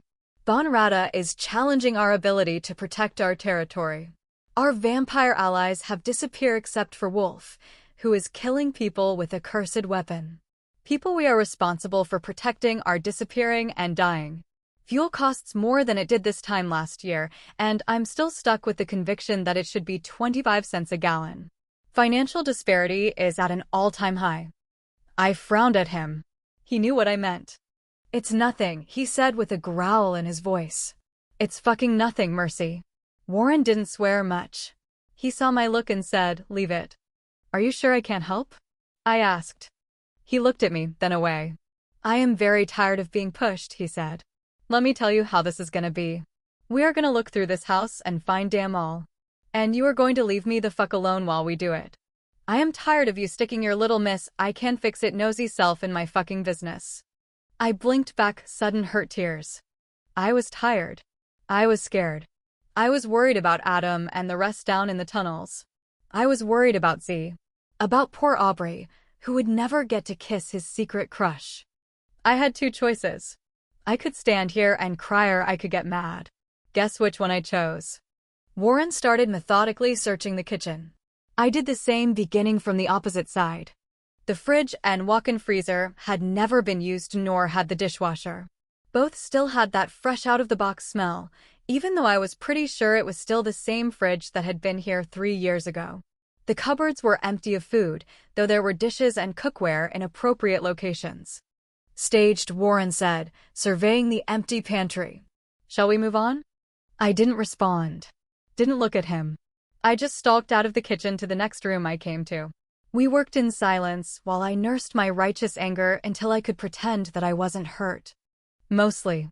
Despite knowing that the whole huge house was mostly a decoy, I had expected that exploring the home of our local Seath would have been more interesting. But Warren had found the right word. It was staged. The whole house aped a place where people lived.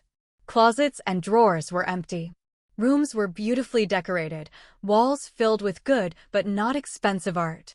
There was not a trace of personality anywhere. Adam was risking his life in the tunnels, and I was wandering through a house that could have been a showroom for a Southwestern-themed furniture catalog. And I was doing it with someone who was tired of me. He was so obviously in a hurry that I'd started slowing down just to irritate him. We were going through the last room on the main floor. The second room we'd run into that was pretending to be an office, when Warren finally snapped. He had gone through the desk, both closets, and a small bookcase and had to wait for me. He tapped his foot once as I shut the bottom drawer of the totally empty 3-drawer filing cabinet I'd just spent 5 minutes looking through. I looked at his foot. Then I tipped the filing cabinet on its side so I could examine the bottom, just in case there was a concealed hiding place. But it was solid. "What are you looking for?" Warren growled. They were the first words that either of us had said to the other since we'd left the kitchen. I blinked at him, set the filing cabinet back on its solid metal bottom, and contemplated the room. He looked through the closets and the desk. I looked at the bookcase. It was not a big bookcase.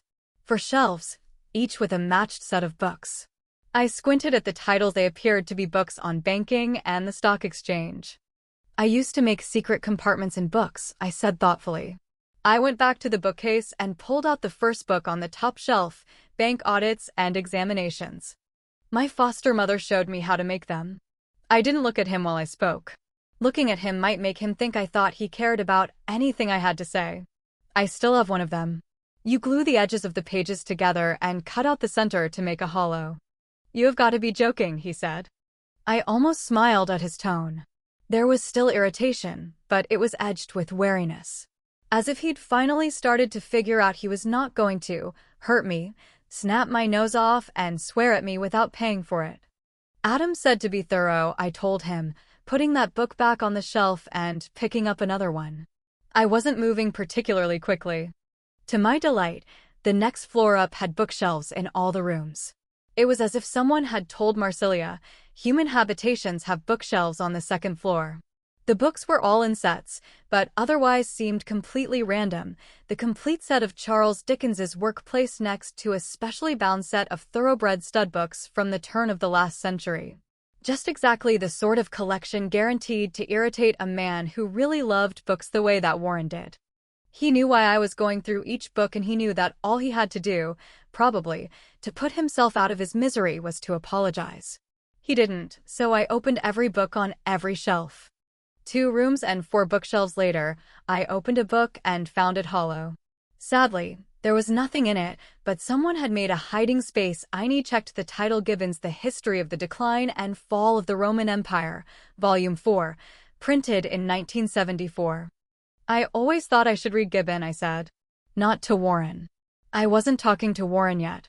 More as if I were talking to an invisible friend who might be interested in what I had to say. But I made it through War and Peace and decided I'd paid my toll to the gods of history. I closed the book but set it aside.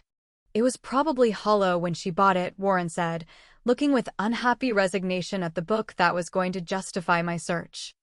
I'd actually had the same thought, which is why I'd set it aside, so I could tell Marsilia about it.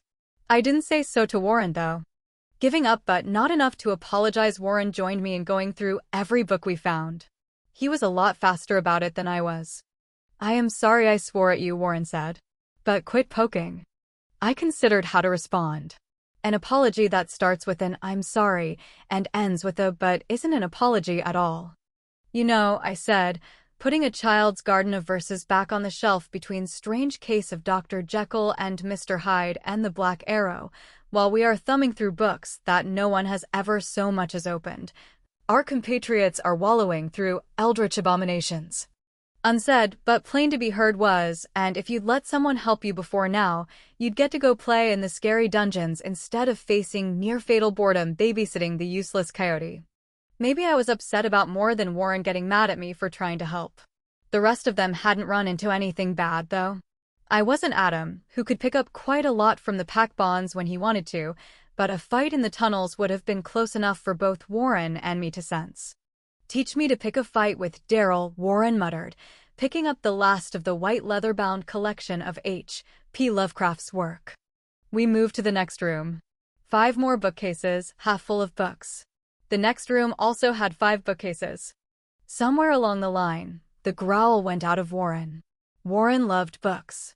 Despite the obviously ridiculous amount of I don't care that had amassed the titles on Marsilia's shelves, there were some good ones plunked between a complete collection of World Almanacs 1900 to 1965 inclusive and Time Life collections.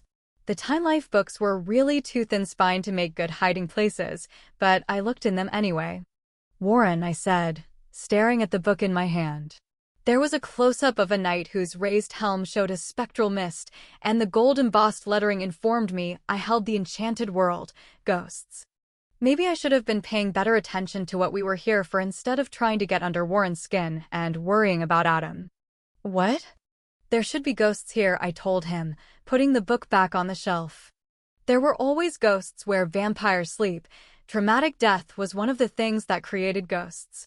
I'd used ghosts to track down vampires' lairs before. That's how I had located Wolf's house the first time. Warren came to alert and looked around. Here in this room? No, I said. Here in this house. I thought you told me ghosts avoid vampires, Warren said, his manner all business, since we were actually talking about something that might be useful. Like cats except for yours. When the vampires are out and about, you won't find a ghost anywhere near them, I told him. For truth's sake, I said, not usually. But when they're sleeping, their dwelling places tend to fill up with the shades of their victims. Stefan's house didn't. But as long as I had known him, he'd been very careful that the people he and his fledglings fed upon lived to see another day. Daniel was the only ghost at Stefan's house. "Is there a vampire running around here?" Warren asked. I tapped my nose. The last time a vampire was in this room was maybe 6 months ago. My nose, we had found as we dealt with more and more vampires and zombies, was better when it came to dead but still moving creatures than the werewolves. Especially if we were still running around on 2 feet instead of 4. "Were there ghosts here the last time you were here?" asked Warren. I had to think about it. "Not in this house," I conceded. Though I'd felt them on the edges of my nerves in the tunnels. "Maybe Marsilia has the house warded some way," Warren said, going back to his book with studied casualness. Not like he was interested in the ghost angle, more like he was interested in the book and didn't want me to know it. "I'll ask her about it," I said. My mother once told me to be careful of punishments that ended up going 2 ways. My hands were filthy and the skin on my face itched where I'd touched it. Handling books wasn't quite as bad as handling money, but those books had been sitting around for years with nothing but a light dusting. We trudged up the stairs from the 2nd floor to the 3rd floor, which was only half the size of the house. With no windows and no light filtering in from below because we'd turned the lights off as we finished with each room. It was pitch dark. I could see in the dark, but not in the absolute dark, and we were near that now. I fumbled along the wall on my side of the staircase and heard Warren doing the same on his. My hands hit a switch, and I flipped on the lights. We stood at one end of a long hallway with 3 doors on either side and one at the far end of the hall. This floor was so seldom used that it didn't even smell like vampires. "Left or right?" I asked, since Warren and I were talking to each other again. Warren gave a shrug because we both knew it wouldn't matter. With sudden decision, he stalked to the first door on the right. He turned on the light and froze in the doorway. Curious as to what had made him stop so suddenly, I followed him and peered into the room. It was a bedroom with a bed, a nightstand, and a dresser. Oh, and all the walls were covered with floor-to-ceiling bookshelves that were packed with sets of books. There were hundreds, possibly thousands of books, most of which were so boring that the publisher had to make them look good in order to sell them. "No one puts hollowed-out books on the 3rd floor," I said decisively. Warren laughed, and not just a little bit. He leaned against the door frame and hooped like a hyena. "Well," I told him sourly, "if there was anyone lurking up here, they know we're here now." After he'd quit laughing, he said, "I'm sorry I snapped at you. I know you were only trying to help. If you say, but again and blame me for it, we are going to go through each and every book in that room," I warned him. It made him laugh again, which made the whole "we must search each book" punishment a success. "I'm sorry I tried to help you," I told him. "I should know by now that there is no help for you." He hugged me. "You did help," he assured me. It took us about 3 minutes to search that room, including under the bed, and Warren was back to his pre-whatever was putting him in a temper self. That reassured me that whatever had gotten his tail in a tangle, it wasn't life-threatening, so maybe I should trust him to deal with it. I was in the closet when a heavy thump made me jump and pull my gun. I came out of the closet, ready for enemies, and saw Warren on the floor in push-up position, looking under the bed. He thrust himself to his feet, using only the power of his arms, and smiled innocently. "Did I startle you?" I put the safety back on my gun and returned it to my waistband holster. Then I shook my head sadly. Those who do not learn from history are destined to repeat it. He laughed again. "I'm sure," he said. The other 5 rooms were identical to the first except that the sets of books were slightly different. One room, the last of the identical bedrooms, had bookshelves filled only with sets of encyclopedias. Several of them were incomplete, judging by the book-sized spaces left where the missing volumes had been, or should have been. If we all survived this, maybe I'd ask Marsilia about them. We searched each of the rooms thoroughly, which was easy. There wasn't anything in any of them besides a bed, an empty chest of drawers, an empty nightstand, and the bookshelves. Warren did his thumb-producing pratfall to search under all of the beds. We'd stopped checking individual books, but we'd looked behind the books for papers. Each room had a safe behind the painting above the bed. Like the 3 larger safes we'd found in the lower levels, they were all unlocked and empty, and had the combination taped on the outside. The door at the end of the hall led into a master bedroom suite. There was a bathroom, a bedroom, and a small office off to the side. The ceiling was taller than the other bedrooms had been, maybe around 12 feet. A huge chandelier hung from a fancy medallion in the middle of the room. About half of its light bulbs were out, maybe because it would take a ladder to change the bulbs. Maybe because no one cared. The bed was the only piece of furniture in the room, and I probably could have described it pretty accurately before we opened the door.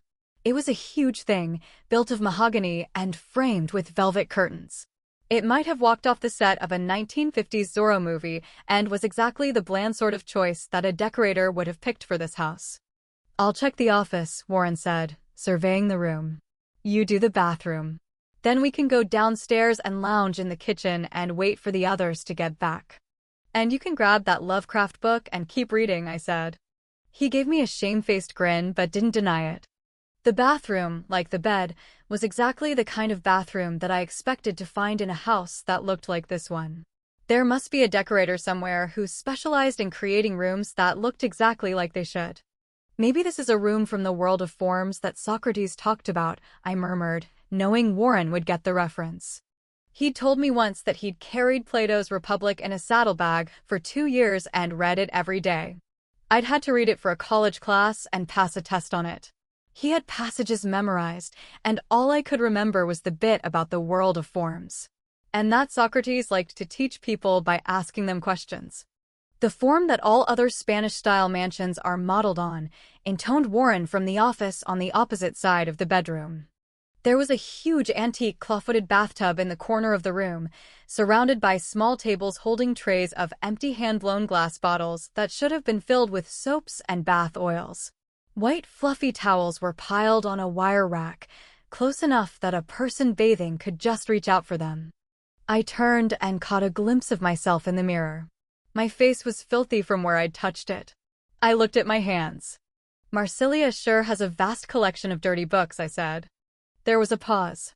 "You are in a bathroom," Warren told me, a hint of laughter in his voice. "I'd guess you could wash your hands." "Do you suppose she'd mind?" I asked. I tried to make it funny, but the bathroom had an untouched quality that made me uneasy if it didn't want to be used. "If she does, you can buy her a new towel to go with the doors Daryl is taking pleasure in destroying." Warren's voice was dry, as if he understood my hesitancy and thought it ridiculous. Which it was. "Thanks," I said. "Anytime, darlin'," he said, sounding as though he'd come back into the bedroom. I could hear him drop down to look under the bed. The soap on the dish wasn't wrapped, but it didn't look as though it had ever been used.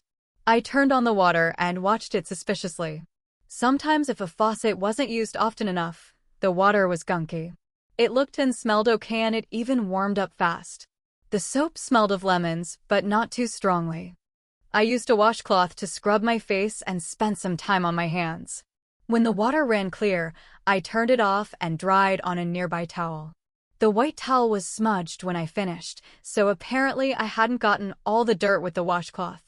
I bundled the mucky things together and set them beside the sink, where the cleaning crew couldn't miss them. "Bathroom is clear," I said, starting for the door, and caught a glimpse of something in the huge old bathtub. There hadn't been anything in it when I'd checked it a few minutes ago. Now it held an assortment of encyclopedia volumes. 5 of them were leaned up against the back edge of the tub, braced by the 3 on the bottom. They were mismatched and from different places in the alphabet. The first one was the World Book Encyclopedia in gold embossed leather, Volume 19, WXYZ. The second one was from a set of Encyclopedia Britannica, Volume 1, aka Bays. My eyes had moved to the third one, registered it as the T volume from a different set of World Book, and that's when I realized that, taken as a whole, they spelled watch out. Schooled by Hollywood horror movies, I dropped to the floor. Nothing happened. I felt like a fool as I got to my feet. I hoped Adam hadn't felt the way my heart had pounded. "Warren," I said, "I think I found the missing encyclopedias. And possibly the ghosts that should be here." He didn't say anything. I thought of that thump I'd heard. The one I thought meant that he was looking under the bed.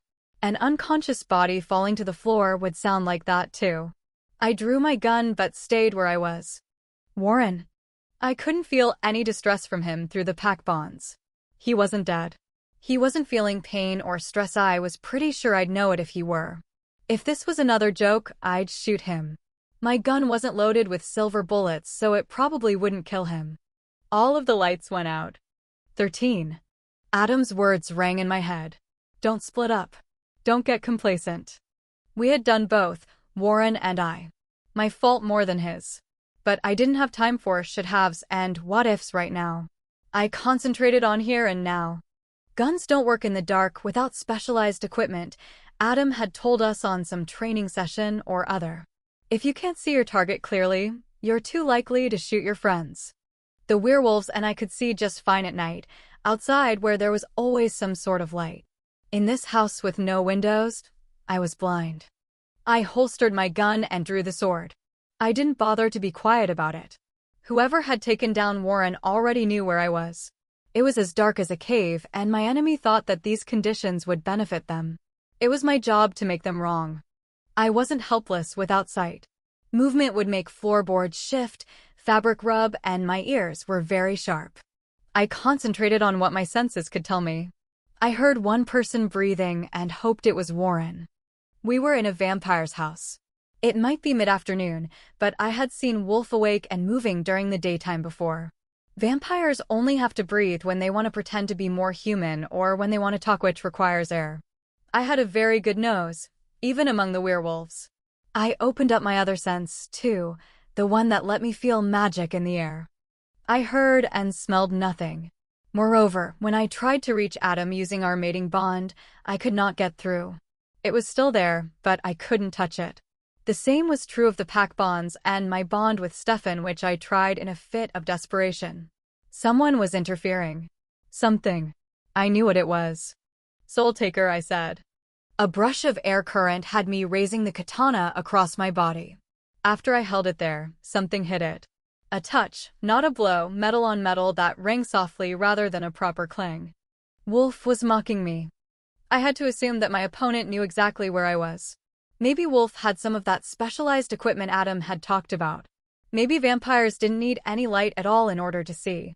Either way, standing around waiting to be attacked when he could see me and I couldn't see him seemed stupid. I bolted out of the bathroom, finding the doorway by memory.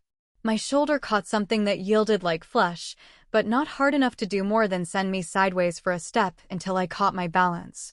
I didn't let the brief misstep slow me down much. I had assumed that the lights had gone out all over the house, but the light edging the bottom of the bedroom door said differently. My attacker had shut the door, trapping us inside, and turned off the lights just in the suite. The light under the door was not enough to penetrate the darkness, even for someone like me who could see in the night. But it gave me a goal. The bedroom was very sparsely furnished, and everything was pushed up against the wall. There was nothing to trip me up as I sprinted to the door. But it was a huge room, maybe 20 feet by 30 feet that I was crossing on a diagonal. Wolf chased me. I couldn't hear him, couldn't smell him, but I could feel the floorboards move under my feet. And I knew that he was just behind me. I slapped my hand on the switch, illuminating the room once more, and bounced off the wall like a swimmer on a turn. When speed is your only superpower, you learn to keep moving. This time I ran toward where I'd heard the sounds of breathing. Toward Warren. Behind me something hit the door hard as if to slam it shut when I'd never tried to open it. That sound told me I'd done the right thing by going for the switch instead of the door. I hadn't considered escape with Warren apparently incapacitated, but it was nice to know that the morally reprehensible choice would not have worked anyway. Warren was collapsed on the floor not far from the bed. His body was totally lax, a little too much like a corpse. I reminded myself fiercely that I could hear him breathing. I couldn't stop and didn't want to lead Wolf to him, so I kept going. Abruptly, the whole room was filled with magic so dense that I coughed as my throat buzzed with it and I tripped. I rolled when I hit the floor and came back to my feet. Something had been shielding itself, but had decided to come out of hiding, and it tasted like darkness. "Ollie, ollie, oxen free," I said. I'd stopped in the middle of the circular rug that had been centered in the empty space between the bed and the door. It was as good a place to begin as any. And it put me between Warren and Wolf. Warren and the harvester. He stood next to the door, the rough-bladed sickle in his left hand. He made no move to turn the lights off again, as if that had been a joke that had run its course and didn't need to be revisited. He was, as he had been on the roof of my house and in the movie, clothed in ragged dark brown robes that resembled monks' robes and a sort of hooded cloak. But this time there was no darkness obscuring Wolf's face. Even so, the harvester didn't look quite as much like Wolf as he had last night on the roof of my house. His body language was hunched in a way that reminded me of the broken creature I'd seen in Stefan's memories. Wolf's face was drawn, hollowed, as if he had neither fed nor rested in days, and it was missing a couple of important parts. No wonder the darkness hadn't bothered him. "Bonarata have something against eyes?" I asked, holding the katana defensively in front of my body and wishing for the cutlass that I'd trained with until it was nearly a part of my body. The katana was similar, but its weight and balance were off enough that I had to think about what I wanted it to do. I wondered what Wolf was waiting for. His robes moved, as if touched by a ripple of wind, but the air in the room was stagnant. When the harvester spoke, no words passed through Wolf's lips. "My servant does not need eyes," the soul taker said in my head. It was the same way Adam and I could talk to each other. Having this thing do it felt like a violation. A corruption. But I set aside my revulsion to be dealt with at some later date and considered its words. I thought of Marsilia's thick veil, of the way that she hadn't really met anyone's gaze. The glint of something I'd seen behind her veil could have been open wounds. I thought of Stefan. In one of the communications we'd had, he'd been missing his eyes, too, hadn't he? Eyes let your enemies see into you. The second time I felt the soul taker speak in my head, I realized I'd gotten it a little wrong. Adam spoke to me through our mating bond. The soul taker spoke through a different bond, one that was stronger than I'd realized. I wondered why it had stopped to talk. But no matter how horrible having that thing talk to me, inside of me, was, the longer I kept it engaged, the better the chance that Adam would come looking for me. It wasn't just words filling my head either. I received concepts, dozens of them, one on top of the other. I understood that the sickle's realm was one of souls. I understood the truth in the belief that eyes were the gateway to the soul. At some fundamental level, I also gained an understanding of why vampires could freeze their prey with their gaze. I knew if Wolf still had his eyes, someone like Marsilia could have saved him from serving as the sickle's vessel. All of that in less than the tick of a clock. I understood that Bonarata had tortured Stefan, Marsilia, and Wolf. He had given Wolf to the soul taker but prepared the other two vampires to be wielders should they be needed. Bonarata thought he'd taken their eyes because he'd wanted to. He did not understand the necessity. "Does Bonarata know that you make some of his decisions for him?" I asked out loud. The soul taker laughed inside my head. I wanted to shake my head to rid myself of its laughter, but I couldn't take my gaze off Wolf. I'd seen him fight. I needed to see when he decided to come at me before he moved. The clothing he wore obscured my usual cues. I couldn't tell when his shoulders tightened, and it was going to be hard to see his weight shift. And, of course, I couldn't watch his eyes. I still didn't know why the soul taker had stopped to talk to me, but I knew it couldn't last. This encounter would turn to blood soon enough. That was the purpose of the soul takerdo take souls. I had better than a decade of martial arts training under my sensei and 3 years of daily sparring with Adam. I was pretty handy in a fight with someone vaguely in my weight and ability class. Wolf was a vampire who had been fighting with a blade since some time before the Renaissance. I was, I thought, a little faster than he was in the same way I was a little faster than most of the werewolvescent enough to be a significant advantage. I was also smaller and not nearly as strong. If I had to depend upon my katana to save me, I was doomed. "Why me?" I asked, to see if I could keep it talking. If the soul taker was feeling chatty, maybe I could figure out a way to survive. I'd already learned that if Wolf could see, then someone might be able to wrench him free of the soul taker. Not likely to be useful until he'd fed enough to regenerate his eyes, which wasn't going to happen in the next few minutes.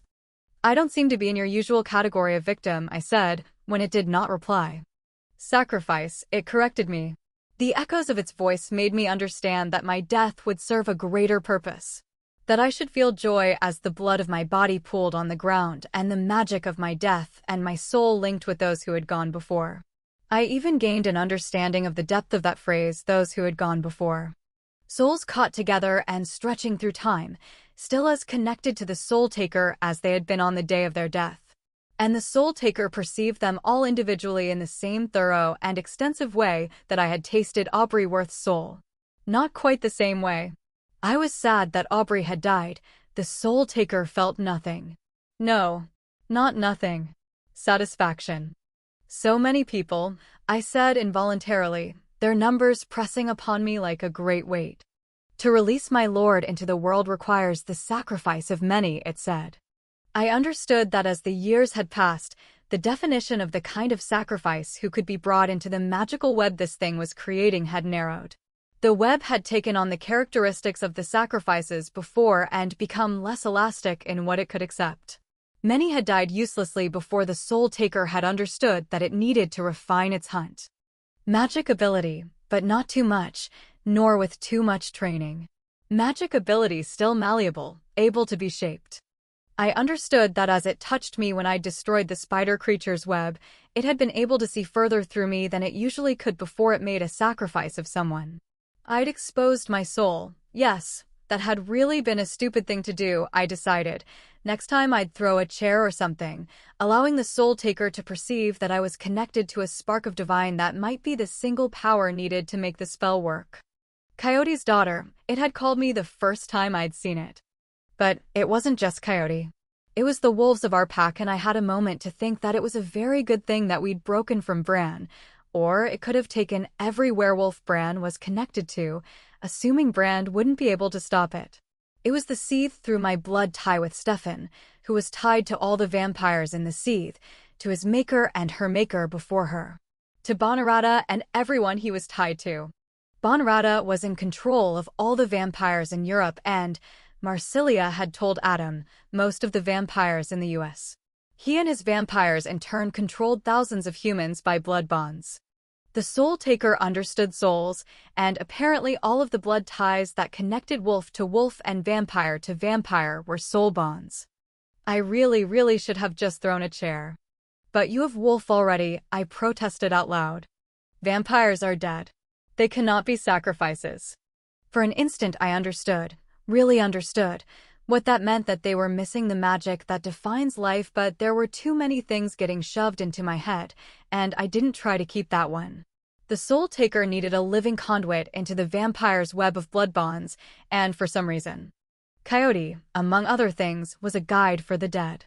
I tried very hard not to let the Soul Taker see that thought. For reasons, my bond with Stefan would work when other bonds with other living things did not. I understood that my death, by means other than the Soul Taker's blade, was the only way to prevent the Soul Taker from doing as it wished. Right now, there was no feasible way for me to do that in such a way that the Soul Taker could not take a final blow before I died by other means. By sacrificing you, I finish my task, the Soul Taker said. I see, I said, my mouth dry. So why was Wolf just standing there? Why didn't the Soul Taker have him kill me this minute? Why was it talking to me? How would it be, I thought, to have existed all those years, and I knew that it was old in the same way that I understood Aubrey Worth's life? How would it be to have had a single task for all those years, and then come to an end of it? What would happen to it? Would it cease to exist? Was it afraid? I opened my mouth to ask, but the harvester moved, and then I was too busy for conversation. I felt the Soul Taker withdraw its awareness from me as Wolf occupied it fully. Drill is the secret sauce to creating a fighter. If you have to think about what you're doing it too slow. I had drilled and drilled and drilled with my cutlass. Not with the katana. The automatic reflexes still helped, but the differences between the blades threw me off. As I struck and whirled in the deadly dance I was engaged in, I wondered why Bonarata had given Wolf to the Soul Taker rather than Stefan. Marsilia he had bigger plans for. She would either become his devoted slavish follower, or he would kill her in some spectacular fashion that would be spoken of for centuries. Bonarata was jealous of Stefan. And, between Stefan and Wolf, I would think that the Soul Taker would have an easier time using Stefan. Stefan, I said out loud, is old and tough and strong, but he's not a freaking witch wizard crazy person. So why did Bonarata pick you, Wolf? The sickle made a wicked quick slash at me, but I moved 1/4 of an inch, and it missed my throat. I dropped and thrust the katana like it was a foil or a spear and forced the harvester back, a wet stain over one of his hips. Why you? I asked. In my mind's eye, I remembered the skeletal thing crouching against Marcelia's skirts, surrounded by the blood-drenched dungeon and the dead. I blinked and was back in the unused master bedroom just in time to get out of the way of Wolf's elbow. That jump back into Stefan's dream-sending thing had been dangerous. I couldn't do that again. Bonarata had tortured Wolf for centuries. He turned him into that creature, and still Wolf was his own person, broken as that was. Bonarata had tried to use Wolf to undermine Marcelia, to spy upon her, and Wolf followed Bonarata's orders exactly as they were given and somehow defied Bonarata by twisting those directives on their heads. I thought of Stefan's long-ago words. Bonarata was still afraid of Wolf. Something kept him from killing Wolf outright. I did not know what those reasons were. Maybe it was as simple as the fact that by killing Wolf, Bonarata admitted that he was afraid. But he did not expect Wolf to survive the Soul Taker. I understood now, in a way I hadn't an hour ago, exactly what the Soul Taker did to those who wielded it. I understood why Bonarata would assume that Wolf would die a servant to the blade. But I'd seen the damaged thing Marcelia and Stefan had released from Bonarata's prison. And he'd survived. If I were a betting woman, I'd put my money on Wolf. Long shots have always appealed to me. Adam said it was the coyote in me. Of course, I'd never know how it turned out because I would be dead. That's when it hit me how odd it was that I wasn't already dead. I had calculated that my lifespan after we started to fight would be in seconds. It should have been over in seconds. I hadn't kept track of the time we'd been at this, but I'd broken a sweat and my breathing was starting to be more labored. I knew this state from practice bouts with Adam. From that I estimated that we must have been fighting for 3 or 4 minutes. A minute is a very long time in a fight, especially a fight with sharp things. I wasn't good enough to last this long in a fight with Wolf. Did the Soul Taker not want to kill me and finish the purpose of its existence? We exchanged more moves and countermoves, and I could feel myself slowing down. He knocked me back, and it took me too long to get my guard up. He should have hit me and he didn't. Some king had enslaved Z, and Z had made cups from the king's son's skulls and got the king and his wife to drink from them. Some people made very bad slaves. I thought with a surge of hope, that it would be really difficult to make Wolf do something he didn't want to do. I wouldn't want to try it. The tip of the Soul Taker slid along the top of my scapula, cutting the shirt and my bra strap away and ripping a slice in my skin. I felt my awareness of it grow, felt its magic sliding into me, even as I spun away and lashed out with a low swing that forced the harvester back. Wolf was serving the Soul Taker exactly as well as he had served Bonarata. And that was why I was still alive after roughly 5 minutes of fighting. That was a bad idea, Bonarata, I thought. It's going to bite you in the butt. Teach him to play with the daughter of a chaos deity. Send the Soul Taker out to kill me and see what that gets you. I turned aside the Soul Taker again and Wolf's head jerked down and he bit me. Surprised, I rolled away and I walked beside someone in the formal gardens at the Seethe with rose bushes taller than my head on either side. Some part of me was very concerned about this. It felt like a very dangerous thing to do. I shouldn't be walking in a garden. I should be. Pay attention, said Wolf sharply. I started to turn my head to look at him. Do not, said Wolf, and I froze before my eyes found him. We don't have much time. I knew that what I should be doing was fighting off the harvester hoe as Wolf, or at least partly Wolf. My body was defending itself on pure reflex while Wolf pulled me into his dream. Do you remember Frost, he said. Frost? What did our situation have to do with Frost? Forgetting his injunction, I looked at Wolf incredulously. But my perceptions were altered by my ties to the Soul Taker, which had tasted my blood and which operated in the world of souls. I saw Wolf. The sickle hooked my katana and ripped it out of my hand at the same time that the harvester's elbow cracked against my jaw, knocking me to the ground. I rolled with the blow and came to my feet, meeting the backhand swing of the sickle with a blow of my own with the walking stick almost before I realized that the walking stick was in my hand. I didn't try to hit the sickle with the walking stick. I took aim at Wolf. Steel loves flesh, Adam liked to say, though he said it as if he were quoting someone else. Wood loves bone. I hit the back of Wolf's wrist with the wooden stick and heard the bone crack. The harvester dropped the sickle and there was a moment when I could have grabbed it before he did, but I would sooner have stuck my hand into a nuclear reactor than touch that blade. I knew what Wolf was. I had seen him, seen the power he still held, and twisted and broken as it was, his capacity to wield magic to protect his mind was infinitely larger than my own small measure of ability. The Soul Taker had control of Wolf. If I touched that thing, I wouldn't have a chance. The harvester picked up the sickle in his right hand, almost before it had touched the floor. He continued the fight as if I had not hurt him. If the katana had thrown me off balance, the walking stick was odd. Better, I decided, in some ways, even than my own cutlass, because it felt as if I'd always fought with the walking stick in my hand. But if I'd been careful to turn aside blows rather than risk a full-strength sickle-to-blade strike with the katana, I was even more careful with the walking stick. I had the feeling that if that sickle dug its corrupted blade into the walking stick, something very, very bad was going to happen. But something bad was going to happen really soon anyway. We had been fighting for a relative age for this kind of aerobic full-on, full-contact fight. We were both bleeding. If I didn't change the nature of this fight pretty soon, my death was going to be the bad that was going to happen, even if Wolf was managing to play a reluctant attacker. If I died, according to the Soul Taker's own calculations, it would have repercussions I was not willing to be a part of. But I had seen Wolf. I used the movement of my body to center myself and gathered my magic, the magic that allowed me to speak to the dead, a magic that I understood better after the Soul Taker had shown me its world of souls and ties between life and death. I tried to form it the way I had when I'd laid to rest an army of zombies. When I'd done that and accidentally included Wolf in my workings, I'd knocked Wolf for a loop. I was hoping it would work again. All this time I'd wondered if I had simply knocked him out that night, given him the vampiric equivalent of a concussion. There was no question it had affected him more than just physically. He'd behaved more like someone who'd had too much to drink.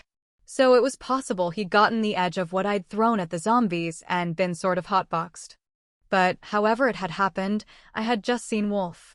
If I weren't fighting for my life, I might have struggled to explain how I'd seen into him. But I just had the Soul Taker in my head, and I didn't have time to lie to myself. I'd seen his soul. I knew why he stalked me and what he wanted from me. Having seen him in his dream time in the Garden of the Seeth, I understood exactly what I'd done in Elisavetta's backyard. For a very brief time, I'd given Wolf back himself, the person he'd been before Bonarata had tortured him all those centuries ago. Once again, he'd been the traveling scholar, Marsilia's poetic friend, the man who had played a viol while sitting in a tree in the moonlight. Wolf hoped that I could make him whole once more, permanently this time. That I could save him. I was pretty sure, having seen the scars of his past and the person he was, that I could not.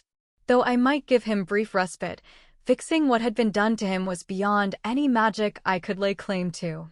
I could not undo the damage done to him, but I thought I might, just might, be able to shake the Soul Taker's hold on him.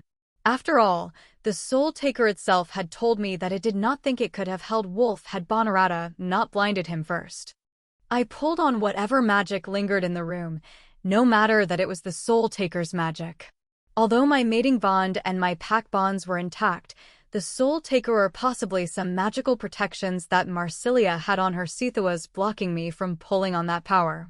Instead, I called upon the ghosts tied to the Seeth with unbreakable bonds of trauma, and they came, despite their fear of the vampire in the room with me.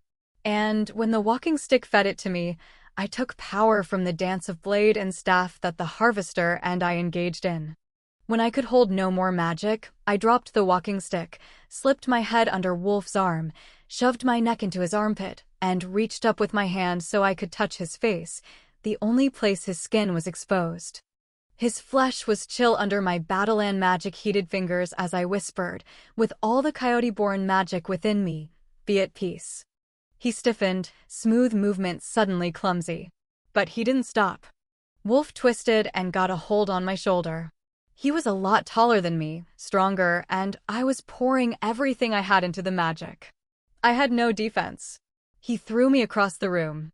He caught me with some magic, too, but its effect and the shock of hitting the wall with the back of my head mixed together into a miserable, pain-filled instant. Get up, Aubrey whispered in my ear. I felt icy cold hands on my face. My vision came swimming back. Aubrey, if it had really been him, was nowhere in sight.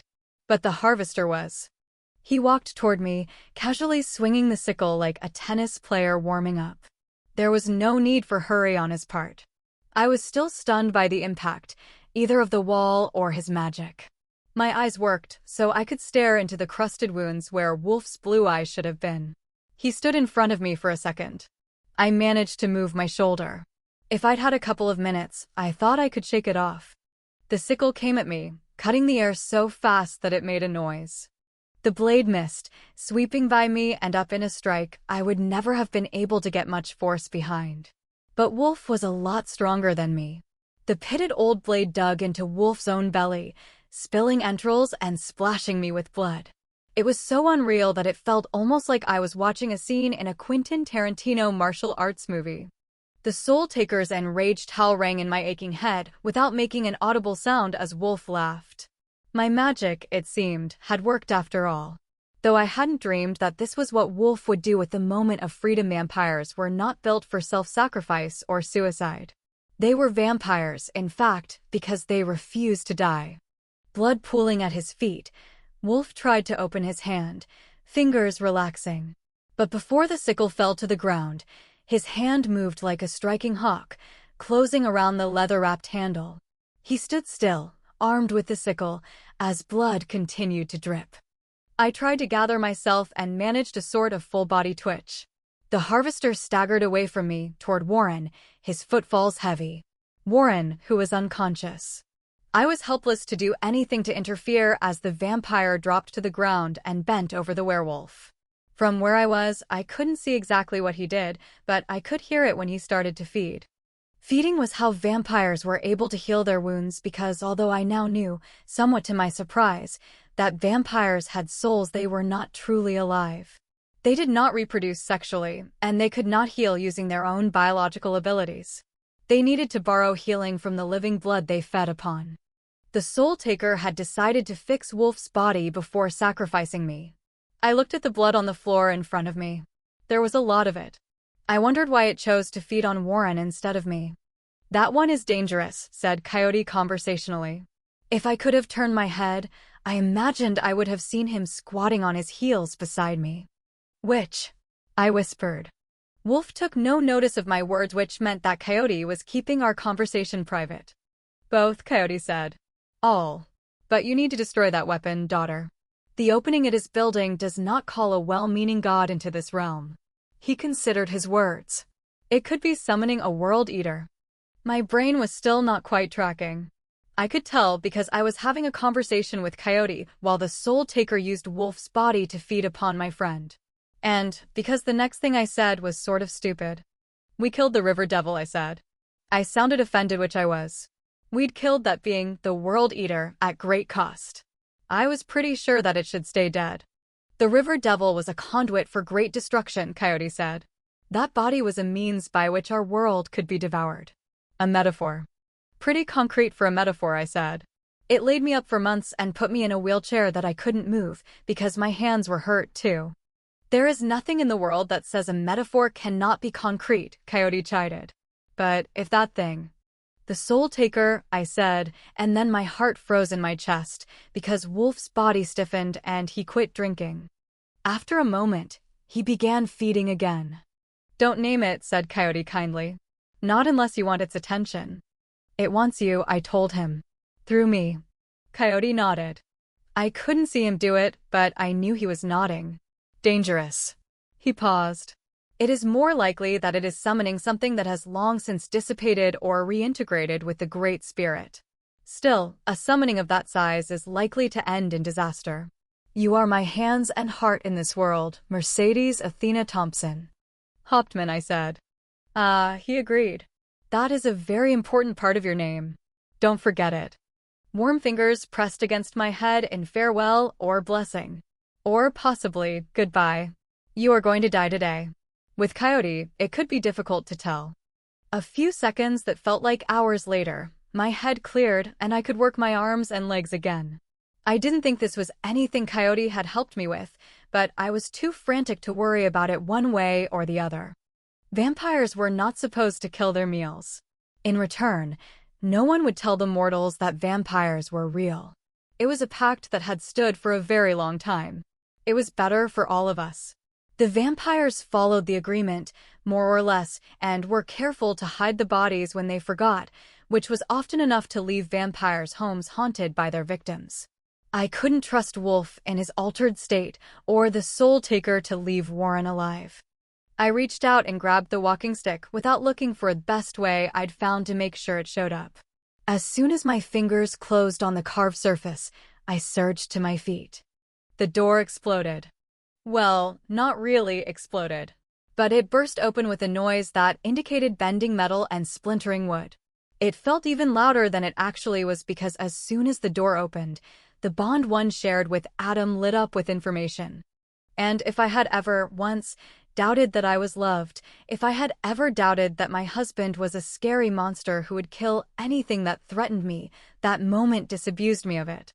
Which was only fair because I felt the same way.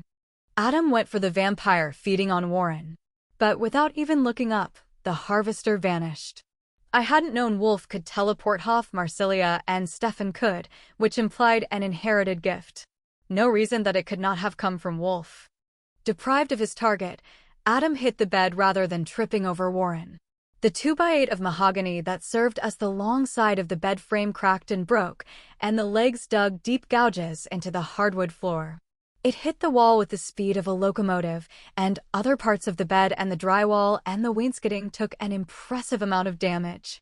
Adam kept on his feet, but held his rage at missing his rightful kill, as the pack, all of them still in human form, poured into the room. So, I said into the silence that followed, I'm afraid we got complacent, even after 2 warnings. Maybe next time you should give us 3. Without a word, Adam stalked over and wrapped me in his arms, picking me up off the ground. It hurt all of my various bruises. Most especially it hurt the long cut across my back. There had been several moments during which I'd been pretty sure I wouldn't get to do this again. I hugged him back. Warren's breathing okay, Daryl said. But there's something weird about the way he feels in the pack bonds. Feels like corruption. Adam let me go. You're sure you're okay? He asked. A few cuts and a cursed weapon to hunt down, I told him briskly, ignoring the aching bones and muscles that I knew would get much worse once the adrenaline wore off. I'll find time to gibber in a corner with fear as soon as we're all safe. But I'm good. Adam went to Warren, who hadn't stirred. Mary Jo, a trained EMT, was going over the back of his head and neck with careful hands. There was a fireman's axe on the ground beside her, her favorite weapon. I don't know why he's unconscious, she said. How long has he been this way, Mercy? I'm not sure, I said.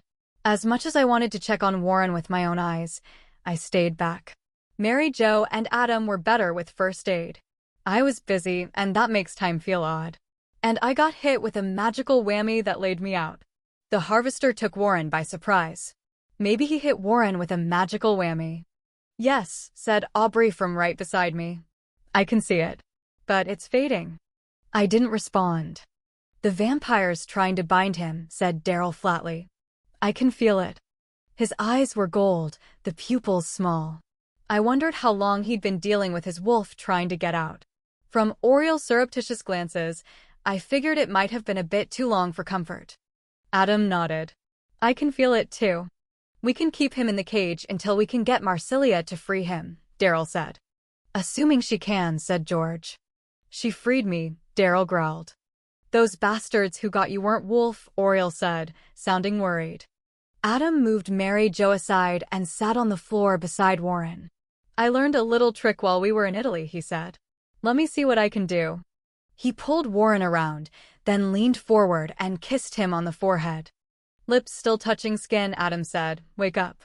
The words carried the push of the power of the pack alpha, and I could feel him draw upon us. This was nothing unusual. Adam could call upon any of his wolves.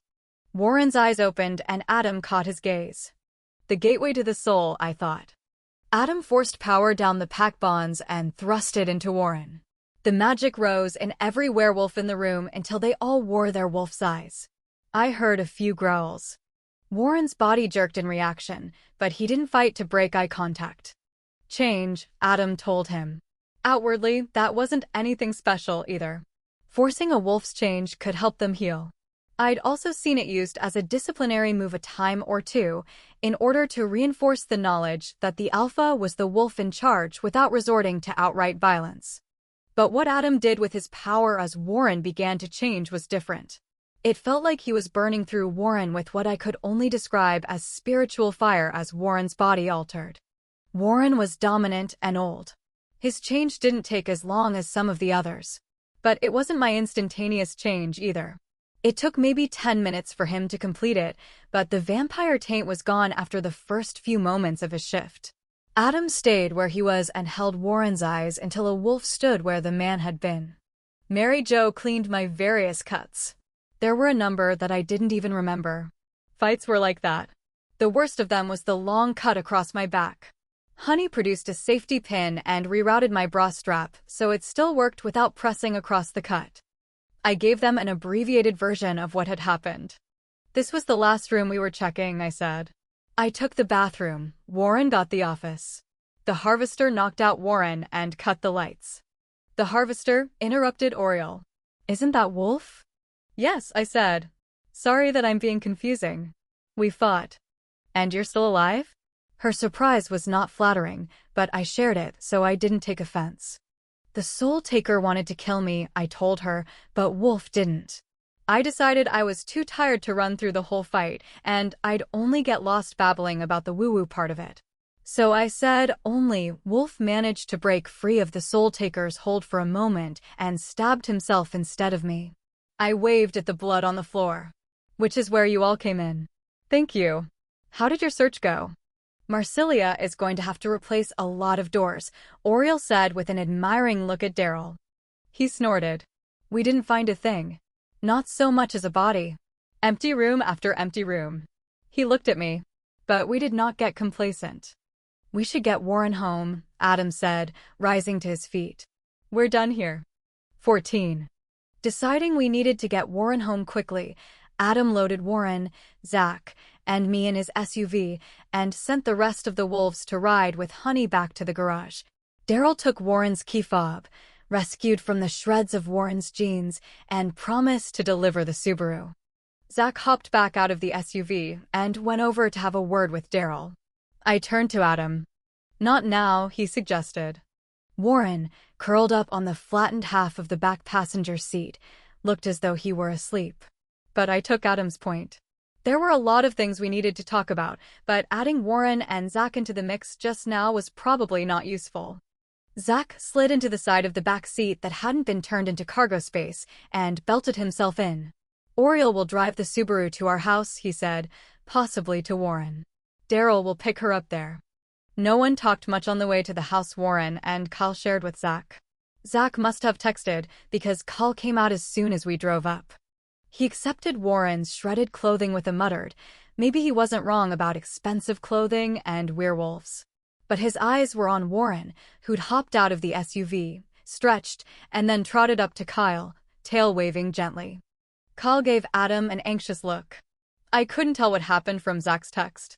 Warren got a magical whammy, but he's fine doesn't really mean a lot to me. Keep an eye on him, Adam said. The whammy was nothing to worry about, but he was bitten by a vampire. You should make sure he eats and drinks. Vampire? Kyle said, his hands closing on Warren's fur. It's the middle of the day. Some of them are active during the day, I said. If you get worried, get Zach to take a look at him, Adam told him. If you get really worried, call me or, he hesitated, Sherwood. Sherwood? Asked Zach, looking startled. Are you sure? Kyle looked from one to the other and said, definitely not calling Sherwood. What's wrong with Sherwood? What's not wrong with Sherwood, I said. Weariness from the fight had started setting in. My feet and hands ached for some reason. It took me a minute to remember that Z had dug spider bits out of them yesterday. That seemed like a long time ago. My arms hurt, my left hip hurt, and the place on my jaw where I'd caught an elbow hurt every time I moved my mouth. But call him anyway if you think Warren isn't right. He's got more experience with magic than any of us. I thought he didn't remember anything. Kyle narrowed his eyes. I gave Kyle a look, met his gaze, and then jerked my head away. Sometimes I wish Warren had fallen in love with one of his fluff pieces instead of a lawyer. I will answer your questions when we all have better answers. Warren needs to lie down in front of a fire and sleep. Zach can tell you about our adventures today. I need to get home and wash and change and not keep standing on your driveway answering questions I don't know the answer to. There was a little silence. The air echoed and I realized I'd yelled the last few words. You look like you killed someone, Kyle said. Too late to hide it from me, I'm sad to say. But if you wash up quickly and burn those clothes, I'm sure no one will ask. It sounded as if he were snapping back, but I knew Kyle. He was worried. But he knew better than to ask me what was wrong when I'd just asked him to stop asking questions. Don't you have to report it when you think someone might be a murderer anyway? Zach asked Kyle, his tone one of casual inquiry. I threw my hands up, which made the cut on my back burn, and stomped back to the SUV. They talked for a little bit more, but with the door shut I could pretend not to hear them. I thought she just dyed your hair blue when you weren't looking, or put stuff in your coffee that made you pea green, Zach said. I didn't think she yelled at people. She yells at me, Adam told them. Probably because you wouldn't care if she dyed your hair blue, Kyle answered. She gets mad when she's scared. What's scaring her? Adam got into the SUV eventually without answering that question because he didn't know the answer to it yet. He gave me an opportunity to say something, but when I didn't, he started the engine and we headed home. Bran taught me how to use the pack bonds to break the ties that vampires use on their prey, he said into the silence. That's how I knew what to do for Warren. I asked about you and Stefan, but Bran said a consensual bond was a different matter. I nodded. My newfound and unwelcome understanding of the way the bonds worked with souls allowed me to visualize the problem. Consensual bonds were like two-ply rope instead of string. Just like I understood how blood made those ties possible and stronger. I knew all of that because the connection between the soul taker and me was stronger now that it had tasted my blood. The cut along my shoulder blades burned. I was pretty sure it was just a normal cut, but the significance of feeding my blood to the soul taker made it feel as if it was the worst damage I'd taken in that fight. Maybe it was. I wanted to run, but I was trapped in the SUV, bouncing the heel of one foot. The problem was that right now there was nowhere to run from or run to, but my adrenaline-infused body didn't know that. Bran says if it becomes a problem, killing Stefan is the easiest way to break it, Adam said. I could do that. I wasn't as sure of that as Adam sounded, but I nodded again. I knew Adam wouldn't kill Stefan without a good reason. I wasn't going to get upset with Adam for suggesting it, because I was pretty sure he wanted me to react. It was kind of him to try to distract me, but manipulation was a bit much. Maybe I should dye his hair blue. I rubbed my eyes because I didn't want to cry. That would send the wrong message. Mercy? Adam asked, his voice low. I'm thinking, I told him. Let me get it straight in my head first. He nodded, can do, darlin'. After a while I asked, did you take Warren home and send the rest with honey to keep me away from Z? Yes, he said. If I had taken you straight to the garage and he asked you about the soul taker, what would you have done? I didn't answer. I wasn't sure of the answer. What could I have told him that he doesn't already know?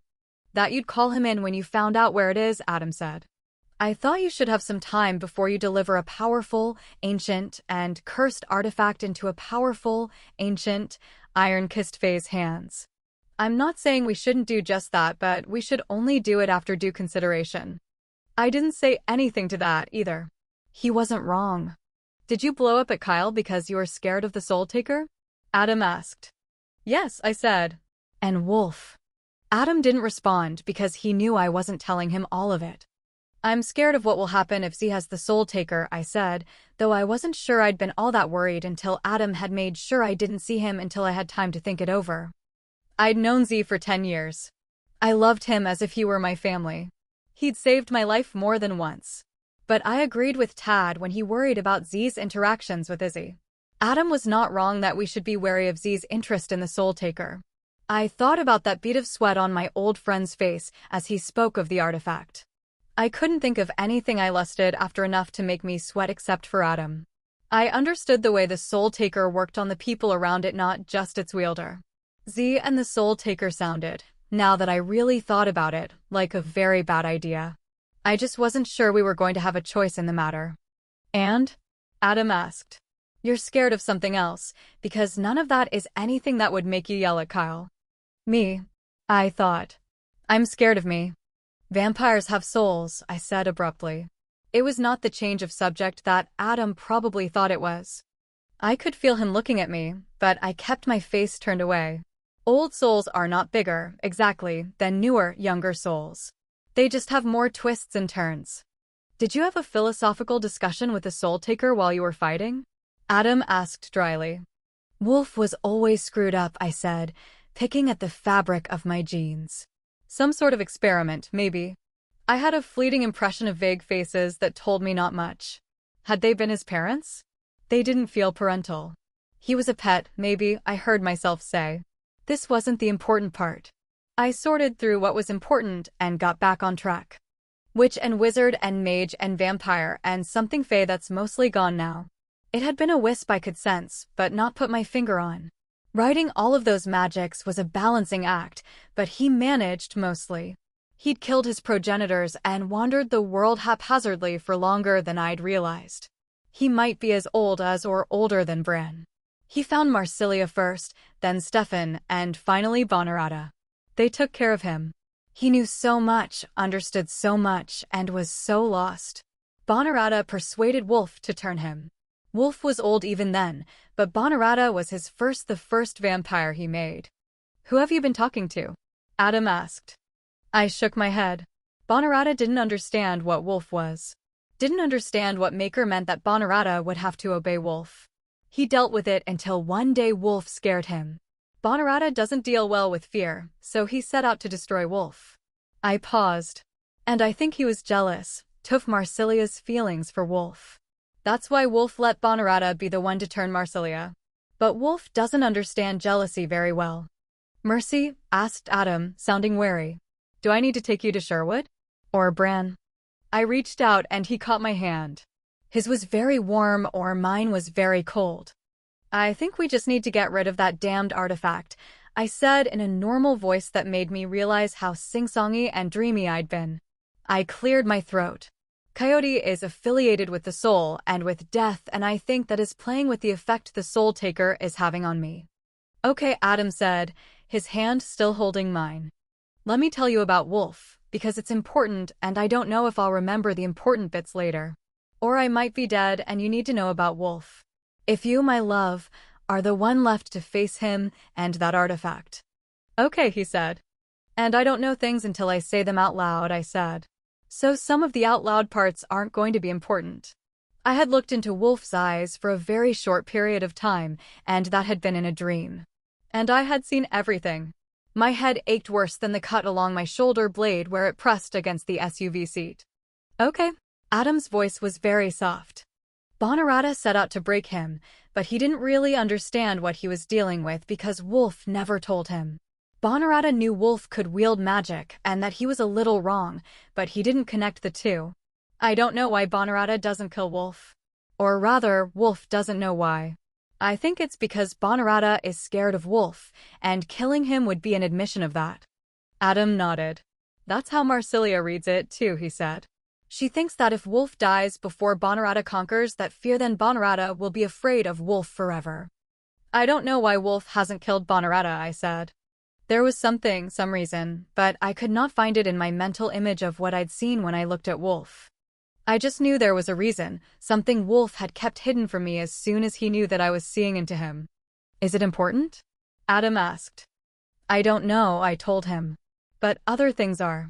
Bonarata tried to break Wolf, but Wolf was already broken.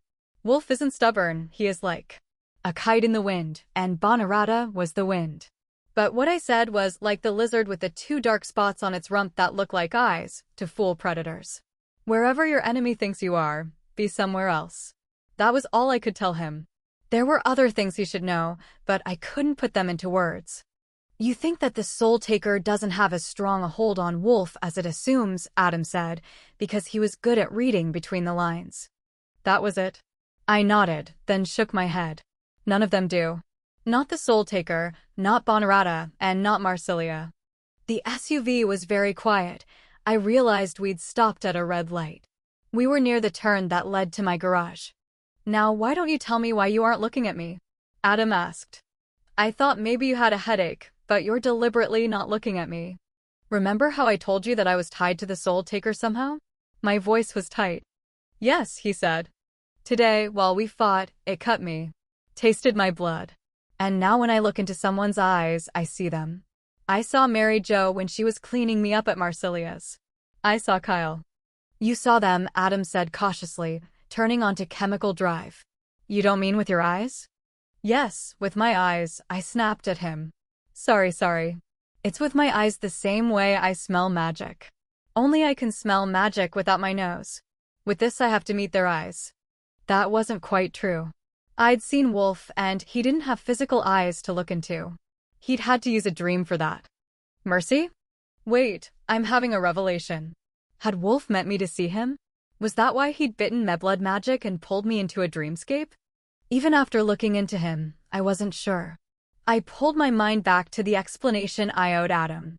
I see, I clutched his hand with my suddenly clammy one into their souls. When I remember it, it comes like a visual. But I can tell you things about them that the visual shouldn't tell me. It feels like my senses are confused. Like I can taste music or hear colors. I looked at Wolf and I know things about his past that looking at him shouldn't be able to tell me. As a person who tried LSD a few times, Adam said, I probably understand better than you might think. You? I asked, genuinely shocked. Not that people did LSD, but that Adam had. Vietnam, he said shortly, as if that was an answer and maybe it was. But I understand how perception can get miscategorized. It's like what happened with Aubrey, I said. Except they aren't dead. Mary Jo, I hesitated. What I saw when I looked at her, at Kyle, was something I had no right to know, let alone repeat. Do you think it's permanent? Adam asked. I slumped in the seat. No idea. We drove in silence for a while, past the fairgrounds. Can we stop by my shop? I asked. We'd have to backtrack to do it now. Do you want a CZ? There was no emphasis on the C, but we both knew what he meant. No, I told him honestly. If I use this to look at him, I don't think he'd ever forgive me. But I think I have to. Because if we get the Soul Taker, the only thing I can think of to do with it is give it to Z. And I just don't know if that's a good idea or not. Adam didn't say anything. The Soul Taker is really bad news, I said in a small voice. It scared Coyote. When did Adam began, but broke off. Never mind. That doesn't matter right now. Z is the only person you think can deal with this artifact. He grunted. All things considered, he's still the only person I'd ask to deal with it, too. Larry left the Soul Taker with Bonarata rather than tell Z where it was, I said. And Bonarata was so ignorant that he gave Wolf to it. I have to tell you right now that the Soul Taker riding Wolf scares the pants off me. Adam still hadn't turned around, and we were now closer to home than to the garage. Did you change your mind about Wolf after you saw him? Asked Adam. No, I said. How about Mary Jo or Kyle? I saw where he was going. No. You know enough about Z to decide what to do, Adam said, and I could breathe again because he was right. He didn't take me to the garage. We drove home instead. There were no other cars parked at the house, so Jesse was still out. Adam got out first because he wasn't stiff from sitting after a fight. I heard him laugh as I slid gingerly out of the vehicle, but I didn't see why he was laughing until I shut the SUV's door. Some joker had left a pumpkin pie on the porch step. It was store-bought, one of those in a clear plastic keeper. In orange Sharpie they'd scrawled for Mercy, with apologies, from her little pumpkin. I picked it up and took it inside. There were 3 small pumpkins sitting on the stairway. One of them had a 3x5 index card with score is 10. Want to try again? A second had a big spider drawn on it with marker. The third was covered with itty-bitty spiders. I could have sniffed them to figure out who it was even if they'd used gloves. They had transported the loot in a car. But that would have been cheating. I walked past the stairway and into the kitchen. I set the pie on the table next to Medea, who was not supposed to be on the table. She rolled over on her back without any sign of guilt, and I rubbed her belly. You are a weird cat, I told her, as her stump tail swatted back and forth with pleasure, as if she were a dog. Adam came up behind me and put the stairway pumpkins on the table next to the cat and the pie. He wrapped his arms around me and said, "What can I do to help?" I turned around and stood on tiptoe to kiss him, finding his lips by feel because I kept my eyes closed. As his mouth caressed mine and then changed into something fiercer, I felt the tension that had invaded my body ever since I saw the encyclopedias in the bathroom ease into a different kind of tension.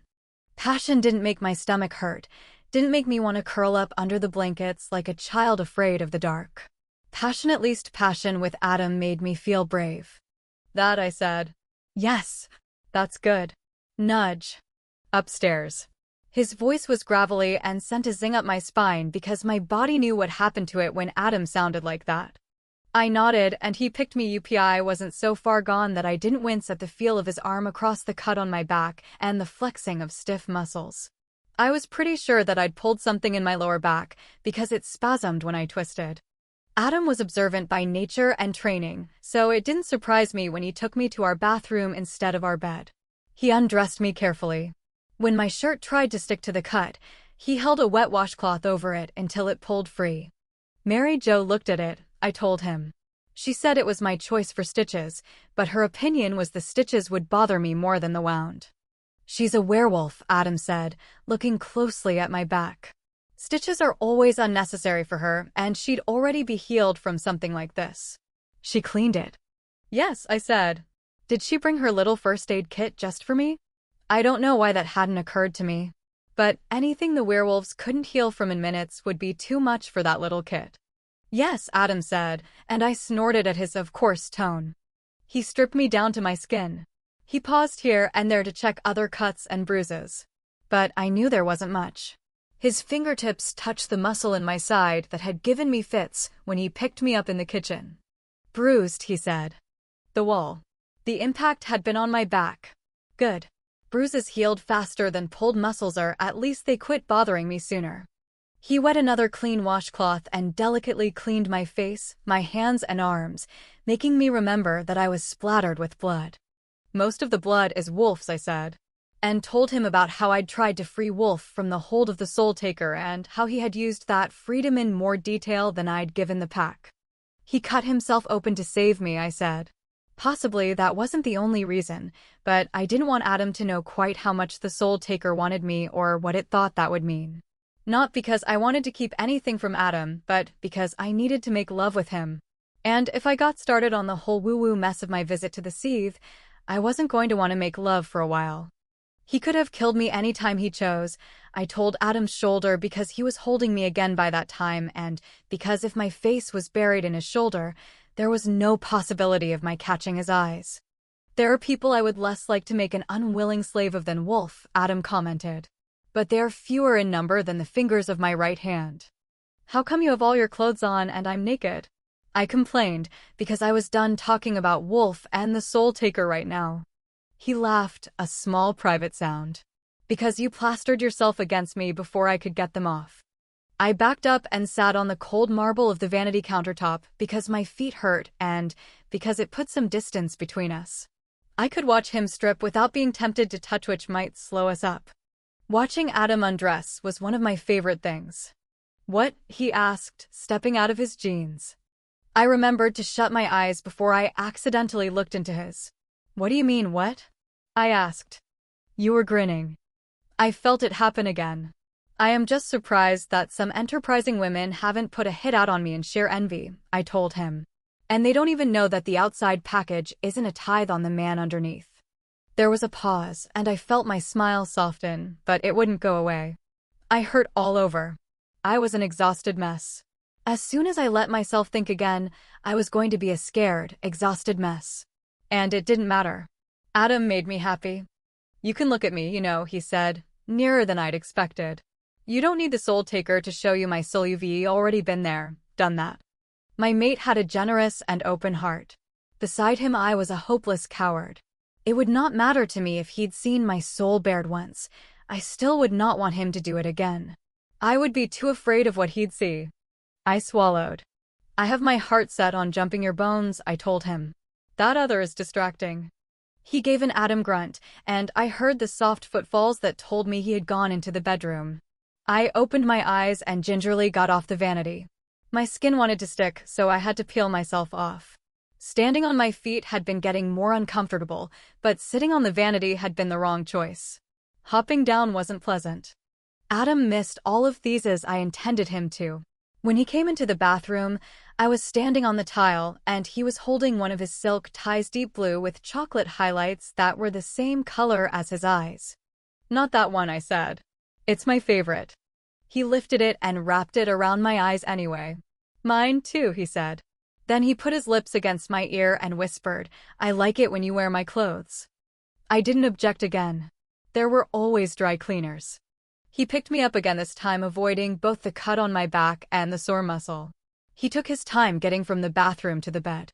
By the time he set me down on the cool sheets, I had forgotten all about my aches and pains. It took him a while, but eventually I forgot my own name. I remembered his, though. Sweaty, panting, and happy, I lay contentedly face down on the bed while Adam cleaned the mess we'd made. He put ointment on my back and only then untied the tie covering my eyes. "I think it will survive," he said, sounding a little surprised. "Quality pays off," I murmured. "You should eat something," he said.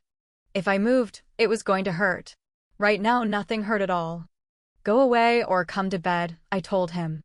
"I thought it's supposed to be men who have to sleep after sex," he complained, but there was a thread of laughter in his voice. I made Adam happy too. I fought a possessed vampire. I get to sleep. "Fair enough," he said, patting my butt. He pulled the sheet and then the blankets over me. I probably should have worried about the ointment on my back getting on the sheets. But I couldn't work up the energy. Adam pulled down the shades to darken the room, then took a shower. I was asleep before he came out of the bathroom. Someone tried to wake me up for dinner, but left me alone after I yelled at them. If I dreamed, I didn't notice. I woke up to a dark room and Adam sleeping beside me. I'd stolen all of the covers and he lay naked, face down on the bed. I couldn't help but smile, and it had nothing to do with his hard-muscled body. He could have unrolled me from the covers, but that would have woken me up. Frost. The memory of Wolf's voice made me frown. Why had he wanted to talk about Frost? Frost was dust. Adam and I had killed him between us, but when Frost was walking the earth, he'd had a talent for souls. He'd fed off them. Adam stirred. I rolled out of the blankets and covered him. "I'm up," I whispered. "Go back to sleep. I'm going down to grab some food." He grunted and reached out. I touched his hand and leaned over to kiss him. Then I grabbed a set of sweats I kept in the top drawer of my dresser and put them on before leaving the bedroom. The house was quiet. I could hear even breathing from Jesse's room. Medea joined me at the top of the stairs, twining around my ankles all the way down to the kitchen. There was a Tupperware container of food, obviously portioned for my dinner spaghetti and salad. The pumpkin pie was on the same shelf with 2 pieces missing. I gave Medea a meatball in her food dish, then sat down and ate like I hadn't had food in a week. When I'd finished the dinner I'd been left and a big piece of pie, I went back to the fridge and gathered sandwich makings. And on my second bite of sandwich, I realized what Wolf had meant. It was a lot of meaning to get from one word, but I was pretty sure I was right. My absent gaze fell on the window, and I realized that Tilly, in her favorite guise of a 10-year-old girl complete with long, tangled hair and a dirty shift, was sitting on the picnic table I'd been sitting on when the harvester had come calling. Blood chilled, I wondered how long she'd been there. I was going to start using the curtains in this room at night, I decided. After a second, I changed my mind. Curtains would mean that I couldn't see what was on the other side of the window. She beckoned me outside. I looked at the cat. "I don't think this is going to be good," I said, but I went out, sandwich in hand. If the harvester came back, he would be occupied with Tilly and not me. To what do I owe the pleasure? I asked as I closed the kitchen door behind me. She had a lumpy mass of rough fabric sewn with thick thread that might have been gut sitting on the table beside her. Something roundish about the size of a small cantaloupe was inside the makeshift bag. "You are going to get the soul taker," she said with more confidence than I felt. "And I have a gift for you to give the old smith, with my compliments." I'd give him the other, but I can't remember where it was left. She held a finger up to her cheek and dimpled at me. Someone had been watching too many Shirley Temple movies. I finished my sandwich, taking my time, then wiped my hands on my pants. When I started toward her, she pushed the bag in my direction. "You bring the soul taker to me," she said, her voice no longer sounding like a child's voice, "and I will see that it troubles you no more. You bring me the soul taker, and I will see that no harm comes to you and yours for a mortal generation. You bring me the soul taker, and I will owe you a favor commensurate with the gift of the sickle." She opened the bag, pulling the fabric back so that it worked as a presentation cloth for the object it had held. Then she lit a lantern, or created one, because I hadn't noticed a lantern before this. Maybe she thought that I hadn't figured out what it was, and I needed the light. I looked her in the eye, then flinched away when I remembered I shouldn't do it. But it had been only Tilly's dirty face I saw. She smiled slyly at me when I met her eyes a second time. "Is it that I don't have a soul, do you think?" "I think that it would take more than the magic of an old artifact to let me see into you," I said. She laughed delightedly. "I do like you," she said. I stared at the thing on the table. "If I take it to him, you will extend the agreement, the one that allows you to have a door in our backyard and pledges that you harm no one who lives in our homito, my house over there." I waved at the single wide. "So I can rent it to someone without worrying about the tenant. If one of the Fae asked me to do something, it was expected that I ask something in return. I didn't let on that it was important to adjust a balance for the delivery service." "Agreed," she said easily, unwittingly making Tad's life safer and easier. She probably wasn't going to be happy about it, but it was a valid bargain. "And the other?" She didn't bother to hide her eagerness. I picked up the cube. It was neither as large nor as heavy as it looked, though it appeared to be molded out of pure silver. There was no question it was a work of art, exquisitely beautiful, even if it was in the shape of a skull. I'd instinctively lifted it with my hand cupped beneath the round part, and it felt comfortable there. I'd pictured it with lower jaw attached, but it was only the single complete piece of skull, though the socket where the bottom jaw fit was clearly visible. The teeth from the upper jaw were a little irregular, and one eye tooth was missing. I couldn't tell what color the gems set in the eye sockets were at first. But when I tipped the cup, the lantern made the gems flash blue. "You think of him as a mentor, as one who fixes machines. You think he is your friend," Tilly said. Interesting that she didn't name him. She wasn't usually worried about drawing his attention. "I do," I agreed. "He searches for artifacts to bring back the magic that was once his," she told me. That was also true, though a little misleading. I expected deceptive truths with Tilly. Collecting his own weaponry had been a casual hobby of his for as long as I'd known him. I had the impression that it was more in the nature of gathering his children around him. I hadn't been aware that he was collecting wild artifacts as well until he'd told me. He wasn't mining them for lost power. I was pretty sure. "You don't know him." Tilly watched my face closely. "A decade to one of his kind is a mere breath to one of yours. You look at this." She bobbed her forefinger toward the cup I held. "You look at this, Mercedes Thompson Hauptmann, and you remember what he is, the dark smith of Druntheme, who killed his own daughter." She paused, but I didn't react. That story I knew. She frowned at me in obvious disappointment before continuing. "Wayland Smith, who forced a king to drink from the skull of his child. You remember what he is, the truth I have given you. Then you bring the soul taker to me. It is not the only powerful artifact I have kept safe and kept others safe from." She scooted off the table and grabbed the empty bag, taking it with her as she skipped back to the door in the wall. Only then did it occur to me that she hadn't touched the cup herself. It didn't feel dangerous in my hand. Even though I'd heard the kitchen door open, I didn't turn my back to Tilly until she was gone, her door shut behind her. Adam didn't speak as I brought the skull cup into the kitchen and set it among the pumpkins with a clink. He put an arm across the top of my shoulders as we contemplated the delicate detail that made the gruesome object beautiful. The gems were deep blue, cabochon, and the size of a robin's egg sapphires, I assumed. But I wasn't an expert. They could have been something else, gemified eyeballs, at any rate. They were a little smaller than the eyes that originally fit in the sockets. I suppose they had shrunk when Z had changed them. "I know where Bonorata has our vampires," I told Adam. "Wolf had given me the clue when he'd asked me if I remembered Frost. We need to go there tonight." Just you and me, I think. I don't want to give Bonarat a reason to declare a war, and I don't want any of our wolves to accidentally pick up the Soul Taker. He pulled out a chair, and I did the same. We spent the next 10 minutes making plans. I was glad I hadn't explained how anxious the Soul Taker was to kill me and gather every person tied to me. If I had, he might not have agreed to go alone with me tonight, and I had a strong feelinga coyote urging me kind of feeling that we needed to do this now. Adam had dressed before coming downstairs, so I left him penning a note to Jesse while I went up to put more appropriate clothes on. I didn't know where the katana had ended up. Presumably one of the others had grabbed either it was still in Marcelia's and used master bedroom.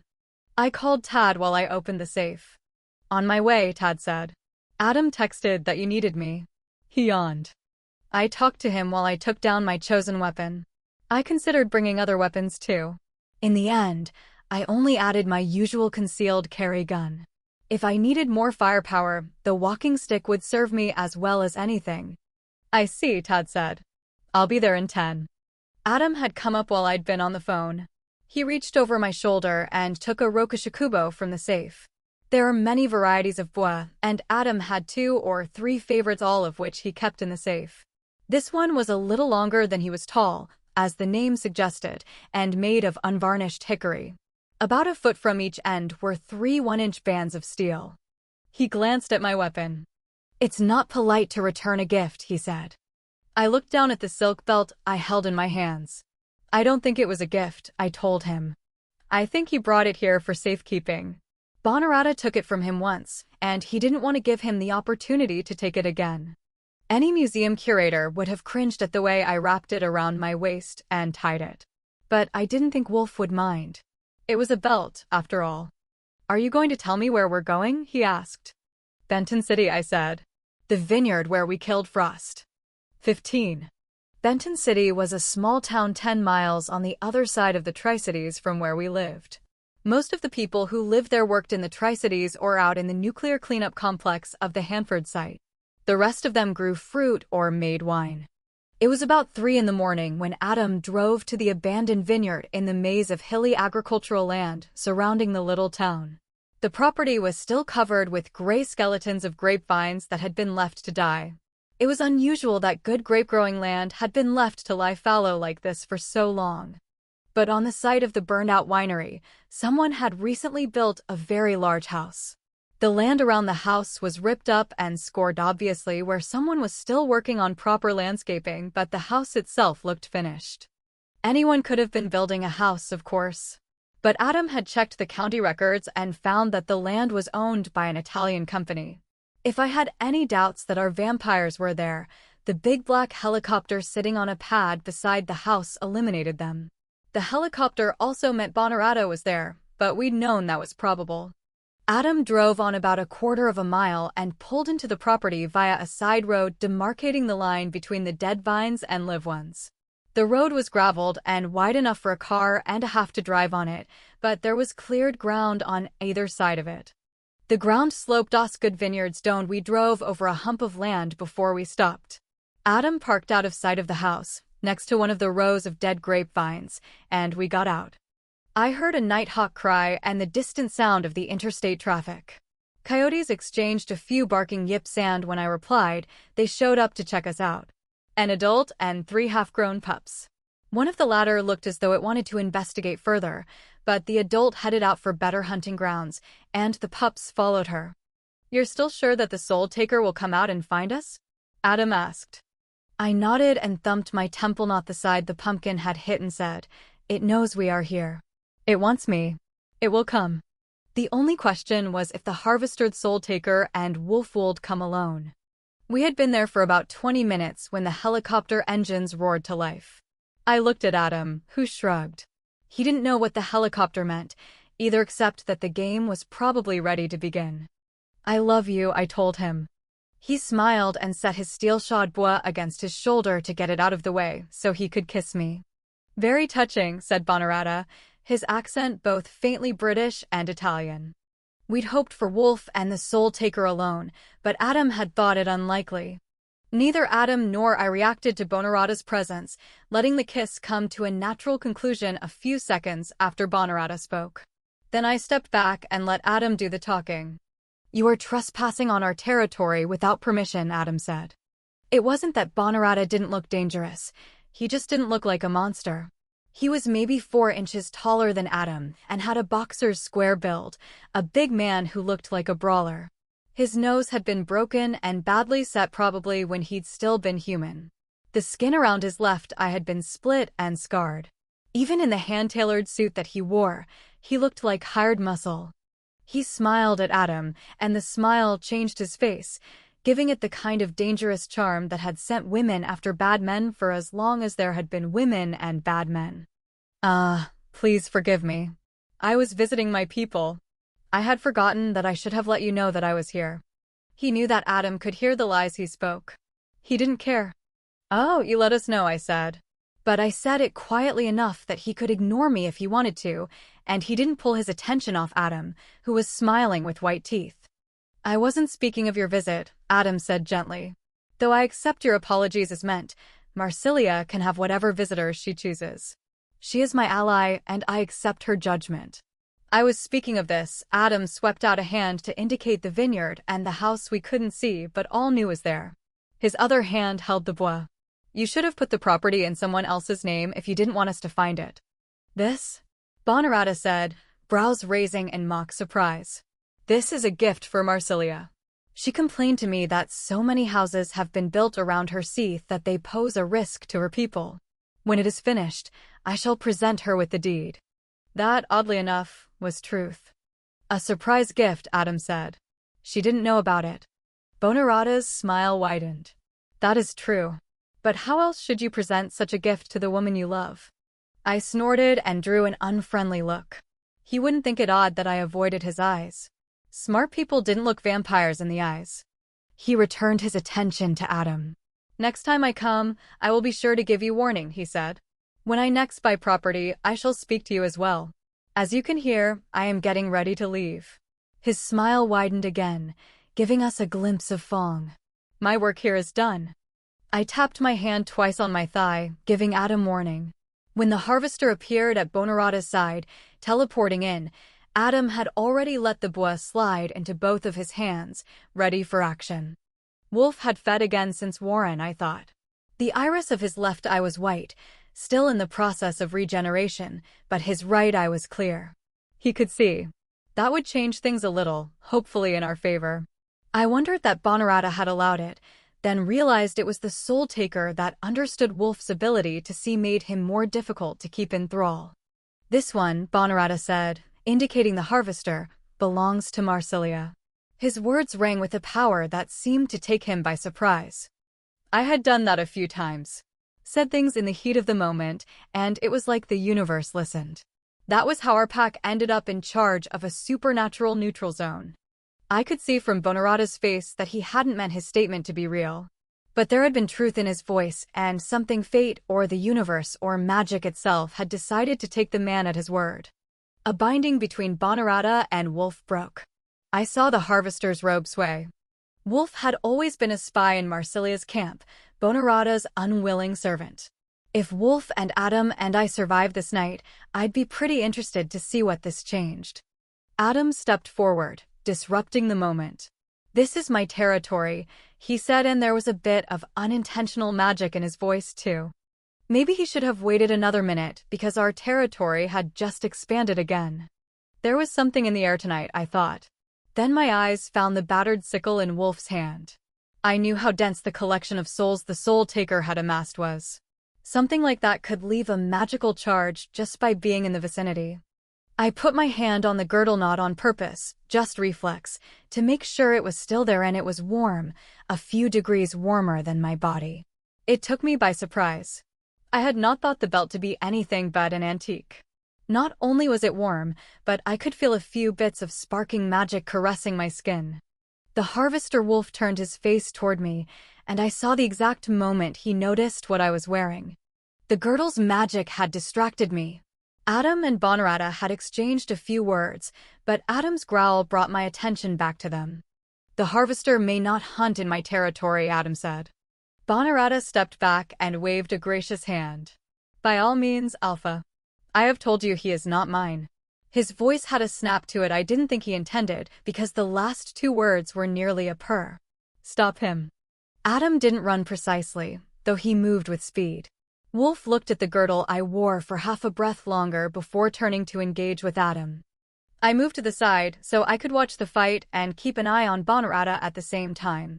Adam and I had a backup plan if Bonarata threw in, but Adam didn't think he would. If he attacked Adam in our territory when he was a guest, he would lose face and provide an opportunity for Bran to claim the attack was an act of war. Our pack might be officially separated from the Merrick, but Bran claimed all of North America. He could legitimately recognize any unprovoked aggression on Bonarata's part. More to the point, Bonarata knew that Bran would do so. Adam didn't think Bonarata would risk a full-scale war with the North American werewolves. Of course, for Bran to act, there had to be witnesses. I touched the belt again, just to make sure that I hadn't been imagining things. But it felt entirely normal now. Maybe I had just imagined it. Like the sickle, the bois had started out as an agricultural tool. It was, essentially, a good, stout stick. Adam used the metal bands on the ends of a stick to protect the wood from edged weapons. Even though Wolf was taller by several inches, the bois gave Adam the advantage of reach, letting him stay well out of range of the Soul Taker. Wolf wasn't giving Adam any opportunities to break bones. The only reason I'd been able to do that was because Wolf hadn't expected me to snatch the walking stick out of the air. The fight was a near stalemate, an exhibition in martial arts done at supernatural speed. Adam had told me that, having seen Wolf fight a time or two, this part of the dance might last as much as 5 minutes. As long as neither of them made a mistake. A gun might have been the best choice of weapon, and we had discussed that, too. I had my concealed carry tucked in my waistband, though Adam had left his in the SUV. Adam wasn't sure that he could kill a vampire as old as Wolf with a gun, and we didn't want to do that anyway. Our goal was to separate Wolf from the Soul Taker. Marsilia needed him in the same way that we needed Sherwood. I'd thought Wolf had been holding back when we fought, and I'd been right. Someone who didn't understand what was going on might think that they were deliberately not hitting each other. But that wasn't true. They were predicting each other's moves and getting out of the way. I could do that a little. I could do it better when fighting with people I'd trained with for months or years. Adam and I could put on a pretty good show. But nothing like this. There weren't any giant leaps once a fighter's feet left the ground. His trajectory couldn't change until he hit something. That made him an easy target. Those kinds of flashy moves were for demonstrations, or for fighting someone you held a considerable advantage over. I wasn't the only one fascinated. I caught the moment when Bonarata leaned forward and watched the fight, moving subtly as if in participation. When he'd been human, he'd been one of the condottieri, a captain of mercenaries who'd gained power and wealth by waging war. I might have enjoyed watching it, too, if I didn't know what the Soul Taker was. If so much didn't ride on Adam being just that little bit better than Wolf. Just that little bit. Or maybe if Wolf managed to figure out why I brought his silk girdle with me. I wanted to touch it again, to see if it was still sparking magic. But Bonarata hadn't noticed it yet, so I kept my hands still. Gradually, Adam forced Wolf to fight defensively. And the fighting had slowed down a little. Not because anyone was tired, but because they'd taken each other's measure and quit wasting effort. At that slower pace, it was easier to understand what they were doing. The sickle was knife-sized, and so was best used just outside of grappling range. The bois allowed Adam to stay farther away than that, in the outer circle of the fight. He could hit Wolf as long as he was fast enough that Wolf couldn't grab the bois. But Wolf was forced to stay too far away for the Soul Taker to touch Adam, who used the ends of the bois to keep Wolf away from him. I judged the duration of the fight more on the way they were fighting than a clock. Adam's shirt was wet with sweat, and Wolf was making irritable movements when his Hollywood-inspired costume got in his way. He pulled off one of the flowy sleeves and flung it on the ground with a snarl that would have done credit to Adam. I unwrapped the girdle from around my waist, and it was once again warmer than it should have been. I coiled it up so I could hold it in one hand, but when I got to the end, I wrapped it around my wrist. I didn't want to lose it too easily. "What do you have?" Bonarata asked. I looked up, almost caught his gaze, and managed to focus on his mouth instead. "Bait," I told him. "And anchor." Then I let out a single yip and bolted for the fight. Adam hit Wolf hard in the chest, making the vampire take a step back and a little to the side. Then Adam took 2 quick steps out of the pattern of the fight away from Wolf, leaving Wolf facing me while focused on Adam. I stopped about 10 feet from him, and using the power that flowed from Adam, I said, "Wolf." It was more than his name, it was a reminder of who he was. I held up the girdle stretched between my 2 arms as I caught his gaze. I heard the crack of a gunshot, but it didn't hit me or Wolf, so I ignored it. I was aware, peripherally, that another fight had broken out between Adam and Bonarata, but I could not afford to look. Adam had told me that he'd keep Bonarata from interfering with what I was going to try to do. Using the knowledge the Soul Taker had given me, I found the soul bond it had initiated between me and it, and hit that with a blaze of the pack's cleansing power just as I'd watched Adam do to keep Warren from being enthralled by Wolf's bite. I didn't try to break the bond between the Soul Taker and me. Instead, I sent the spiritual fire through the artifact and into the slave bond between the Soul Taker and Wolf. Then I twisted the cleansing power and let it burn. I couldn't quite burn through the bond, no matter how much power I threw at it. Wolf wasn't ours in the same way that Warren was, so the pack magic couldn't completely destroy the Soul Taker's hold.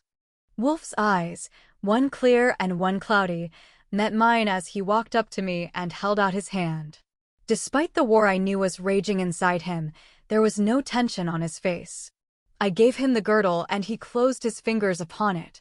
The serene expression on his face reminded me forcibly of the memory Stefan had shared with me of his first meeting with Wolf. As soon as he touched it, the Latin words and the phoenixes embroidered along the belt began to glow. It wasn't flamboyant, more like the embers of a fire. He closed his eyes, brought the fabric to his face, and dropped the sickle. I quit pouring power into him and collapsed on the ground in the same instant. I don't think I could have managed even a second longer, but it had been enough to give Wolf a chance, and he'd taken it. I had called him to himself, then given him the belt, a reminder of a time before Bonarata had broken him, something for him to cling to. And with that anchor, he'd been able to destroy the hold the Soul Taker had on him all by himself. "Because a kite needs to be tethered in order to fly," Wolf said, as if pulling the thoughts from my head, which he very well could have been. He opened his eyes and met mine. "And Marsilia," his hand tightened on the old silk, "is my anchor."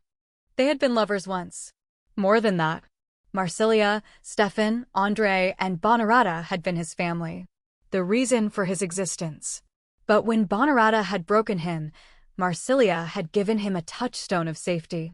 I didn't have to close my eyes to remember the skeletal creature that had clung to Marsilia's skirts in that long-ago dungeon.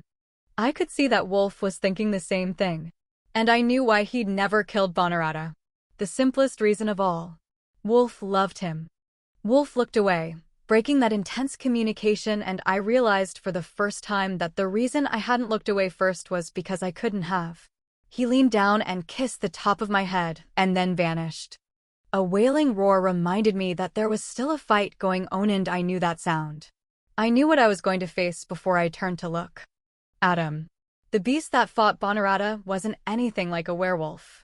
Though his hind legs were articulated like a wolf's, he stood mostly upright by choice, aided by overly long arms that could balance him when necessary.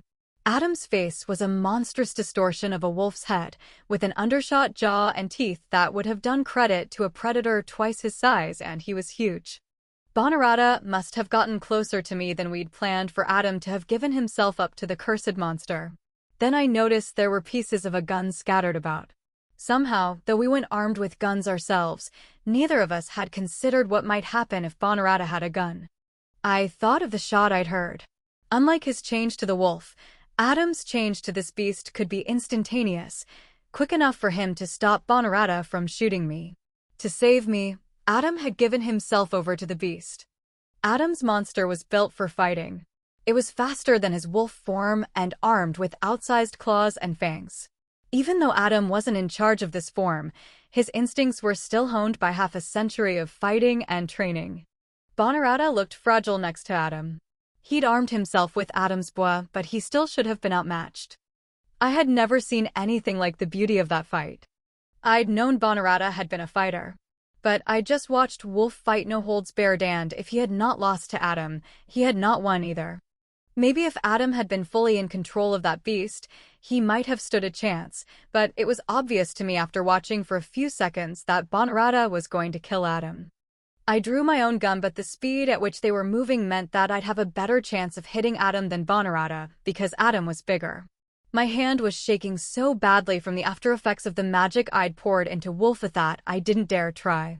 My foot touched the sickle and I felt it tug at me. "I could help you kill the vampire," the Soul Taker whispered. The sound of its truth wound around my heart. I jerked my foot away and hesitated. The fight between Adam and Wolf had been almost musical, the percussive sounds of weapon on weapon and light feet on the ground. The fight between Bonarata and Adam was not.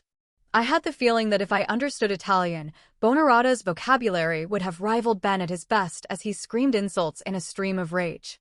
Adam's monsters' inchoate howls and roars made Bonarata's battle cries insignificant. I saw Bonarata swing, and this time Adam didn't move away in time. There was a crack that sounded like a baseball bat hitting a home run, and Adam reeled back, one arm at a funny angle. He grabbed that wrist with the opposite hand, overlarge even on such a huge body, and jerked it. The arm snapped again, though not as loudly. It was hard to tell, because none of his limbs looked as though they were natural, but I thought he must have either reset a joint or pulled a broken bone straight so it could heal. The whole thing took only a second. Adam re-engaged with Bonarata, though he visibly favored the arm that had been injured. While Adam was dealing with his arm, Bonarata had glanced at me and seen the Soul Taker. I didn't see him do it. I felt the Soul Taker take notice. "Take me up," it told me. "Take me up or face me in the hands of the Lord of Night." Bonarata caught Adam in the ribs and broke the blow on him. The monster fell but rolled back to his feet immediately. Now Adam's breath was harsh and labored, and he whined with each intake. The arm Bonarata had hit seemed to be okay now, but there was a dent in Adam's ribcage. "He will be better than the last one," the Soul Taker told me. "The Lord of Night is strong. I can break strong." Bonarata was moving the fight so that it neared the place where I stood, indecisive and scared to the bone. I bent down to take up the sickle and Bonarata lunged for it at the same time. I could have beaten him to it, but I could not force myself to touch it. Bonarata's hand closed on the blade, and it cut his flesh. I felt a cold chill sweep through Meth Soul Taker's joy at the power of the blood of the Lord of Night. There was still a moment left for me to grab the handle. I could not do it. Through the blood tie that stretched between the Soul Taker and me, I understood as soon as it did that the artifact could never bind to the soul of the Lord of Night. Not in a week. Not in a century. Influence, yes, but the vampire's mind was impenetrable in a way that the Soul Taker understood better than I did. Bonarata smiled at me as he let Adam rip the Soul Taker from his careless hold while I screamed a hopeless protest. Adam's oversized hand made the sickle look absurdly small. He jerked it back and Bonarata hissed, his blood splattering the ground and me. Adam roared at him, and for a moment I thought everything would be okay, but only because in that moment the only thing I could feel was my mate. Then Adam dropped to the ground as if he'd been shot. He curled around the hand that held the Soul Taker as if to protect it, hiding both hand and artifact from view. Every muscle of his body was rigid, the corded veins growing more defined. He made an indescribable noise that hurt my ears as the Soul Taker began to turn Adam into its wielder. Bonarata put his hand to his mouth and licked delicately at the wound the Soul Taker had left. I brought my gun. Upan Bonarata slapped me in the face with the back of his free hand. It didn't knock me unconscious, quite, but I couldn't protest when he kicked the gun out of my hand and walked a few steps away. I heard a soft noise, and something bumped against the tip of my nose. Cold and old and fathomless. I rolled away from the blade of the Soul Taker, but sick and dizzy, I could only manage to come up to my knees before I sat down again. My nose bled from Bonarata's slap, but it was the feel of the Soul Taker I tried to wipe away with the back of my wrist. Adam hadn't meant to touch me with the sickle. I doubt Adam knew I was here at all. The beast that held the soul of my mate was curled around himself, one arm outstretched as if to keep the sickle as far from the rest of him as he could manage. He was writhing slowly with the effort of his fight. Bonarata was sitting on his heels about 10 feet from me, which was way too close. A 3-foot section of Adam's was tucked into the crook of his elbow. He was smiling, but his eyes were as empty as the grave. I quickly looked at his chin. I did not want to see into Bonarata. "I'm glad you woke up before I had to go," he said. "I wanted to take this moment to tell you why I am here." Evil overlord's classic mistake. My voice was tight. My face hurt where he'd hit me, and Adam's pain was sliding through our mating bond. He laughed. I imagined that people who didn't know what he was would have found the sound warm and reassuring. "Not at all, Mercedes Thompson Hauptmann," he said. "It is necessary that you understand why so many people died. Why I destroyed the Tri-Cities Seethe and your pack." "Pack's not destroyed," I said grimly. His smile widened as he nodded at Adam. "You do understand what the Soul Taker is, don't you?" He looked a little thoughtful. "I wonder if it ever will collect enough souls to bring its god back." He shrugged. "It doesn't matter, though. Because in an hour or two, it will have your mate, the alpha of the Columbia Basin Pack. Through the pack ties it will own your whole pack." I didn't say anything. "It will leave you alone, though," he said. "Coyote is a little too much like its own god for the Soul Taker to risk drawing his attention." That's not what the Soul Taker believed, but I wasn't going to take up that argument with Bonarata. "And there are some things even the Soul Taker cannot force its wielder to do," Bonarata continued. He shrugged. "If I'm wrong, I'm wrong, but in my judgment, Hauptmann could not be forced to hurt you." He tapped Adam's butt into the ground a couple of times, watching Adam's shuddering body. "I expect that the Dark Smith will eventually wrest it away from him. A pity, but once you killed my Atu and Ninhursag, my sweet spiders, I knew it was time to let the Dark Smith have his plaything. Siebold Adalbertsmiter might even free your mate rather than killing him. What do you think Adam Hauptmann will do after a day, or a week, or a month of killing innocents?" I didn't say anything. There wasn't anything to say. "That's what I think too," he said. "Do you suppose that he'll drown himself like Brian did?" I didn't know how he knew about my foster father, but I tried very hard not to give him a reaction. We'd been wrong, Adam and I, when we determined Bonarata's motivations. This hadn't been about Marsilia or sabotaging our neutral territory. This had been about me, a coyote shapeshifter who'd made a fool out of the Lord of Night. "I will follow you for the rest of your life," he said pleasantly. "It doesn't matter if you live to be 100 or 500. I understand it's a toss-up with Coyote's children." He pulled out his phone and hit a button. We both listened to my phone ring for a few seconds.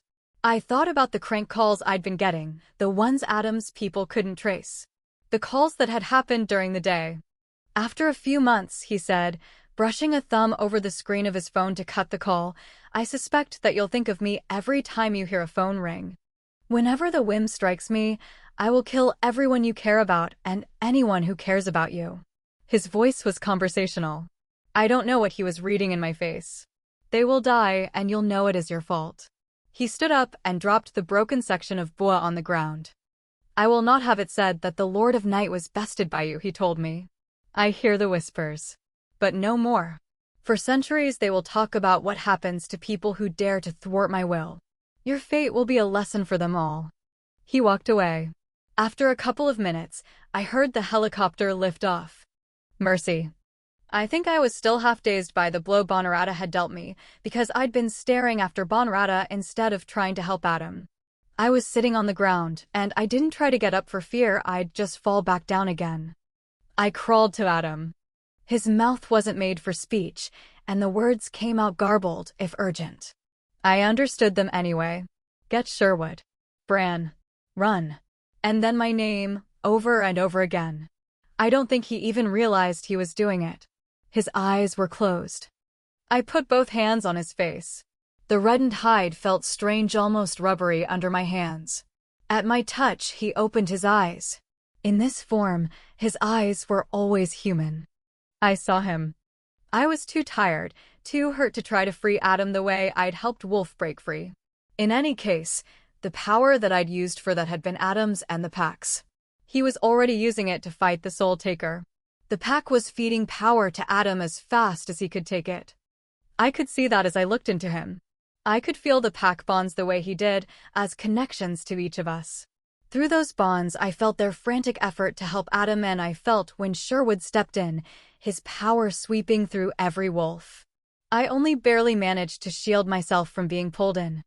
The power that pulsed into Adam was more focused, more useful, with Sherwood directing it from his end. But I could feel the Soul Taker's triumph as Adam began to lose the battle anyway. So I opened myself up to Adam, let him see me the way the Soul Taker had forced me to see others. Let him see how the Soul Taker worked so that he could take the power that Sherwood fed him and burn the bond the Soul Taker was building. Ours, roared the pack magic, our alpha, our mate, ours. Adam opened his hand and released the Soul Taker. 16.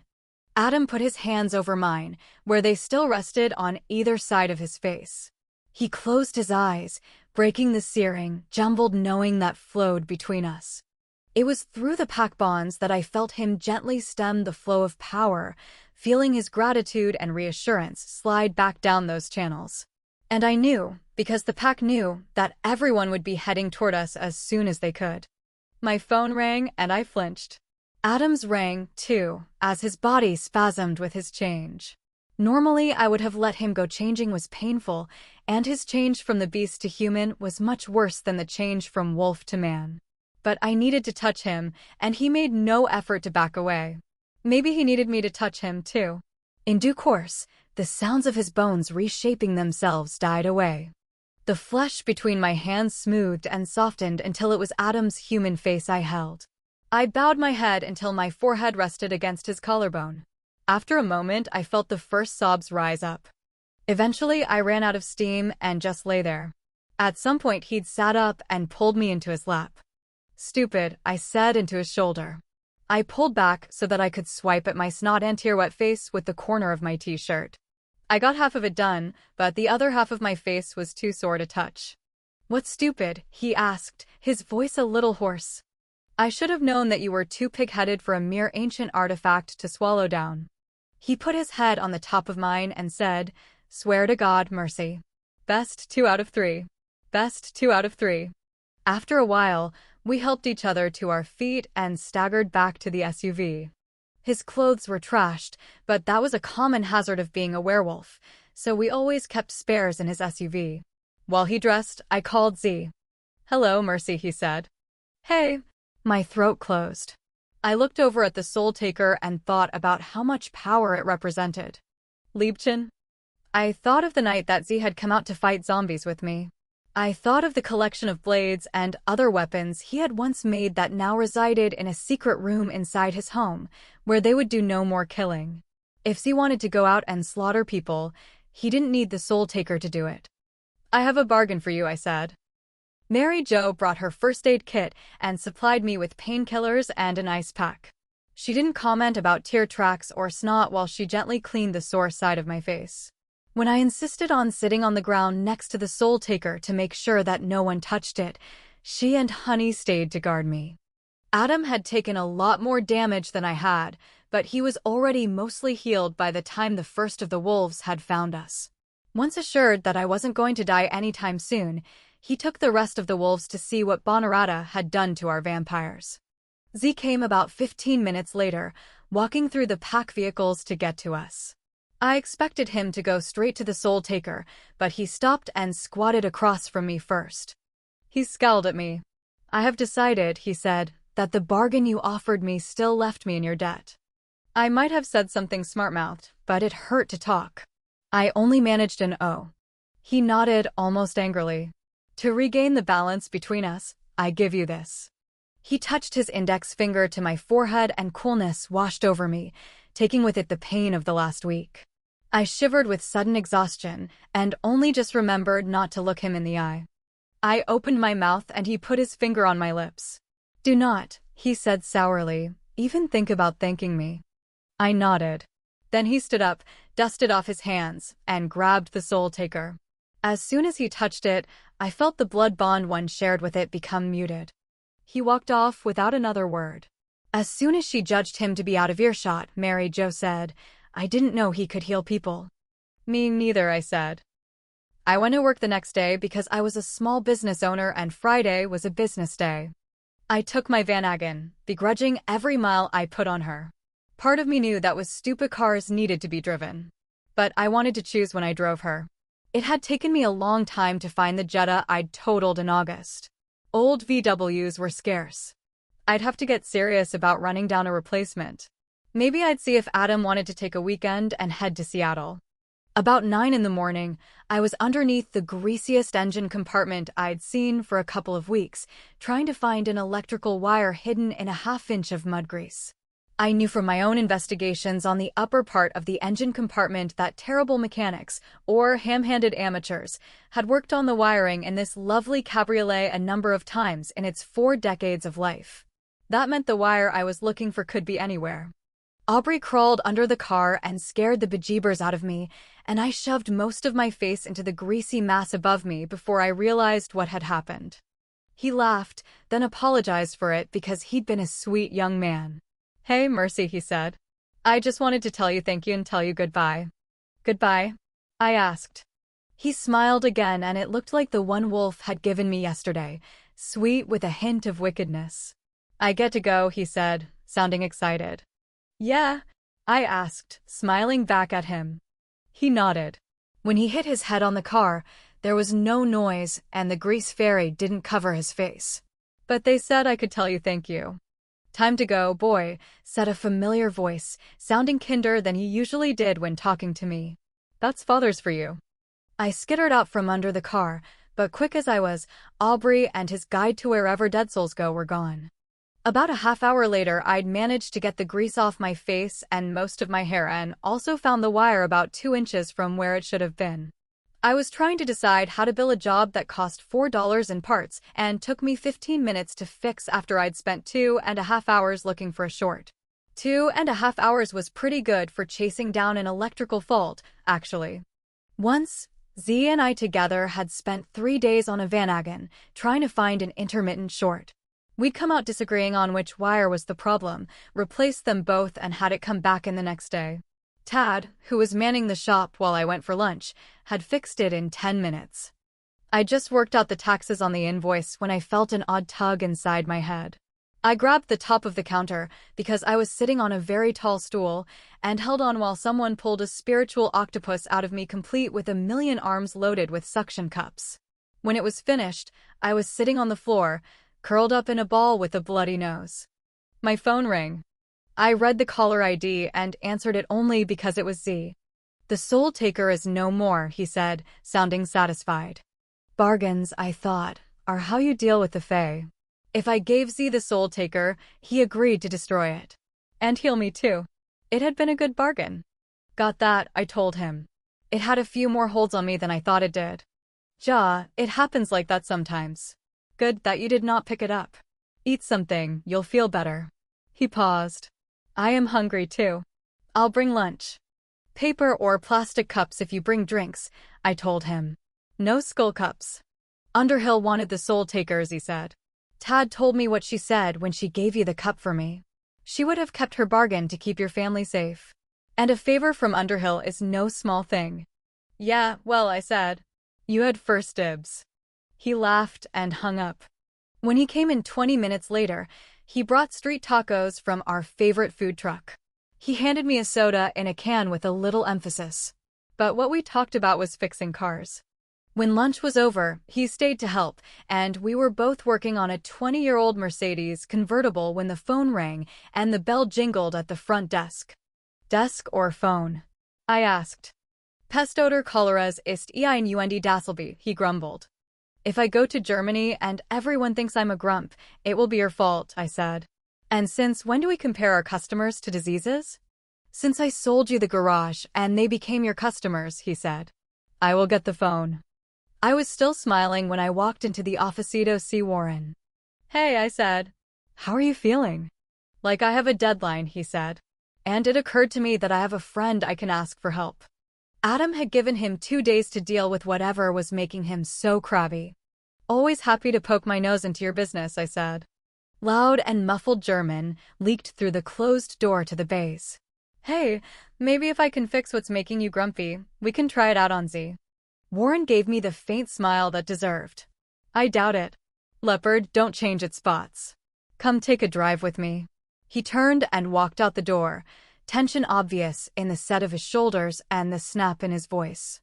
Eyebrows climbing at the order I'd have thought yesterday would have cured him of talking to me like that. I stuck my head back into the bays and called out, "Test driving. Back whenever it happens." I started for the door, then considered the new Subaru and stripped out of my greasy overalls. I don't know what I expected, but it wasn't for Warren to gesture me into the driver's seat of his new car. I sat down on the leather and couldn't help but smile as I adjusted the seat to fit me. I started the car with a push of the car starter button. A message popped up on the space-age screen in front of me that said, "Driver not registered. Do you wish to register?" Warren touched the tablet-like secondary screen that lay between the driver's and the passenger's seats, and the message went away. I gave him a quick glance because that touch had been overly quick and the tap had been a little harder than I'd have used on a touchscreen I wanted to last a few years. "Where are we going?" I asked. "Howard Amon Park," he said, and he gripped the car door and gritted his teeth. "Okay," I said. I might work on old cars most days, but we could do new cars too. Adam's SUV was brand new and had all the whistles and bells. But it seemed to me that Adam's SUV had quite a lot fewer bells than this car in a literal sense. I hadn't gone a block and it had beeped at me 5 times. Twice it was because I went over a white line, but the other 3 were so quick I couldn't figure out what it thought I'd done. There were little green and red lights that were on a heads-up screen that I was unsure of, too. By the time I pulled onto the highway, I was a little tense. I also was a lot more careful to keep the car between the lines. "Use the cruise control," he said. I did. Adam's SUV didn't try to steer for me, but I knew what automatic steering was supposed to do. As I was glancing at the cruise control buttons, the car dinged rudely, and a red banner flashed in on my dashboard and on the tablet between Warren and me. "Stay alert." I guessed that the second banner that the passengers could see was a courtesy to warn them that they were about to die. I turned off the automatic steering because it was irritating having the steering wheel fight me, but after a mile I noticed it was doing it again. I turned it off a second time. By the time I drove into Howard Amon Park, I was pretty tired of hearing all the beeps and dings. The car told me to keep my hands on the wheel when my hands were on the wheel. It told me to watch the road when I was watching the road, and also when I wasn't watching the road, which was even more annoying. I parked the car and asked Warren to find the owner's manual. I took about 10 minutes to skim through it, and then got to work turning off all the helpful modern things designed to drive werewolves, who were control freaks one and all batty. "There," I said, backing out of the parking space. "That should help." I hadn't driven a mile before it was at it again. The engine stopped while we were at a red light. I'd never driven a car that did that. It was supposed to save gas, but the mechanic and me worried about the starter. The Subaru restarted itself without warning, and both Warren and I flinched.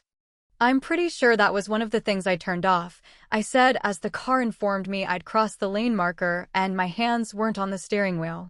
The tires might have touched the white paint between my lane and the shoulder, but both of my hands were on the wheel. "Yes," he said. "Did you think I couldn't read an owner's manual?" I cleared my throat.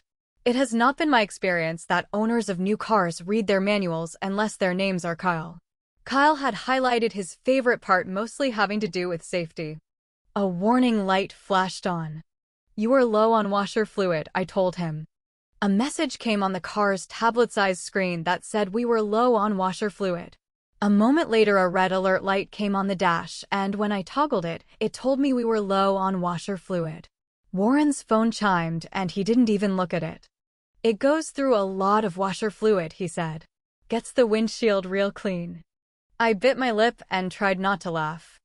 "I'll have an email about the washer fluid, with an explanation on how to fill it up. And a number for the dealership if I'm too stupid to follow their step-by-step instructions and want a mechanic to fill my washer fluid." He paused. "Kyle will get the text and email, too." I rubbed my face and the car dinged and told me to keep my hands on the steering wheel. "He don't say anything," Warren said. "He just buys washer fluid and sets the bottles on my side of the garage." "It's not supposed to turn all of its helpful technology back on," I offered. "I could try to troubleshoot it, but most of these kinds of programs are proprietary. Probably easier to take it in." "It doesn't do it if I'm not in the car," he said. I looked at him. I forgot for a moment that I was supposed to be careful not to look people in the eyes, but nothing happened when I met his gaze. I stared some more, just to be sure. That ability had evidently disappeared when the Soul Taker was destroyed. The car told both of us to stay alert. Can you trade it in for something a little older? I asked. Carl gave me this car, he said carefully. I know that. Carl grew up in a shitty home that taught him a lot of stupid things. Most of them he shed like a snake sheds its skin. But the one thing that he's held on to is that he tells me he loves me with gifts. I could see that. He don't want gifts in return, Warren said. It ain't transactional. Okay, I said. But if he can't give me something, it hurts him. Took me a long time to figure that out. He's been trying to get me a car for 2 years and finally talked me into letting him do it.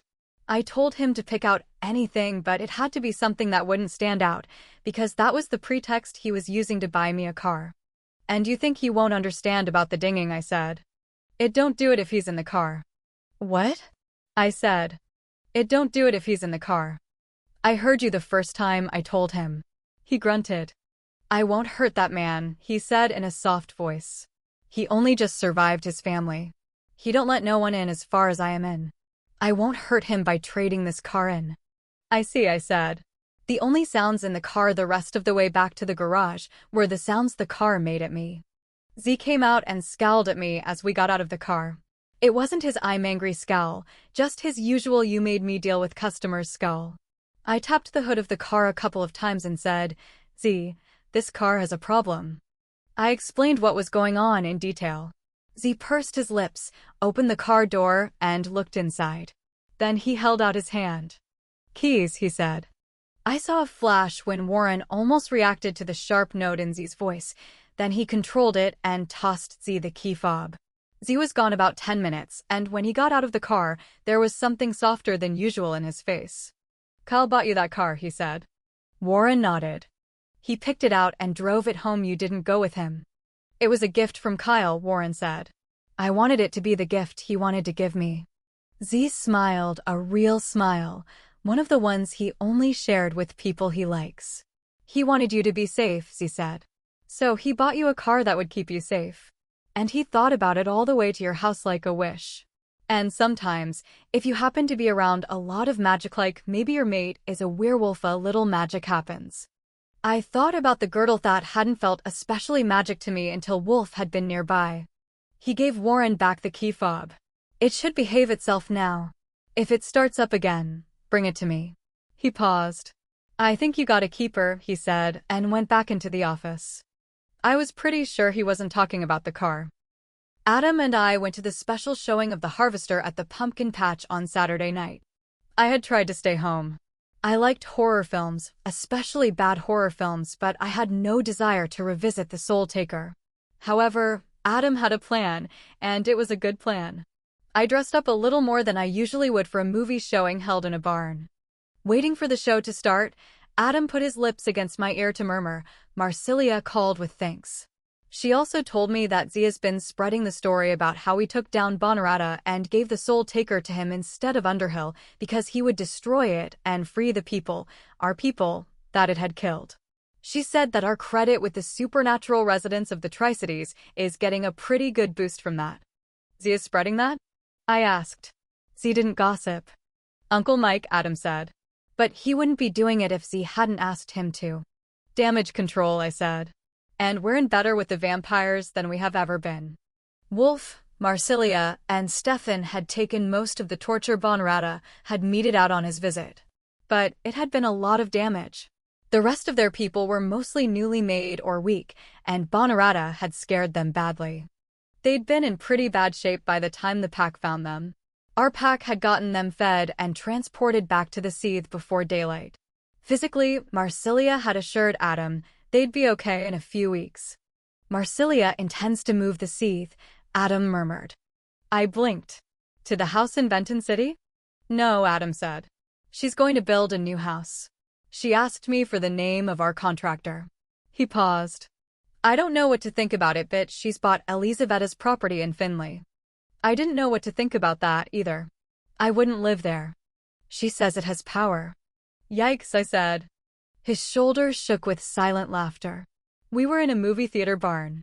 Good manners said we had to be quiet. I don't know if anyone else thought the movie was scary, but I spent a great deal of it with my face pressed against Adam's shoulder. Adam seemed to spend a lot of the movie trying not to laugh and saying things like, "That's not what arterial spurting looks like," and "Heads don't roll like that. They aren't round, they're rounded." But he said them quietly, so we only got a few odd looks. People knew who he was, of course, so we got some of those looks, too. But mostly Tricitians were respectful of our privacy. As long as there weren't scary monsters mucking about, werewolves were respectable monsters, people mostly left us alone. After the movie was done, the writer came out. He looked nervous, proud, and nervous again by turns, but was a pretty interesting speaker. I had not expected that, considering the lines in the movie. He talked for about 15 minutes and then took questions. The fourth question was about the 2 bodies found earlier this week in what looked like a copycat crime. Adam had anticipated that question. He stood up and introduced himself for the benefit of anyone who didn't know who he was. Then, with permission from the writer, he told the story of the Soul Taker. He didn't tell them everything. All the people in this room thought they knew what the Soul Taker was from the movie they had just watched, and if it had been scarier than that, they didn't need to know it. He touched on the killings of 4 decades ago and then credited an unknown evildoer with releasing the sickle into the wild because of the movie. By the time he was finished, there was a hush in the room, and several local reporters Adam had called earlier today asked a few good questions. We left eventually. "Well," I said, "between your storytelling and Z's storytelling, our wolves are once again the heroes of the Tri-Cities, and Bonarata is going to be rolling in the grave he should be in." Adam snorted. Then he said, "I feel bad for that writer. I took away his moment of glory." "Don't feel too bad," I said. "You just made his movie into a cult classic." The following Friday found me baking brownies for the gamers in the basement. Because there were no extra wolves living with us, I had all the ingredients I needed. The pack's ongoing Pirate Land game was open to anyone in the pack who wanted to play. But a couple of weeks ago, a spin-off adventure in the Dread Pirate franchise had been released, this one designed to be played Dungeons and Dragons style, which meant that players had to go in as a team and survive till the end. It was intended for 4 to 8 pirates, and tonight the diehards had gathered for a game until we dropped that was expected to run at least until dawn. Adam, Mary Jo, Ben, Warren, and Daryl had volunteered to test the waters. I wasn't playing because the part of the game I really liked was killing my fellow pirates, not amassing imaginary treasure. This afternoon, Sherwood had called me to say he was joining in. I didn't get to ask him any questions because he said what he had to say and hung up. Sherwood had showed up tonight, his one-eyed, half-grown kitten riding on his shoulder like a Prince of India riding on an elephant. He hadn't said anything to me, just waved and headed rapidly downstairs, where the rest of the pirate crew were already gathered. I put the brownies in the oven and licked the spoon. They'd been at it for about 3 hours. Jessie had watched for a while, but Todd and Izzy had come over. They'd set up in the big meeting room to use the projector system to play YouTube math videos. Calculus 101, I was informed, was a flunk-out course, and they were all planning on acing it. The stairs creaked, and I looked over to see Sherwood carrying dishes. "I've been knocked overboard and retrieved unconscious," he reported. "We'll find out in 10 minutes of gameplay whether or not I survive." Sherwood's eyes looked happy, I thought, as he reached up to scratch Pirate the cat under his chin. He flexed his white mittened feet into Sherwood's shirt and purred. "Experiment a success?" I asked as Sherwood moved away to put the dishes in the sink. He looked at me. "No urges to kill Adam and become alpha in his place?" I clarified. He smiled. "None," he said, then sobered. "I still don't remember how to tone down how dominant I am when I want to. Which means that Daryl and Warren and I might have to dust up a bit to put everything in order. But not now because my wolf understands that a dust-up might hurt the pack's ability to defend our territory, and we are at war." He shook his head. "Wolf logic for you.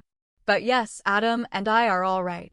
And Warren and Daryl and I can engage in mock battle without anyone getting riled." "Because?" I asked. "Because the pair of you together make a better alpha than I would," said Sherwood. I frowned. "That's not how being alpha works." "Not usually, I grant you," said Sherwood. But the way the magic of this pack works, you two are one. He smiled, a sharp expression. Coyote's daughter brings something to the mix. I felt it that night when Adam was fighting off the Soul Taker. I narrowed my eyes at him. We know that you were the great beast of Northumberland. Were any of the other guesses right in the betting pool? He grinned at me, a sudden happy expression, but before he could say anything, we were interrupted. Pegleg. Ben's shout rose from the basement. Get your arse down here. You're waking up, and there's a bleeding kraken after us. All hands, bellowed Captain Wolf Larson, Adam. Coming, Captain. Sherwood's cat clung easily as Sherwood ran down the stairs. I pulled the brownies out of the oven and set them to cool before I frosted them. As I got out the ingredients for the frosting, I heard the soft sound of a violin being played in my backyard. I looked out the window over the sink. Night had fallen, and it was darker outside than in my kitchen, so I couldn't see very well, but I thought there were people sitting on the picnic tables in the backyard. I went outside, shutting the door quietly behind me. As I stepped out, there was a flurry of movement and small shadows scattered away. My eyes couldn't quite catch them, though I could hear the sound of wings and the rustling of dry grasses. Your people? I asked Tilly, who, in her guise of a 10-year-old girl, was sitting on the ground, her face intent. She nodded, but kept her rapt gaze on Wolf as if she'd never heard music before. I listened for a few more bars, searching for the title of the familiar piece, and finally found it, The Lark Ascending. Wolf sat on top of one of the picnic tables. He wore a white dress shirt unbuttoned too far and black dress pants rolled halfway up his calves. His legs were crossed at the ankles, and he was barefoot, though there was a chill wind that made me wish that I'd stopped and grabbed a coat. Wrapped around and around his waist was the embroidered silk belt. Sitting on the bench of the picnic table nearest to Wolf's concert platform was a figure shrouded in a black robe. A hood was pulled over his head, and he wore what appeared to be a porcelain mask over his face. There was a small hole in the pursed lips of the mask, but the eyes were just painted on. I tried not to wonder about what his face looked like beneath the mask. I sat next to Stefan and listened to Wolf play. After a few minutes, Stefan stirred and tried to talk. But his voice was hoarse and slurry, as if there were something wrong with his tongue, so I only caught "oh." I shook my head. We're friends, Stefan.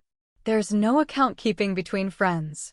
He made a sound that might have been a laugh, then he started coughing, a dry, dusty sound that made his shoulders heave as he bent down until his forehead pressed into his knees. I reached out a hand, but didn't touch because I couldn't see how he was hurt. Adam had told me that Marsilia had been in a bad way, but Stefan had been worse. I understood that Marsilia had already recovered thanks to heavy feeding, but Stefan would take more time. His damage had been more than physical, Marsilia had told Adam. But she hadn't chosen to elaborate. Wolf came to the end of his piece and brought his violin down to rest on his lap. If he doesn't try to talk, then he doesn't have to breathe, he said, watching Stefan. Stefan nodded and the coughing diminished.